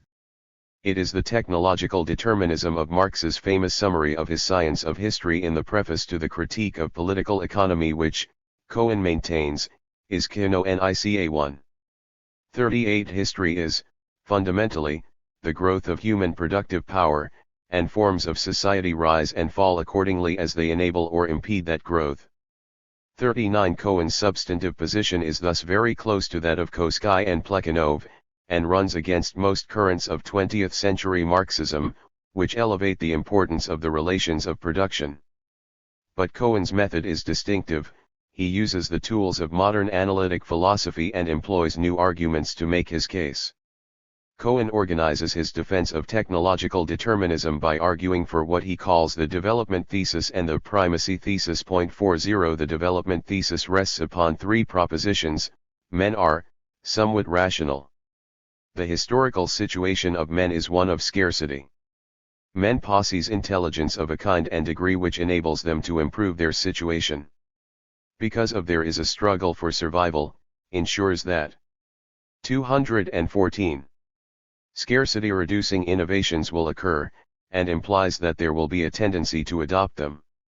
Cohen's case for the primacy thesis hinges on the argument that different relations of production do have differential capabilities for generating growth in the productive forces at different stages of development. 41 These ideas have played no role in the debate on underdevelopment. This is surprising because their relevance to it would seem obvious, and the quality of Cohen's analysis far surpasses that of the main protagonists in the debate. It appears to reinforce the critical position already taken towards the work of Baron, Frank, and Wallerstein, as well as questioning both articulation theory and Brenner's thesis.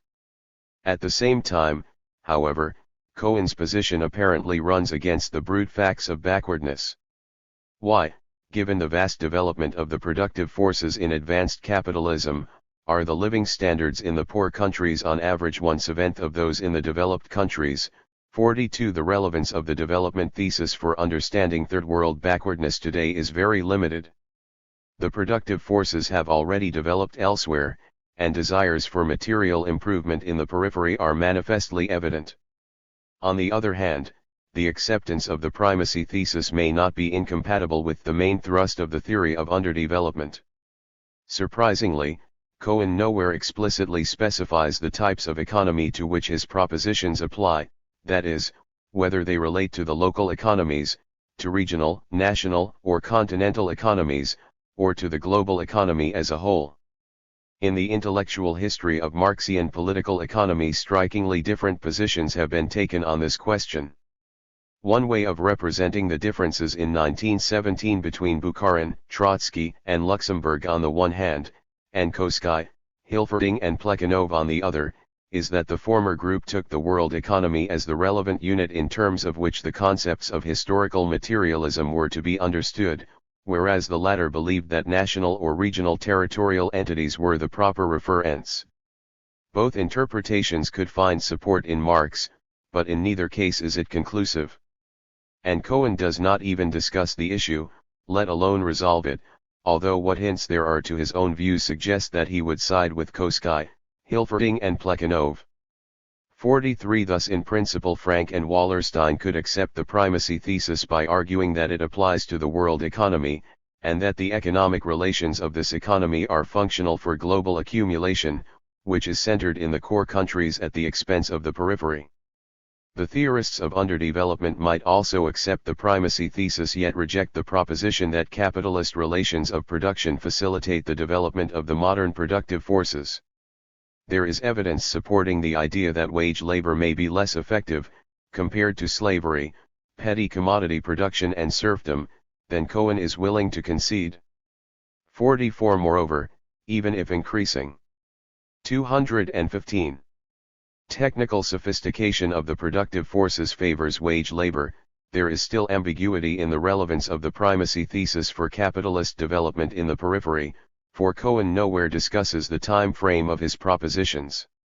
Consequently, it is not clear whether the tendency to proletarianization would operate over a matter of decades or centuries. Nor does Cohen's historical materialism have clear implications, either for articulation theory or for Brenner's thesis. Like Brenner, Cohen recognizes exceptions to the association between capitalist relations of production and rapid economic development if these relations are insufficiently extensive in the social formation, as articulation theorists emphasize. In addition, Cohen's treatment of pre-capitalist relations of production seems to hinge on their appropriateness being concentrated on preserving established productive power. He suggests that the limited availability of surplus puts a premium upon productive relations which maintain, rather than change, the forces of production. This is hardly a position dramatically at odds with Brenner's own. 45 Recent work by sophisticated neoclassical economists and by some Marxists has substantiated this proposition in the context of undeveloped countries.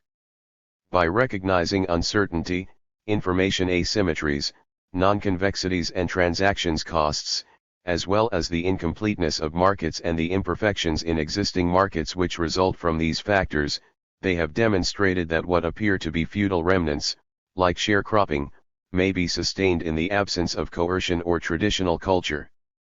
46. This points to the importance of state policy in establishing institutions which encourage the endogenous emergence of capitalist relation of production.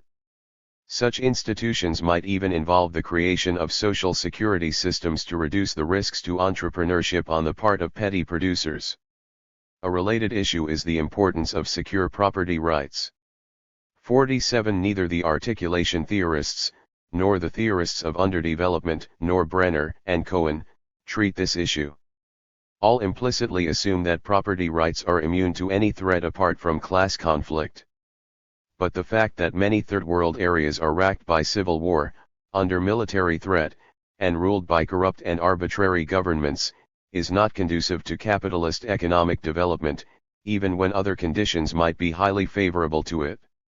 It is not clear, however, whether these factors support those who claim that continued backwardness stems from internal factors, or the theorists of underdevelopment who maintain that it is the relation of the peripheral economies to the advanced West which is the key issue. V. Capitalist development in the periphery. The ideas of Althusser, Brenner, and Cohen represent successive attempts to return to Marx in the face of the revisionism which has become increasingly 216. Important since the 1920s. The theory of underdevelopment was therefore a natural target, and each version of historical materialism has indicated limitations in the theory. However, at the time none proved able to mount a frontal assault on the doctrine as it applies to economic backwardness in the modern world. Such an attack emerged only in the 1970s, and even then did not become pronounced until the 1980s. But here, too, a return to Marx has been evident, and at a much more concrete level. From the outset, Marxism sought to become the chief intellectual opponent of liberalism. Its success in achieving this objective resulted in an inclination on the part of some Marxists to suppress or dismiss Marx's own economic liberalism. Notwithstanding the significance of his critique of classical political economy, Marx remained in many ways a classical economist, and this is obviously true at the level of policy. Apart from supporting working class attempts to limit exploitation, Marx by and large favored free trade and a minimal state, and certainly regarded colonialism as extending civilization. He did not repudiate the doctrine of comparative advantage, was opposed to autarkic economic development, and favored virtually all measures promoting capitalist social relations, including imperial domination of non-historical ethnic groups. And, on the whole, he remained optimistic that capitalism would engulf the whole globe and provide the material basis for socialism on a world scale. 48 Long dismissed as ideological representatives of the dominant powers, liberal economists have never experienced the pessimism of many modern Marxists regarding economic development of the periphery. It has come as something of a shock to Marxian writers that the empirical evidence on economic growth in the periphery since the Second World War has borne out much of the liberal case. Those countries which adopted strategies of export-oriented growth have achieved the most spectacular performance, while countries favoring self-sufficiency have done relatively poorly. Countries which have resisted distorting market prices have outperformed the heavily interventionist backward economies, which have in varying degrees emulated the Soviet model and replaced economic mechanisms with direct controls and administrative allocation. 49. Not surprisingly, there has been a resurgence of liberal development economics since the 1960s, and the theory of underdevelopment has been brought into disrepute. It is to the abiding credit of Bill Warren that, 20 years ago, he began the process of reasserting the coherence of the original Marxian position, and coupled it to a comprehensive critical evaluation of the theory of underdevelopment. In a series of works, the most important of which is his book, Imperialism, Pioneer of Capitalism, published in 1980, he exposed many of the conceptual ambiguities, theoretical errors, and empirical inaccuracies of Baron, Frank and the dependency theorists. 50. Warren forcefully restated the case for regarding capitalism as progressive, not only economically but also 217. Politically, morally, and culturally. Empirical evidence that capitalist economic development in the Third World brought with it a tendency toward equality, increasing freedom, and cultural growth was used to clinch his case.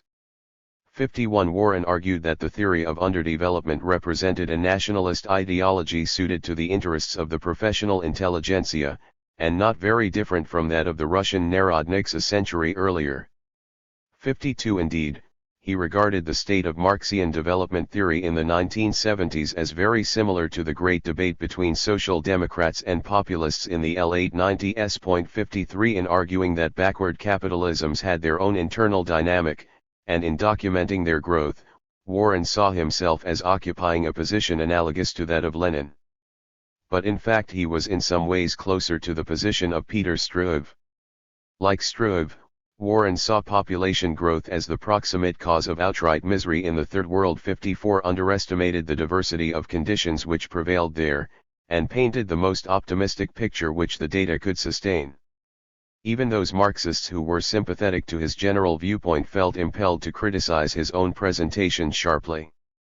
55 Warren also gave capitalism a one-dimensional representation. In order to justify its progressivity, he neglected the dialectical complexities evident in Marx's own writing on primitive accumulation and 19th-century imperialism. 56 Marx distinguished between imperialist nations with respect to the modernity of their own social formations, and related this to the type of colonialism which they practiced. Even the impact of British rule in India had varied over time, depending on which particular groups within the propertied classes dominated policy formation. So far as Ireland was concerned, Marx believed it essential for British rule to be ended completely. Without independence, the strength of domestic capitalist development would be sacrificed to those interests which controlled the occupying power. 57 Thus in Marx's view not all aspects of imperialism were wholly favorable to the most rapid development of capitalism, and none of them minimized the birth pangs of that development. 58 Furthermore, Warren contradicted himself when he stressed the economic importance of political independence for Third World countries. 59 He was correct to argue that decolonization was much more than an aspect of continuity in change which the theorists of underdevelopment claimed, but in doing so he undercut his own different representation of continuity, in which both colonialism and independence aided capitalist development in the periphery. Warren was also rather cavalier in tracing the intellectual origins of the theory of underdevelopment, despite the extended treatment which he gave to the issue. He located the watershed in Lenin's imperialism, and saw a continuous line of advance to Frank and the dependency theorists. It is true that Lenin facilitated the formation of underdeveloped. 218. Meant theories by representing capitalism as moribund, treating working-class affluence as confined to a labor aristocracy living off super profits, and finding a place for anti-imperialist movements in the overthrow of capitalism. But it was only with Baron's work in the 1950s that a third-worldist revision of Marxism attained even minimal coherence. And an essential element in this revision stemmed from the achievements of the Soviet command economy, which postdated Lenin's death. Warren mistakenly equated the political slogans of the Comintern and the statements of Soviet diplomats with theoretical analysis, and he attributed to Lenin's imperialism a more coherent and precise content than it actually contained. 60 Despite these weaknesses in Warren's presentation of his argument, it was basically sound, and it has been well supported both by subsequent analysis and by empirical evidence. The most important Marxian work has been that of Nigel Harris, who provides extensive data on the rapid capitalist development of peripheral economies and differentiates between types of growth. 61 With one important qualification, Harris recognizes, as did Warren, that neoclassical theorists have been more acute in understanding third world development than neo-Marxists like Baron, Frank, and Wallerstein. 62 The qualification concerns the importance of state capitalism. Apart from Hong Kong, all newly industrializing countries have depended upon extensive state involvement.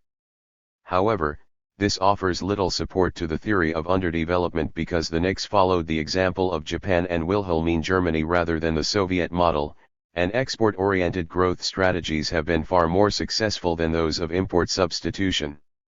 Moreover, according to Harris, modern technologies ensure that development cannot continue very far without entry into the world market, even for the largest economies. He maintains that a free trade policy, if not complete laissez-faire, has become a necessity for continued success.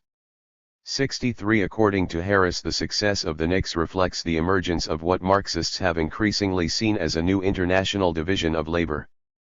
64 A center concentrating on manufacturing and a periphery specializing in primary products is rapidly being replaced by integrated circuits of production, widely distributed in space and not amenable to simple classification.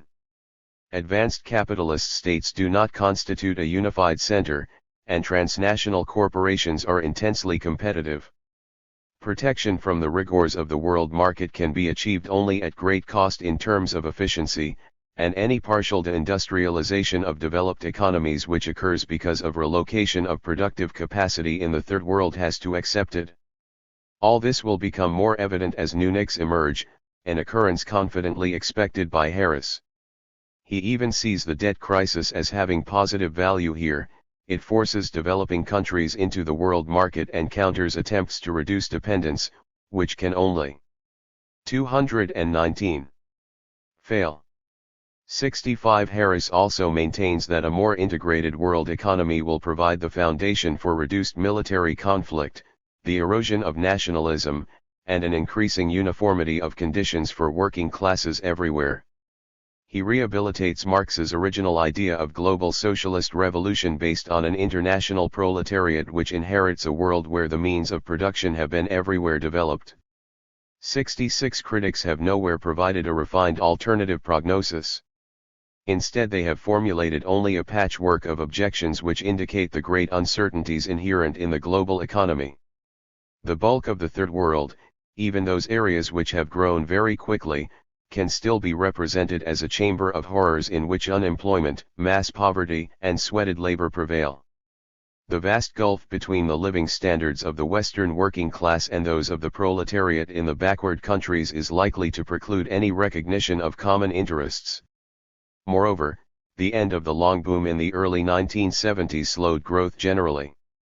Many Third World countries insulated themselves only through extensive borrowing, which brought about the debt crisis of the 1980s. This has cut into their advance drastically, and is likely to continue to do so for many years. If the experience of the Southeast Asian tigers is to be duplicated, it will require ever larger import penetration into advanced economies, which is bound to strengthen protectionist pressures in the West in the face of deindustrialization. The decline of U.S. hegemony may also threaten the continuance of the liberal economic order in the world economy, perhaps even ushering in a new era of inter-imperialist rivalries. 67. 6. The ambiguities and loose construction introduced wholesale into the theory of underdevelopment by Frank and the dependency theorists provide ample opportunity to weave these considerations into continued support for a neo-Marxist third-worldism.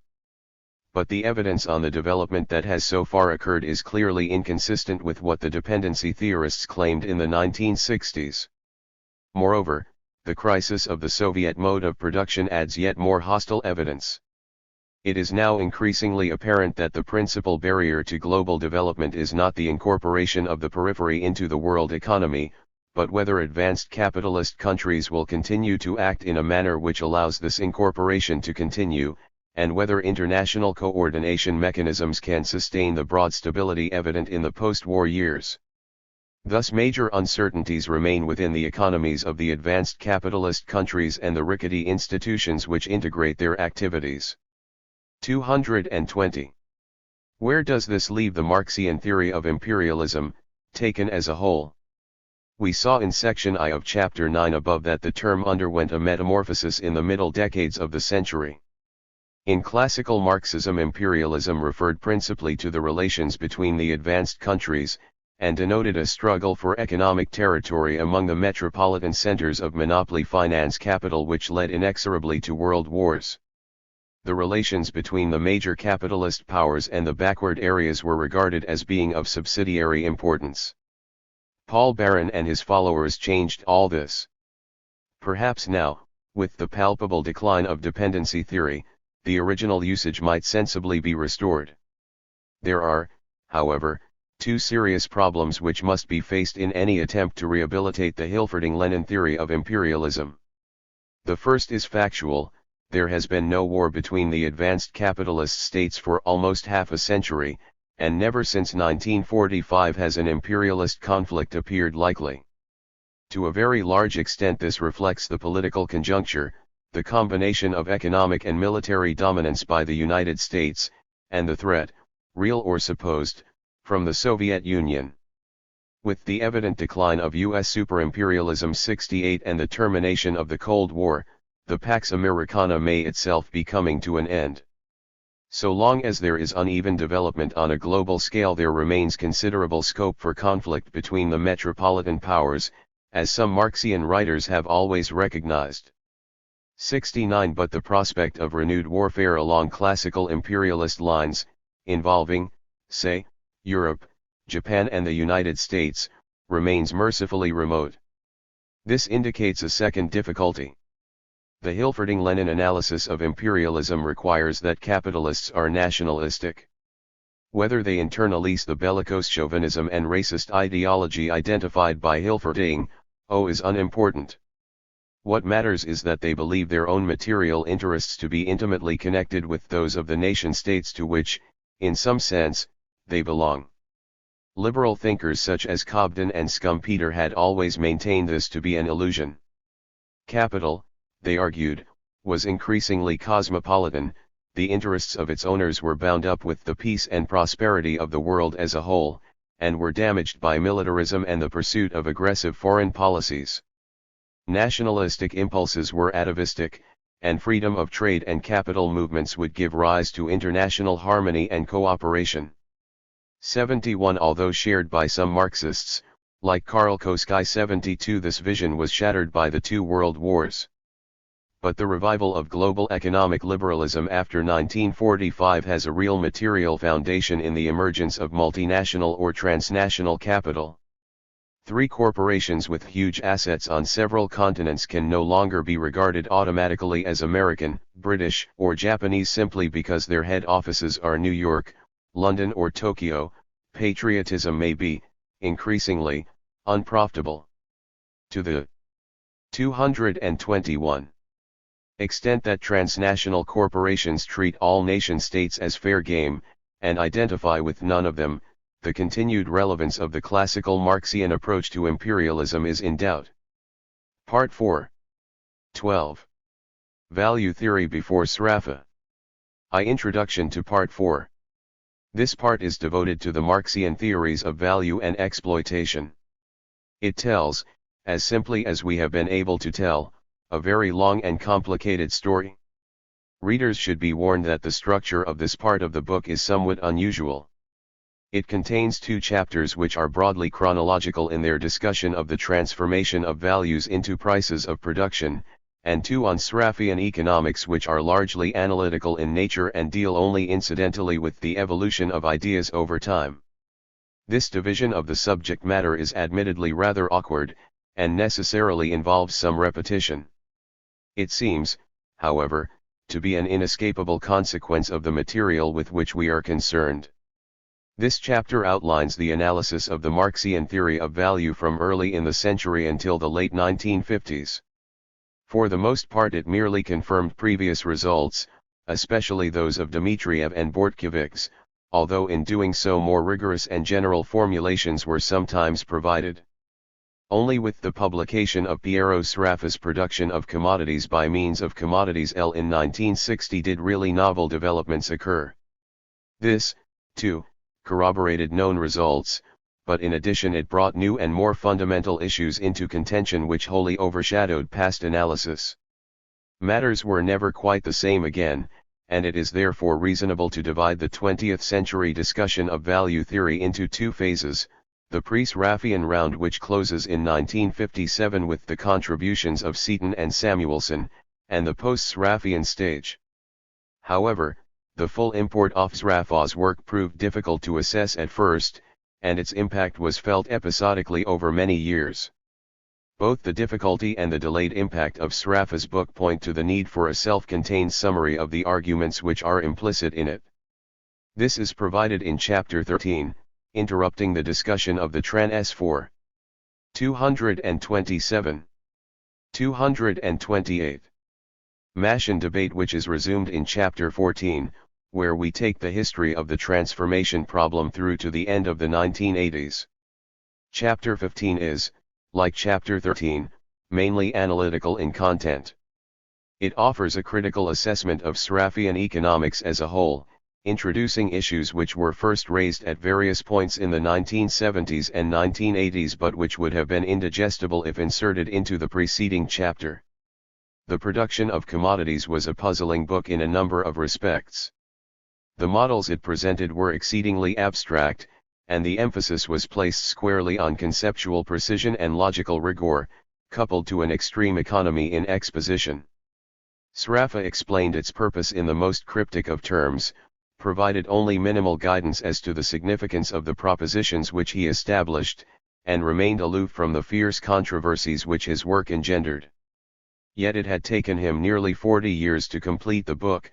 His commitment to some form of Marxism was widely rumored, and his intellectual stature has been equaled by few other economists. Not surprisingly, then, it took many years for the significance of Sraffa's results to be appreciated. Initially Ronald Meek, in one of the few perceptive reviews of the book, glimpsed the basis for a magnificent rehabilitation of Marxian political economy. 3 Nevertheless, it was in a very different area that the first dramatic impact of Sraffa was felt. Chapter 13 outlines how it became evident in the capital controversies of the mid-1960s that the production of commodities contained a devastating attack on those forms of neoclassical theory which had been at the forefront in criticizing Marxism. Coupled with Sraffa's earlier critique of Marshall-Lean theory in 1926-4, it was clear by the end of the decade that only the Walrasian version of neoclassicism might remain viable. 5. The coherence of Walrasian analysis had not as yet been subject to systematic examination in the light of Sraffa, but, whatever this would yield, it was clearly a less suitable instrument for traditional neoclassical apologetics. The comfort which Marxists might draw from this was qualified very quickly. As Chapter 14 below indicates, Samuelson opened up what was to become the second round of controversy in value theory by claiming that Sraffa's work supported a conclusion he had already come to in 1957, Marx's theory was a complicating detour and should be abandoned. During the course of the 1970s, Sraffians themselves substantiated this, but, more importantly, also went well beyond it. The detour was possible only in particular technologies, while in others it did not exist at all. Chapter 13 reviews these arguments, and sets the scene for the following chapter, which deals with the debate on Marx's theory of value during the years in which the Sraffian critique of Marx was undertaken. The final chapter of Part 4 takes up the view of many Sraffians that their critique of Marx is in fact progressive for Marxian political economy. They. 229. See the production of commodities as bringing about a theoretical rejuvenation by absorbing Marxism into a more general surplus tradition of thought. In fact, this point was frequently stressed at the same time as the critique of Marx was undertaken in the 1970s and, as already noted, had been voiced by Meek as early as 1961. It gave rise to a Marxist response somewhat different to that examined in Chapter 14, one which fully accepts the logic of the Sraffian analysis of Marx, but rejects the relevance of the conceptual structure from which it originates. In this perspective, the surplus tradition is itself a form of vulgar economy, whereas Marxism is a unique system of thought which can resist a Sraffian reassessment by arguing that it is no more convincing than previous versions of revisionism. In addition, Chapter 15 explains how surplus theorists have sought to develop economics beyond Sraffa and simultaneously to continue their critique of neoclassical theory. In the mid-1970s they articulated their attack on Walrasian theory, which hinged on the charge that, although immune from the logical deficiencies evident in other forms of neoclassical theory, general equilibrium analysis cannot explain the uniform rate of profit characteristic of an equilibrium in competitive capitalism. 6. Consequently, only the surplus tradition, which includes both Marx and Sraffa, is a genuinely scientific political economy. Vulgar economy, it is claimed, has finally been undermined. Supply and demand theorists, however, have refused to accept this conclusion, and have instead launched a counter-critique. Section V of Chapter 15 indicates how this exposes severe deficiencies in all forms of the surplus paradigm, including those of Sraffa and Marx. But this is at the end of a very long story, which begins in the next section of this chapter with an account of developments in value theory before Sraffa. 2. The theory of value, 1914-39. As we saw in Chapter 3 of the first volume of this book, the two most important writers on the Marxian theory of value in the years immediately preceding the First World War were Rudolf Hilferding and Ladislaus von Bortkiewicz. Hilferding emphasized the social and historical dimensions of Marx's objectivist theory of value which, he claimed, gave it more explanatory power than contemporary subjectivist utility theory, but he had nothing to say about the analytical difficulties of transforming values into prices of production. For his part, Bortkiewicz regarded Marx's general approach to value theory as inferior to that of Ricardo, but also developed an algebraic solution to the transformation problem. Marx had postulated two equalities or invariance conditions: total value must equal total price, and total surplus value must equal total profit. This implied that the general rate of profit prevailing in a regime of prices of production equaled, and 230 could be regarded as determined by the ratio of surplus value to total capital in a regime of labor values. Bortkiewicz, however, denied that this was in general possible. Except under special assumptions, only one of Marx's two invariance conditions could be satisfied, and the price and value rates of profit were generally unequal.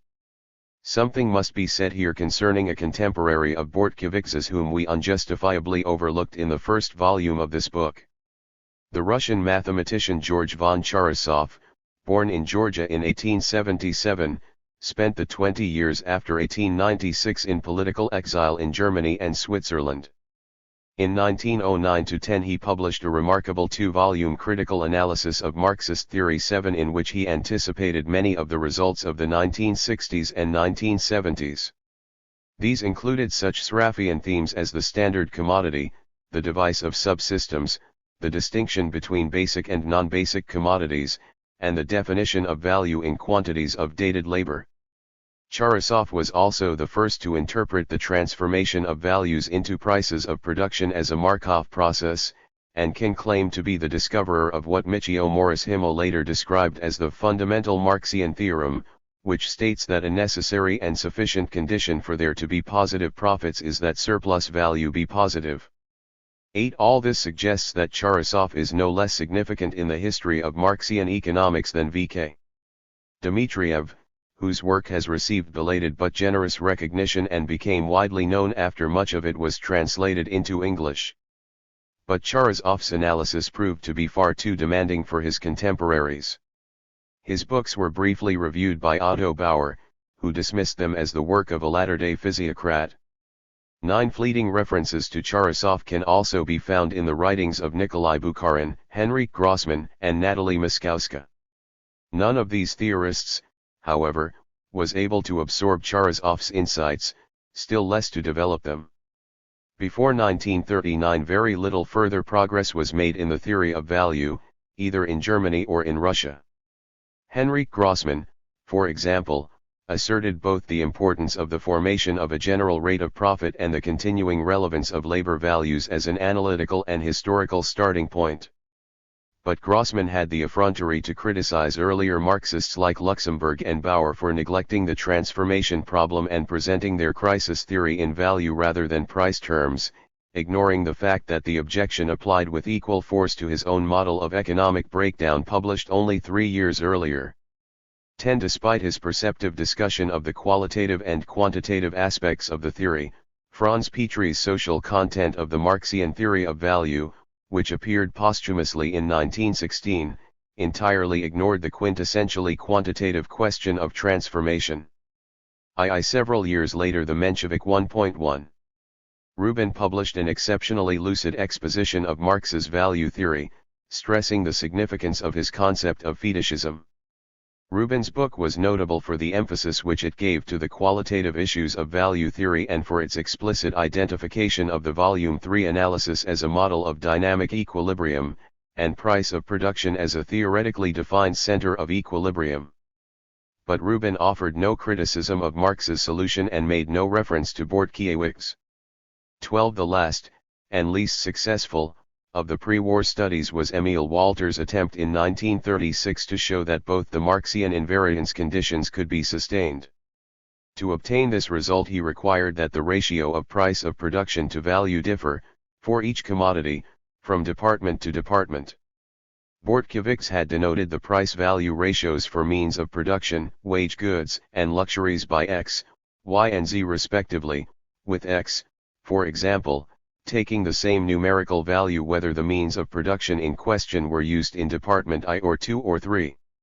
Walter's analysis abandoned this feature of the Bortkiewicz model, and thus provided no solution at all.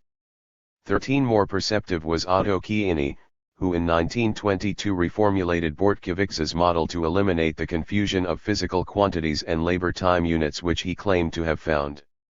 Apart from this, Chiini's paper added little that was new, and seems to have gone largely unnoticed. 14. 7 years later Natalie Moskowska concerned herself primarily with the question of the Marxian invariance conditions. Moskowska accepted that only one of the two conditions will normally hold, and attacked Hilferding for his insistence that both were required. Unlike Bortkiewicz, however, Moskowska set total value equal to total price. 15. She conceded that surplus value and profit now diverged, and the Marxian rate of exploitation differed from the ratio of profits to wages. But, she maintained, surplus labor did still determine profit. The dependence of two quantities upon one another need not take the form of an equality. Equality is only one of the conceivable relations of dependence between them. Both Schmidt and Tagan-Baranovsky had been wrong to deny this. 16. In fact the rate of profit can be established without any reference whatever to value magnitudes. This was demonstrated, in 1939, by the remarkable Japanese economist K. Shibata 17 who in addition anticipated the Okishio theorem on the falling rate of profit.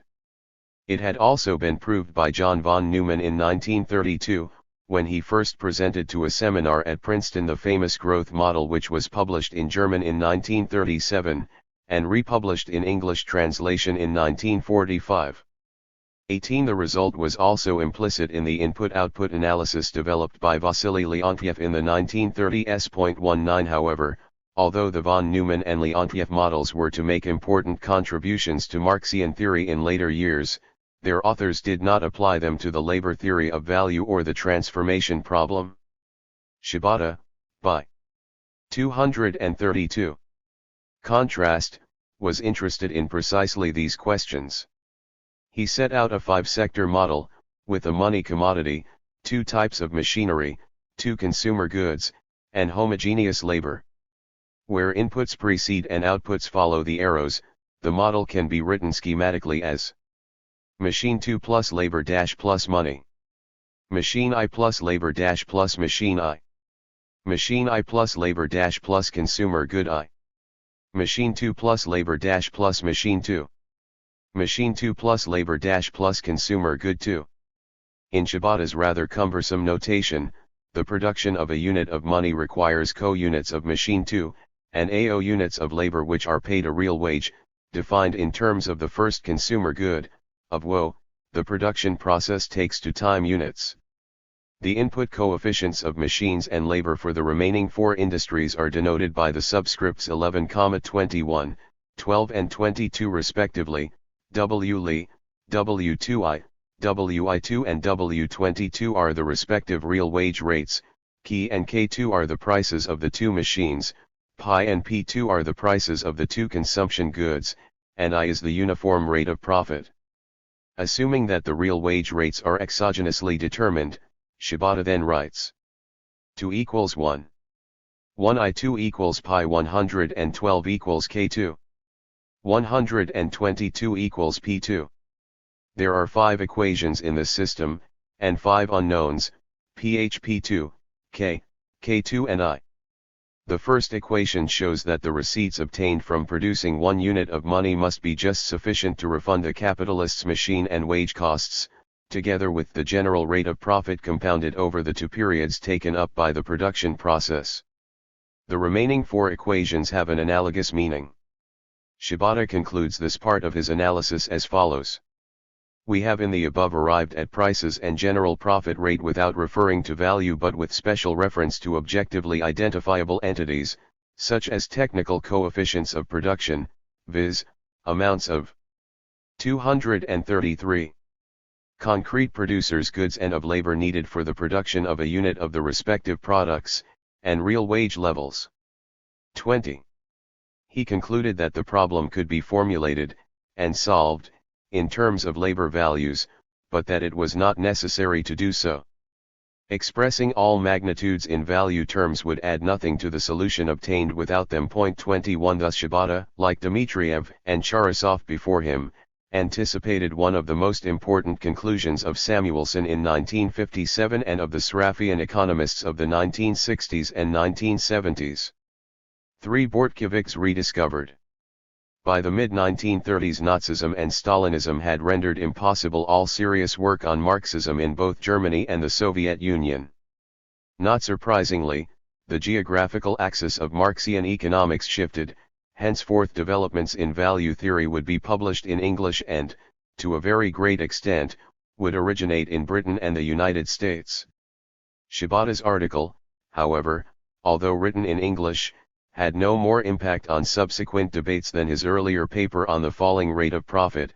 Its appearance in a Japanese journal, at the very outbreak of the Second World War, served to minimize its influence. For Anglo-Saxon writers to contribute to the controversy, it was necessary for them to become familiar with the earlier contributions written in German. This had to await the publication in 1942 of Paul Sweezy's Theory of Capitalist Development, Chapter 7 of which contained a detailed and enthusiastic summary of Bortkeviks' solution. It seems that this was all quite new to the two leading British economists with an interest in the labor theory of value. There is no mention of Bortkeviks in Joan Robinson's essay, published in the same year as Sweezy's book, while Maurice Dobbs' review of Sweezy described the chapter in question as its most novel part, and Bortkeviks' writings as little known. 22 Whatever the reasons for Robinson's and Dobbs' neglect of Bortkeviks, which may have amounted to nothing more than unfamiliarity with German, it was Sweezy's presentation which provided the basis for the debates of the next 15 years. Sweezy made no serious criticism of Bortkeviks and, in particular, accepted the latter's conclusion that only one of the Marxian invariance conditions could be maintained. But, he claimed, no significant theoretical issues are involved in this divergence of total value from total price. It is simply a question of the unit of account. For Sweezy, the true importance of Bortkeviks' solution was its demonstration that a system of price calculation can be derived from a system of value calculation. This was what had interested Marx. 234. he believed that he could solve it by using an average rate of profit calculated directly from the value magnitudes. This was an error, but it was an error which pales into insignificance when compared with his profoundly original achievement in posing the problem correctly. For, by this accomplishment, Marx set the stage for a final vindication of the labor theory of value, the solid foundation of his whole theoretical structure. 23. For Sweezy, however, the labor theory of value was not primarily a microeconomic doctrine. Why not start with price calculations, he asked, in what may have been an oblique reference to Oscar Lange's recently published appraisal of Marxian and neoclassical theory. A Marxist can safely concede something to this point of view, since labor values offer little assistance in dealing with individual prices and profits. Orthodox theory is more useful in this sphere than anything found in Marx or his followers. But, Sweezy argued, this is not true at the level of the system as a whole, where value calculations are essential for a clear account of the origin and nature of profits as a deduction from the product of total social labor. Value calculation makes it possible to look beneath the surface phenomena of money and commodities to the underlying relations between people and classes. The fetishism inherent in price calculations, on the other hand, mystifies these relations and encourages gross errors like the productivity theory of profit. 24. The first criticism of Bortkiewicz from an English Marxist came in 1948 when J. Winternitz published a short note in the Economic Journal. This was the first time that the Marxian theory of value had featured in its columns. Winternitz objected to two unnecessary assumptions in Bortkiewicz's analysis. 5. The first was his requirement that all surplus value be consumed by the capitalists, so that simple reproduction prevailed.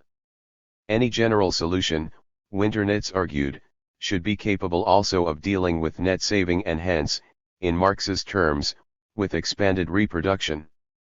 Second, Bortkiewicz had identified gold with the luxury commodity produced by Department 3, setting its price equal to unity. This, Winternitz claimed, was an arbitrary and unjustified assumption which makes the sum of prices deviate from the sum of values. 6. Winternitz's own analysis removes both assumptions. We present it in a slightly modified form. The subscripts 1, 2, and 3 denote the three departments: I produces means of production, 2 wage goods, and 3 luxuries for capitalist consumption. The value relations are written C2 plus V2 plus S2 A2. 235. Where the C, V, S, and A magnitudes refer respectively to the constant capital, variable capital, surplus value and total value in each department. Equation is a more general version of the Bortkiewicz system, which assumed simple reproduction. Ci plus 6 plus Si. C2 plus V2 plus S2. Ci plus C2 plus C3. 6 plus V2 plus V3. Winternitz follows Bortkiewicz by denoting the ratios of price of production to value in the three departments as X, Y, and Z.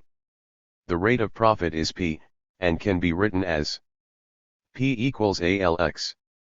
A2Y. Consider the second term in equation. The numerator gives total sales proceeds in department I, minus costs. It shows the profits received by capitalists in that department. The denominator is total capital employed there, expressed in prices rather than values. Note that Winternitz, like Bortkiewicz, deals only with circulating capital. Taken as a whole, the second term thus defines the rate of profit in department I.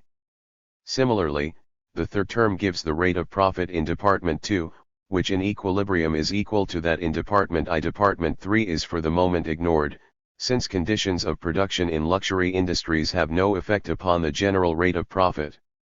The price relations of the system can now be written as ALX A2Y equals A3Z, which can be compared with Bortkiewicz's price equations, incorporating his assumption of simple reproduction. X, Y, Z. 236. Winternitz's system has 3 equations and 4 unknowns. To obtain the missing equation, Bortkiewicz had set Z equals 1, but Winternitz follows an alternative procedure. The obvious proposition in the spirit of the Marxian system is that the sum of prices is equal to the sum of values. This is not a tautological or meaningless thesis. It says that the sum of all prices changes only and insofar as the number of hours necessary to produce the aggregate output or the value of the money commodity changes. He thus writes. A. He further defines x my from equations, and the rate of profit can be derived. P-1. Together with solutions for x and z. X. ZA\x. A3. Finally, y can be derived by substituting equation into the expression for x in equation. This solution applies to both simple and expanded reproduction. 27. It does however entail, and Winternitz might well have drawn this out explicitly, that in general the sum of surplus value differs from the sum of profits. In the following year Winternitz's paper was commended by Sweezy in the introduction to his translation of Bortkiewicz. 28. He was however criticized by Sweezy's compatriot Kenneth May for restricting his analysis to 3 departments. May 29 himself soon generalized the Winternitz solution to N industries, using an input-output model in the first application of Leontier's analysis to the transformation problem. There is no need here for a detailed 237 exposition of May's solution, as its essence was contained, in simplified form, in Francis Seaton's much more influential 1957 paper, which will be discussed in the following section. May's conclusions, though, do deserve some attention. He made a very important analytical point in noting that the aggregation of N industries into a 3-department model of the type used by Bortkiewicz and Winternitz was possible only under very special assumptions. In general, individual commodities must be considered because they enter into the production of different industries in different proportions, and hence the constant capitals involved in aggregate industries have prices of production and values in different ratios in different industries. 30. Subject to this important reservation, the transformation problem was merely a formal matter, and practically trivial mathematically. 31. The Winternitz-May analysis seems to have provoked some controversy among British Marxists before being publicly endorsed by Maurice Daub in 1954. 32. 2 years later Ronald Meek suggested a slightly different approach to the problem. For Meek, earlier writers had misinterpreted one of Marx's invariance conditions. Equation on p. 236 above was not what Marx had in mind. Marx's assertion that the sum of prices be equal to the sum of values, Meek argued, should be respecified as requiring that AAPVVP, where a L plus a 2 plus a 3, V equals 6 plus V2 plus V3, AP equals ALX plus AZY plus a 3Z, and VP equals Y. Meek had little difficulty in showing that, in general, equation was inconsistent with, and would itself be valid only if the organic composition in Department 2 were equal to the average in the economy as a whole. 33. A rather similar interpretation was offered, almost 20 years later, by David Laibman. 34. Meek himself subsequently repudiated his 1956 article, acknowledging that it had added little or nothing to Bortkiewicz's conclusions. 4. Seaton and Samuelson. There appeared in 1957 two important but contrasting papers, by Francis Seaton and Paul Samuelson, which set the seal on the first round of the 238 modern transformation debate. 35. Seaton's work focused more directly on Marx's analysis of transformation, both simplifying May's formulation and generalizing his solution to allow all N commodities to be used as inputs in all N industries. Again, the underlying framework is that of Leontiev input-output analysis.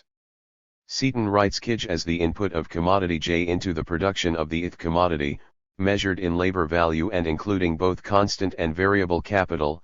36. EI represents the amount of commodity I absorbed by capitalist consumption and by investment, also measured in value terms. SI is the surplus labor performed by workers in industry I, and AI is the total value of the output of the ith commodity. Thus Seaton's value system is KLL plus K21 plus KL2 plus K22 plus plus null plus L al plus Kn2 plus E2 A2 plus Sn equals S. Rho I equates the labor value of the output of commodity I to the sum of the values of the ith commodity used as an input in all n industries, plus capitalist consumption of and investment in commodity I. Column I shows the labor values of all the n inputs used in the ith industry, together with the surplus labor performed there, and each column sums to a I. Seaton then constructs the corresponding price system. He writes pi as the price-value ratio of commodity I, and 1t as the ratio of total profit to total price of production, p equals 1, 1t is what Seaton terms the cost ratio. These two concepts are closely related to the rate of profit, since r equals 1t and p equals 1 slash. Seaton's price system is KLLPL plus KL2P2 plus K1NP K21PL plus K22P2 plus K2NPN. Rho I sets the inputs of commodity I, expressed in price terms, equal to the total proceeds from the sale of commodity I. 239. From which capitalists' profits have been removed by multiplication by the cost ratio P. For example, the magnitude PLPI in the first equation is what the proceeds of capitalists in Industry 1 would have to be in order to allow them only to cover their costs, without making any profits. Column I indicates the amounts of the ith commodity inputs needed to produce each commodity, also in price terms. There are n equations in system, one for each sector, and n plus 1 variables, the n prices pi, Pn and the cost ratio P. Seaton demonstrates that the system can be solved for P and n, one relative prices. 37. He also demonstrates that Marx was correct in one of his claims: price of production will be greater than, equal to, or less than labor value, depending on whether the organic composition of capital in the industry concerned is greater than, equal to, or less than the average for the economy as a whole. 38. The second part of Seaton's article deals with the invariance conditions, only one of which is needed to convert relative prices into absolute prices. Seaton explores very carefully the special assumptions under which Marx's own conclusions would be valid, with total value equal to total price, total surplus value equal to total profit, and the value rate of profit equal to the price rate of profit. This requires both that the organic composition of capital in Department 3 be equal to the social average, and that the system be in a state of simple reproduction. 39. In general, these conditions clearly will not hold, and, in any event, there does not seem to be an objective basis for choosing any particular invariance postulate in preference to all the others, and to that extent the transformation problem may be said to fall short of complete determinacy. 40. Seaton's article was a landmark in the modern discussion of the transformation problem. He provided a proof that prices could be derived from labor values in a multi-sector economy, and his formulation was taken over by the great majority of later mathematical economists who dealt with the question, with only minor modifications.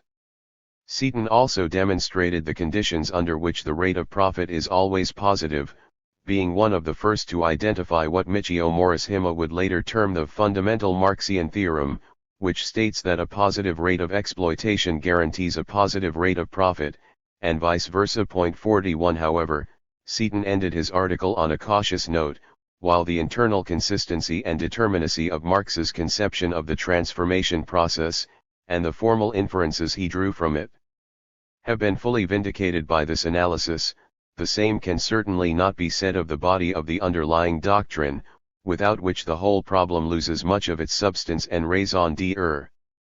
42. Paul Samuelson, whose technical analysis of Marxian economics was published in the same year as Seaton's paper, had even stronger reservations. Samuelson had just co-authored the classic text on linear economics 43 and used the framework to evaluate the Marxian treatment of prices, wages. 240. Profits, unemployment, and economic growth. Only a small section of his article was devoted to the theory of value. He sets out a model of a two-sector economy in which the following relations hold: Al labor plus BL machines dash plus 1 machine. A 2 labor plus B2 machines dash plus I consumer good. Here L and BL are the inputs of labor and of machines which are required to produce one machine, and A2 and B2 are the corresponding input coefficients in consumer good production.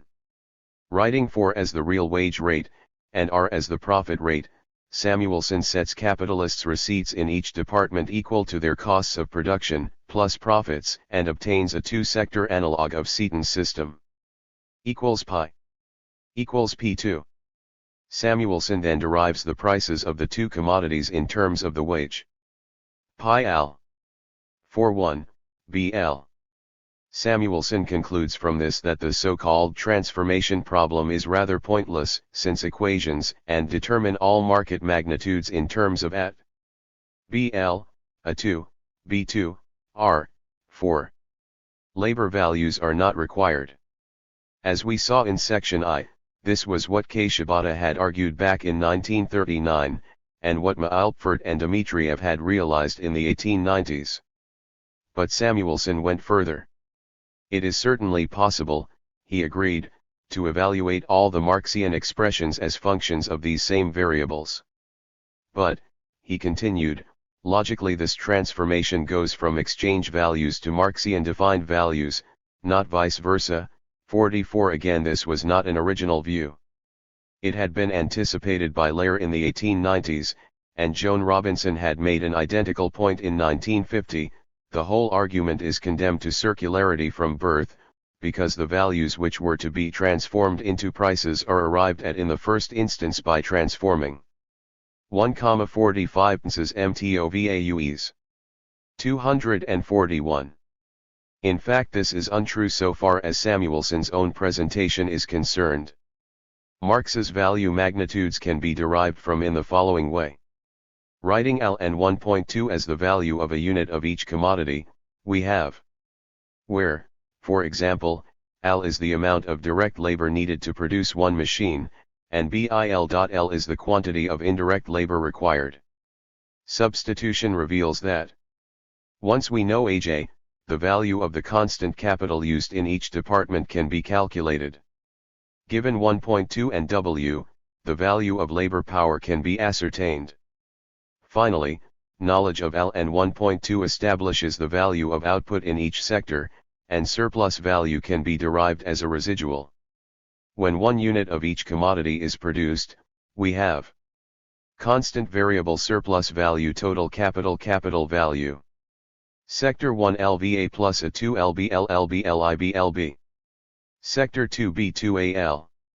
B2A B2 LVA 2 plus a 2 plus a 2 plus a 2 LBL LBIB. No price magnitudes are involved in, only the input coefficients A, H, A2 and B2, and the real wage W. Samuelson's claim as to the priority of prices over values would, however, be valid if there were alternative methods of producing one of the two commodities, since the method chosen would depend upon the rate of profit. In terms very similar to those of Robinson, Samuelson concluded that the Marxian theory of value explains the deviation of prices from values only in the sense that truth always equals error plus a variation, the variation in 242. This case being the degree to which the Bortkiewicz price-value ratios differ from unity. The labor theory of value provides an accurate theory of price only when profits are zero. Samuelson praised Ricardo for recognizing this where Marx had not. Marx's postulate of an equal rate of exploitation in all industries was merely a complicating detour. Marxilators, to use Shaw's term, should heed the basic economic precept, valid in all societies, cut your losses, 46 and abandon the labor theory of value altogether. 13. Sraffa and the critique of Marxian theory. I. The capital controversies and the return of Samuelson. Marxian economics was at a very low ebb in 1957, and no one sprang to the defense of Marx against Samuelson's strictures.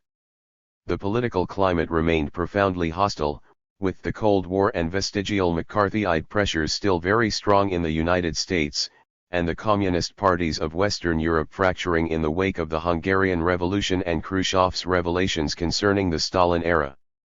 There were at this time few professed Marxian economists of any academic standing, as we saw in Chapter 6 above, Paul Barron was the only full professor in the entire United States who claimed to be a Marxist, and none capable of taking on an opponent as technically formidable as Samuelson. The evident failure of Marxism to explain the long post-war boom had in any case weakened the ability of such theorists as Sweezy, Dobb and Barron himself to resist the influence of bourgeois economies. The reopening of the debate on Marx's theory of value occurred only after a combination of circumstances had seemingly strengthened Marxian analysis. Interest grew with the first signs of a faltering in the long boom, apparent from about 1966, and the student radicalism which reached a climax 2 years later. And this more favorable milieu for the reception of Marxian ideas was coupled with significant developments at the intellectual level. Piero Sraffa's The Production of Commodities by Means of Commodities, published in 1960, was to engender the capital controversies, fatally undermining those forms of neoclassical theory which had always been most aggressive towards the socialist movement. The first casualty was the theory associated with J.B. Clark who, at the end of the 19th century, formalized the idea that distribution could be consistently explained in Trinitarian terms. The remuneration of each of the factors of production, land, labor, and capital, was explained by each. 245. 246. Biography of Piero Sraffa. Piero Sraffa was born in Turin in 1898, the son of a professor of law. Between 1916 and 1920 he attended the University of Turin, where he came under the influence of socialist ideas and, in 1919, established an enduring friendship with Antonio Gramsci. The appearance of his article, The Laws of Return Under Competitive Conditions, in the Economic Journal in 1926, which attacked Marshall's theory of value, established his reputation as a theorist of considerable brilliance. He accepted a position at Trinity College, Cambridge, in the following year, and remained there until his death in 1983. The two subsequent works for which Sraffa is most famous are his editing of Ricardo's works, and the production of commodities by means of commodities, but all of his contributions to economic theory were marked by great originality and finesse. At Cambridge he influenced both Maurice Dobb and Joan Robinson, as well as a large number of talented students, including Ronald Meek, Pier Angelo Garignani, and Luigi Pacinetti. However, he took virtually no public role in the great controversies which his theories engendered. Factors: relative scarcity and its productive contribution to output. Clark used his results to argue vociferously against all theories of exploitation, and to justify the distribution of income under capitalism. During the 20th century these polemical aspects of the theory were partially suppressed, but the more analytical content proved extremely influential among neoclassical theorists.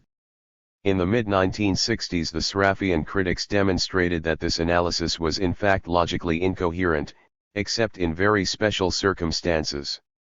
Factors of production did not receive their marginal products, in particular, the productivity of capital played no role in explaining profits. Baumgart's alternative formulation of neoclassical ideas on capital and profit, for which served as a basis for his own direct attack on Marx's theory of value, proved no more secure. Sraffa's results indicated that the Austrian reduction of produced means of production to a series of dated original factors of production, labor and land, could not be performed in the case of production processes using fixed capital. Furthermore, even with circulating capital technologies, Baumgart's theory of accumulation and distribution was shown to be fatally flawed on other grounds. All this seemed to confirm the long-standing Marxian critique of vulgar economy. As Marxists had always maintained, capitalist relations of Sraffa and Marxian theory 247. Production could not be absorbed into technology. If the means of production were treated fetishistically, the consequence was logical incoherence, not simply conceptual confusion. For a time this greatly strengthened the position of Marxian economists. Maurice Dobb and Ronald Meek, as well as others influenced by Sraffa's ideas, attempted to use the production of commodities to bring about a full-scale renaissance of Marxian political economy. In doing so, the earlier objections raised by Dmitriev and Bortkiewicz against neoclassical theory were thrown into relief, and it was now very much the turn of orthodox supply and demand theorists to be in retreat. In fact, leading neoclassical economists quickly accepted that the offensive against Clarkean and Austrian analysis had been successful. 7. However, not only did they maintain that the leading form of their theory, Walrasian general equilibrium analysis, remained unscathed, but there were various attempts to use Sraffian analysis against Marxian value theory, the most prominent of which was undertaken by Paul Samuelson in the early 1970s. 8. So far as quantitative value theory was concerned, Samuelson's critique of Marx proved to be correct in a much more fundamental sense than he himself realized at the time. Sraffian economists would soon extend the criticism of Marx far beyond the charge that the transformation problem was a complicating detour. 9. And it appeared to many Marxists, as well as to neoclassical writers, that the attack on Marx was even more destructive than had been the results of the capital controversies against neoclassical theory a decade earlier. The remainder of this chapter outlines the Sraffian critique of Marx, and the following 2 chapters deal with Marxist reactions. However, as chapter 15 makes clear, the Sraffians were much more favorably disposed to Marxian economics than to neoclassical analysis. They argued that the production of commodities, properly understood, would allow the revival of Marxian value theory in a reconstituted form. 2. The complicating detour confirmed. Samuelson's charge that the transformation problem was a complicating detour was not a new one. As we saw in Chapter 3 of Volume I of this book, at the turn of the 20th century Maalpford, Dmitriev, and Bortkiewicz had each suggested that prices of production could be determined from knowledge of physical input coefficients and the wage, without the intervention of labor values. In the 1930s, Shibata provided an explicit demonstration of how this could be achieved in the context of a very simple model of production. An implicit proof that this was also possible for the end-sector case was furnished by Seaton's famous article of 1957, while Joan Robinson had claimed since the early 1940s that value analysis was 248 redundant. One of the most striking aspects of Sraffa's work is that it confirmed these conclusions and, moreover, did so for very much more complex cases. Sraffa's analysis encompassed joint production technologies as well as single product activities, fixed and circulating capital, the use of non-produced inputs like land in addition to produced commodities, and the existence of alternative production processes. In each case, Sraffa showed how equilibrium prices could be derived directly from information concerning conditions of production and the distribution of income. \0 This may be illustrated by considering the technology in Table 13.1, which is one of the more complicated systems treated by Sraffa. The Ij represent inputs of commodity J in process I, Bij are the corresponding outputs, and the 2 are the amounts of direct labor which are used. The system therefore incorporates joint production, since there can be more than one output from each process. It also allows there to be items of fixed capital. Some of the Ij may represent machines of various types and ages, in which case they would also be represented on the right-hand side of the arrow by appropriate Bijs, signifying that the process reproduces them as machines which are one period older. In other words, a durable capital good is treated as a set of disparate commodities differing by stage of obsolescence, so that the older goods which remain at the end of the production period are treated as byproducts of the process. 12. Table 13.1 A Sraffian technology involving joint production and fixed capital AL plus AL2 plus, AL-N plus 2 BLL plus B12 plus, BN A21 plus A22 plus, A2N plus 12 B21 plus B22 plus, B2N. Table 13.2 The system of Table 13.1 written in price terms.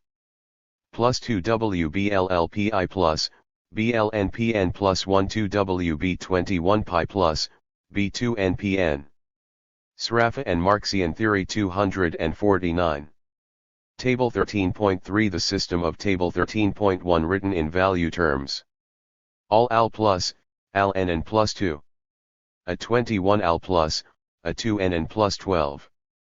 BLL al plus, ben and B21 AI plus, B2 nn. Obviously some of the AI and bi may be 0, since not all processes will necessarily utilize all inputs and produce every output. And some may be single product processes, where all bi, save one, are 0. But on Sraffa's assumptions, and irrespective of the exact nature of the input-output relations, prices can be derived directly from the conditions of production, supplemented by information on the distribution of income. 13. The system in price terms is shown in Table 13.2. This incorporates Sraffa's usual treatment of wages as paid in arrears at the end of the production period, so that the wage fund is not part of the capital on which profit accrues. 14. The pi are equilibrium prices, W is the wage, and R is the rate of profit. Provided that either W or R is taken as exogenous, all commodity prices and the value of the other distributional variable can be determined. This may be seen intuitively by noting that there are n processes of production and n plus 1 endogenous variables. Since one price can be eliminated by taking it as the unit of price measurement, we have sufficient information to solve for all other prices and the other distributional magnitude. 15. That this proves to be possible should not really occasion surprise. Labor values are derived magnitudes, which depend upon exactly the same factors as do prices. Marx himself worked from labor values to prices of production.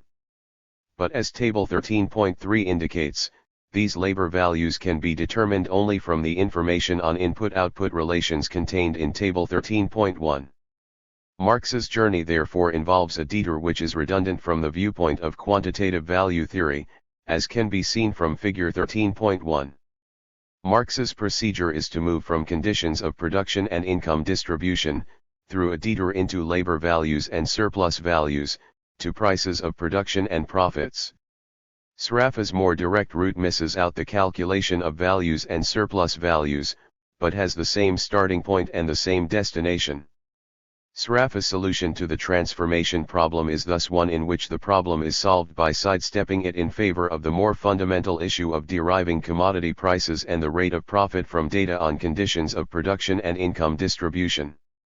So far as quantitative value theory is concerned, Marx's approach is both excessively elaborate and disguises the 250. Figure 13.1 Sraffa's and Marx's journeys compared. Marx's journey. Sraffa's journey. Conditions values prices of a production dash dash. Surplus dash dash. Transformation dash dash. Production real wage value algorithm rate of profit. Conditions prices of a production dash dash dash dash dash dash dash dash dash dash dash dash dash 1. Production real wage rate of profit. Real nature of the causation. Therefore Maalpford, Dmitriev, Bortkiewicz, Shibata, and Samuelson, in questioning Marx's claim for the logical priority of value 16 all receive powerful confirmation for their views in the production of commodities. Sraffa's analysis also reinforces the arguments of some earlier critics who had found Marx's other assertions on the relation of labor values to prices of production to be problematic. Thus Bortkiewicz was correct to defend Ricardo, and criticize Marx, on the irrelevance of the production of luxuries to the determination of the profit rate. Sraffa also corroborates Bortkiewicz's proof that, in general, the profit rate cannot be represented by Marx's formula S. 18 The inappropriateness of aggregating values into C, V, and S, which Kenneth May pointed to. 19 Tugan Baranovsky's criticism of Marx's law of the falling rate of profit. 20 And Layer's accusation that, once alternative processes of production are allowed, it is labor values that become logically dependent upon prices, rather than the other way round. 21 Powerful as all this is, Sraffa's analysis goes far beyond the rigorous confirmation of the work of other critics. His own framework can be used to demonstrate even more fundamental deficiencies in Marx's theory of value. Transformation is not only a complicating detour, the excursion may actually prove to be impossible. Moreover, even in cases where Marx's extended journey is feasible, the important relations of exploitation which he believed to be revealed by it cannot always be established. In other words, the complicating detour turns out to be a dead end. These two issues form the subject matter of the next two sections. Section V then indicates how the production of commodities suggests that the damage can be minimized. 3. The non-existence of the complicating detour. Marx invariably treated the labor values of produced commodities as positive magnitudes, as did both later critics and defenders of Marxian. Sraffa and Marxian Theory 251. Economics. Then, in 1975, Ian Steedman pointed out that Sraffa's analysis revealed the existence of contrary cases. 22. The consequences of this are dramatic. First, labor values may not be defined, or they may be zero, so that Marx's transformation cannot be undertaken, his route to prices of production simply does not exist, and Sraffa's journey is the only one possible. Second, labor values can be negative. This, together with the possibility that labor values may be zero, in turn undermines the fundamental Marxian theorem which states that positive profits imply, and are implied by, positive surplus value. In fact, however, a positive rate of profit may be associated with a negative or zero rate of exploitation, and positive profits can coexist with negative or zero surplus value. These are counterintuitive results. If direct labor is utilized in all production processes, how can outputs fail to have well-defined labor values, and how could these values be anything other than positive?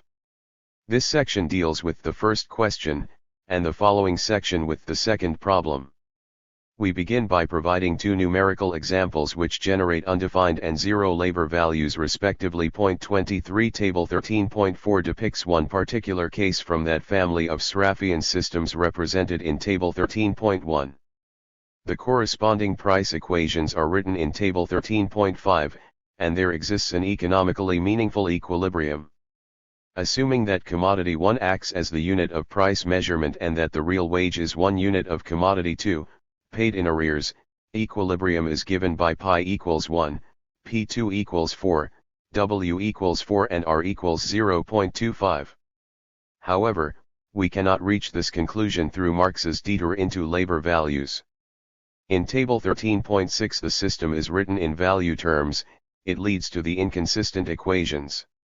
So that labor values cannot be computed, and there are, in consequence, no clearly specified value magnitudes to transform into prices of production. Table 13.4 A numerical example of the type of system represented in Table 13.1. Inputs Outputs. Commodity 1 Commodity 2 Labor Commodity 1 Commodity 2. Process 1 4. Process 2 0 6. 5. 2 8. 2s2. Table 13.5 The system of Table 13.4 written in price terms. 4 pi plus W equals SPI plus P2 6 P2 plus W equals 2 pi plus 8 P2. Table 13.6 The system of Table 13.4 written in value terms. 41 1 plus 1 equals Sal plus 1 261. 2 plus 1 equals 21 1 plus 81. 2. A similar conclusion follows if some labor values are 0. This possibility is illustrated in tables 13.7 to 13.9. Again, taking commodity 1 as the unit of price measurement, and assuming that the real wage is 1 unit of commodity 2, paid in arrears, an economically meaningful equilibrium exists, with pi equals 1, P2 equals 2/3, W equals 2/3 and R equals 0.2s. But, as with the first example, Marx's complicating detour is not possible. The value system in Table 13.9 implies that AI equals 0 and 1 2 equals 1, so that the labor value for commodity 1 vanishes and there is again nothing to transform.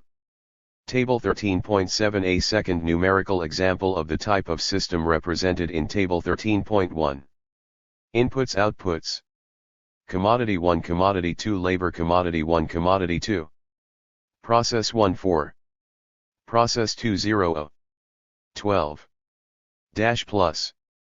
Dash plus. S. 2. Table 13.8 The system of Table 13.7 written in price terms. 4 pi plus W equals SPI plus P2 12 P2 plus W equals 2 pi plus 13 P2. Table 13.9 The system of Table 13.7 written in value terms. 41 1 plus 1 equals Sal plus 1 2 1 21 2 plus 1 equals 21 1 plus 1 31. 2. 13. Sraffa and Marxian Theory 253. These results seem strange because there is a tendency to think of labor values in the context of single product production processes, where indeterminate and zero values cannot occur, they arise only in joint production systems. But these cannot be dismissed as complicating details of limited relevance, since they are pervasive in any actual economy. The slaughter of sheep, for example, yields wool, hides, blood, offal and various cuts of meat. 24. It is also possible to provide an intuitive explanation of these apparently perverse results. If positive amounts of direct labor are used in production processes, the labor value of the net output must be equal to the total quantity of this direct labor. The net product in the system represented in Table 13.4 is plus equals 3 units of commodity 1, plus equals 3 units of commodity 2. Since the direct labor inputs are 2, this net product must have a total labor value of 2. However, it is not possible to allocate this labor value between the component parts of the surplus product because each process produces net outputs in the same proportions. A necessary condition for the calculation of individual labor values, therefore, is that the processes produce net outputs in different proportions. This is met by the system in Table 13.7, where net output is plus equals 3 units of commodity 1 and plus equals 2 units of commodity 2. But in this case process 2 is physically more productive with regard to commodity 1, and has the same productivity in the production of commodity 2. Even though the net output as a whole will have a labor value equal to 2, the labor value of commodity 1 must be 0. If we were to keep the total labor input constant, but to transfer part of it from process 1 to process 2, we would increase the production of commodity 1 while that of commodity 2 remains the same. Since the labor value of the total net output must remain unchanged at 2, the labor value of commodity 1 must be 0. For the Marxian detour as a dead end. In this section another consequence of joint production is illustrated which is no less damaging for Marx's theory. Even if labor values are determinate and non-zero, some may be negative. This can undermine the fundamental Marxian theorem which connects surplus value to profit, as is shown in a third numerical example presented in tables 13.10 to 13.12. Assuming as before that pi equals 1, and the real wage is 1 unit of commodity 2, paid in arrears, the price equilibrium derived from table 13.11 is, pi equals 1, P2 equals 2, W equals 2 and R equals 0.25. The labor value of commodity 2, however, is negative, since table 13.12 generates AI equals 1 Y2 and 1.2 equals, Y2. 254. Table 13.108 Third numerical example of the type of system represented in Table 13.1. Inputs Outputs. Commodity 1 Commodity 2 Labor Commodity 1 Commodity 2. Process 1 4. Process 2 0 16. 5. 2. Table 13.11 The system of Table 13.10 written in price terms. 4 PL plus W equals 5 PL plus P2L 6 P2 plus W equals 2 PL plus 20 P2. Table 13.12 The system of Table 13.10 written in value terms. 4 AL plus 5 AI plus A2L 6 A2 plus 2 A.L plus 20 A.2. 20. Again this result seems odd, but it is easily explained intuitively. The net output of the system in table 13.10 is plus equals 3 units of commodity 1, plus equals 5 units of commodity 2, with process 2 being physically more productive with regard to both commodities. Consequently, labor could be transferred from process 1 to process 2, and more of both commodities could be produced as net output. However, this larger net output must embody no more labor than that saved by reducing the operation of the least productive process. This is only possible if one commodity has a negative labor value. Together, the two numerical examples of the previous section and the one just considered lead to a general conclusion: the labor values of all commodities will be determinate and positive only when net outputs are produced in different proportions by the different processes, and when no process dominates in productivity. As we have seen, such conditions are not required to prevail for price equilibria to exist. Thus, models in which processes produce net outputs in the same proportions, and systems in which one process is more productive than others, are perfectly acceptable. In particular, the fact that one process dominates in productivity does not imply that other processes cannot be profitably used by capitalists. In an equilibrium, all processes are equally profitable. Sraffa and Marxian Theory 255. So far as transformation is concerned, negative labor values, unlike indeterminate and zero values, need pose no special difficulty. The units in which commodities are measured are arbitrary. It is therefore possible to take units to be embodied labor values whenever they can be calculated and are non-zero. Prices then become prices per unit of labor value, or price-value ratios. Given the wage, and a designated unit of measurement for price-value ratios, a solution could exist for those prices and the rate of profit. In the case where there are negative labor values, a negative entry for inputs and outputs would occur. However, this would indicate only that an economically meaningful solution would involve the corresponding price-value ratios being non-positive, so that the purchase and sale of such commodities involve positive expenditures. But transformation cannot now accomplish what Marx considered essential, namely, to show that a positive rate of profit has its origin in a positive rate of surplus value. Calculating the magnitudes of the constant and variable capitals, and surplus values, we find that the system in Table 13.10 has Ci equals 6, C2 equals 8, 6 equals Y2, V2 equals Y2, SL equals 1 Y2 and S2 equals 1 Y2. Thus the rate of exploitation is negative, while the rate of profit is positive. Calculations for the example in Table L3.7 reveal that Ci equals 0, C2 equals 12, 6 equals 1, V2 equals 1, SL equals 0, and S2 equals 0.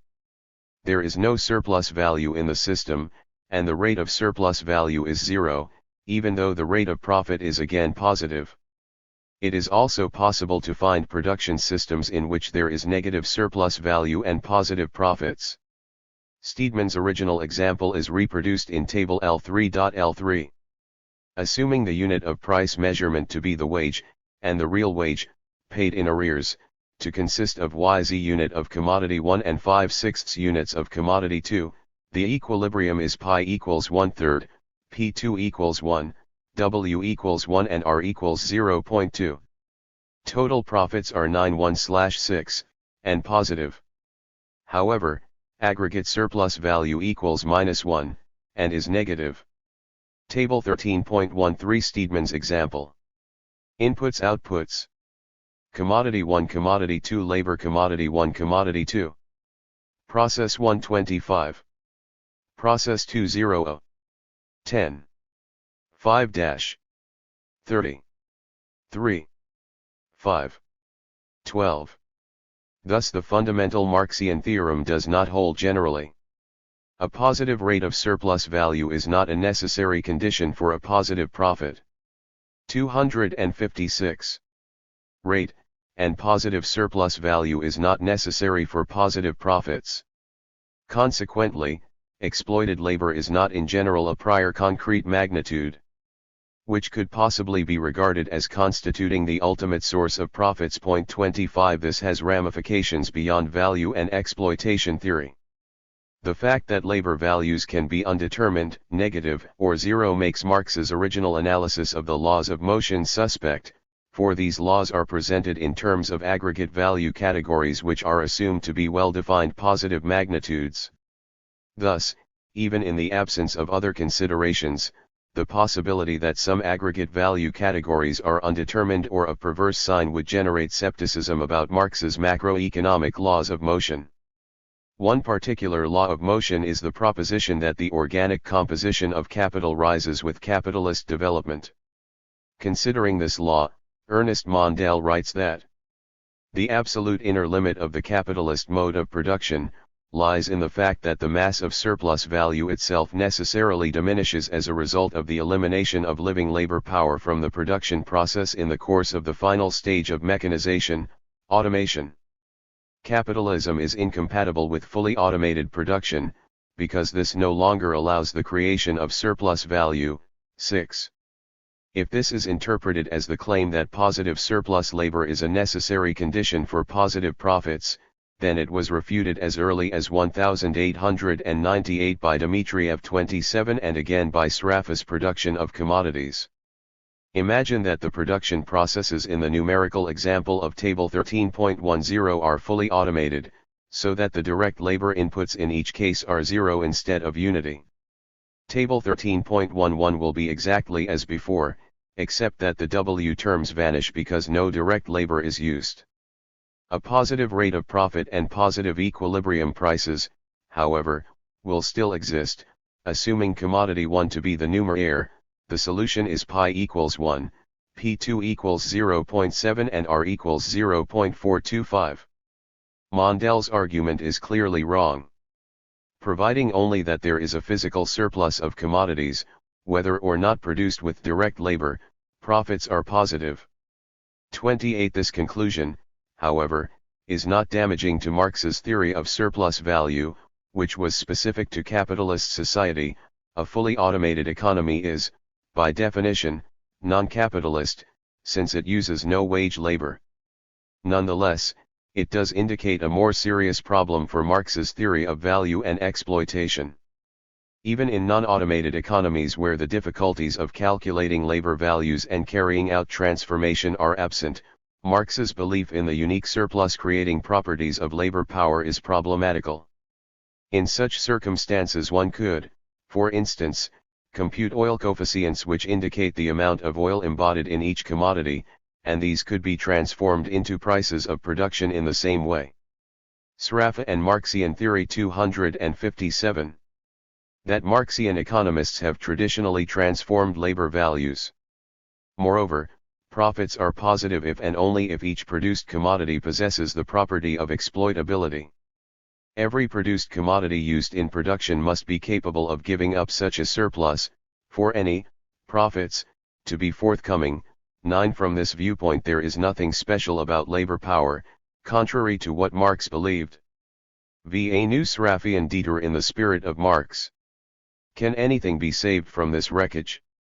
A full answer to this question must await discussion of the post-Sraffa debate on the transformation problem in Chapter 14, and the critical evaluation of Sraffa's own work in Chapter 15.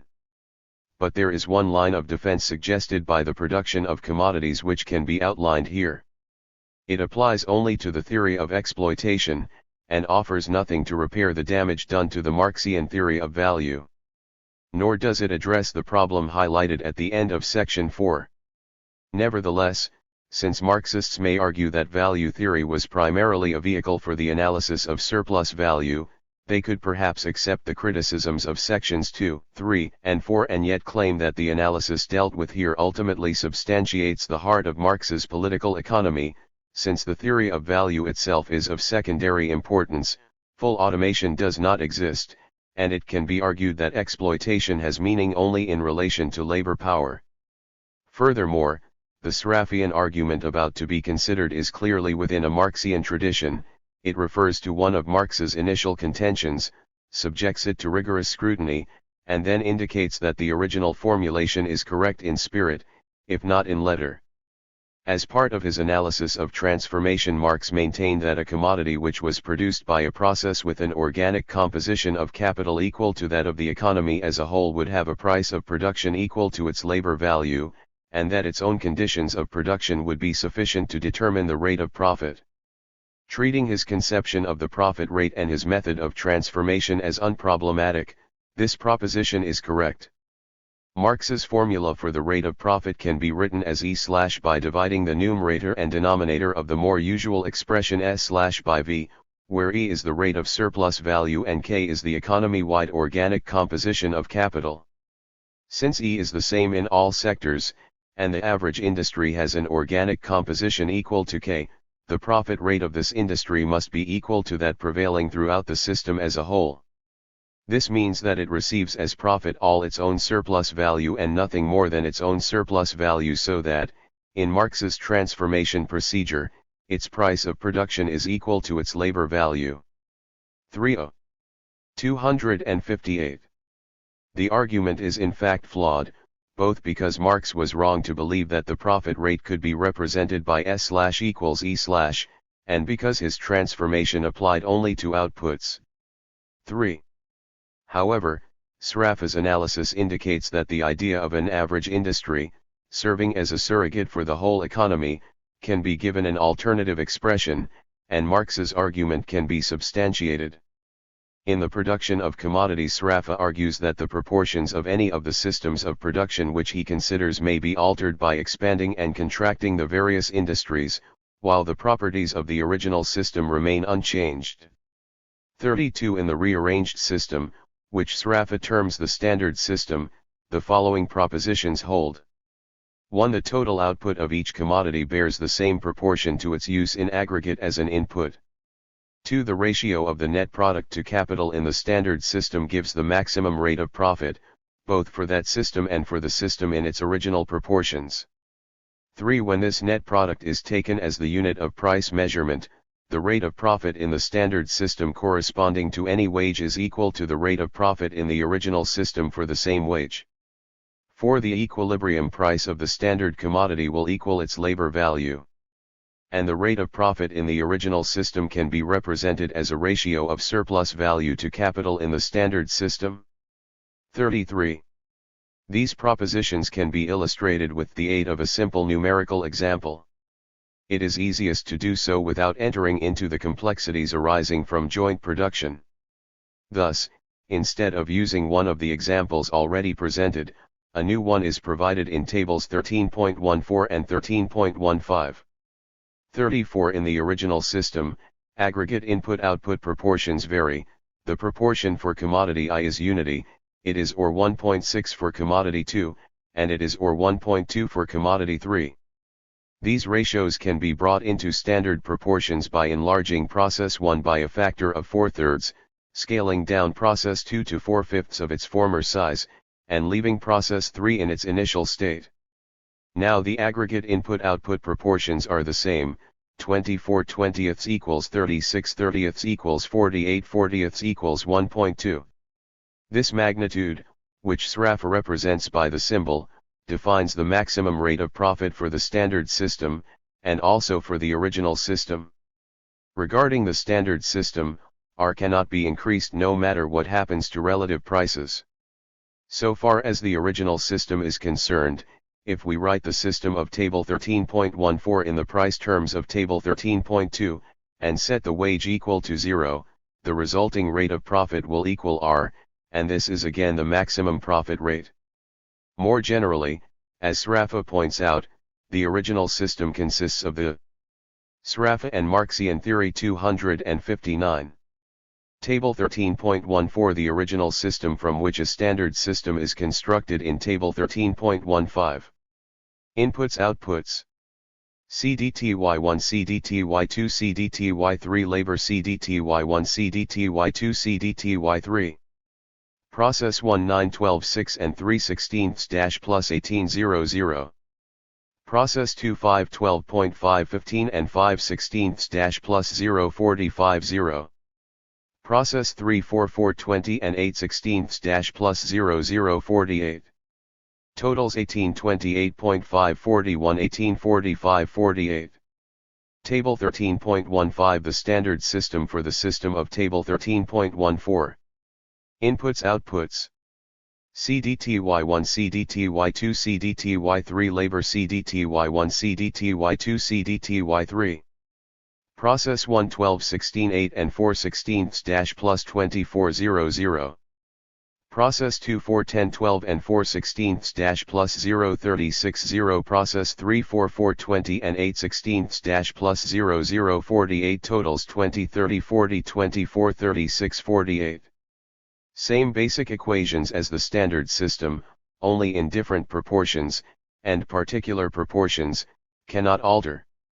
Mathematical properties. 35 If the standard commodity is used as the unit of price measurement, so that in our example 4 pi plus 6 p2 plus 8 p3 equals 1, and the wage is set at any feasible level, then, because of this property, the rate of profit will be the same in both the standard and the original system. And it is capable of a very simple representation in terms of the categories of the standard system.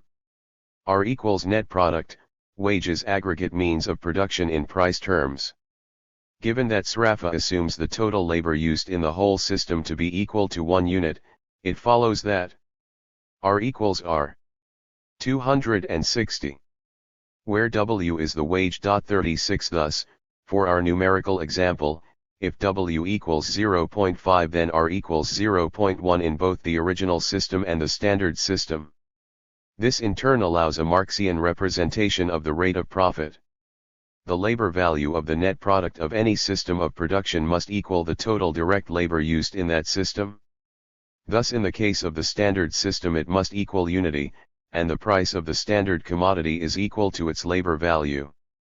Furthermore, the rate of profit in the standard system can always be represented as the ratio of the system's surplus value to the labor value of the aggregate means of production. The labor value of the net product of the standard system can be decomposed into Vs and Ss, where Vs is the labor value of the wage and Ss is the residual surplus value. The subscript S denotes the standard system. The labor value of the means of production in the standard system can, similarly, be denoted by Cs. Hence the maximum rate of profit equals /Cs. We know that R equals R, and that is simply the proportion of the net product of the standard system which goes to profit. Thus,